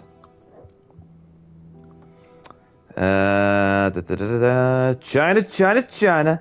I don't think this is a very good topic. You do not sound like Trump. Mr. Dulang Trump. You don't sound like Trump Knox. Thank you, Pantalontes. Exactly, yes, you're correct. Agreed to Pantalontes, you don't sound like Trump. I can do different voices and accents, and as a matter of fact, I will do some differing voice acting whenever I'm doing like story quests in this game that are interesting, but they don't have any voice dialogue. Like basically I just have to read everything, and I'll do the voices whenever I read it because I have fun doing it, and from time to time people enjoy it. Let's see, let's be honest, 90% of Americans could sound like him if they try, or at least somewhat like him. If you can keep it up, then I shall have my way of defying this prophecy. But should your identity be revealed, then all hope will be lost. Okay, I could be mistaken, but I think I just came to a realization. It's that bitch in the mirror's fault that Furina acts the way she does when she's acting like laughing and shit and like being dramatic and over the top. She's the one that needs the violence. The one in the mirror. She's the one that made her act like that. I guess it's that person's view of what noble or elegance is, or I don't think that the way that she, like, okay, she calls it like being noble and elegant and stuff. I don't think that I think that what she thinks that should look like is not really what it looks like. It's a caricature of what it looks like. So yeah, clearly, like, she's not been around enough people to tell her how to act properly. That's what it seems like to me. Okay. Yep, I know a lot of people can sound like him. Yes, you are correct. I scream justice for Furina. There's one reel where 5 to 10 people were talking like Trump. It was low-key funny. No, you will see the problem why she acts like that. Oh, alright. But how will I do this? A human assuming the role of a god without being exposed. Well, let me tell you, Furina, it's not to act like you're all hoity-toity and better than everyone. That's not the way the gods act. Nadia never acted like that. In fact, you should take after Nadia. If you were acting like Nadia, then like everyone in Fontaine would really love you. Don't worry. What you must do is not to turn yourself into a real god. You simply need to play the role of a god as humans imagine them to be. I don't imagine gods acting the way that Furina acts when she's being insufferable. And if that's how gods did act, I feel like cursing them would be the proper response. Being a human yourself, I'm sure you already know what such an entity would be like. No, person in the mirror, you are wrong. Remember, your true challenge will not be pursuing divinity, but contending against humanity. I'm still not sure I understand, but I'll try. I'll try to do this. So, how long am I going to have to play this role? As long as it takes. To accomplish this mission, you will have to stay on the stage for many, many years. You will endure and not grow old until your task ends. Even if it takes 10 hours. But I promise you, all will eventually end in a magnificent and dramatic trial, and everyone will be saved. I gotta tell you, Dad, when I started today's stream, in my mind, I literally thought that I was gonna wrap up the Fontaine main Archon story quest within like 15 to 20 minutes. I really thought that's how much longer I had left. And I was very, very, very wrong. Okay, let me see. Let's see. From my understanding, I already told you the reason. She was trying hard not to be found out as human, and at the same time, unknowingly saving Fontaine from the Heavenly Principle in the process. I felt the pain in that chuckle. LeMayo, it's 8 hours now. Yeah, I thought 15 to 20 minutes, I really did. A trial, huh? How exciting. I'll be looking forward to it. And by the way, too, I think that she could do all the stuff that she wanted to set out to do without acting like a fucking uppity, hoity-toity, like I'm better than you type of person. I don't think the way that she was acting is a good representation of divinity or godhood or any of that. And I met like 3 or 4 different Archons, and none of them acted like she did.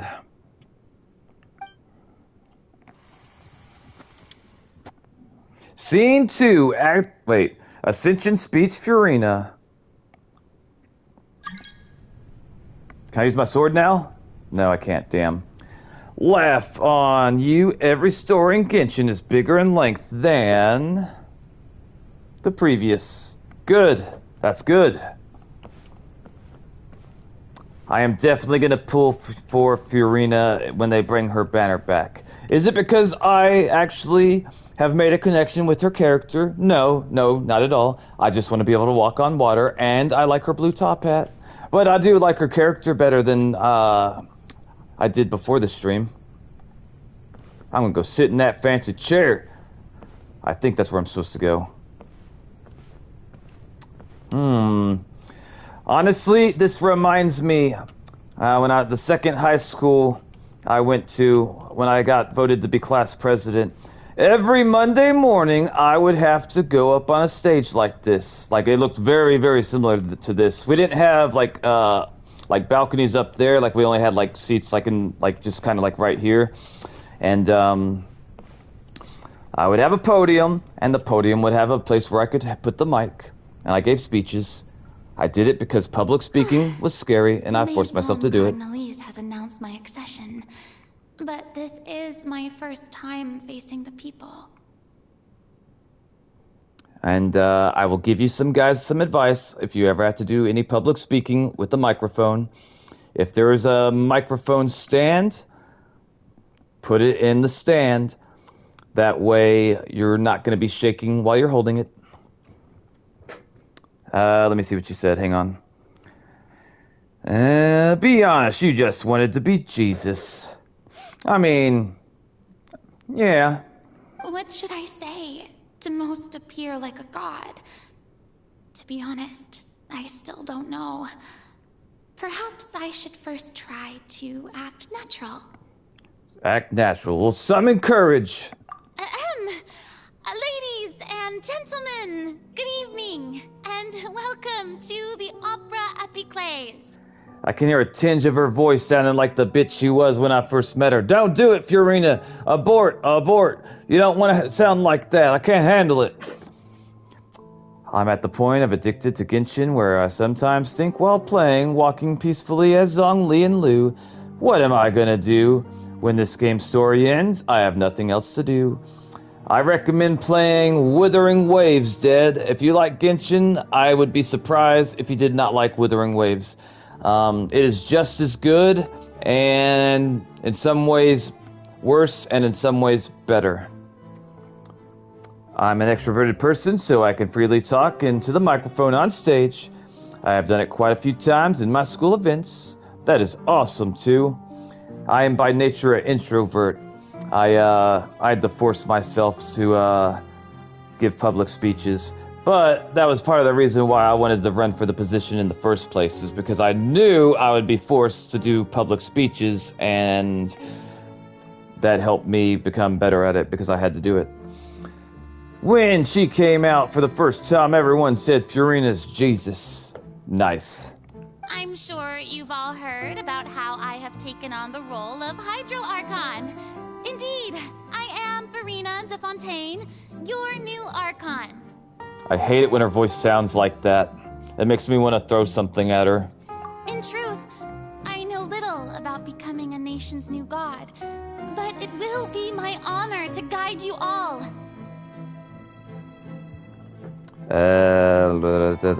They make award for anything, like I got the most energetic student award. That's interesting. All she has to do is turn water into wine now.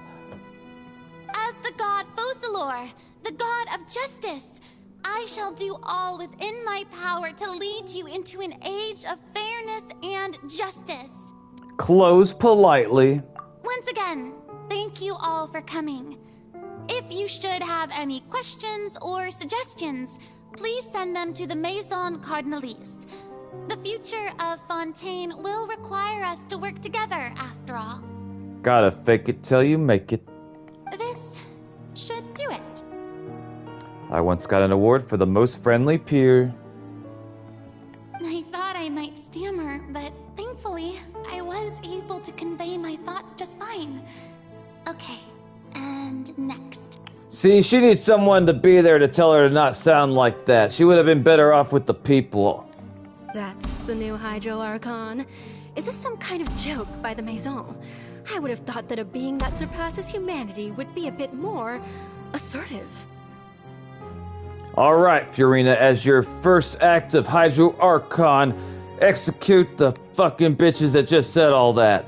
You gotta show them, you gotta rule the land with your fist.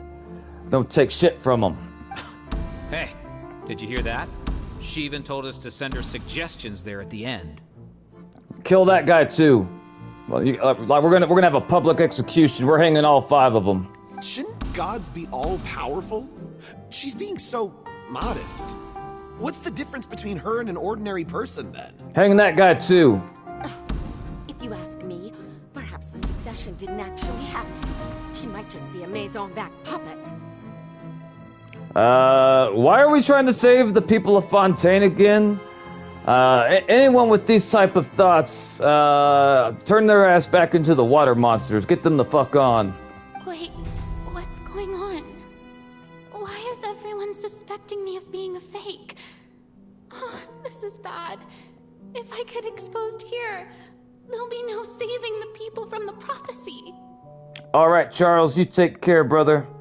Hello, came to drop by. Welcome to the channel. Selena, welcome, sister. How are you doing? Farewell, Charles. Damn, okay, so I guess I was wrong. We didn't need to beat the hell out of the mirror lady. It was actually the citizens who needed, they're the problem. Why is everyone suspecting me of being fake? Oh, this is bad. If I got exposed here, there'll be no saving people from the prophecy. I don't think you should be worrying about saving those people. Right. Mirmi said that I just need to play the role of a god as humans imagine them to be. Bro, Furina's side profile looks... I'm not one to talk, but she makes herself look like that. Her hair is disproportionate. Her head and features, lol. I like her character design. I especially like her hat. Calm down, Furina. Think. What do the people want? How would they imagine a god to speak and act? Not the way that those people just said. You need to ignore those people. Their opinion does not matter. Assertive, with a strong sense of presence. One who can dispel all doubt. That is the character I'm fated to play.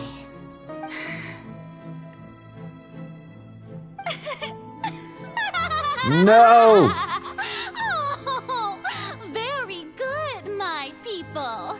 Only ones such as you are deserving of my rule. I would have been fine with turning all those SOBs into the water monsters. Alright, so now I like Furina a little bit more than I did before, and I don't really think that there's any real reason to try to spare all the people of Fontaine, or at least the people that were making those comments. I really wouldn't mind if they got splashed with the primordial water. Fuck them. Now, I was wondering if some weak puppet were to one day come onto the stage and claim ownership of this opera house, would the children of Fontaine follow them? Well, it seems that you would all see right through them. Having passed my test, you are qualified to witness wondrous trials alongside my august self, here in this opera house. If they start talking like they like the way she sounds now better than before, they need to be executed on the spot. You may consider my previous act a door gift of sorts. I thought it was a debut that suited the atmosphere. Now then, let us be reintroduced. Ah, so that was just a performance. How could I have forgotten that we were inside an opera house? Yeah, kill them all. Personality.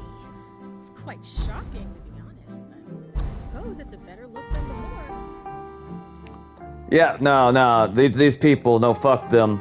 I'm not even kidding. If we had that water, I imagine it being like in a water gun, we're just gonna have someone walk up and down the aisles and spray those sons of bitches. Such a fascinating and bold deity. How wonderful. Our future may yet be bright after all. Jesus Christ. Nah, all those people need to be exiled immediately. It seems I've turned them around. Best follow this flow and restart my accession speech. No, don't do it. Summon courage, resolutely with conviction. I guess conviction. My dear people, whether you acknowledge me or not, whether you trust me or nay, I say to you, keep faith in your ardor for justice. We have heard it said that this nation's sins can no longer be washed away. Well, I say that justice is most fragrant when it blooms amid sin. I don't know what that means. Turn up the drama. No, appear earnest Execution. I hate people who talk like this. Yeah. I would want all the people that were like questioning her at the very beginning. If at the very least, we're throwing them out of the opera house. I don't want them there. I don't care about their opinion, and I kind of think that they're bad people. No, this won't work. They'll suspect me again. I must play the role that they want me to play. Bullshit! You drag those motherfuckers out of the room, you exile them, or, I mean, you could tie a rock to them and throw them in the water. I don't really care either way. Appear earnest, don't be a bitch. No, this won't work. They'll suspect me again. I must play the role that they want me Then make an example out of them. The scales of justice should not weigh heavy in the hands of its god. On one side, it must carry fairness and justice. And on the other, praise and applause. Yeah, anyone that supports her acting like that, I want them exiled. May law be the prayer on our lips. May judgment be our worship. Let us light the fires and drink to the future of Fontaine. Close politely in the speech. Emphatically. Close politely. No, this won't work. They'll suspect me again. I must play the role that they want me to play. Bullshit. There is no trouble in this world that justice cannot solve. All that is needed is for you, my people, to believe in it, heart and soul. So long as I, the Archon Focalor, stand within the Opera Epiclese, so long as I stand before the Oratrice, I shall even judge the gods of this world! She's gonna have a sore throat talking like that.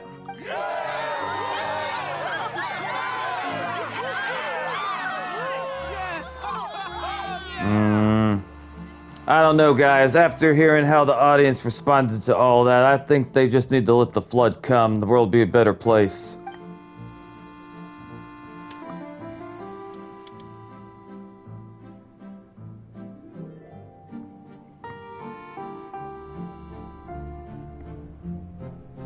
I don't know if like all the people in Fontaine would be cheering and supporting of all that, or only a handful of them. But if it's all of them, yeah, I kind of see why the Celestial got upset about them making water monsters into people.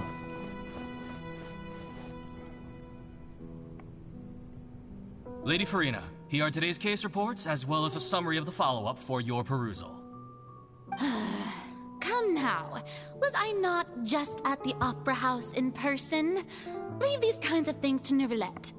Besides, none of these trials were the one that I'm looking forward to the most. If I may be so impertinent, what kind of trial are you truly looking forward to? That's a good question. A magnificent, dramatic, and wondrous trial. A trial to end all things. How could you hope to understand? That's true. I fear I lack the ability to grasp your divine thought, Lady Archon. No need for fright, and do not take what I said before too seriously. Go now, do your duties. The trial I await. It will come one day.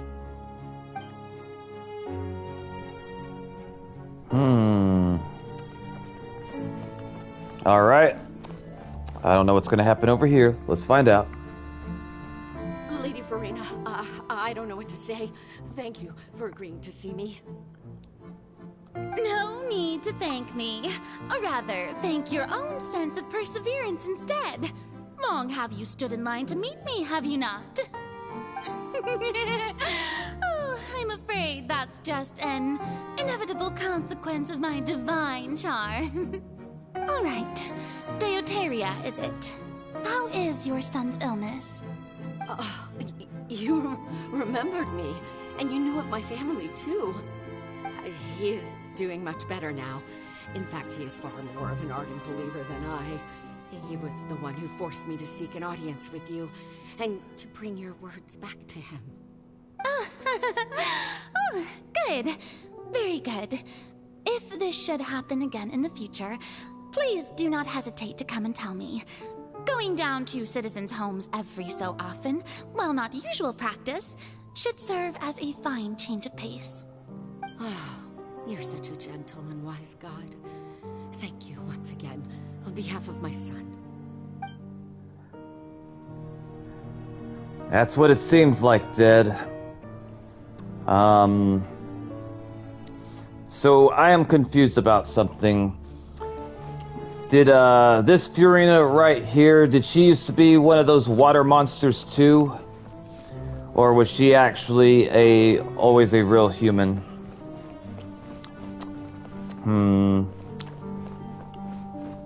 And if I'm not mistaken, the people in the crowd that were like, I guess like cheering and stuff when she starts treating them bad, those are all like, they're not real people, they're water monster people. So maybe that's why they want to be treated terribly. I don't know. I think of Furina, a fragment of the real Hydra. She was made by Falcor. I see, I see.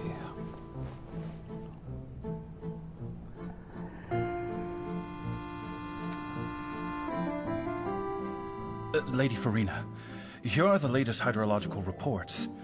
As for the specific parameters you asked to take note of, I'm afraid things still don't look good. I see. It's as I thought then.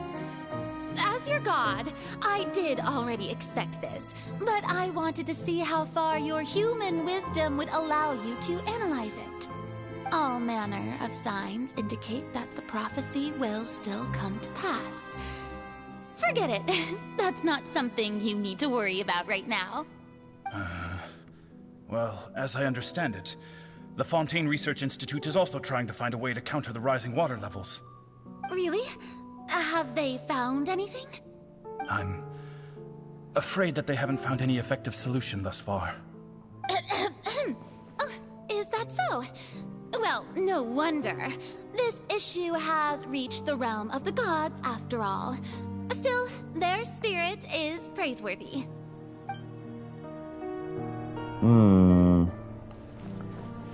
Alright. I'm assuming that this will be the last one because we're running out of space. It's a bed! The day is finally over. I haven't had a moment to breathe this whole time. But it's good to see that everything's getting on track. There are no longer any voices of suspicion. Let me see what you said.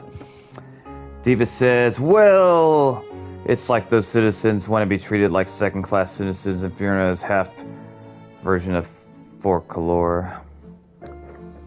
My headcanon is going to be that those citizens wanted to be treated like second-class citizens because they're not real people, they're water monster people. And they think that the way they want her to act is only because they're not real people. That's what I'm going to go with. Maybe this is fine. I just need to keep going, and everyone will be saved.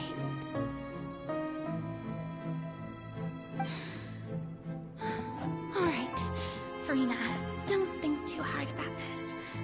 You need rest. Tomorrow's a new day. Is she going to sleep with her top hat on? Surely she wouldn't.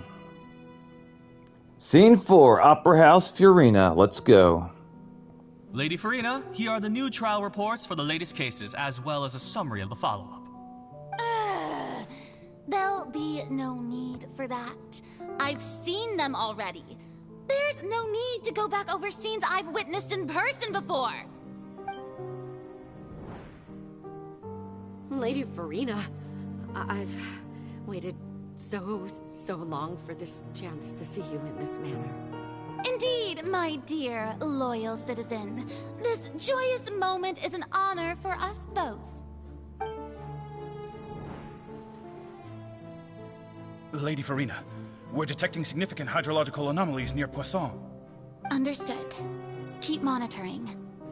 Keep me informed should anything come up at the Institute.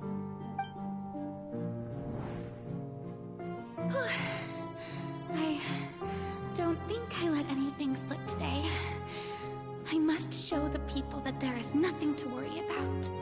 I just don't know when these days will end. I feel utterly exhausted. Best to rest early today, too.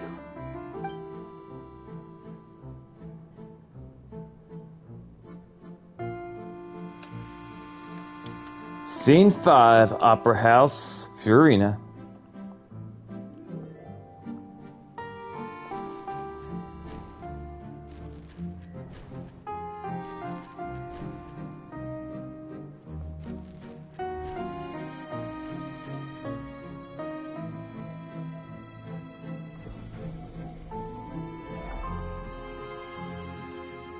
Scene, a big number, Opera House, Fiorina. Holy hell. Lady Farina, it's like a dream being able to speak with you up close like this.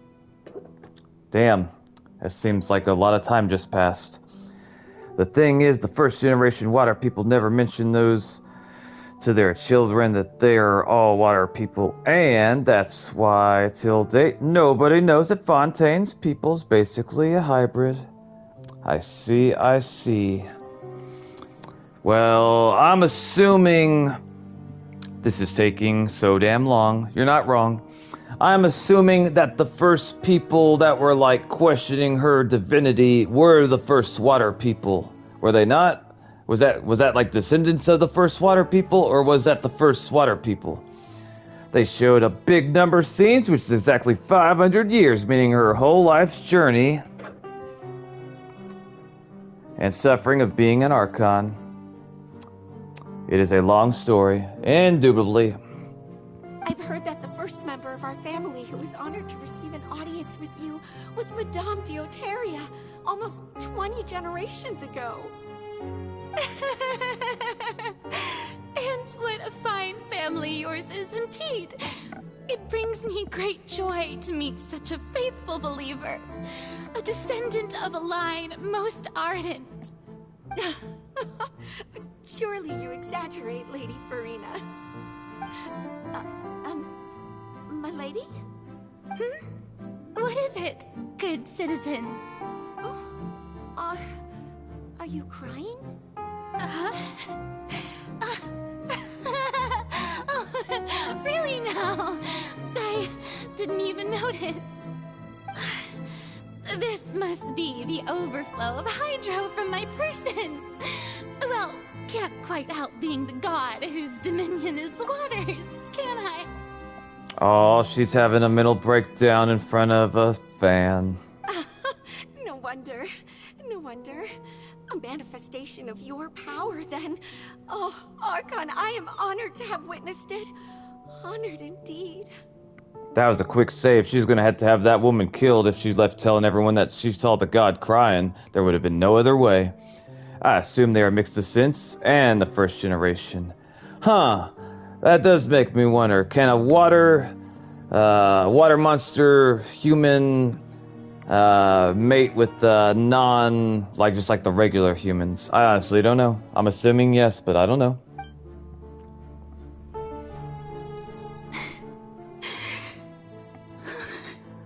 So interminable.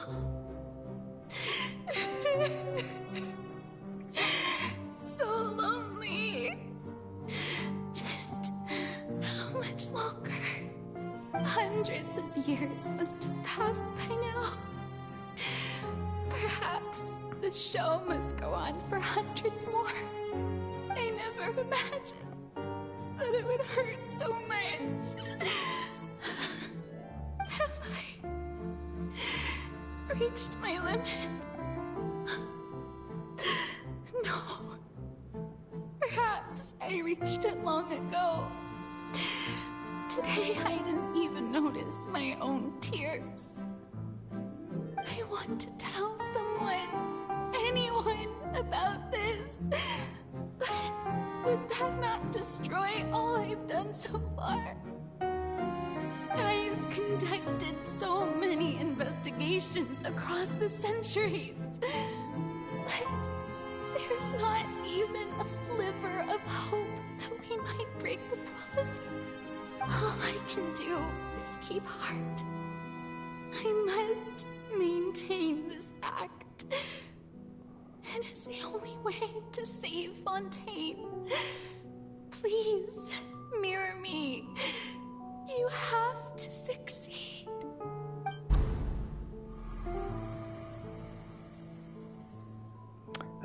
Seeing a bunch of numbers. Opera House, Furina, and...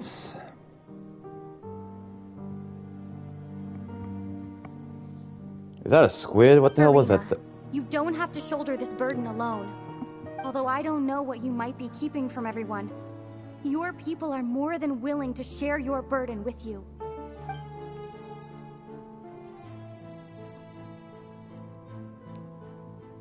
From when we were within the magic box. That's my voice. This is the scene from when we were within the giant magic box. Welcome back, Octavio. This is great. I didn't think that this scene would replay in her inner world. Surely, I'll find what she wanted to tell me this time. Welcome back, Pantalontes. Share my burden. That's impossible. It was fated right from the start that this would be my duty alone. I almost forgot to do my dance practice, and then I got a snack. What type of music were you dancing to, and what is your snack? But even if your burden doesn't need to be shared, you can still choose to confide in someone. You can confide in Lumine because she's, I don't remember the reason they gave earlier. She's like from the stars or some shit. Just share it with me. I'm what you call a witness. Yeah, tell me your secrets. A witness? Yes. I've heard that you came to Tevat from beyond the stars, yes. In other words, you never belonged here. That's right, I'm an alien, and as an alien, your rules don't apply to me. K-pop, I got some pretzels and peanut butter with some raisins. Tasty, tasty. And if Tevat is, in its entirety, a show on a stage, then you're just a spectator, aren't you? That's right, justify it, rationalize it, so you can tell me your secrets. If that's the case... That is certainly the case. Don't think about it too hard, you'll hurt yourself. She's right. I could confide in her, couldn't I? Yes. But if things don't play out as expected, the people of Fontaine will be the ones to pay the price. I don't know, Furina.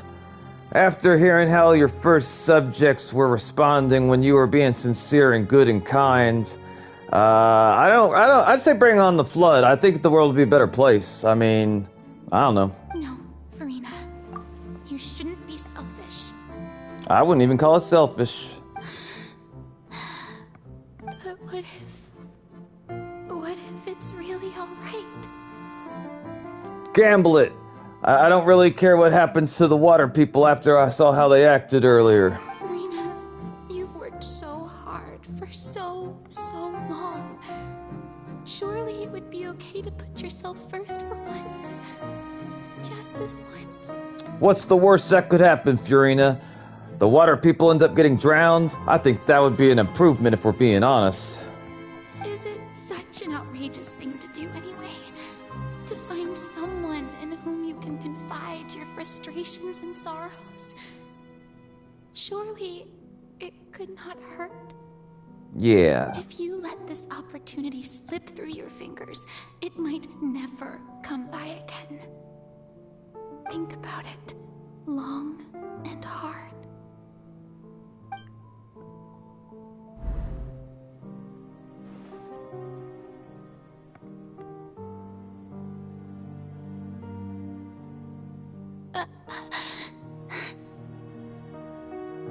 dot, dot, dot. No, I have nothing to say. I am Farina, the Archon of Fontaine. Everything will surely get better. All you need to do, dear spectator, is to witness my performance until the curtains fall. If you don't start being honest with me, I'm gonna take that squid and beat you with it.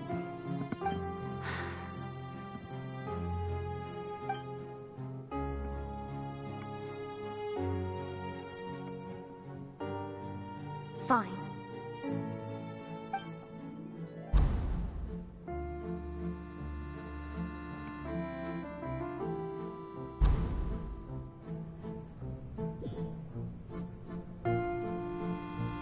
So even Farina doesn't know the truth? You've never once let her in on the full plan? Yes, it had to be done. To deceive the heavenly principles, you must first deceive yourself.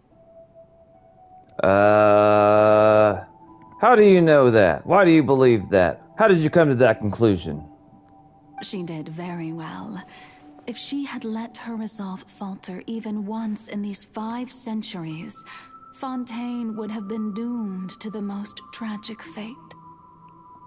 Are we sure about that? Because from my understanding, I mean, like, sure, it would have flooded and everything, and everyone would have got turned back into the water monsters, but they're still alive. I mean, that one guy that was kidnapping all the girls and turning them into water monsters, I mean, like, they're still alive, and they still lived, I don't know, like some type of life.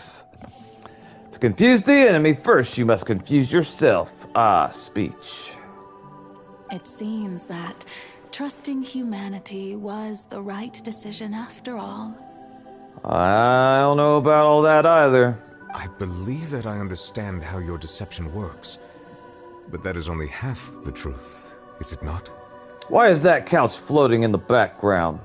How would you build on this foundation to save the people of Fontaine? That is the most important thing. Ah, good, good. Of course, the Iudex of Fontaine has pinpointed the crux of the issue. He did. I'm sure you've long sensed that the Oratrice is no simple machine, yes? I thought it was like an AI robot or something. I didn't really know what it was. I've always suspected that it had its own consciousness. And Lenny did mention that he heard a human voice within the core chamber. Ooh. It now seems that that person was you, hidden within the machine all along. Am I... And then I became one with the Oratrice, taking Fontaine's gnosis with me. Yes, it would seem so, wouldn't it? Holy guacamole. Alas, your understanding of this device still lacks sufficient depth. So explain it to us, like we're slow. In truth, it is no enactor of justice. It is, in fact, a device created to kill the god of justice. Why? I beg your pardon? I am confused because based off how Fiorina was acting earlier, I'm not going to go into spoilers, never mind. Oh, you have it. And to be more precise, not only will the Oratrice take down the god of justice, it will also take down the divine throne upon which she has been placed. Okay. Neville will speak with Focalors in her divine realm inside the Ocatrice Mechanica, whatever the fuck that says, Cardinal, so maybe... That's why the couch is flying. For content, she needed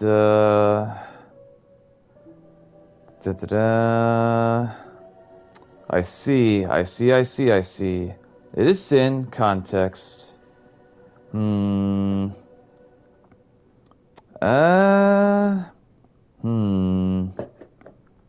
Hang on, I need to hear this again. Oh, you have it. And to be more precise, not only will the Oratrice take down the god of justice, it will also take down the divine throne upon which she has been placed.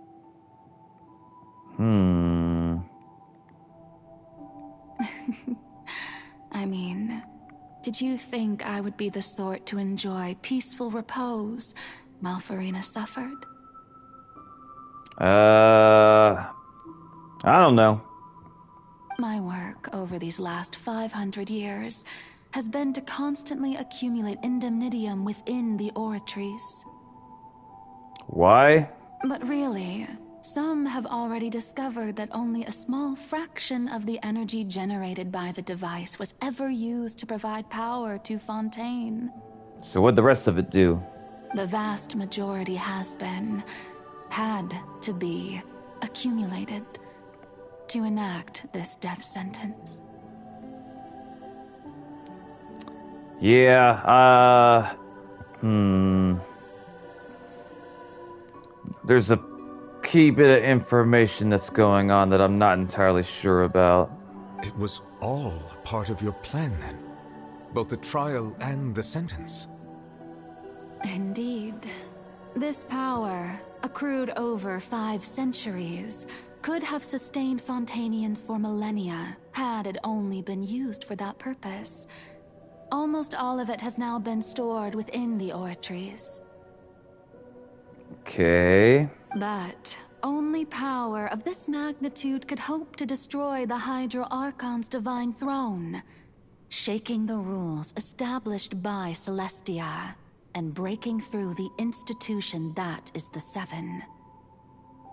Hang on. Okay, Hydro Archon, Divine Throne, shaking the rules established by Celestia. Okay, so there's the only way to get around the rules of the Celestia. Okay. So the Oratrice's call for death was for neither Farina nor Focalor, but for the Hydro Archon. But I thought they were the Hydro Archons, so now I'm confused even more. The destruction of that divine throne. If I do not misunderstand your intent, you must be... It sounds like that sword was made to destroy a chair. Basically, it means Folklore, the spirit version, will die, but not the humans. Returning what's rightfully yours to you, of course. In other words, this was all done to return the authority of the Hydro Archon to the Hydro Dragon of this planet. Why? But...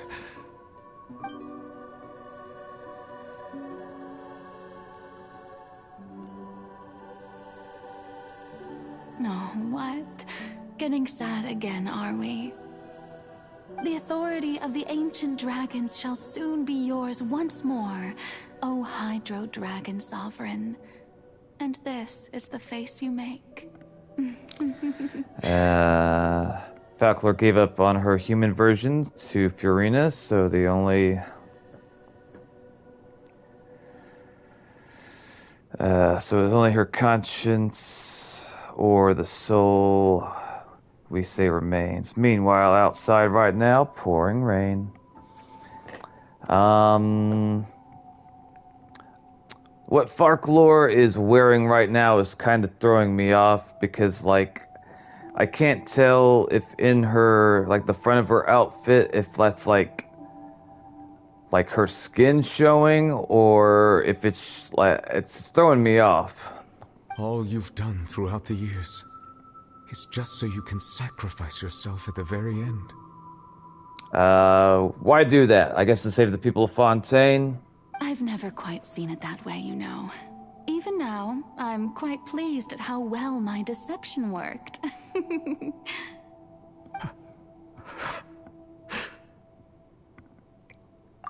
You made Nilivik cry, and I'm not entirely sure why he's crying either.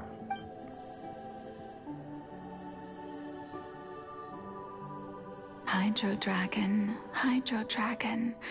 don't cry. Give him a hug. I must say, had it been within my rights, I would have loved to judge the heavenly principles themselves. Were they not guilty of essentially the same crime? Okay, hang on. I gotta hear that again. I must say, had it been within my rights, I would have loved to judge the heavenly principles themselves. Were they not guilty of essentially the same crime?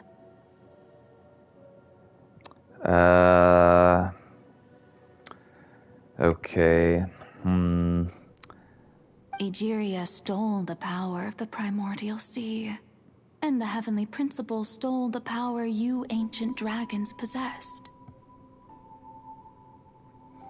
So, wait a minute.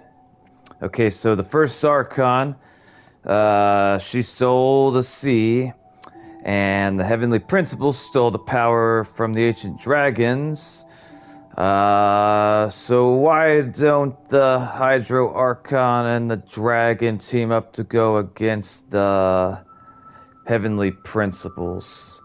Maybe they couldn't win. I don't know. I, for my part, am the god of justice. And is it not just that your original powers should be returned to you? Speaking of justice, I have always believed that justice lies in the process of pursuing human existence itself. So, if the theft of the primordial sea's might was Fontaine's original sin, then, leaving matters of procedural right and wrong aside, the descent of the Fontainians as humans and their right to exist in this world would be Fontaine's original justice. Okay, hang on.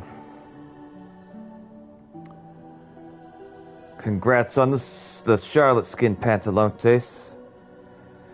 Stupidly powerful would be suicide. Even the Archon's Novitz went to fight. Okay, yeah, I don't know much about the heavenly principles other than apparently they outrank the Archons. In other words, existence was Egeria's justice, and to me, justice is the continuation of that existence. Wait, and to me, justice is the continuation of that existence. It sounds like you're just redefining terms, but maybe I'm misunderstanding. Defying the prophecy and ensuring that Fontaine's people shall live on. That should be the justice enthroned over all others. All right, yeah, let's give the finger to the heavenly principles by, existing. At this point, we, whether it be myself or all other Fontainians, have shouldered the burden of this sin for far too long. It sounds like it's heavy. Have the concepts of death, life, space, and time. Iudex Neuvillette, the highest judge in our land. When you regain your full power as an elemental sovereign, what verdict shall you pass upon us? Guilty! Wait, no. I don't know. So when I was invited to the court of Fontaine to serve as Iudex, I see now that that was your idea too. At last, I now understand the true purpose behind this position. Ooh. In the beginning, I was uninterested in human existence. But these 5 centuries of living alongside them have gradually brought about mutual understanding between us. And I have even attempted to feel as they feel. You are a devious one, Focalor. Things being as they are, surely you know that I could never declare them to be guilty. I couldn't declare the ancestors guilty, but the First Water people, I kind of think that, we should have, exiled them before being real. I shall be back in 15 minutes. All right, Pantalontes.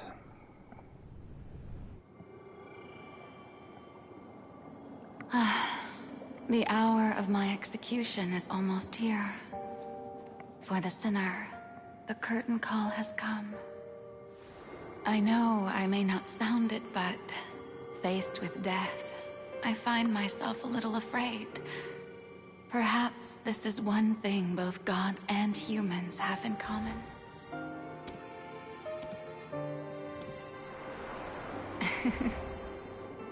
Farewell, Nervalette.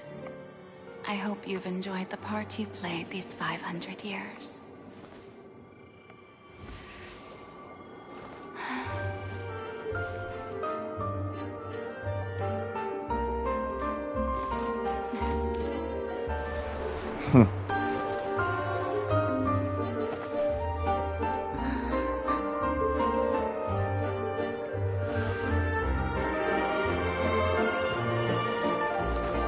I'm wondering if that sword's gonna fall from this air and like clock her in the head.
Ex Nervalette, hereby declare,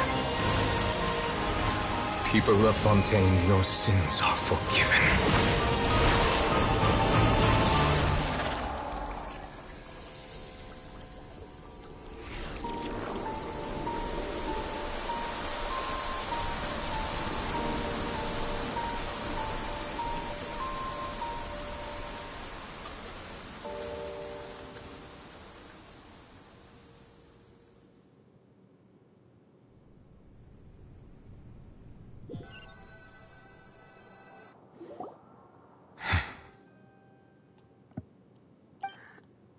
What just happened?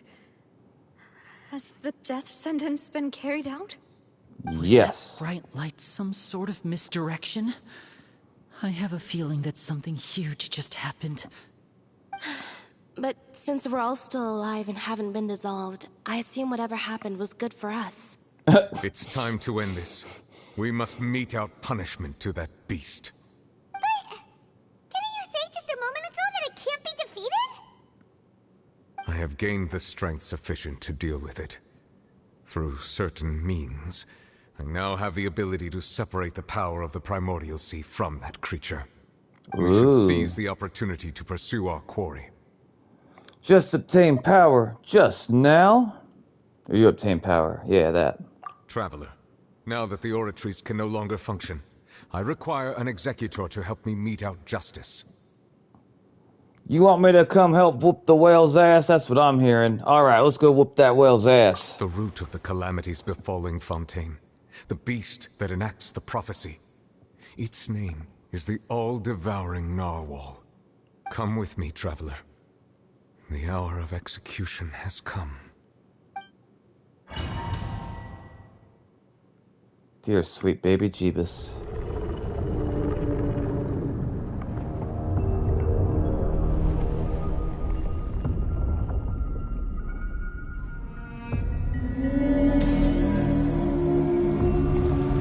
So pretty.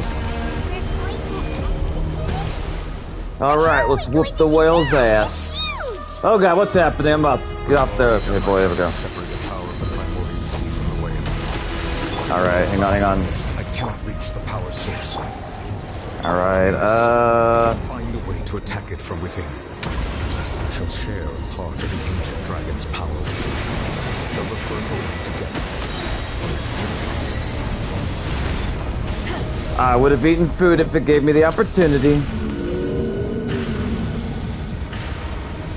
can feel its sorrow turning Best Furina skin ever! Welcome to the channel, waifu. I don't recognize you, but welcome all the same. Please leave a like and let me know how you found me. Wish me luck on killing this fish.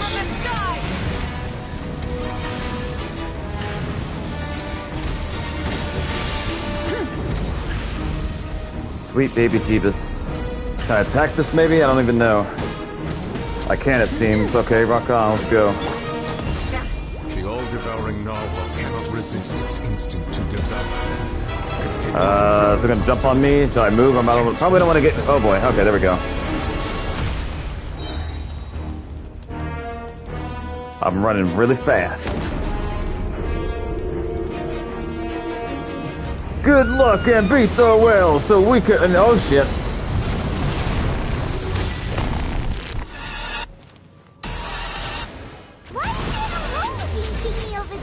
Hey, I can kick this guy's ass. Come here, boy.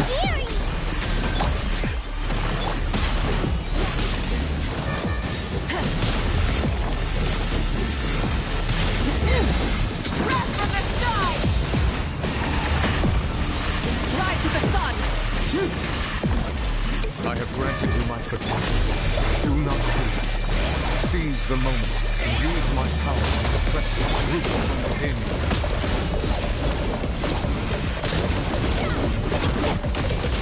Oh boy. I did not realize... I don't know... Well... I thought I only had like 15 to 20 minutes to finish the Fontaine quest when I started the stream today. I really thought that's how long it was gonna take. I wouldn't have put the other place.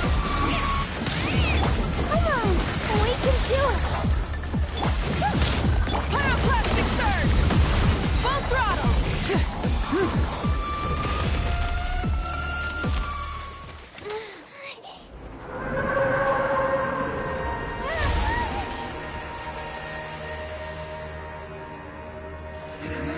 Stab it in the eye, quick! Right in the eye.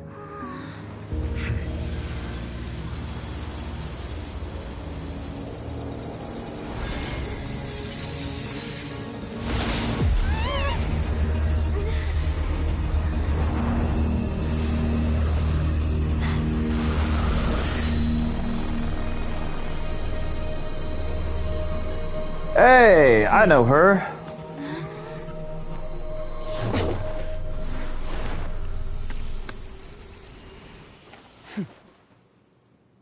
She looking good. Thanks for helping with the cleanup. It should have been my job, but... oh well. It was just supposed to be a short private training session for me. I didn't think that my disciple and my master's pet would start brawling in the meantime. I would deep fry that son of a bitch Octavio and dip it in ranch. It'd be great. Skirk, your outfit looks different than the way it normally does. I know, because I've spent like 3 months with you. It's just supposed to be a short private training session for me. I didn't think that my disciple and my master's pet would start brawling in the meantime.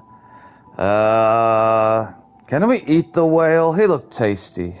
Well, actually, I had a feeling that it would happen at some point, but they bumped into one another earlier than I thought. What a blunder. I suppose I'll have to swing my sword 3 million times as penance. Looks like it. That power. Who are you exactly? She's called the whale, which almost destroyed Fontaine. Her masters spent 3 months. Hyman has an idea. From what she said earlier, she must be Child's master. Skirk, right? Child's master? You need to scold Child. I can't stand him. It's just that he gave us the impression that she was the less talkative person. I don't think I've ever seen her before. Like, not in the story, I mean. I simply did not have anything to say to the weak. But you, on the other hand, managed to defeat the all-devouring narwhal without using power from beyond this world. Yep, that's right. I did it. Yep. So you may speak to me as equals. Oh. Damn, Skirk, you're kind of coming across as a bitch. What sort of person would Wait. Would take the all-devouring narwhal as a pet? What sort of person? I have to agree. It's a strange use of a planet's primordial waters just to raise an all-devouring narwhal. Maybe he was gonna eat it. That kind of power is wasted on it. It's not cooperative. It eats too much. And I have more important things to do with my time than pet sitting. The only thing that creature has going for it is its looks. I mean, it did look kind of tasty. I bet it tastes good. All in all, it fails as a pet. Okay. Miss Skirk? I think you might have missed the point. Wow, Paimon, I'm surprised you'd be willing to say that to her. She seems like someone who wouldn't take shit. The point being? Well, being that this pet almost destroyed an entire nation. Yeah, it almost killed all the water people.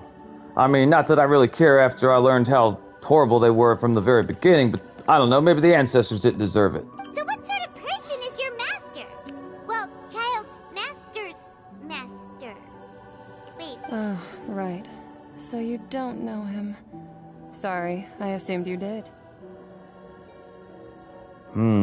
His name is Sertologi. Sertologi? I'll never remember that. I am unfamiliar with that name. That makes 3 of us. Huh. So Master isn't sufficiently famous. How should I describe him then? Have you heard of the name The Fowl? What, like birds? The Fowl? Still nothing? Well, how about the Visionary? Vetterfulnir then? Or Gold Rhine-daughter? Golden Ride Daughter? That sounds like a slur. Ooh, that one we've heard. Rhine-daughter's part of the Hexen Circle. She's Albedo's mom, right? Wait, what? We've heard so-and-so, part of the Hexerai, she's Albedo's mom. I don't think I've met Albedo in the story. Why does it think that I've met Albedo? Because I don't think I have met Albedo. Is there like some type of side quest that I was supposed to do that had Albedo in it so I would know him? Because I don't think I've met him in the story at all. Oh, so you do know that name. To be honest, I also heard all of those names and titles from my master. I don't actually know them either. I probably should start doing world quests before I do Archon quests because it seems like they expect you to have met certain characters already. You didn't do his story quest, yeah. He wasn't an Archon quest. Okay. Well, based off the events in today's stream, it seems like the game's main story expects me to have done other, like, non-main story quests. Thanks for reminding me. Let's do a story quest you can do. But I suppose you understand now, yes? My master is likely a similar sort to Rhine-daughter. They are both pursuing some form of perfection. I don't think I've ever been able to see Skirk's pants look that way from behind before. I'm pretty sure my Skirk does not look like that. Those are some short shorts. Wait, didn't you also mention a visionary person? Paimon didn't quite catch their name. Actually, never mind that. I believe it expedient to inform you that the all-devouring narwhal used up nearly all its strength fighting you. Well, that thing had it coming. Such roiling hydro energies will prove difficult for the planet's deep seas to digest. As such, the Fontaine back on the surface has most likely been thrown into chaos. Yeah, probably.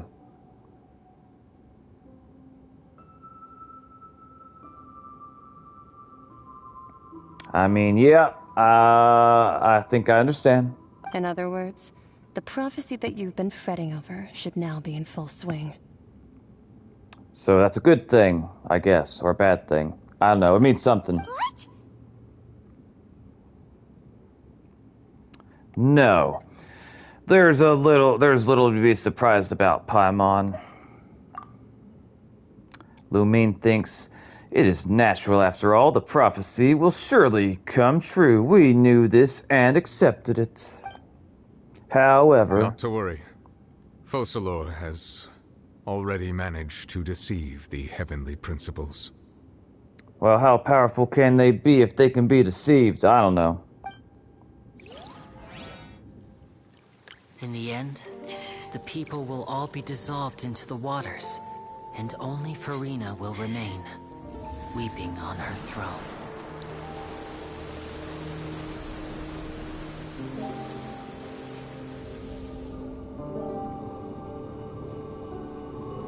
Only Oh, then wow. will the sins of the people of Fontaine be washed away.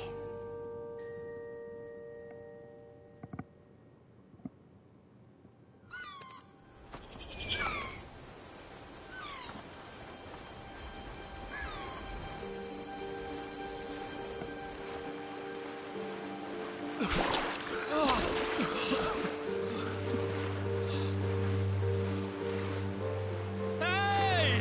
Help! Over here! I'm glad to see Navia survives unscathed. Good for her.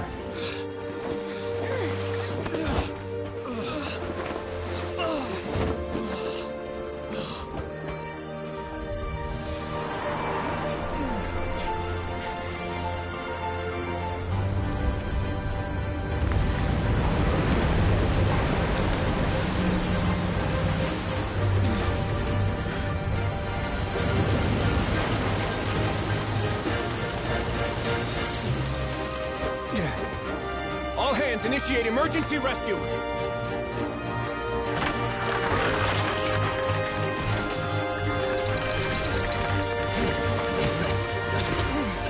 Hurry!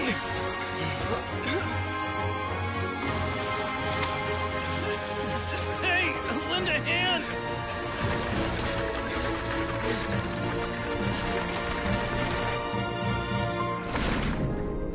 Penguin boy!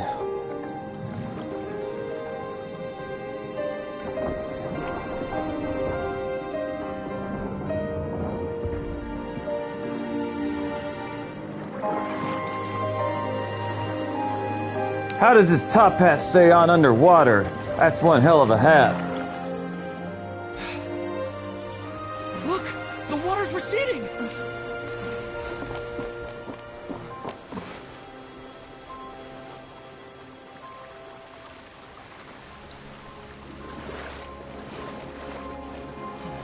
It's a miracle! We didn't dissolve. The prophecy was wrong. The prophecy was wrong.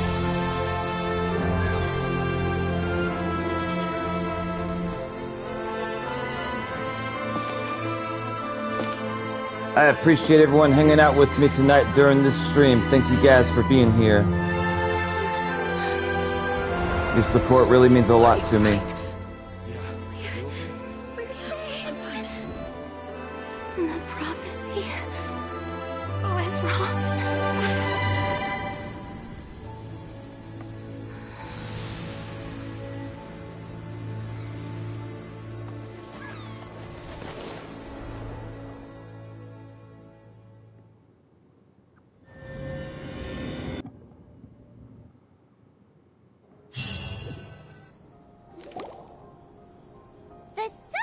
Renewed. The Spina di Rosula attacks post-disaster rebuilding. I recently visited Poisson to meet with Miss Navia, spokesperson of the Spina di Rosula, and we spoke about Poisson's present and future. Old soil can still give birth to new bloom, Miss Navia stated. Hope is like seeing a small cookie when you're starving late at night. You just need a little of it. I'll eat the entire cookie, thank you. Skyship Winglet, lunar brain of the Fontaine Research Institute. The various disputes that have arisen on account of Mr. Edwin have suddenly become a shield over the Institute, with Jurier turning out to be a once overlooked hidden gem. I don't remember who Mr. Edwin is. People always call the first researcher mad, but few know what to call the second. And should that latter person achieve a miracle, they would find it all the harder to find a word with which to classify him and his team. Wow! Paimon barely recognizes the people in the reports. Are those really Jurier and Navia? They sound Wait. like real big shots. I don't remember who Jury is. They might have been real big shots from the start. We just didn't... Wait. We just didn't meet them in that capacity. I don't know. What do you think? Pretty enthralling, huh? The Steambird's idea was pretty simple. With the disaster just having passed, we would print a free edition packed to the margins with good news to calm people down. I still think your publication needs to be shut down, Charlotte. I did not forget that woman that you nearly caused to have a mental breakdown. The value for these big scoops lies in their inevitable follow-ups. We'll publish further reports and go into the stories behind those people. Okay. Edwin's assistant, Jurier, created a true flying ship, while Navia is leading people in the reconstruction of their home. I'm sure that these stories could draw even your well-traveled eye. I suppose. The article do make me curious about how things will play out. Wouldn't all the water have drowned all the grass and plants, not just go away? It does. Into the soil?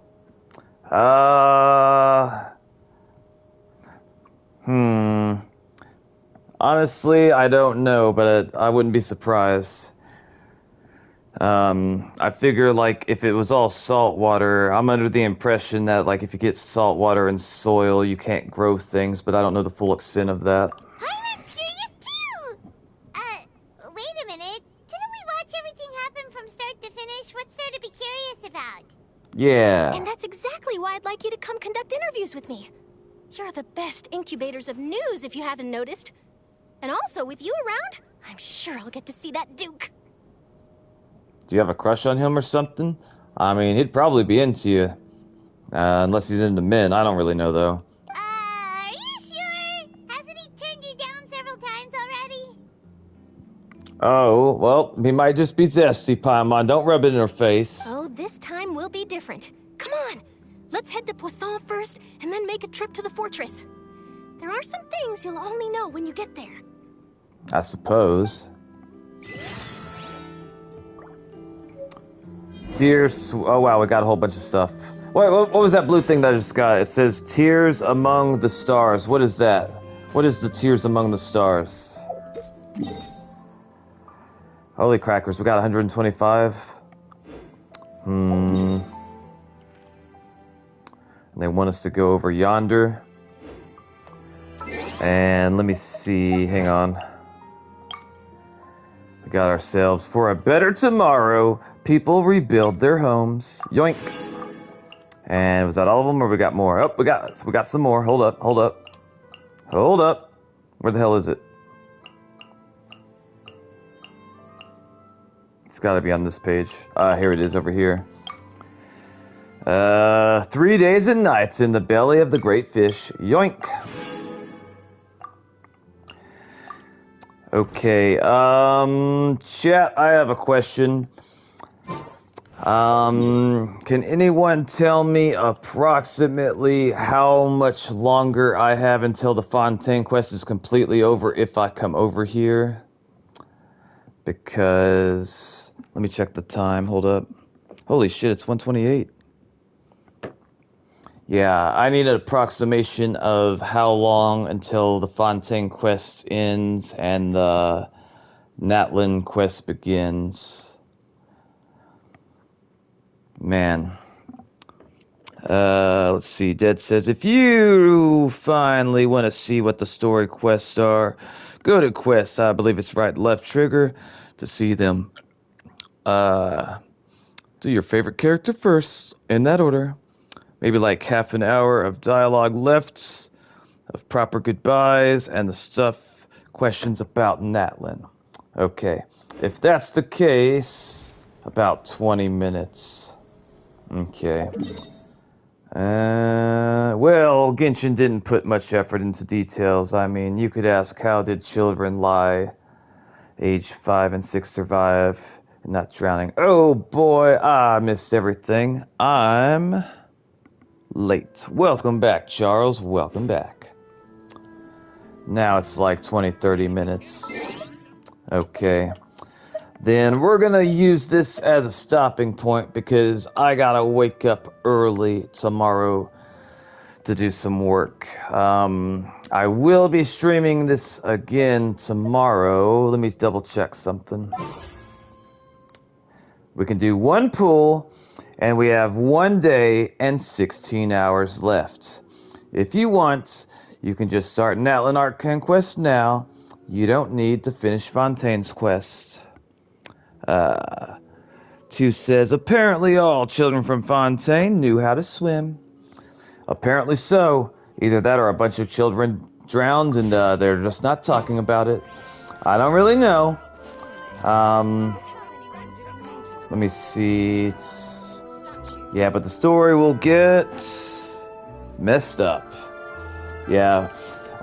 What I'm gonna do is I'll start the stream sometime tomorrow. Probably, let me think, hang on, 10:45, hour and a half. Okay, so probably around 2 or 3 p.m. Central Standard Time, CST.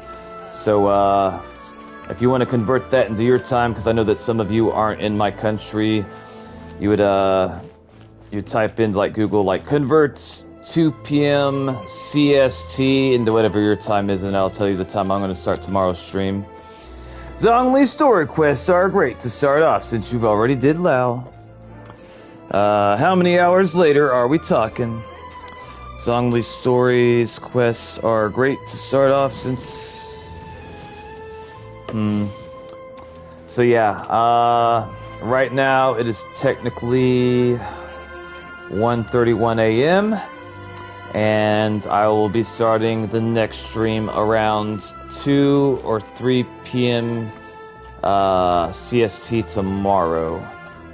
But before I sign off, we're gonna do one last pull really quick. Maybe, just maybe, I can end this stream and bring Sitlali home. I have 6,000 viewer XP. Oh, it will be midnight for me, lol. I will be doing another ridiculously long stream. There's a strong possibility that I might play Genshin tomorrow, until the Sitlali timer banner runs out. Because I really want her. But, maybe, just maybe, I will get her right here, right now. I doubt it, but here we go. Cross your fingers. Please, please, please, please. Please, please, please, please, please, please. Come home, come home, come home. Come on, come on, come on, come on. Come on.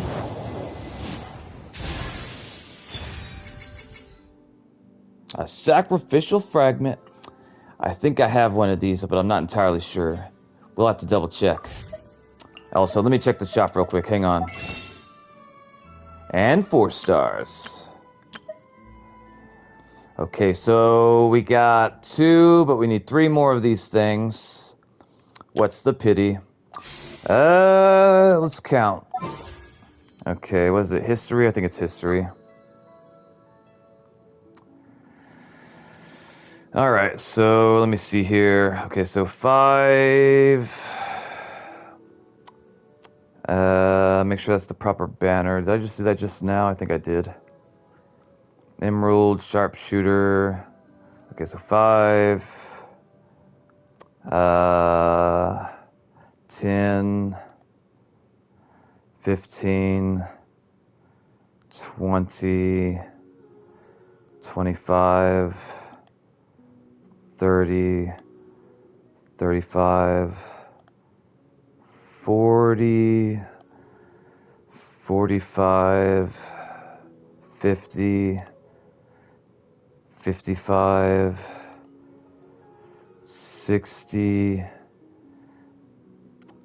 Okay, if I counted this correctly, I've done around